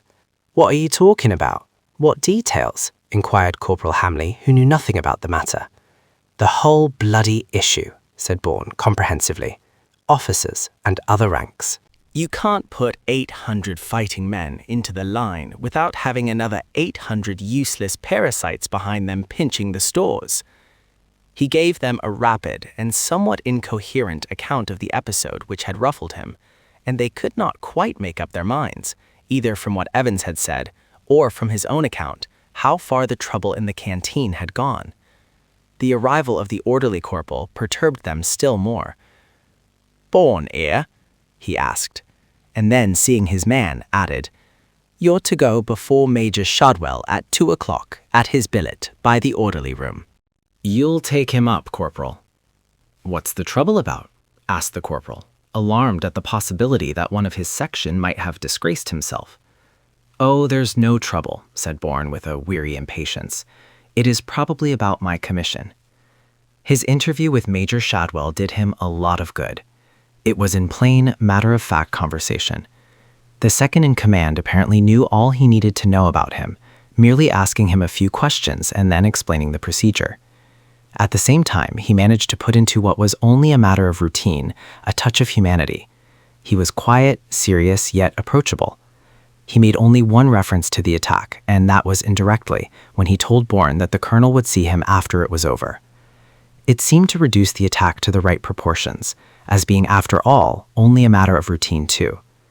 As he walked back to billets with Corporal Hamley after the interview was over, the corporal turned to him. "Anyway," he said, "Major Shadwell's the right kind of officer." "Yes," said Bourne, a little preoccupied. "He's all right." "He's in the cart with the rest of us." They carried on with their routine training for the next hour, but the work seemed irrelevant, and they were preoccupied and dreamy. After Corporal Hamley told them they might pack up for the day, they wrote letters home, and during this laborious business the stable became extraordinarily quiet and pensive. Suddenly, reality cut across the illusion. Weeper turned a lachrymose face from one to the other. "What would our folks think," he said, "if they could see us poor buggers sittin' 'ere writin' all manner of bloody lies to 'em?" "I'm not writing any bloody lies," said Madeley. "I'm telling 'em I'm in the pink, and so I am, and I'm telling 'em everything's all right, and so 'tis up to the present." "What the 'ell are you telling 'em?" said Glazier, more brutally, turning on Weeper. "Nothing but the bloody truth, eh? Dear mother, by the time you get this, I'll be dead."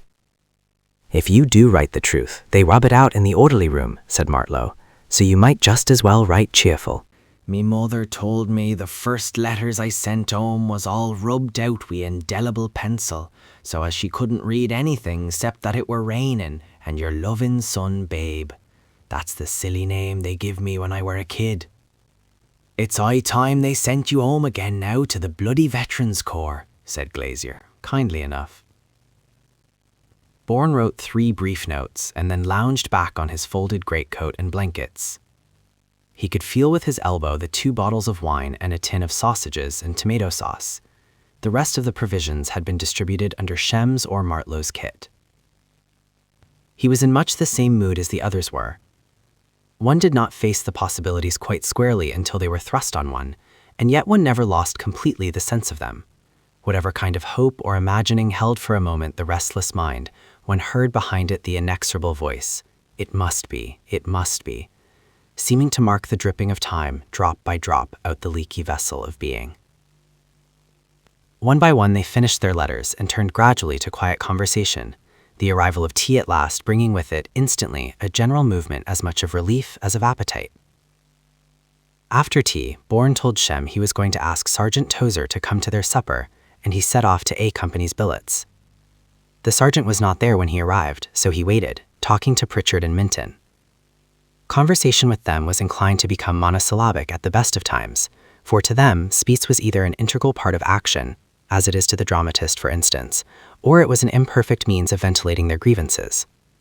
At the present moment, they were inactive, and they had no grievance, except against war, which had become too much a part of the natural order of things to be worth discussing.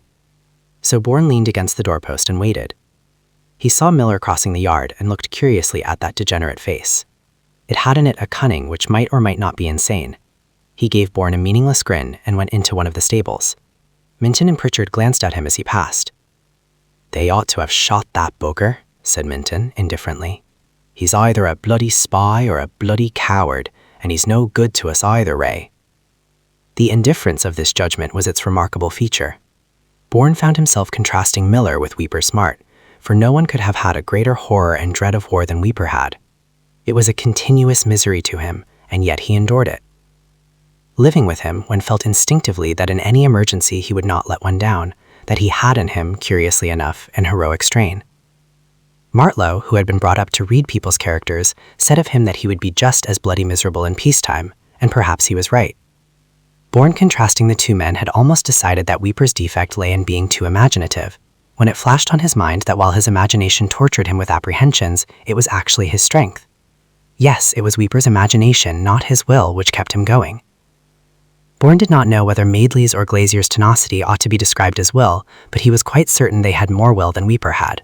They had less imagination, though they were not devoid of it. Miller might be one of those people whose emotional instability was not far from madness. Perhaps he was not a coward at all, and the Maine may have been right in their earlier judgment that he was a spy, though it was possible that he might be an English and not a German spy. And then, quite suddenly, from amusing his mind with the puzzle presented to it by Muller's character, Bourne found himself probing anxiously into his own. It was only for a moment. As soon as one touched the fringe of the mystery which is oneself, too many unknown possibilities confronted one. Everything seemed insecure and unstable.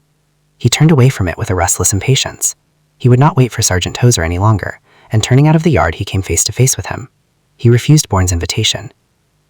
"I must stay in billets tonight and keep an eye on things," he said quietly. "There's a lot to do one way and another, and I'll just have a drink with Sergeant Gallion and the Sergeant Major in the company office before turning in." "How you keepin'? Pretty fit?" Bourne's assent was somewhat qualified, and the sergeant smiled quietly. "Got the bloody wind up, eh? Well, we all have. You're going over the top with us again, old son. Coming back to the company for the show, the three of you. Don't let on as I said anything about it to you, you know, but that's what I heard. It'll be all right. You know the company, and it'll be a damn sight better than messing about with the runners or Siggs as a spare man." Bourne agreed, and his relief was quite apparent. Captain Mallet had hit on one cause of weakness when he said that Bourne looked at a question upside down and inside out, and then did exactly what the average man would do in similar circumstances. It did not, as a matter of fact, delay him in action. It was only that he experienced a quite futile anxiety as to whether he were doing the right thing, while he was doing the only possible thing at that particular moment, and it troubled him much more in the interval before action. He had worried for some time as to what his job would be in the attack, and the moment he knew he would be with the company, his mind cleared. "I heard you were putting in for a commission," the sergeant continued irrelevantly. "We'll have a spree and bus after the show's over." "I'm sorry I can't get down tonight." They parted, and Bourne walked back to his billet in a quieter frame of mind. He was not very confident or very cheerful, but for the moment at least he was free from doubt and was not groping forward apprehensively into the future. He had noticed recently in himself an increasing tendency to fall into moods, not of abstraction or of rapture, but of blankness, and in a moment of solitude he seemed to become a part of it, his mind reflecting nothing but his immediate surroundings, as the little puddles in the road reflected whatever lees and dregs of light lingered in the sky. But this mood was not dreaminess. He did not rouse himself out of it with any effort or with a start, as one wakes again after lapsing into a moment's sleep. He was instantly aware of the presence of another in his neighborhood, and always very keenly and definitely. After a few minutes, he met a couple of men in the twilit street. "Good night, chum," they called out to him, softly. "Good night." And they were gone again, the unknown shadows, gone almost as quickly and as inconspicuously as bats into the dusk. And they would all go like that ultimately, as they were gathering to go now, migrants with no abiding place, whirled up on the wind of some irresistible impulse. What would be left of them soon would be no more than a little flitting memory in some twilit mind. He turned into their billets and found them deserted, except for Martlow, who told him that Shem and Corporal Hamley had gone off together for half an hour, leaving him behind to mount guard over the provisions. Bourne sprawled beside him in the dry, dusty litter. It was hay, not straw, the fine stems of it just strong enough to prickle where it touched the skin. Anyway, they would have some wine, some variation of food, and some quiet talk before turning over to sleep. They were the masters of the moment at least. Fate could not rob them of what they actually had now. Food and sleep they needed, in the interval remaining to them, as much of both as they could get. Once they went over the top, with the best of luck, the world would be shouted for them, and what was left of it they would have to piece together again, into some crazy makeshift that might last their time. He could not believe that after the show was over, he would be sent back to Blighty, drilled as though he were a recruit again, and after he had been smartened up, dressed in a Bedford cord suit in Sam Brown and sent back again, to take up an entirely different position in regard to the men. He would have to forget a lot, and even while he was thinking how impossible it would be to forget, Martlow looked up at him with a grin on his puckish face. "Do you remember the night we pinched all them potatoes and Swedes out of the fields at Recklingham and made a stew with some bully in a biscuit tin?" "'Twere real good, that stew." Bourne laughed, a little absently, as one who is being beaten by circumstances and must make the best of them. Men are bound together more closely by the trivial experiences they have shared than by the most sacred obligations, and already his memory was haunted by outstretched hands seeking rescue from oblivion and faces half submerged to which he could give no name. Martlow only grinned more broadly, thinking he laughed at something funny in the episode itself. "When I've got me belly full, I don't care a fuck if it snows ink," he continued. "The worst of going over the top is that you get tired and cold and empty. It's that empty feeling in the pit of the stomach what gets a man down. You feel as though all your guts had dropped out." They both looked up as the corporal and Shem came in, and Martlow turned on them at once with his inevitable questioning, while Bourne took out the bottles and tinned food from under the blankets. "Oh, they're quite lively down the road," said the corporal. "It puts you in quite a good skin to hear 'em all singing." Shem and I just went in and had a glass of beer. They each took a tin of sausages and tomato sauce, and after debating for a moment whether it would not be better to heat them over the brazier, decided, partly from idleness and partly from appetite, to eat them cold. Bourne uncorked a bottle of champagne and was holding it over a mess tin into which bubbled the creaming foam when they all turned towards the doorway again, and Weeper Smart came in alone. He looked at them in some embarrassment, and crossing to his own corner, to which the glow from the brazier and the light from the hurricane lamp scarcely penetrated, sat down dejectedly. "Give us your mess tin, Smart, and have a drink with us," said Bourne. Up went Weeper's flat hand. "No, thank ye," he said abruptly. "That needs not think I come back here just to scrounge on thee. If I'd known, I would have stayed out yon." "Give me your tin," said Bourne. "You're welcome. It's share and share alike with us." "Where's the sense of sitting alone by yourself, as though you think you are better than the next man?" "I've never claimed to be better nor the next man," said Weeper, "and I've got nowt to share." Bourne, taking up his mess tin without waiting for him to pass it, poured out a fair share of the wine. He felt ashamed in some strange way that it should be in his power to give this forlorn, ungainly creature anything. It was as though he were encroaching on the other man's independence. "You don't mind taking a share of my tea in the morning?" he said, with a rather diffident attempt at humor.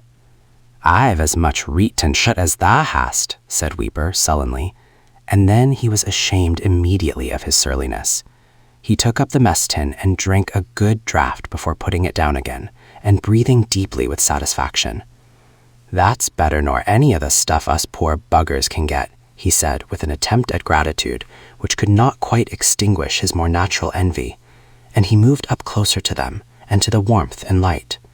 The wine may have taken some of the edge off his bitterness, but if he felt less unfriendly, he remained rather aloof, only touching on the fringe of their conversation. They were very conscious of his presence there, but gave no sign of it, merely passing him some food from time to time, as though it were a matter of course.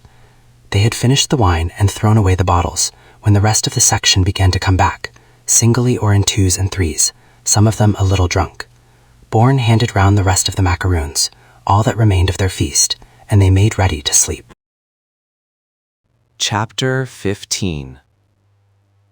He may show what outward courage he will, but I believe as cold a night as 'tis, he could wish himself in Thames up to the neck, and so I would he were, and I by him at all adventures, so we were quit here. They moved back to Bus on the 3rd day after their arrival at Louvencourt, and were in their usual billets by about 4 o'clock in the afternoon.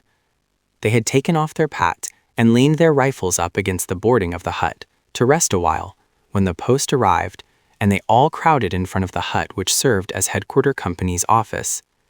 It was a large mail. Shem had gone off on his own somewhere, and one of the first letters was for him, so Bourne took it. Martlow had a letter and a parcel, but the remarkable feature of that particular post was that there were 14 letters and parcels for Bourne. There was no kind of preliminary sorting. Everything lay in a heap on the floor, and the post-corporal dished them out himself that day. As a rule, the orderly corporal brought the letters up from the post-corporal's billet, and the quartermaster sergeant called out the name of the man to whom anything was addressed, and then flung it towards him with an indifferent aim. But to get rid of the stuff early, and also because he wanted to talk to the quarter bloke, the post-corporal had brought it up to the company before they had arrived back from Louvencourt, and there, the other NCOs being busy, he dished it out himself, the quarter bloke seated at his table, taking only a perfunctory interest in the proceedings, while he continued with some other work. It was remarkable that so many of his friends should have shown their solicitude for Bourne's welfare about the same time. After a couple of parcels and 3 letters had been thrown at him, the repetition of his name was answered by groans from the crowd, and even the post-corporal seemed to resent the fact that he should be expected to deliver so many things to one man. "Bourne!" he shouted impatiently, and shied another letter through the air like a kind of boomerang. The pile gradually decreased, but Bourne's name was reiterated at intervals, to be met with a chorus of derisory complaint. "Do you want the whole bloody lot?" someone cried. He was childishly delighted, and laughed at the kind of prestige which the incident brought to him. At last there were only a few letters left, and one rather large box of 3-ply wood, with a label tacked flat on it. One of the few remaining letters was tossed to him, and at last only the box remained. The post-corporal lifted it in both hands and read the label. "Bourne, take your bloody wreath," he cried disgustedly, and the sardonic witticism brought down the house. The box actually contained a large plum cake. When Bourne got back to his hut, he divided the contents of his parcels among the whole section, keeping only the cigarettes, cake, and a pork pie, which a farmer's wife of his acquaintance had sent him, for himself. Most of it was food, though there were a few woolen comforters and impossible socks, as well as a couple of books with which one could not encumber oneself. During their time in Louvencourt, they had not seen much of their officers, who had probably been receiving their final instructions, but now there was continual wind-up. A hot and exasperated officer would suddenly appear outside the huts, and the men were fallen in to receive his orders. The first was about overcoats. Each man was to go over the top with his overcoat, which was to be worn en banderole. And as most of the men did not know how to roll up their coats in this fashion, they had to learn the art from the few regular soldiers who did. It tried the patience of everybody concerned. When the overcoat had been rolled up into a tubular form, one end was inserted in the other and fastened there, and a man put his head and one arm through the kind of horse collar which it formed, so that it rested on one shoulder and passed under the other arm. The first man to achieve this difficult feat of arms was an object of admiration to his fellows. "Who's the bloody shit who invented this way of doing up a fucking overcoat?" shouted Glazier indignantly. "It's a bloody wonder to me how these buggers can think all this out. How the hell am I to get at me gas mask? Asked Madeley. You put on your gas helmet afterwards, see? Said Wilkins, an old regular who was explaining matters to them. But it beats me how you're going to manage. You'll have your ordinary equipment and a couple of extra bandoliers and your gas bag, and then this bloody overcoat. I can tell thee, said Weeper, the first thing I does when I goes over the bloody top is to dump it. What bloody chance would us'ns have wi' a bayonet when we can scarce move our arms? It's fair choking me, said Madeley. Fall in on parade, shouted Corporal Marshall, putting his head through the door. And divesting themselves for the moment of this latest encumbrance, they turned out into the twilight. This time it was Captain Thompson with the RSM in attendance, and he went through a list of the things the men would be expected to carry. 2 extra bandoliers of ammunition, 2 bombs, and either a pick or shovel. But at least there was one unusual piece of foresight. The men were ordered to go to the shoemaker's shop and have bars of leather fixed across the hobnailed soles of their boots to prevent them slithering in the mud. And, with the initial unreason which so often accompanied orders, they were forbidden to leave billets until this order had been executed. There were only 3 cobblers who started on the work at once, and it was arranged almost immediately afterwards that the work should be carried out section by section, so that the men did not have to wait about indefinitely. It was characteristic that the men did not grumble at this latest order, as they saw at once its utility, and the precaution seemed to give them some confidence. It soon became equally clear that the order about overcoats worn in banderole was a matter for some misgivings with the officers themselves. "This overcoat business will have to be washed out," said Captain Thompson to the regimental sergeant major. "They seem to think we're going straight through, sir," said the regimental with a short, hard laugh. And the few men who overheard them spread abroad what had been said. The men were all quiet, alert, and obedient. They had an almost pathetic anxiety to understand the significance of every order, and even in the matter of the banderole, which hampered the freedom of their movements considerably, after reflection they became ready to offset the disadvantages by the advantages of having an overcoat with them. Even the sharp impatience with which a harassed and overdriven officer spoke to them, or the curses of a sergeant bustled by the suddenly increasing pressure of his work, did not cause more than a slight and momentary resentment. "They're all in it wi' us now, and one man's no better nor another," said Weeper, when Humphrey said something about Mr. Reese being a bit rattled. "They can do nowt wi'out us'ns, and gentlefolk and all, we all stand the same chance now." The thought of that equality seemed to console him. The change in him was perhaps more apparent than real. All his pessimism and melancholy remained, but now his determination emerged from it. Looking at that lean, ungainly, but extraordinarily powerful figure, with the abnormally long arms and huge hands, one realized that he might be a very useful man in a fight. And yet there was nothing of cruelty in him. The unbounded pity he felt for himself did, in spite of his envious and embittered nature, extend to others. Glazier was the kind of person who killed automatically, without either premeditation or remorse. But Weeper was a very different type.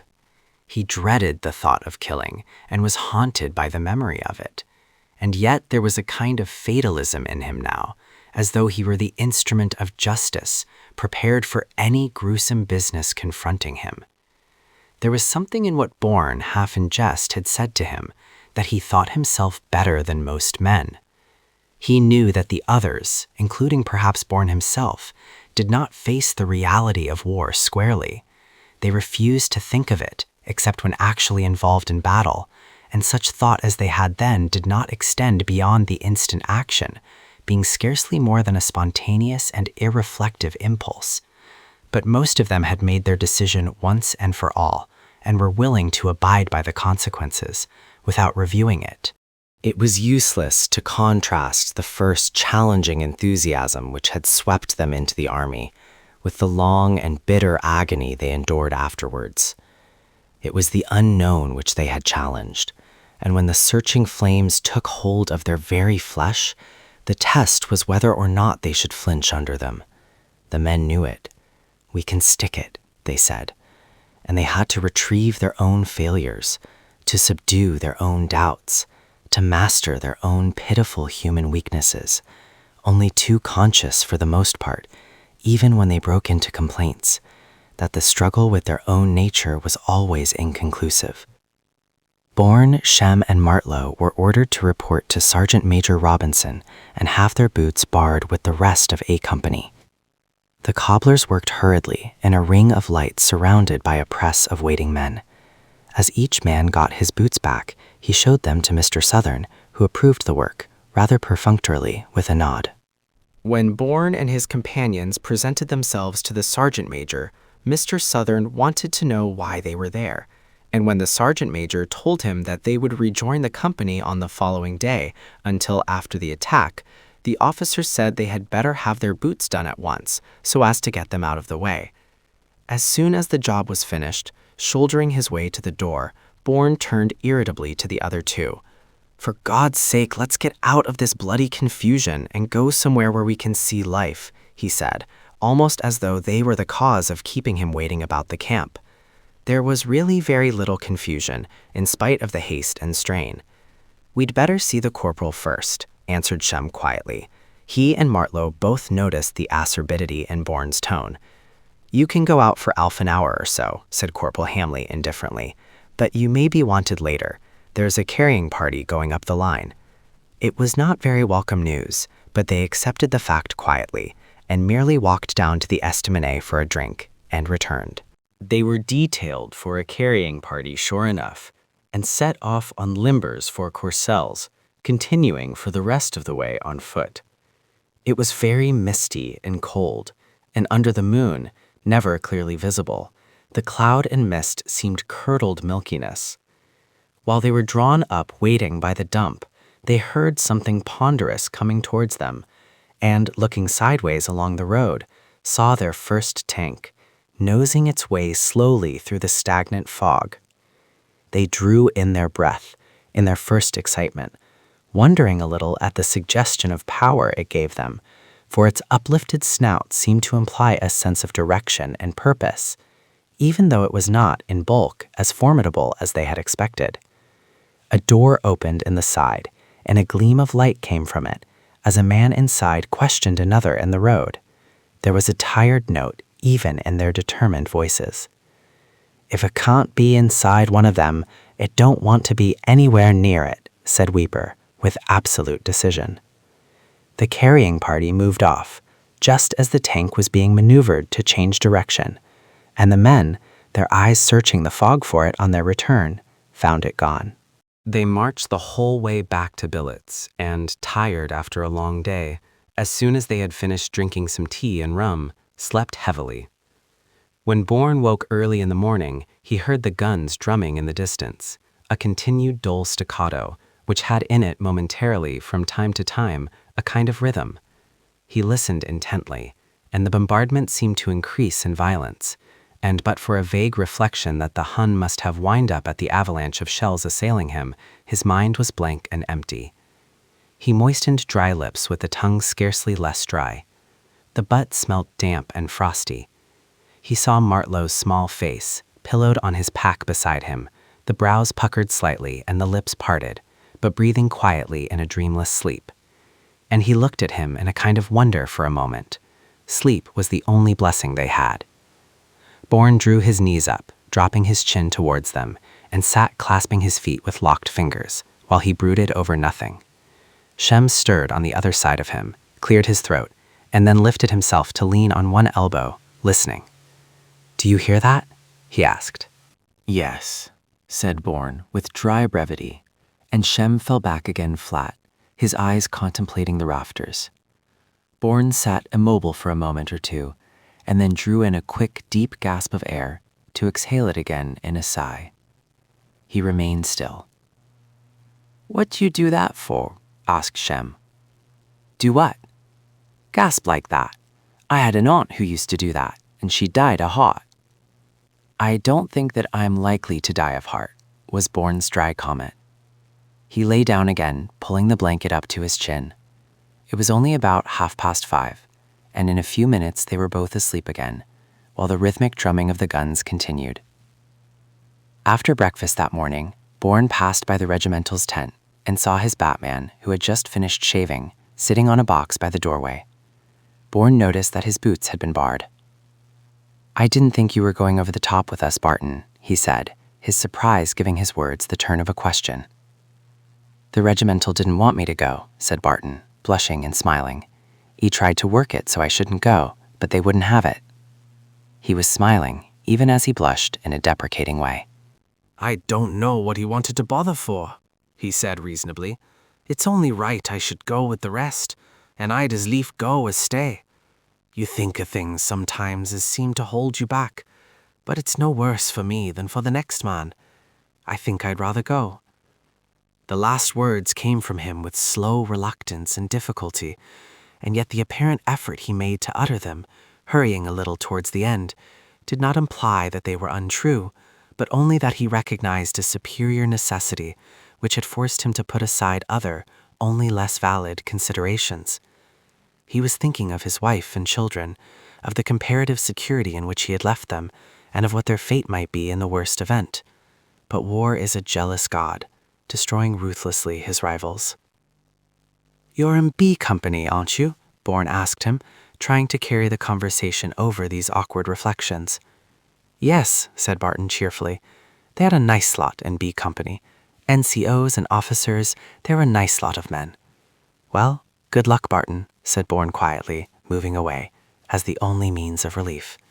"Good luck, Bourne," said Barton, as though he did not believe in luck. All day the business of preparation went on, with the same apparent confusion, haste, and impatience, but with quite a painstaking method underlying all that superficial disorder.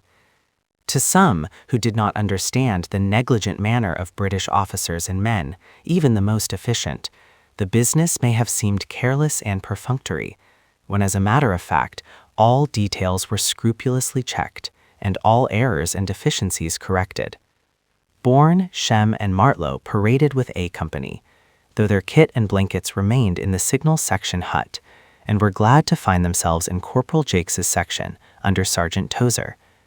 Jakes sometimes gave one the impression of being a stupid and stubborn fellow, but as a matter of fact, he was a cool, level-headed fighting man with plenty of determination, but with sufficient flexibility of mind to make the best of any circumstances in which he might find himself. Like most men of his county, he was short, broad, and ruddy, with plenty of stamina.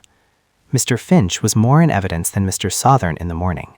He would take a parade, as when he inspected gas helmets, with the utmost seriousness and the most regimental precision, and the moment it was over, he would be laughing like a schoolboy, as though the excitement had gone to his head. Excitement was certainly increasing.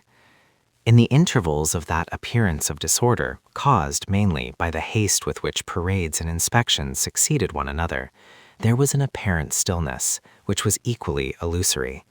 It might be broken by Mr. Finch's high-pitched laughter, suddenly cut off again, or by an explosion of anger from some individual man, but between these interruptions there was a glassy quiet. Men may conceal their emotion easily enough, but it is more difficult to hide the fact that they are concealing it. Many of them seemed oblivious of each other as they sat or waited about with pondering brows, and one might pass a group of 2 or 3 hastening on their business, talking quickly together, and one caught a hint of something sinister and desperate in their faces. That was the oddest thing, perhaps, the need for haste which obsessed them. Other men, recognizing one, seemed to warp their faces into a nervous grin, showing their teeth as a dog might, and then it would be wiped out by a pathetic weariness.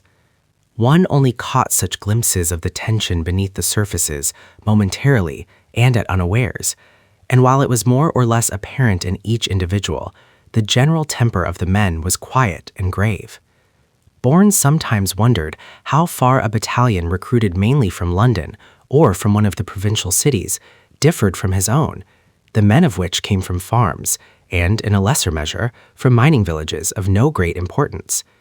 The simplicity of their outlook on life gave them a certain dignity, because it was free from irrelevances. Certainly, they had all the appetites of men, and in the aggregate, probably embodied most of the vices to which flesh is prone, But they were not preoccupied with their vices and appetites. They could master them with rather a splendid indifference, and even sensuality has its aspect of tenderness. These apparently rude and brutal natures comforted, encouraged, and reconciled each other to fate with a tenderness and tact which was more moving than anything in life. They had nothing, not even their own bodies, which had become mere implements of warfare. They turned from the wreckage and misery of life to an empty heaven, and from an empty heaven to the silence of their own hearts. They had been brought to the last extremity of hope, and yet they put their hands on each other's shoulders and said with a passionate conviction that it would be all right, though they had faith in nothing but in themselves and in each other. The succession of fatigues, parades, and inspections barely distracted their thought. So much a habit obedience had become. In one of the intervals, Martlow and Shem were sent off on some small fatigue to the stores, and as Martlow leaned his rifle against the side of the hut, he said something to Bourne, and turning, hurried after Shem. Mr. Finch was standing only a few feet away, and he glanced at the boy talking to Bourne, looked after him as he turned and ran, and then turned to Bourne himself. "Seems a bloody shame to send a kid like that into a show, doesn't it?" he said, in a kindly undertone. "He was with us on the Somme in July and August, sir," was all Bourne's reply, though that he too thought it a bloody shame was sufficiently obvious. "Was he?" exclaimed Mr. Finch appreciatively. "Stout fellow. It's a bloody shame all the same." He struck at a clod of mud with his stick. "Bloody awful weather to go over in, isn't it?" he said, almost as though he were only thinking aloud. "However, we can only do our best." Some other men coming up, he moved off a few paces, and the drumming of the distant guns came to them. Bourne thought now that it did not sound so heavy as some of the bombardments on the Somme. Sergeant Tozer came on the scene, and when he went into the empty hut, Bourne followed him.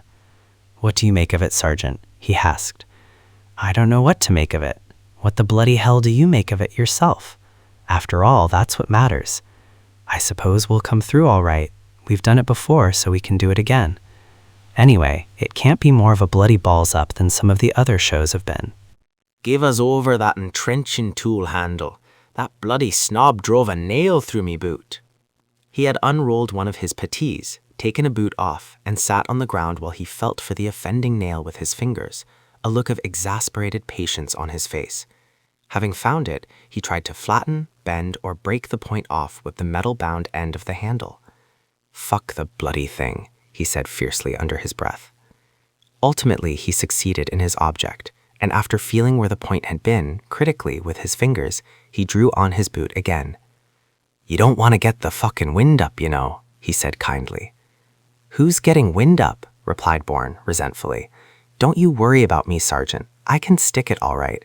If I do get it in the neck, I'll be out of this bloody misery anyway." "That's all right, son," said the sergeant. "You needn't take me up the wrong way, you know. I'm not worrying about you. I'm a bit windy myself. It'll be all right when we get started." "We'll pull it off somehow or other." He stood up and then stooped to pull his trouser down over the top of his puttee, turning himself sideways with one arm outstretched and glancing down afterwards to see that it hung straight and neat. Then he chucked out his chest, flinging his head back so that his chin seemed more aggressive, and swung out of the butt into the mist. "I'll lay our artillery's putting the bloody wind up them fucking Fritzes," he said to Bourne over his shoulder, so that he failed to see Mr. Finch, who had returned. "If they haven't got a suspicion already, they'll be wondering, 'I beg pardon, sir, I didn't see you was there.'" "Shall we win, Sergeant?" said Mr. Finch, laughing. "Oh, we'll win all right, sir," said Sergeant Tozer grimly, "but not yet." "Sergeant, about those bombs," began Mr. Finch, and Bourne, saluting, walked off to the signaler's head again. They didn't do much that night. Going into an estaminet early, they had a bottle of wine between them, and then strolled from one end of the town to the other.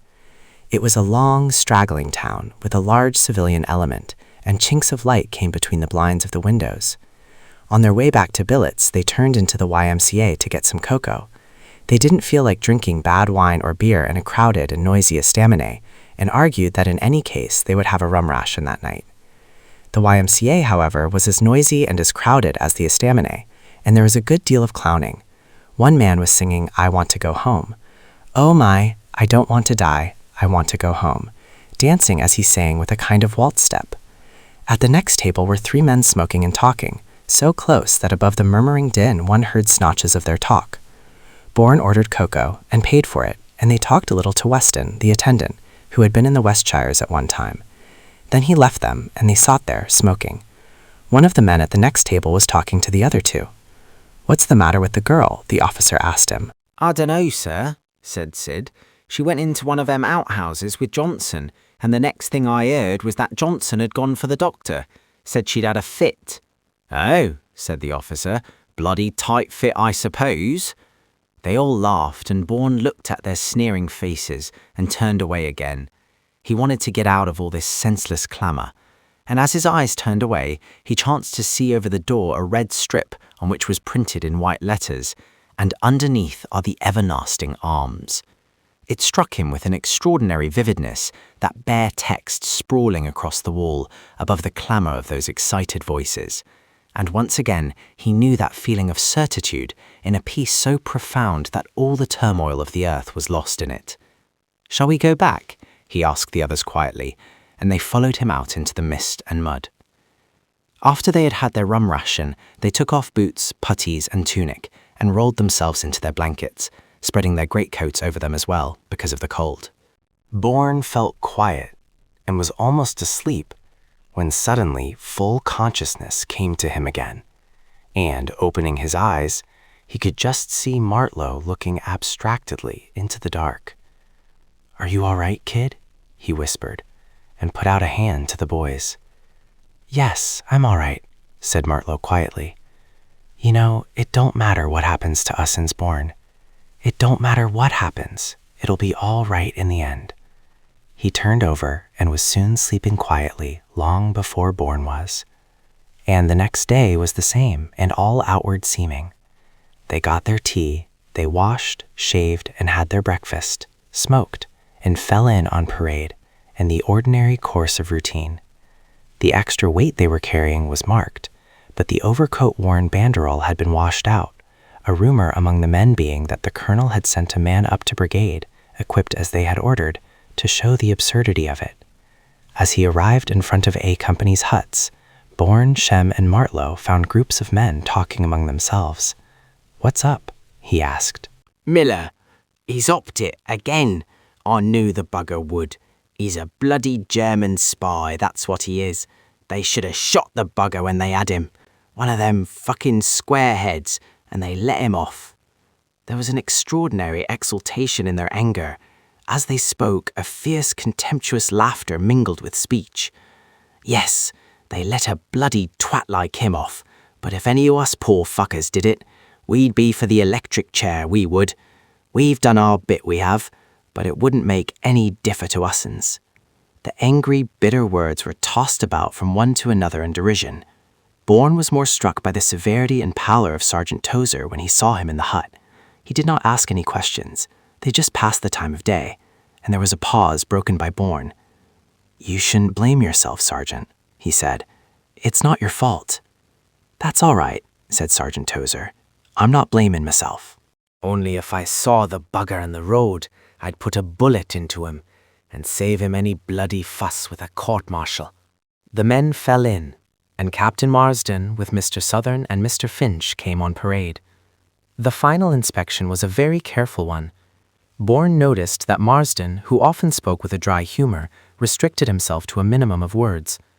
He saw that one of Bourne's pouches didn't fasten properly, the catch being defective. He tried it himself, and then tried the clipped cartridges inside, satisfying himself apparently that they fitted into the pouch so tightly that they would not fall out until one clip had been removed. Anyway, he ignored it, and loosening Bourne's water bottle, shook it to see if it were full. Bourne stood like a dummy while this was going on, and all the time Captain Marsden looked at him closely, as though he were trying to look into his mind. It angered Bourne, but he kept his face as rigid as stone. In fact, his only emotion now was a kind of stony anger. Some of the men had forgotten to fill their bottles and were told what bloody nuisances they were. Eventually, it was over, and they went off to their huts for what little time was left to them. One had a vague feeling that one was going away, without any notion of returning. One had finished with the place and did not regret it, but a curious instability of mind accompanied the last moments. With a sense of actual relief that the inexorable hour was approaching, there was a growing anger becoming so intense that it seemed the heart would scarcely hold it. The skin seemed shinier and tighter on men's faces, and eyes burned with a hard brightness under the brims of their helmets. One felt every question as an interruption of some absorbing business of the mind. Occasionally Martlow would look up at Shem or Bourne as though he were about to speak, and then turn away in silence. "We three had better try and keep together," said Shem evenly. "Yes," answered the other two, as though they engaged themselves quietly. And then, one by one, they realized that each must go alone, and that each of them already was alone with himself, helping the others perhaps, but looking at them with strange eyes, while the world became unreal and empty, and they moved in a mystery where no help was. Fall in on the road. With a sigh of relinquishment, they took up their rifles and obeyed, sliding from the field into the road, which was about 5 feet lower, down a bank in which narrow steps had once been cut, though rain and many feet had obliterated them. The details crowded there to see them go. They fell in, numbered off, formed fours, formed 2 deep, and stood at ease, waiting, all within a few moments. A few yards on either side, the men became shadows in the mist. Presently they stood to attention again, and the colonel passed along the ranks, and this time Bourne looked at him, looked into his eyes, not merely through and beyond him, and the severity of that clear-cut face seemed today to have something cheerful and kindly in it, without ceasing to be inscrutable. His gray horse had been led down the road a few minutes before, and presently the high clear voice rang through the mist. Then came the voices of the company commanders, one after the other, and the quick stamping as the men obeyed, the rustle as they turned, and their own turn came, the quick stamps, the swing half right, and then something like a rippling murmur of movement, and the slurred rhythm of their trampling feet, seeming to beat out the seconds of time, while the liquid mud sucked and sucked at their boots, and they dropped into that swinging stride without speaking, and the houses of bus slid away on either side, and the mist wavered and trembled about them in little eddies, and earth, and life, and time were as if they had never been. Chapter 16. We see yonder the beginning of day, but I think we shall never see the end of it. I am afeard there are few die well that die in a battle. The drumming of the guns continued, with bursts of great intensity. It was as though a gale streamed overhead, piling up great waves of sound, and hurrying them onward to crush and surf on the enemy entrenchments. The windless air about them, by its very stillness, made that unearthly music more terrible to hear. They cowered under it, as men seeking shelter from a storm. Something rushed downward on them with a scream of exultation, increasing to a roar before it blasted the air asunder and sent splinters of steel shrieking over their heads, an eruption of mud spattering down on the trench and splashing in brimming shell holes. The pressure among the men increased. Someone shouldering a way through caused them to surge together, cursing, as they were thrown off their balance to stumble against their neighbors. "For Christ's sake, walk on your own fucking feet and not on mine," came from some angry man, and a ripple of idiot mirth spread outwards from the center of the disturbance. Bourne got a drink of tea, and though it was no more than warm, it did him good. At least it washed away the gummy dryness of his mouth. He was shivering, and told himself it was the cold. Through the darkness, the dripping mist moved slowly, touching them with spectral fingers as it passed. Everything was clammy with it. It condensed on their tin hats, clung to their rough serge, their eyelashes, the down on their cheekbones. Even though it blinded everything beyond the distance of a couple of yards, it seemed to be faintly luminous itself. Its damp coldness enhanced the sense of smell. There was a reek of moldering rottenness in the air, and through it came the sour, stale odor from the foul clothes of the men. Shells streamed overhead, sighing, whining, and whimpering for blood. The upper air fluttered with them, but Fritz was not going to take it all quietly, and with its increasing roar, another shell leaped towards them, and they cowered under the wrath. There was the enormous grunt of its eruption, the sweeping of harp strings, and part of the trench wall collapsed inwards, burying some men in the landslide. It was difficult to get them out in the crowded conditions of the trench. Bourne's fit of shakiness increased until he set his teeth to prevent them chattering in his head, and after a deep, gasping breath, almost like a sob, he seemed to recover to some extent. Fear poisoned the very blood, but when one recognized the symptoms, it became objective, and one seemed to escape partly from it that way. He heard men breathing irregularly beside him as he breathed himself. He heard them licking their lips, trying to moisten their mouths. He heard them swallow, as though overcoming a difficulty in swallowing. And the sense that others suffered equally or more than himself quieted him. Some men moaned or even sobbed a little, but unconsciously, and as though they struggled to throw off an intolerable burden of oppression. His eyes met Shem's, and they both turned away at once from the dread and question which confronted them. More furtively he glanced in Martlow's direction, and saw him standing with bent head. Some instinctive wave of pity and affection swelled in him, until it broke into another shuddering sigh, and the boy looked up, showing the whites of his eyes under the brim of his helmet. They were perplexed, and his underlip shook a little. Behind him, Bourne heard a voice, almost pleading, "Stick it out, chum." "I don't care a fuck," came the reply, with a bitter harshness rejecting sympathy. "Are you all right, kid?" Bourne managed to ask in a fairly steady voice, and Martlow only gave a brief affirmative nod. Bourne shifted his weight onto his other foot, and felt the relaxed knee trembling. It was the cold. If only they had something to do, it might be better. It had been a help simply to place a ladder in position. Suspense seemed to turn one's mind to ice and bind even time in its frozen stillness. But at an order, it broke. It broke, and one became alert, relieved. They breathed heavily in one another's faces. They looked at each other more quietly, forcing themselves to face the question. "We've stuck it before," said Shem. They could help each other, at least up to that point where the irresistible thing swept aside their feeble efforts and smashed them beyond recovery. The noise of the shells increased to a hurricane fury. There was at last a sudden movement with some purpose behind it. The men began to fix bayonets. Someone thrust a mug into Shem's hands. "3 men, don't spill the bloody stuff. You won't get no more." Shem drank some of the rum and passed it to Bourne. "Take all you want, kid," said Bourne to Martlow. "I don't care whether I have any or not." "Don't want much," said Martlow, after drinking a good swig. "It makes you thirsty, but it warms you up a bit." Bourne emptied the mug and handed it back to Jakes to fill again and pass to another man. It had roused him a little. "It'll soon be over now," whispered Martlow. Perhaps it was lighter, but the stagnant fog veiled everything. Only there was a sound of movement. A sudden alertness thrilled through them all with an anguish inextricably mingled with relief. They shook hands, the 3 among themselves and then with others near them. "Good luck, chum. Good luck. Good luck."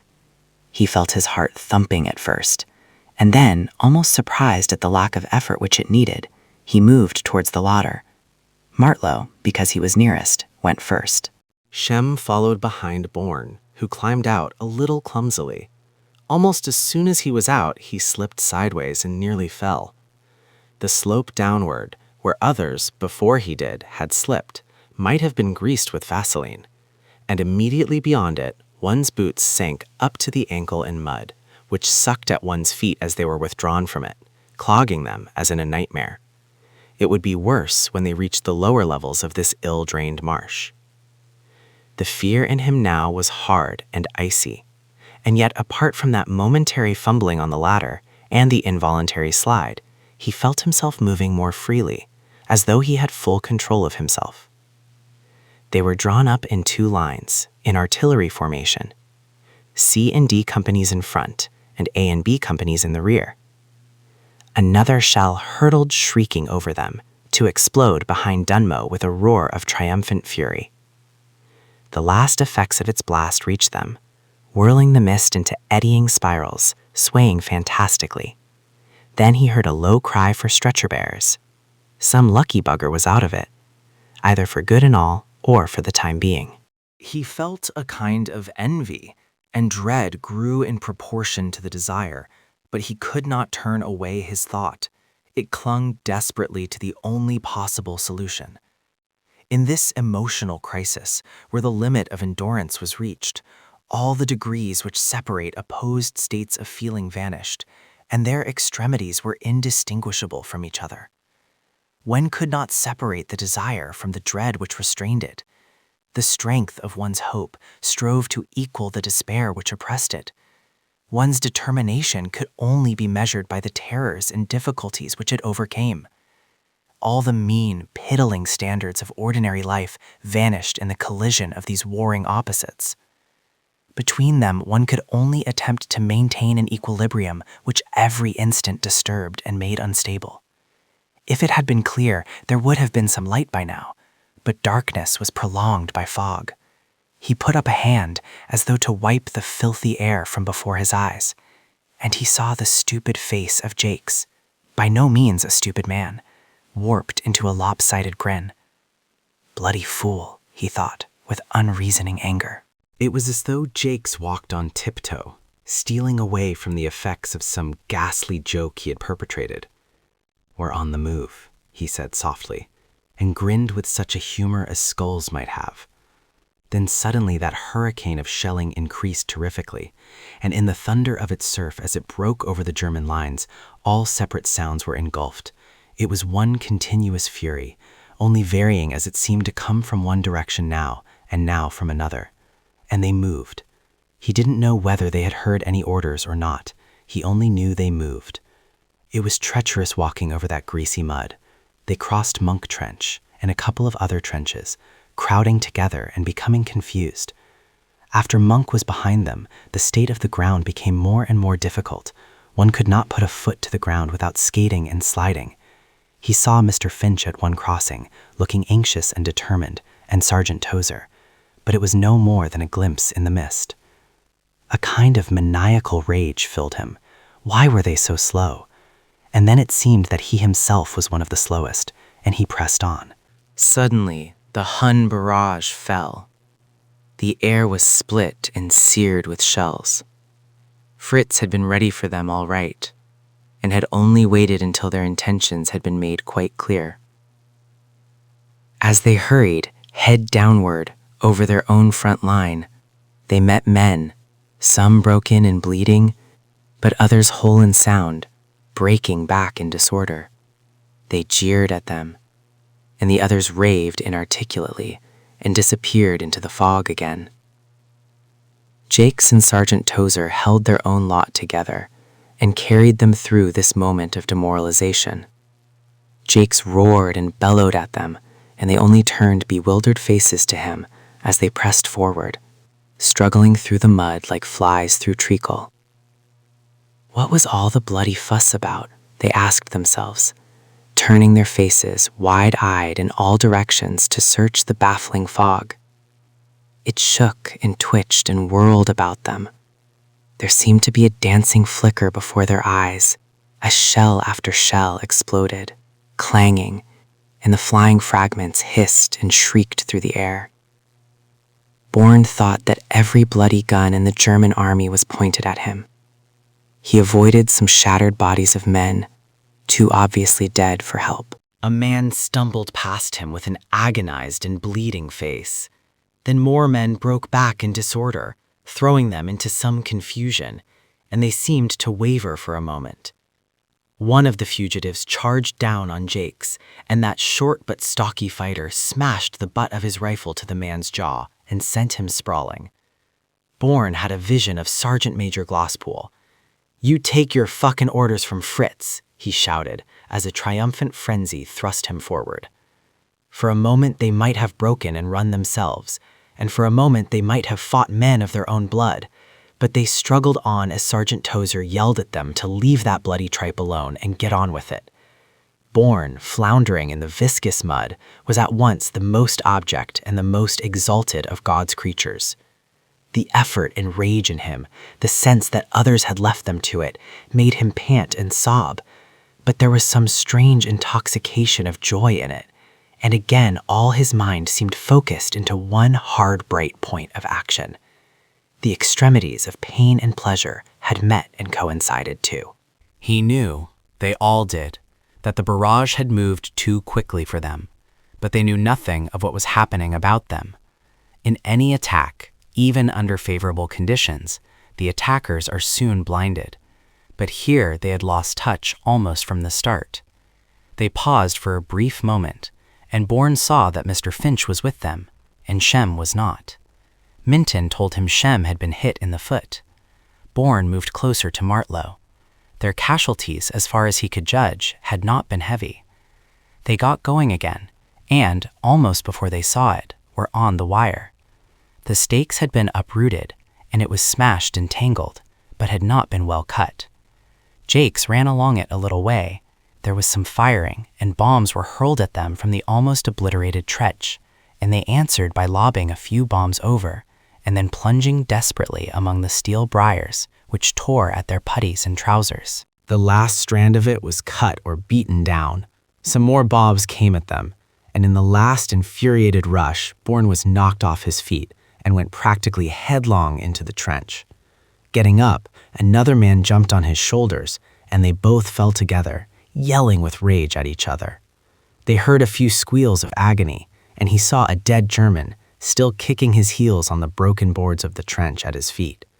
He yelled for the man who had knocked him down to come on, and followed the others. The trench was almost obliterated. It was nothing but a wreckage of boards and posts, piled confusedly in what had become a broad channel for the oozing mud. They heard some more bombing a few bays further on, and then were turned back. They met two prisoners, their hands up and almost unable to stand from fear, while two of the men threatened them with a deliberate, slow cruelty. "Give 'em a chance! Send 'em through their own bloody barrage," Bourne shouted, and they were practically driven out of the trench and sent across no man's land. On the other flank, they found nothing. Except for the handful of men they had encountered at first, the trench was empty.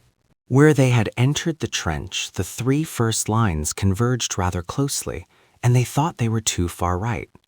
In spite of the party of Germans they had met, they assumed that the other waves of the assaulting troops were ahead of them and decided to push on immediately, but with some misgivings. They were now about 24 men. In the light, the fog was coppery and charged with fumes.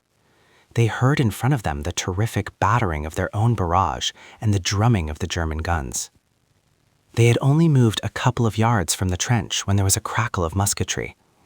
Martlow was perhaps a couple of yards in front of Bourne when he swayed a little. His knees collapsed under him, and he pitched forward onto his face, his feet kicking and his whole body convulsive for a moment. Bourne flung himself down beside him and, putting his arms round his body, lifted him, calling him. "Kid, you're all right, kid?" he cried eagerly. He was all right. As Bourne lifted the limp body, the boy's hat came off, showing half the back of his skull shattered where the bullet had come through it, and a little blood welled out onto Bourne's sleeve and the knee of his trousers. He was all right, and Bourne let him settle to earth again, lifting himself up almost indifferently, unable to realize what had happened, filled with a kind of tenderness that ached in him, and yet extraordinarily still, extraordinarily cold. He had to hurry, or he would be alone in the fog. Again he heard some rifle fire, some bombing, and stooping he ran towards the sound, and was by Minton's side again, when three men ran towards them, holding their hands up and screaming, and he lifted his rifle to his shoulder and fired, and the ache in him became a consuming hate that filled him with exultant cruelty, and he fired again and again. The last man was closest to him, but as drunk and staggering with terror. He had scarcely fallen when Bourne came up to him and saw that his head was shattered as he turned it over with his boot. Minton, looking at him with a curious anxiety, saw Bourne's teeth clenched and bared, the lips snarling back from them in exultation.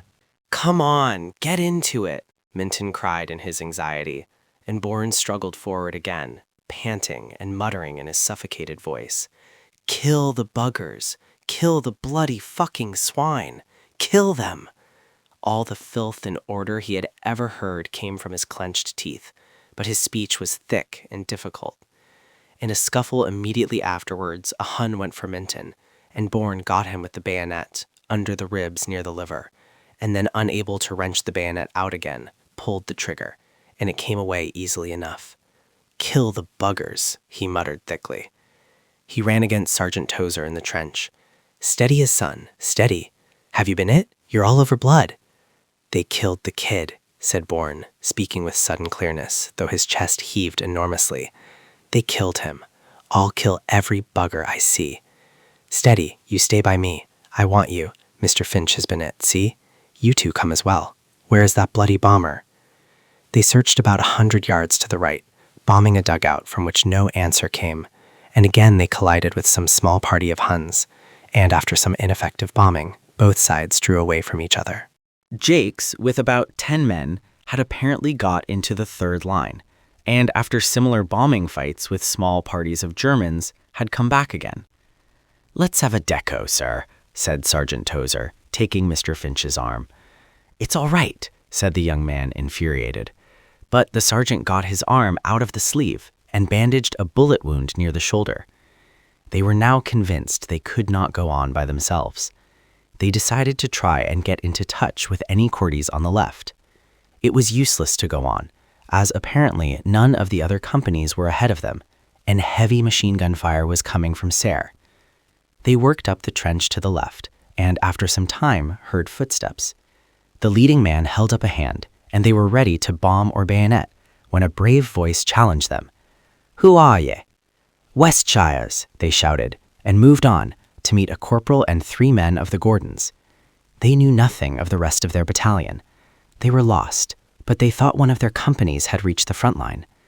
These 4 Gordons were 4 of the quickest and coolest men you could meet. There was some anxiety in the expression of their eyes, but it was only anxiety as to what they should do. Mr. Finch ordered them to stay with him, and almost immediately they heard some egg bombs. Some Huns were searching the trench. Sergeant Tozer, with the same party, went forward immediately. As soon as some egg bombs had burst in the next bay, they rushed it and flung into the next. They found and bayoneted a Hun and pursued the others some little distance before they doubled back on their tracks again. Then Mr. Finch took them back to the German front line, intending to stay there until he could link up with other parties. The fog was only a little less thick than the mud, but if it had been one of the principal causes of their failure, it helped them now. The Hun could not guess at their numbers, and there must have been several isolated parties playing the same game of hide-and-seek. The question for Mr. Finch to decide was whether they should remain there. They searched the front line to the left and found nothing but some dead, Huns and Gordons. Bourne was with the Gordons who had joined them, and one of them, looking at the blood on his sleeve and hands, touched him on the shoulder. "Mon, are ye hurt?" he whispered gently. "No, I'm not hurt, chum," said Bourne, shaking his head slowly, and then he shuddered and was silent. His face became empty and expressionless. Their own barrage had moved forward again, but they could not get into touch with any of their own parties. Then, to show how little he knew about what was happening, Fritz began to shell his own front line. They had some casualties immediately.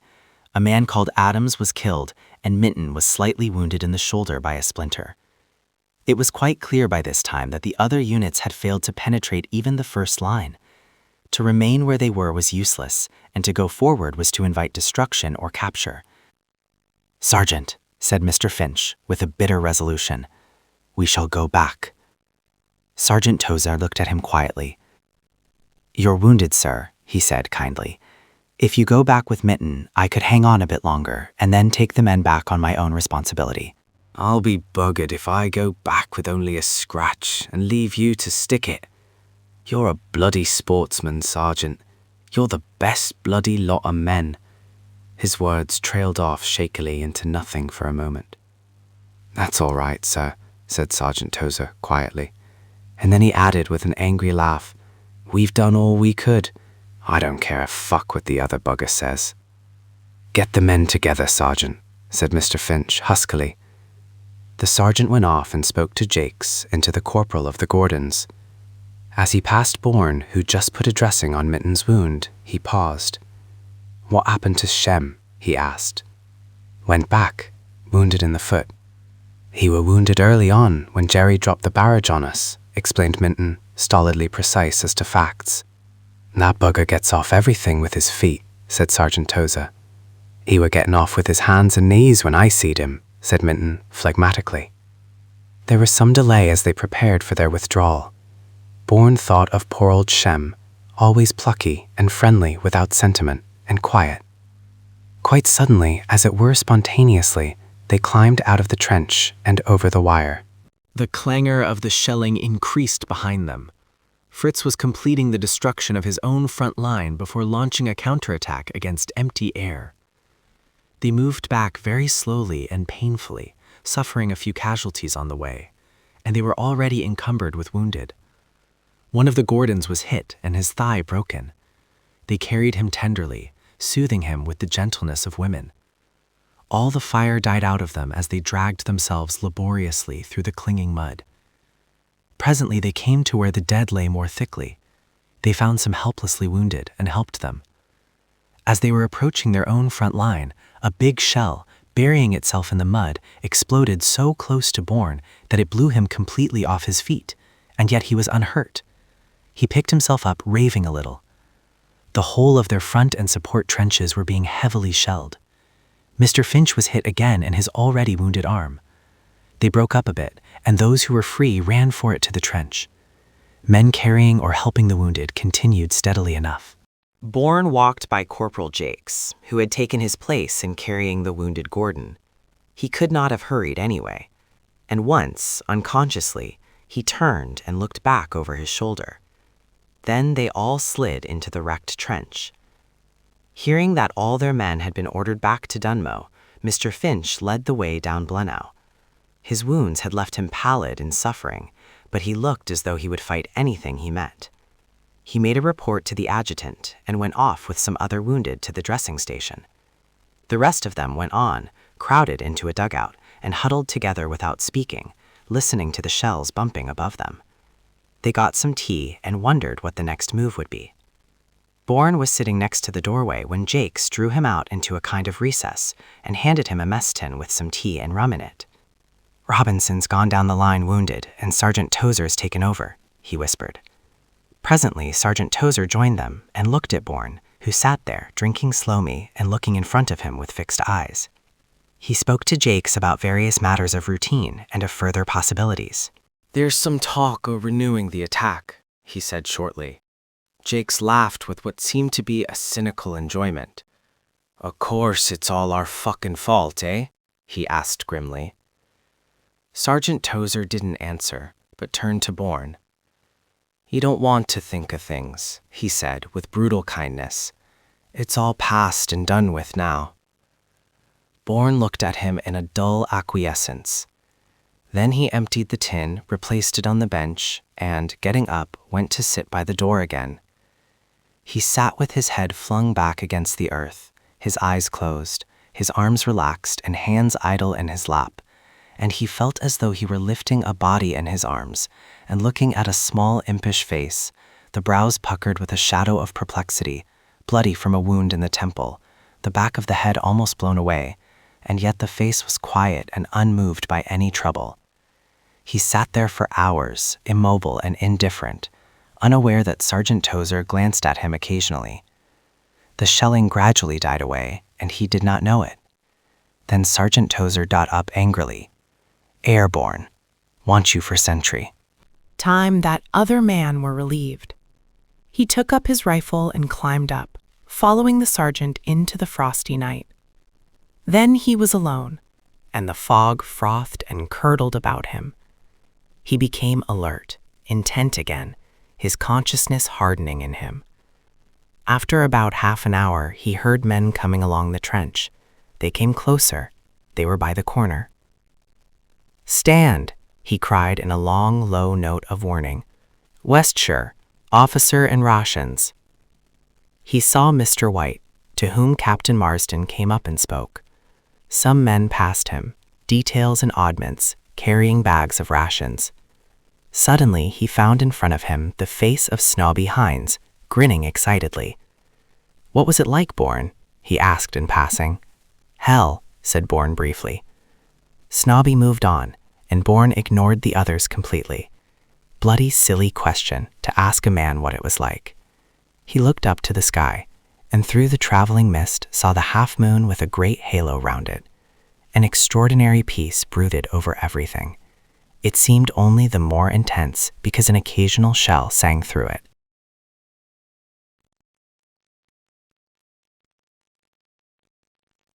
Chapter 17. On their watch, in the dread east and middle of the night. Shakespeare. All the following day they were heavily shelled, and their own guns developed a terrific intensity of fire. "There's too much fucking artillery in this bloody war," said Jakes irritably, as though they had all failed to appreciate the fact. "You don't get no sleep." He had slept placidly through every interval of duty. Towards evening it became quieter, and they were relieved, marching back to bus. The village, with its chinks of light in the windows, seemed indifferent and unsympathetic. It had a hard, cold reality, and was as squalid and comfortless as truth. Bourne was ordered to remain with A Company for the present, and he went across to the signaler's hut to get his pack and bedding. He saw Corporal Hamley and faced the inevitable questions. He heard that Glazier had been killed in their own front line and Madeley wounded, apparently by the same shell. Weeper, dumping the ridiculous flapper, had taken over Madeley's job. He was the only man close to the corporal's corner, and he listened without joining in the conversation. Then Bourne told them about Martlow. He spoke in level, almost indifferent tones. There was not a trace of emotion in his voice, and yet he seemed to see the boy objectively in front of him. Corporal Hamley showed much more feeling, and when Bourne began to tell him about Shem, he rose abruptly and got Martlow's kit, which Bourne had tried not to see. There was one thing that Bourne did not want to do, and yet he knew he would have to do it, however strongly he might resist it. Corporal Hamley's fingers were holding a letter, and Bourne could see the address, and below it, to the left, the firm, rather businesslike handwriting flowing across the page. "My darling boy." He looked across the hut with an indifferent air, and the address seemed to be scrawled upon the darkness. "Poor old Shem," he said softly. "I'm glad he got away with it." "Some buggers have all the bloody luck," said the corporal enviously. And Bourne wondered why the dead should be a reproach to the living. They seemed so still and so indifferent, the dead. Corporal Hamley went out of the butt without speaking again, taking the boy's kit with him. The company office was only next door. Bourne collected his own things to go, and as he was passing, Weeper Smart put out his hand. "I'm real grieved," was all he said. "Thanks. Good night, Smart," said Bourne, a little shakily as their hands dropped again. When he got back to A Company's hut, he found Sergeant Major Tozer with a crown on his sleeve. "Are you going out tonight, of son?" "I'm too tired, Sergeant Major," he said reluctantly. "I think I'll get down to it early tonight." "That's all right," said the Sergeant Major approvingly. "But there's some Buckshee rum in the company office, and you'll sleep better wi' a bit of a skinful. You come along with me." They found the regimental and A Company's office, talking to the quarter bloke. The sorrow of men is often angry and recalcitrant. "It was bloody hard luck," he was saying in a low, uneven voice. "I can tell you I'll go a long way before I find another man like Barton." Still shaken and dazed, Bourne tried to realize that some shattered fragments of poor Barton lay out neglected in the engulfing mud, and these men were talking of him with kindly, regretful voices, praising him for the qualities which he had really possessed. And then the unreasoning anger of the regimental broke out again. They might have given him a bloody chance. "I suppose one man can't expect to have no more chance than another," said Quartermaster Sergeant Hales quietly. "I'm fed up with the bloody life," said the regimental, and Bourne knew by his voice that he was looking for trouble. But they all sat there for some time, drinking rum and talking about dead men. They had not suffered very heavily in casualties. When Tozer got up to go, Bourne was glad to follow him, and then surprised to find himself walking a little unsteadily. That much of the stuff wouldn't have gone to his head 6 months ago. He undressed partly and rolled himself up in his blanket, feeling friendless and miserable. Then he fell into sudden sleep. He became aware of himself walking through a fog, only less thick than the mud underneath. It became almost impossible to breathe in it. And then he felt the mud sucking him down. He could not extricate his feet from it, and shells burst all round him with jagged red lightnings, and then terrible hands, terrible dead hands, came out of that living mud and fastened onto him, dragging him down inexorably. And the mud seemed full of rusty, cruel wire, and men with exultant, bestial faces rushed at him, and he fought desperately. "Yeah," said Corporal Jakes. "What's the bloody fuss about?" Bourne woke to find himself trying to strangle the astonished man who slept next to him, and Jakes disengaging him from his victim. "It's all right, kid. He's only dreamin'." "Dreamin'? What's he want to go dreamin' all over the fucking up for?" asked Bourne's exasperated victim. Bourne muttered some unintelligible apologies as he rolled himself up in his blanket. "If you don't use any bad language when you're awake, you make up for it in your sleep," observed Corporal Jakes as he settled himself again to his disturbed slumbers. In the morning, almost the first thing Bourne heard was that the regimental, after a quarrel with Reynolds, the orderly room sergeant, had insisted on seeing the adjutant in order to obtain an assurance of his own perfect sobriety. The adjutant had found the question too nice a one to be settled without medical advice, and the regimental was a prisoner awaiting a court-martial as a result of the doctor's quite unqualified decision against him. He found him in a bell tent behind the huts with the sergeant major of D Company, whose prisoner he was. He was unrepentant and full of contempt for life, talking to Bourne only of licentious nights in Mill Harbor. One could not help admiring the way he declined to share his troubles with anyone. There was only one parade in the morning, roll call, and Bourne had to give Captain Marston details of Martlow's end and of Adams's, and then to describe Minton's wound. Pritchard told about Shem's wound and corroborated Bourne's evidence on some points about the others. It was a long, disconsolate business. In the afternoon, they moved up to take over the new front line to the right of Blenheim. They were all indifferent. It was a matter of routine. A couple of days later, in the small hours of the morning, Bourne was on the fire step, and Corporal Jakes was asleep in the same bay. The weather had become much clearer. After a time, Bourne seemed to forget his own existence. Not that he was dreaming or was unaware of the world about him, for every nerve was stretched to the limit of apprehension. Staring into the darkness, behind which menace lurked, equally vigilant and furtive, his consciousness had pushed out through it to take possession, gradually and foot by foot, of some 40 or 50 yards of territory within which nothing moved or breathed without his knowledge of it.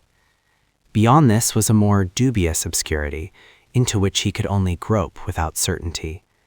The effort of mere sense to exceed its normal function had ended, for the moment at least, not only in obliterating his own identity and merging it with those objects of sense which he'd actually perceive, but in dissolving even their objective reality into something incredible and fantastic. He had become so accustomed to them that they had ceased to have any reality or significance for him. The night was quiet. Puddles and flat, wet surfaces reflected what was no more than a reminiscence of light. Against the skyline, he could see strands of wire and the uprights leaning awry, and beyond them, little waifs of diaphanous mist drifting into the darkness. The darkness itself changed continually, clearing at times to a curious transparency, and then clouding again. The moon was behind a bank of cloud in the west, but the stars sparkled with the brilliance they gain from frost. At intervals, the silence became so intense that he almost expected it to crack like ice. Then the whine of a shell would traverse it, or several in succession pass overhead, a pack in full cry. And there were dull explosions, or the sudden stutter of a machine gun in the distance. The mind, so delicately sensitive to the least vibration from the outer world, no longer recorded it in the memory, unless it had some special relevance. The sound for which he was waiting was that of a stumble in the dark, or of a shaken, creaking wire, and that for which his eyes sought, where darkness swallowed up the traveling wraiths of mist, was a crawling shadow advancing stealthily towards him. It was such an unearthly stillness that he almost prayed for something to happen so that he might kill or be killed. Sooner or later it would come, out of the hostile night. He waited in motionless expectancy, his tin hat tilted forward slightly over his eyes and gleaming very faintly, as his waterproof ground sheet, worn cape-wise and tied at the neck with a bootlace through two of its eyelets, gleamed also from the damp air which I condensed on it. Corporal Jakes slept. Bourne could hear his breathing, but for that matter he could hear his own breathing as though it came from a third man. Then, within that territory which had become as it were his whole mind, something shifted, and he drew in his breath quickly, all his previously passive awareness concentrating itself purposefully on one point. It was almost imperceptible, as though a clod of mud had shifted a little, but it continued. Something separated itself from the mass, and the intaken breath escaped from him in a sigh of disgust, as a rat came hurrying, with a quick, dainty movement of its twinkling feet, towards him. Seeing him, it stopped, a few yards from the parapet, its muzzle twitching sensitively, sat up, sleek and well-fed, to stroke its whiskers with its forepaws, and then, avoiding the puddles and shell holes, turned aside in a direction parallel to the trench, not taking a straight path, but picking its way delicately along the ridges, as though to keep its feet dry.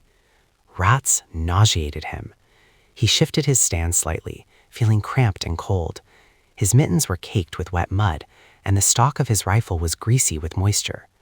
A thin stalk of silver shot up into the sky, curved over, and flowered into a sphere of light, which expanded, pulsating, to flood the pocked earth beneath it. Falling slowly, it dwindled, and was engulfed again abruptly in darkness. For those few seconds, Private Bourne was motionless, and then he changed his position, moving towards the other corner of the bay. A machine gun stammered angrily. The sleeper roused himself and sat up, pushing his tin hat back from his face. "Is Fritz getting the fucking wind up?" he asked sleepily. "It's quiet enough," answered Bourne carelessly, in little more than a whisper. "Stand easy, and I'll take a spell. It's about time they relieved you." He stood up on the step, and then they both swerved, ducking quickly as something ripped up the air between them, flicked a stone from the parados, and sang, like the vibration of a tense wire, into the air behind them. Bourne recovered from the instinctive movement first, slid his rifle into a new position, and, crouching a little closer to earth, waited. "That bugger's too bloody personal," said Corporal Jakes with some appreciation. Bourne said nothing. Now that the tension of his solitary watch had been relieved, he felt tired and irritable. The movements and whispers of the other man only exasperated his angry nerves. A sniper's bullet is too definite an aim and purpose to be dismissed from the mind as soon as it is spent, like the explosion of a more or less random shell. Even a machine gun, searching for possibilities with a desultory spray, did not have quite the same intimate effect. So Bourne crouched a little lower over his rifle. The Huns certainly had become suspicious of that brooding quiet. Lower down the line, on the left, another star shell rose to spill its hoary light over that water-logged desolation, and it had scarcely died when another took its place. Bourne was vainly trying to regain control over the narrow territory he had possessed so securely a little while ago. His impassive face was thrust forward, and the beaky nose between the feverishly bright eyes, the salient cheekbones above the drawn cheeks, the thin-lipped mouth, set, but too sensitive not to have a hint of weakness in it, and the obstinate jaw had a curiously still alertness in its expression. He raised his head a few inches to get a clearer view, and then, directly to his front, a third shell burst into spectral radiance. He was motionless in the glare, but his eyes turned searchingly half right, towards a heap of shattered rubble, something over 100 yards away, the remains of some farm building. Jakes, too, confronted possibilities with a stolid indifference. Then the light died again, and Bourne turned to his companion. "He hadn't spotted us," he said under his breath. He just took a chance at the trench. And Jakes looked at Bourne with a solemn face. "Don't you trust that bastard," he said with pointed brevity. Sergeant Major Tozer with the relief came along the trench. They were a little overdue. When Jakes mentioned the sniper, the sergeant major turned to Bourne. "Where do you reckon he is?" he asked, quietly. "In that building rubbish," answered Bourne, without conviction. "There's a heap of bricks left where the chimney collapsed. That's where I think he is." "You don't want to think," was Tozer's comment. "If Captain Marsden asks you anything about it, you want to be sure, see? They got Brigadier General Bullock just about here, and that will give our chaps a kind of interest in the matter." He spoke a few words to the men on the fire step and led the way towards the dugout, Jakes and Bourne following him. "There's a chance you're right," said Tozer without looking round, "and if so, I want him shifted." Stooping in turn, they felt for the steps with their feet. 2 had given from the wet and had been converted into a muddy slide. A third of the way down, a blanket, frosty with damp, shut off the starlight from them. Groping in darkness, they found at the bottom another blanket, muffling the light within. As Bourne entered, his nostrils dilated at the reek, as though some instinct of a beast survived in him. Each of the fluttering candles had a halo round it. The smoke from them, and tobacco, and acrid fumes from a brazier could not mask the stale smell of unwashed men, and surges into which had soaked and dried the sweat of months. Some few men who were awake looked up as they entered, showing impassive faces with hard, bright eyes. The majority slept, a little restlessly, and were scarcely more than shadows in the uncertain light. About a third of the dugout, which had 2 entrances, had been screened off from the rest by blankets, and there the officers had their quarters. "Captain Marsden wants to ask you something, Corporal," said Tozer. "Bourne, you'd better come too." They passed behind the blankets, and Captain Marsden looked up, exactly as the men had done, and with the same impassive face and hard eyes, while Mr. Southern slept with the same frowning brows. They were all equally damned. "Corporal Jakes, sir," said the sergeant major by way of introduction. "Oh yes," said Captain Marsden, a trace of anxiety vanishing from his face. "Corporal, when you were out on patrol with Mr. Southern, I hear that you saw a corporal dead in a shell hole. Is that right?" "Yes, sir," answered Jakes, with no more than his usual solemnity.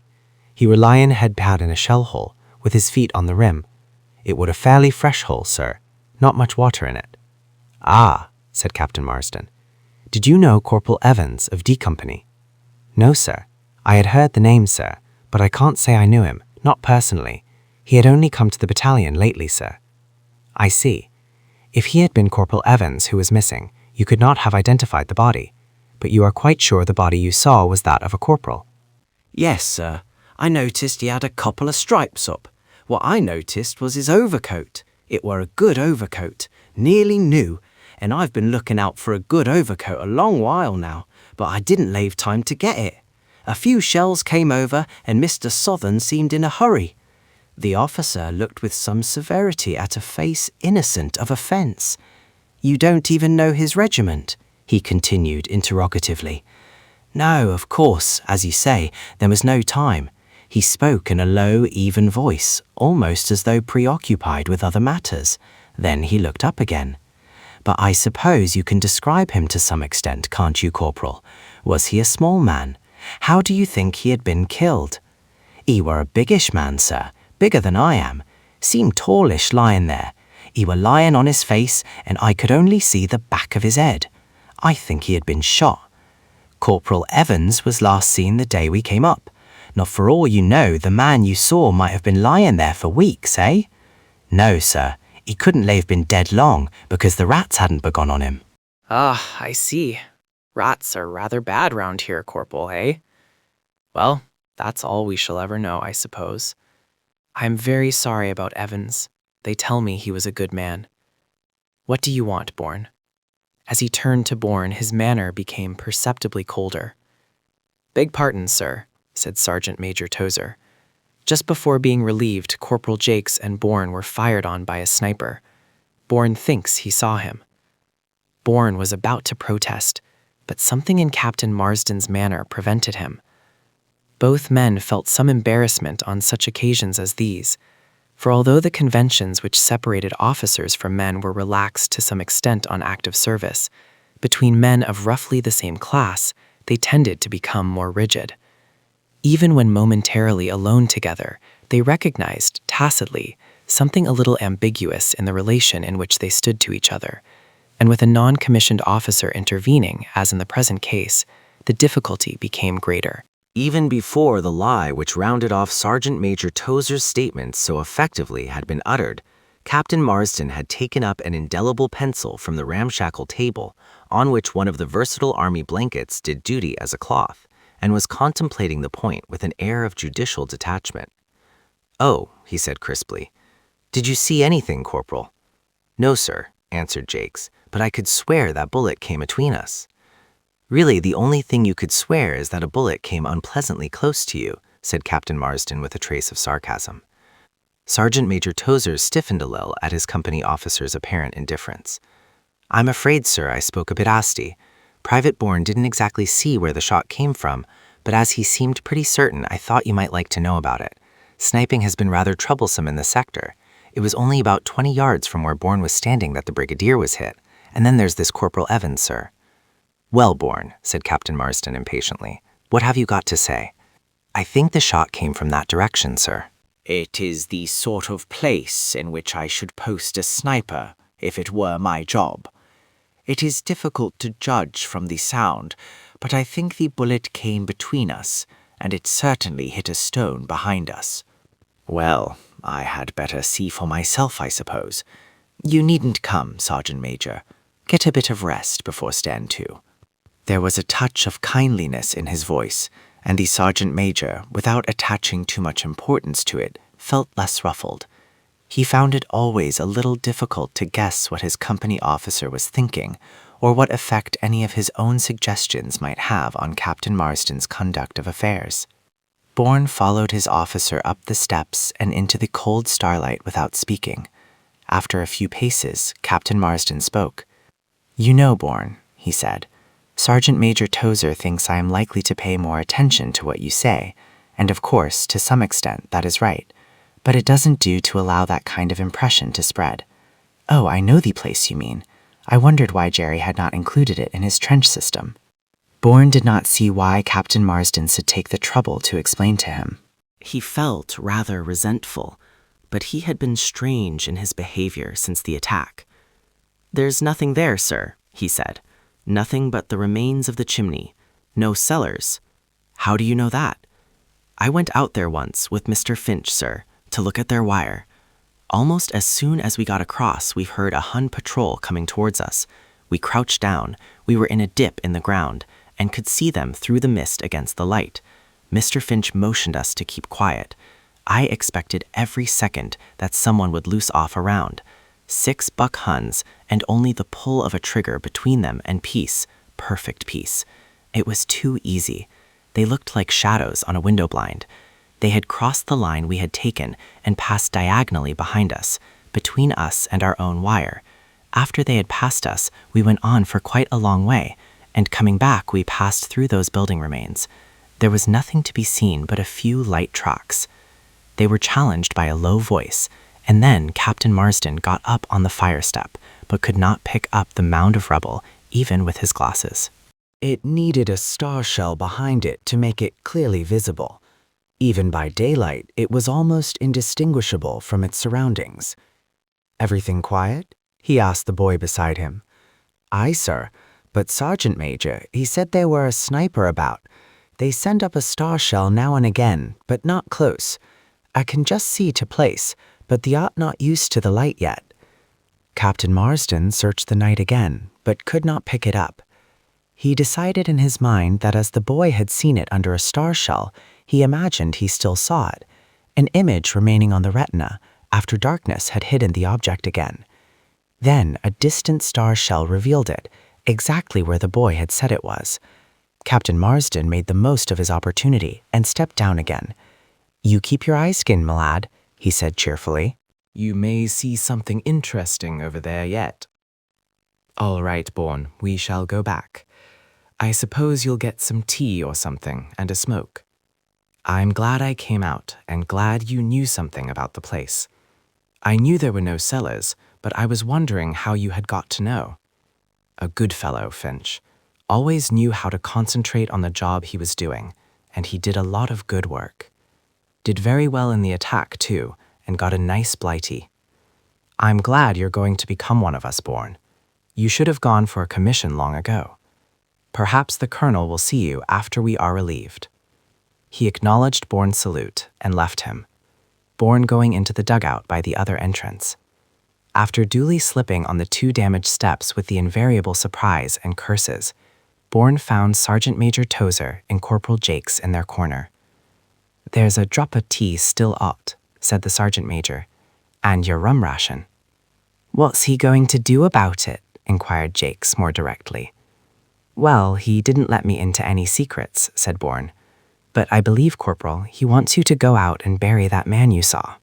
"It's a funny thing," said Jakes with the utmost seriousness, "but I'd like to think I'd be buried.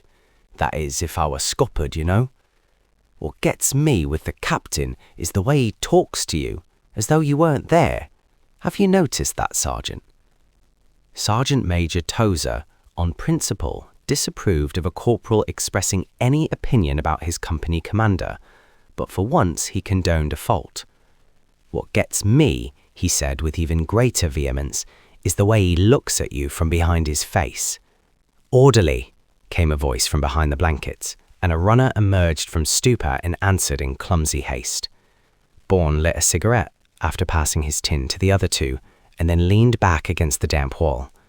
He looked round cursorily on those faces, from which sleep had banished all expression save of hopeless weariness.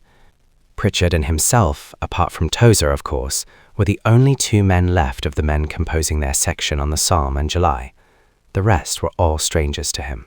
Then he seemed to see Martlow in front of him, a freakish schoolboy, jealous, obstinate in all resentments, but full of generous impulses, distrusting the whole world, and yet open and impressionable when one had gained his confidence.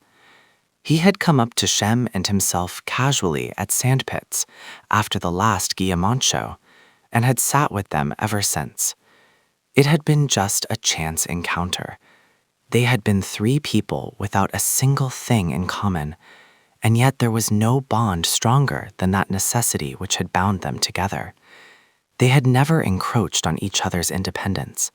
If the necessity had been removed, they would have parted, keeping nothing of each other but a vague memory, grateful enough, though without substance. Shem was all right. He had gone his own way, but Martlow would go no farther, and Bourne would always see those puckered brows and feel the weight of him. He closed his eyes. The boy on the fire step watched his front intently. The expectation that he would see something move or a sudden flash there became almost desire. But nothing moved. The world grew more and more still. The dark became thinner. Soon they would stand to. He could see the remains of the building now, almost clearly. There was nothing there. Nothing. The world was empty, hushed, awaiting dawn. And then, as he watched it less keenly, something from the skies smote that heap of rubble. The shadowy landscape in front of him blurred and danced, and a solid pillar of darkness rose into the air even before he heard the explosion, spreading out thicker at the top like an evil fungus, spread and dissolved again, and the heap of rubble was no longer there. "Christ," said the boy, "that were a good one." Chapter 18. Fortune, oh, most true. She is a strumpet. Shakespeare. After another tour in the trenches, their rest billets were changed, and they moved to huts in Buss Wood. A court-martial reduced the regimental sergeant major to the rank of a sergeant, and he was sent to A Company under Sergeant Major Tozer. He took it very well, but became rather unapproachable, though Bourne sometimes succeeded in drawing him out of himself. Tozer handled him tactfully, never consulting him, and yet taking his opinion when he offered it very much as though they were of equal rank. He knew how to nurse a sorry man. The men, too, no longer bore him any ill will. His punishment wiped out any score they may have had against him, but his manner did not change perceptibly. Even though his conduct became more circumspect, he still faced matters in his own rather arrogant and scornful way. Bourne himself had become rather melancholy and unsociable.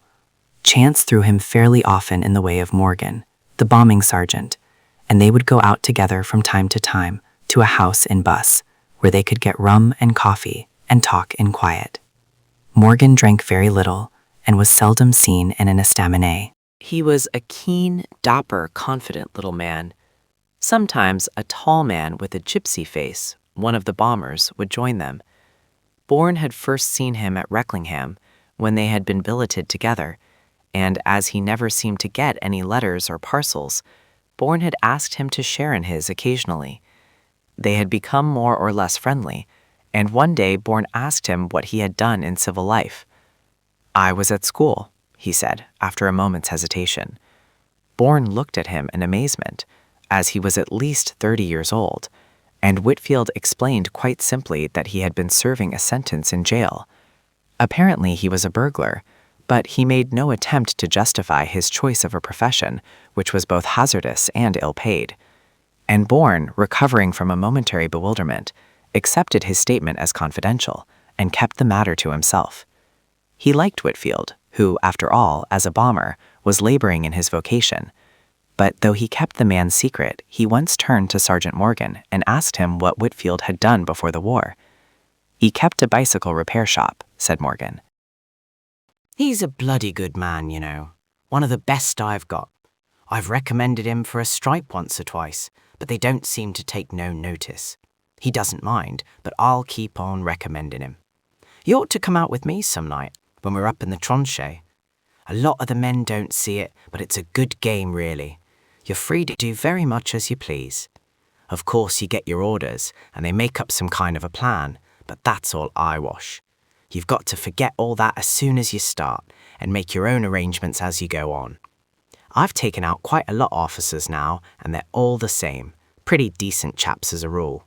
They draw up a plan, and then they just come to me and ask me to take a glance at it and see if it's all right. 'It's all right, sir,' I always say to 'em. 'You just bung it in at the orderly room and we'll do what's possible.' Only one officer ever gave me any trouble, a chap attached to us. No names, no pack drill, but he were a bastard, he were. Military cross and bar, regular pot hunter, and we lost one of the best corporals we've ever had through that bloody man. Wouldn't be told he wouldn't." Bourne knew something of the story, but he was not paying much attention. Very slowly, and less as a possibility than as a kind of dream, there woke in him a desire to see and explore a little of the Hun trenches again. The desire grew, fascinating him, and then faded again as a dream might, for he knew the reality too well. They finished their rum and coffee and walked back together to the huts. "Where have you been?" said Sergeant Major Tozer. "I don't seem to get much time these days, but I was looking for you tonight. Thought we might go out and see what was doing in this bloody 'ole." "Sergeant Major," said Bourne, "we won't go out. I'll try and scrounge a bottle of whiskey, and we'll have a spree tomorrow night in the company office with Sergeant Hope and Corporal Jakes. Never mind how I'll get it. You're not supposed to know that. It's not an infantry training."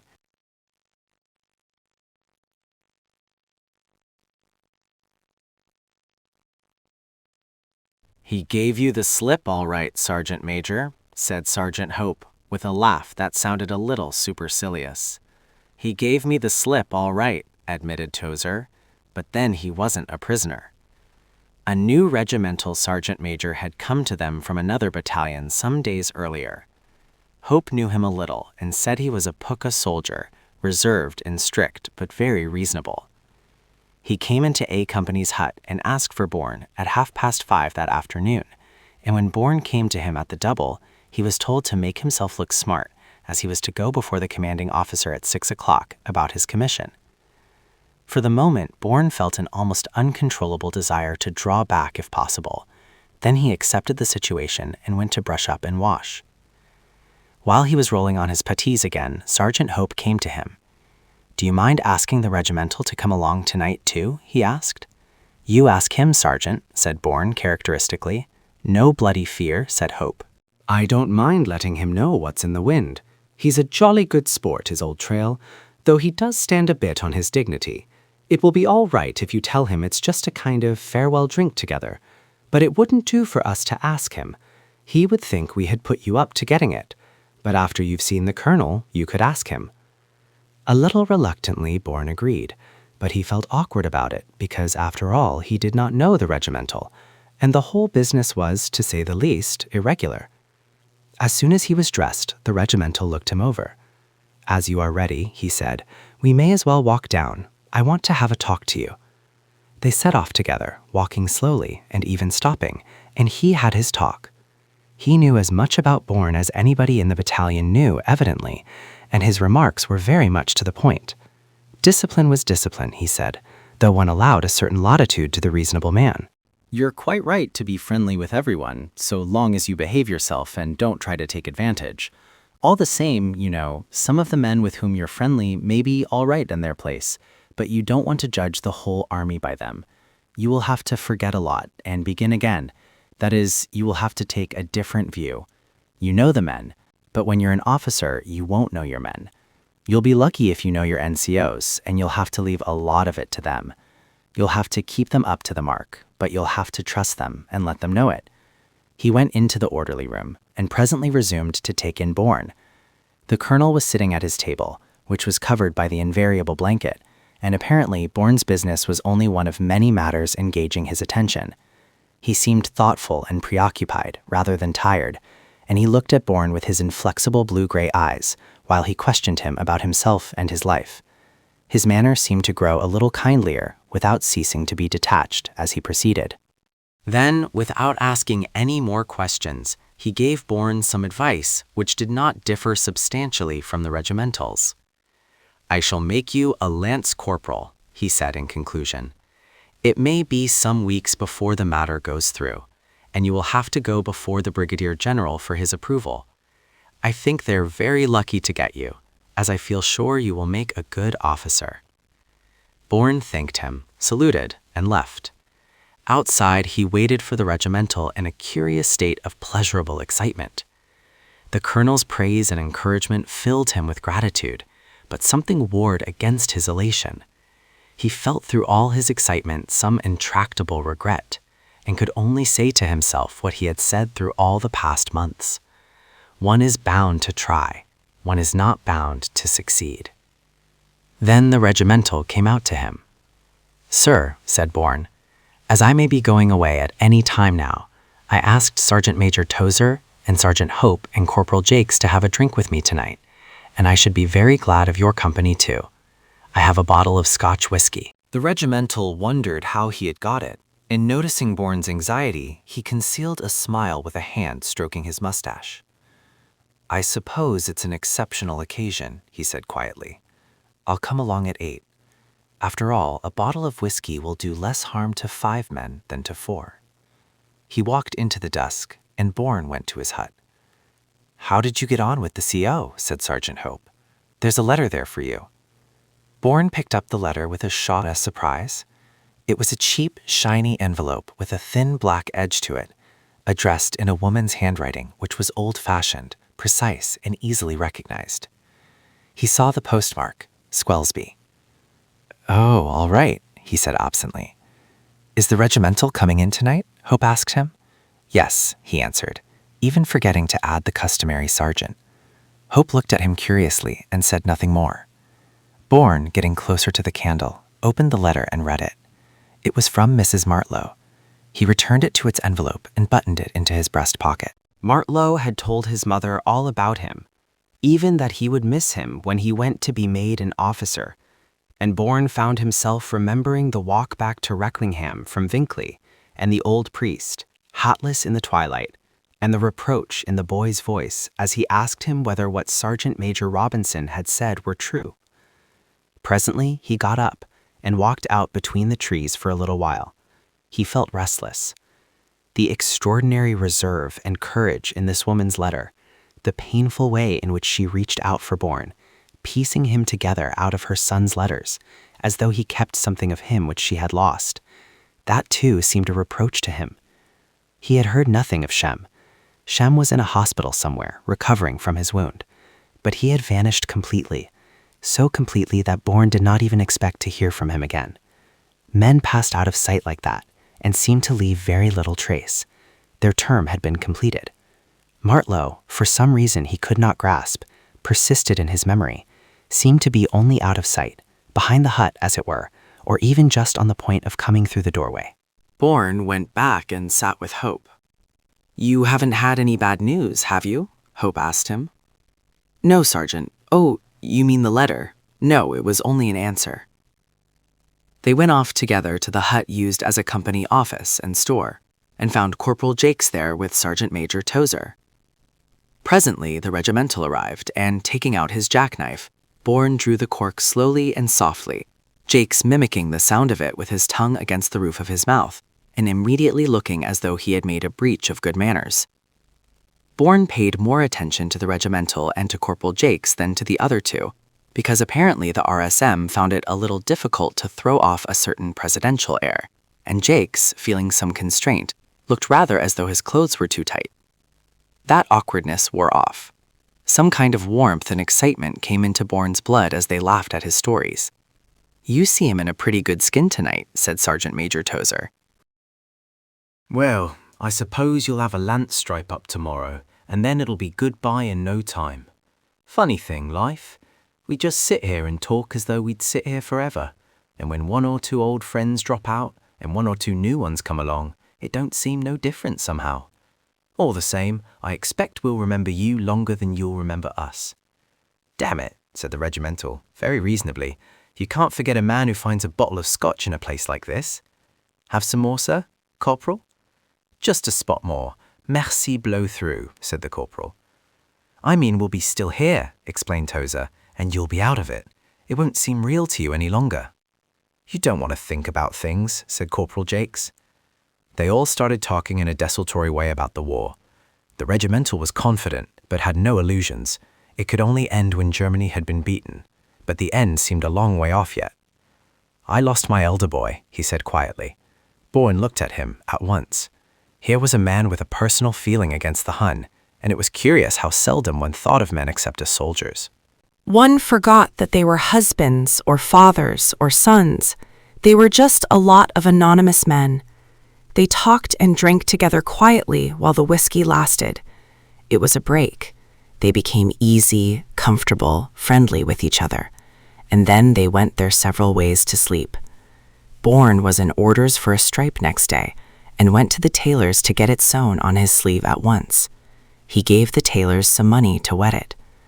"I suppose you'll be going out on a bit of a spree with the SM and Sergeant Ope tonight," said Snobby Hines approvingly. "No, I'm going to Kip," said Bourne. "Sergeant Hope's on guard tonight." In the morning, Miller, the deserter, had assumed heroic proportions. He was a prisoner in the police tent, right at the edge of a quarry, with 3 of the police sleeping there and a sentry outside. In the night, he had crawled out under the skirt of the tent and climbed down the quarry in the dark. Then he had crept back into the camp and stolen one of the orderly's bicycles. "That bugger deserves to get off," said Sergeant Major Tozer, but the unlucky Sergeant Hope, who was the person responsible, shoved a revolver into his pocket, took another bicycle, and scoured the country like a desperate man. Even when he returned empty-handed, he could not say all he felt. In the afternoon, they moved up to the front line trenches. Brigade had ordered them to make a raid to secure identifications, and the various companies were asked to provide volunteers. Weeper Smart, who had been down to the headquarters dugout to get something, had brought back the message. With Lance Corporal Eames and a man called Jackson, he had been attached to A Company as signaler for that tour in the trenches. He handed the message to Sergeant Major Tozer, who gave it to Captain Marsden, and they discussed the matter in a low tone of voice. The Hun had become a little troublesome in no man's land, and it was a mistake to let him have too much of his own way.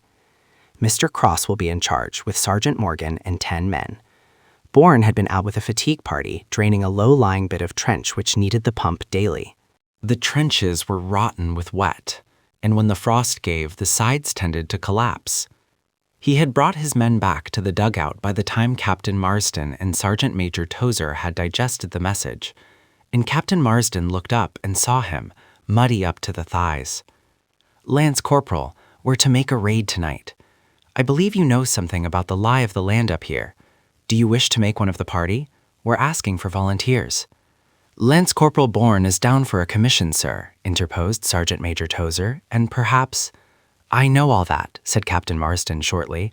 "What do you say, Lance Corporal?" Bourne felt something in him dilate enormously and then contract to nothing again. "If you wish it, sir," he said indifferently. "It's not a question of my wishes," said Captain Marsden coldly. "We are asking for volunteers. I think the experience may be useful to you." "I am quite ready, sir," said Bourne with equal coldness. There was silence for a couple of seconds, and suddenly Weeper stood up, the telephone receiver still on his head, and his eyes almost starting from their sockets. "If the ghost I'm goin'," he said sullenly. Captain Marsden looked at him with a supercilious amazement. "I don't know whether your duties will allow of you going," he said. "I shall put your name down provisionally." A young man called Gamer volunteered, no one else. They got some food and sat in silence, smoking. After some time, Bourne, Smart, and Gamer were told to report themselves outside HQ dugout at once. The trenches by day were as forlorn and desolate as by night, but without the enveloping mystery. Everything was stark, bare, and cold. One crept within the skeleton ribs of the earth. The party gradually came together, and the adjutant climbed out of the dugout and spoke to each man individually. He seemed a little perplexed as to what he should say. He looked at Bourne rather doubtfully. "Feel you ought to go, Bourne?" he inquired, and passed on without waiting for a reply.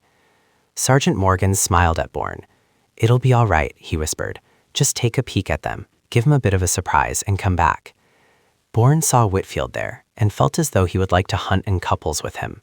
Otherwise, he felt quiet, almost indifferent, except for the sense of adventure that thrilled in him occasionally.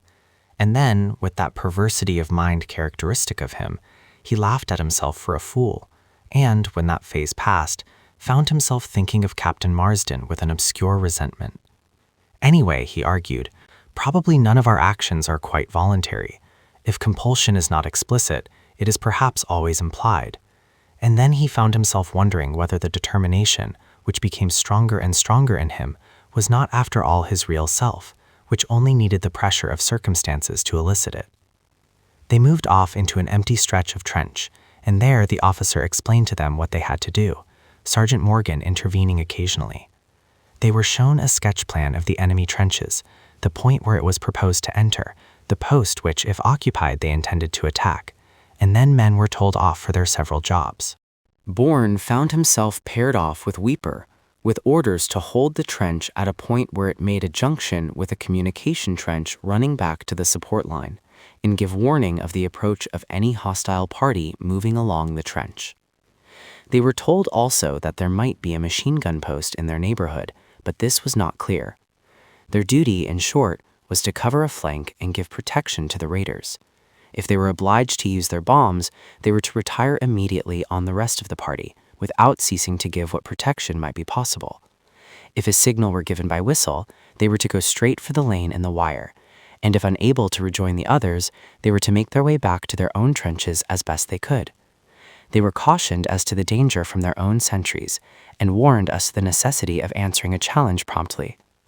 Mr. Cross, when he was satisfied that the men understood the plan as a whole, as well as their individual parts in it, turned to the sergeant and asked him if he had forgotten anything. The sergeant seemed to be quite certain that he had not, but thought it as well to go over the whole plan again himself. He was less insistent than the officer on the value of teamwork, and seemed more inclined to stress the fact that while the whole affair was a single action in which their separate parts were coordinated, each man was expected to rely on himself and use his own judgment. "You want to get the ball out into the loose and keep it moving," he said by way of metaphor, and they seemed to relish it, even if they didn't quite understand how it applied. Then they went back to their several companies, with orders to assemble at 9 o'clock by the junction of Delaunay and Monk trenches. Weeper and Bourne were alone together after a few paces. "What 'opes have us poor buggers got?" exclaimed Weeper. Why did you come, Smart? I thought it awfully decent of you, said Bourne. When I seed that fucking slave driver look at 'ee, I said to me sen, I'm coming. I'll always say this for thee, thou'lt share all thou's got with hussins, and thou don't call a man by any foolish nicknames. I'm coming. 'Twon't be the first bloody raid I've been out on, lad, and 'twon't a be to last. That's no cause to worry.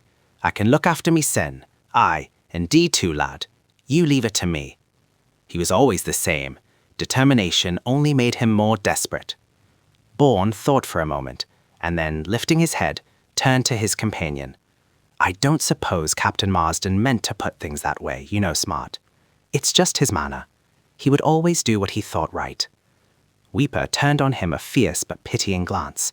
Thou'st a bloody fool, was all he said. It was enough. Bourne laughed softly to himself. He had always felt some instinctive antipathy against his company commander. I'll show the bastard, he said to himself in his own mind, if I get a chance. Chance. They were all balanced equally on a dangerous chance. One was not free, and therefore there would be very little merit in anything they might do. He followed Weeper down into the dugout. Sergeant Major Tozer was at the foot of the stairs with Corporal Jakes. You want to look after yourself, see? Tozer said seriously. Captain had no right sending you like that. He's no bloody bottle anyway, said Jakes. You don't want to talk like that, said the Sergeant Major. And then, turning to Bourne, there's a drop of hot tea there with a tot of rum in it. You can have if you like. No thanks, Sergeant Major, said Bourne, but keep my ration for when I get back. And don't worry about me. I'm all right. I want to go. He knew that he did, then very definitely. It was a part of his road, to whatever place it might lead, and he went to sit down by Weeper Smart. They talked together a little, not very much. They did not talk to anyone else, but from time to time one of the other men would look at them in a kind of disinterested speculation. The mist was luminous in the moonlight, but very variable, clouding and clearing, hurrying away on the wind, which was not strong enough to dissipate it entirely. One question was, would it last long enough? They had daubed their faces with mud. Starting at a walk, they dropped after a little while and crawled slowly and cautiously forward. The mud had become moderately firm under the frost, which was not hard enough to coat the puddles with ice to crack under their weight with the sound of splintering glass. There were a few pauses when Sergeant Morgan whispered to the officer, and once again Bourne felt inclined to laugh, for some of the men breathed heavily like oxen in the night. At last there was a definite pause, and Whitfield wriggled forward with another man. They waited, listening intently. It was very silent now. Suddenly a machine gun started to chatter, but it was only an admonition. Once they heard the vibration of a wire and a rattle, and, listening intently, they ceased to breathe. Bourne and Weeper were next to a man with a mace. Some of the men called it a kosher stick, and Bourne looked at it curiously. He felt very cool, but it seemed a long time to wait there. At last Whitfield came back. Then he led the way forward again, the sergeant following immediately afterwards. Then came Mr. Cross and the men with maces and the rest of the party. Bourne found himself crawling over a mat of wire, rusty in the mud. Loose strands of it tore his trousers to tatters, and it was slow work getting through. He was mortally afraid of setting some of the strands singing along the line.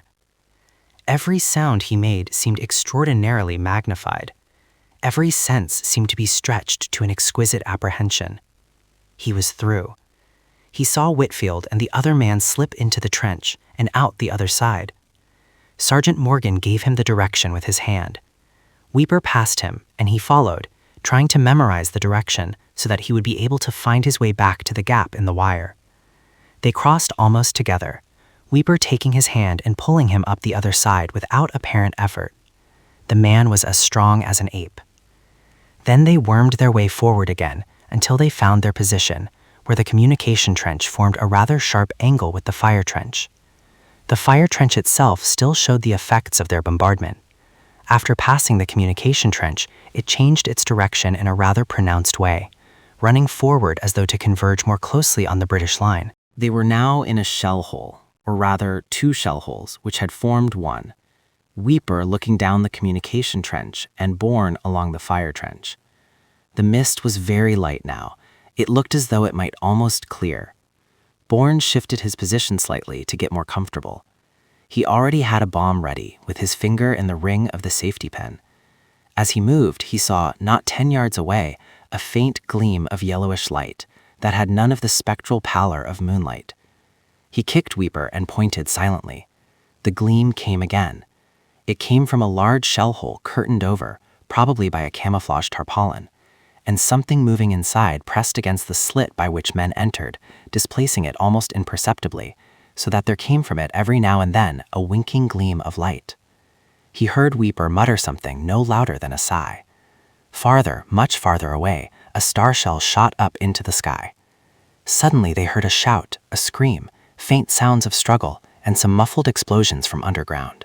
Almost immediately the machine gun in front of them broke into stuttering barks. They could see the quick spurting flashes in front of it, and Bourne threw his bomb, which went straight for the crack in the curtain. Ducking, he had another ready and threw that, but Weeper had already thrown. The 3 explosions followed in rapid succession. They heard a whistle. The machine gun was out of action, but Weeper, leaping towards its wreckage, gave them another and rushed Bourne into the trench. They saw through the mist their own party already by the gap, and Weeper's parting bomb exploded. The party under Mr. Cross had made a slight encircling movement, and then, after creeping forward until within striking distance, rushed the trench. As the sentry turned, one of the maces crashed into his temple, and another man finished him with a bayonet. There were 2 other Huns in the same bay, and one had his arm broken with a mace and screamed. Simultaneously, the dugout was bombed, and a couple of men hurled themselves on the 3rd Hun, a Prussian sergeant who put up a fight but was overmastered and lifted, booted, hustled out of the trench. They killed any survivors in the dugout, and another Prussian had been killed in the next bay. While they were forcing the sergeant and the man with the broken arm towards the wire, they heard Weeper and Bourne bombing the machine gun post, and Mr. Cross blow his whistle. Almost immediately, a star shell went up, and there was some blind, desultory rifle fire.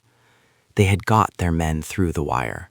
Suddenly, the Hun sergeant, with a desperate effort, wrenched himself free and faced them with lifted hand.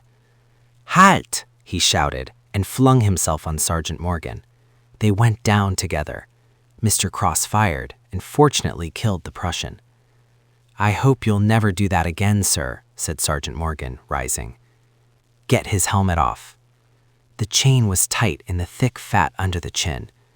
Taking his bayonet, the sergeant tried to prise it off, and cut through all the soft part of the neck so that the head fell back. The helmet came away in the end, and they pushed on with their other moaning prisoner. Weeper was ahead when he and Bourne reached the gap in the wire. Star shell after star shell was going up now, and the whole line had woken up. Machine guns were talking, but there was one that would not talk. The rattle of musketry continued, but the mist was kindly to them and had thickened again.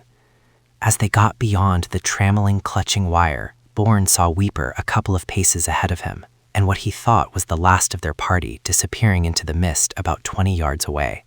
He was glad to be clear of the wire. Another star shell went up, and they both froze into stillness under its glare. Then they moved again, hurrying for all they were worth. Bourne felt a sense of triumph and escape thrill in him. Anyway, the Hun couldn't see them now.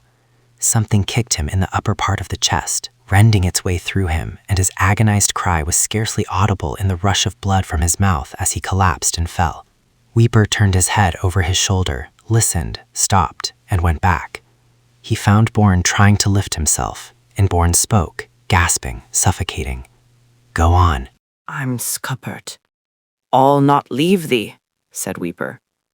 He stooped and lifted the other in his huge, ungainly arms, carrying him as tenderly as though he were a child.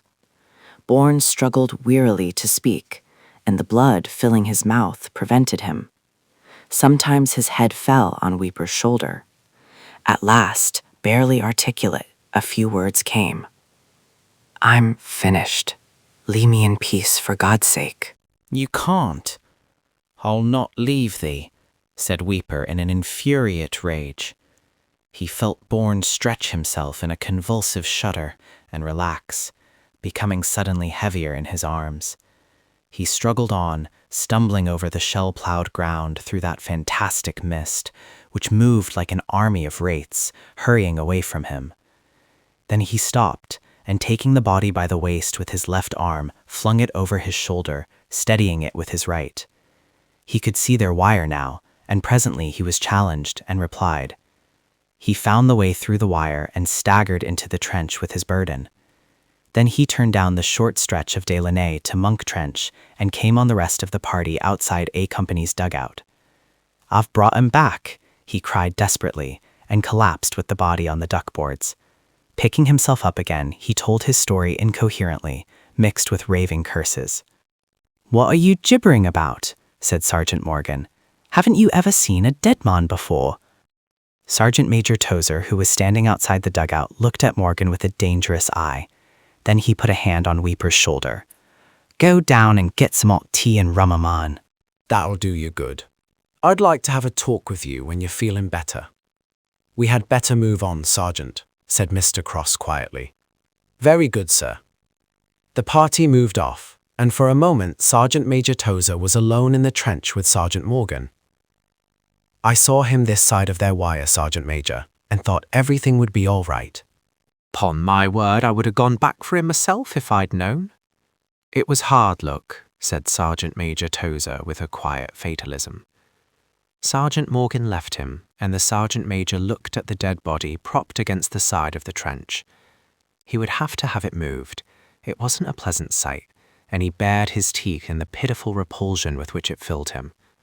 Bourne was sitting, his head back, his face plastered with mud, and blood drying thickly about his mouth and chin, while the glazed eyes stared up at the moon.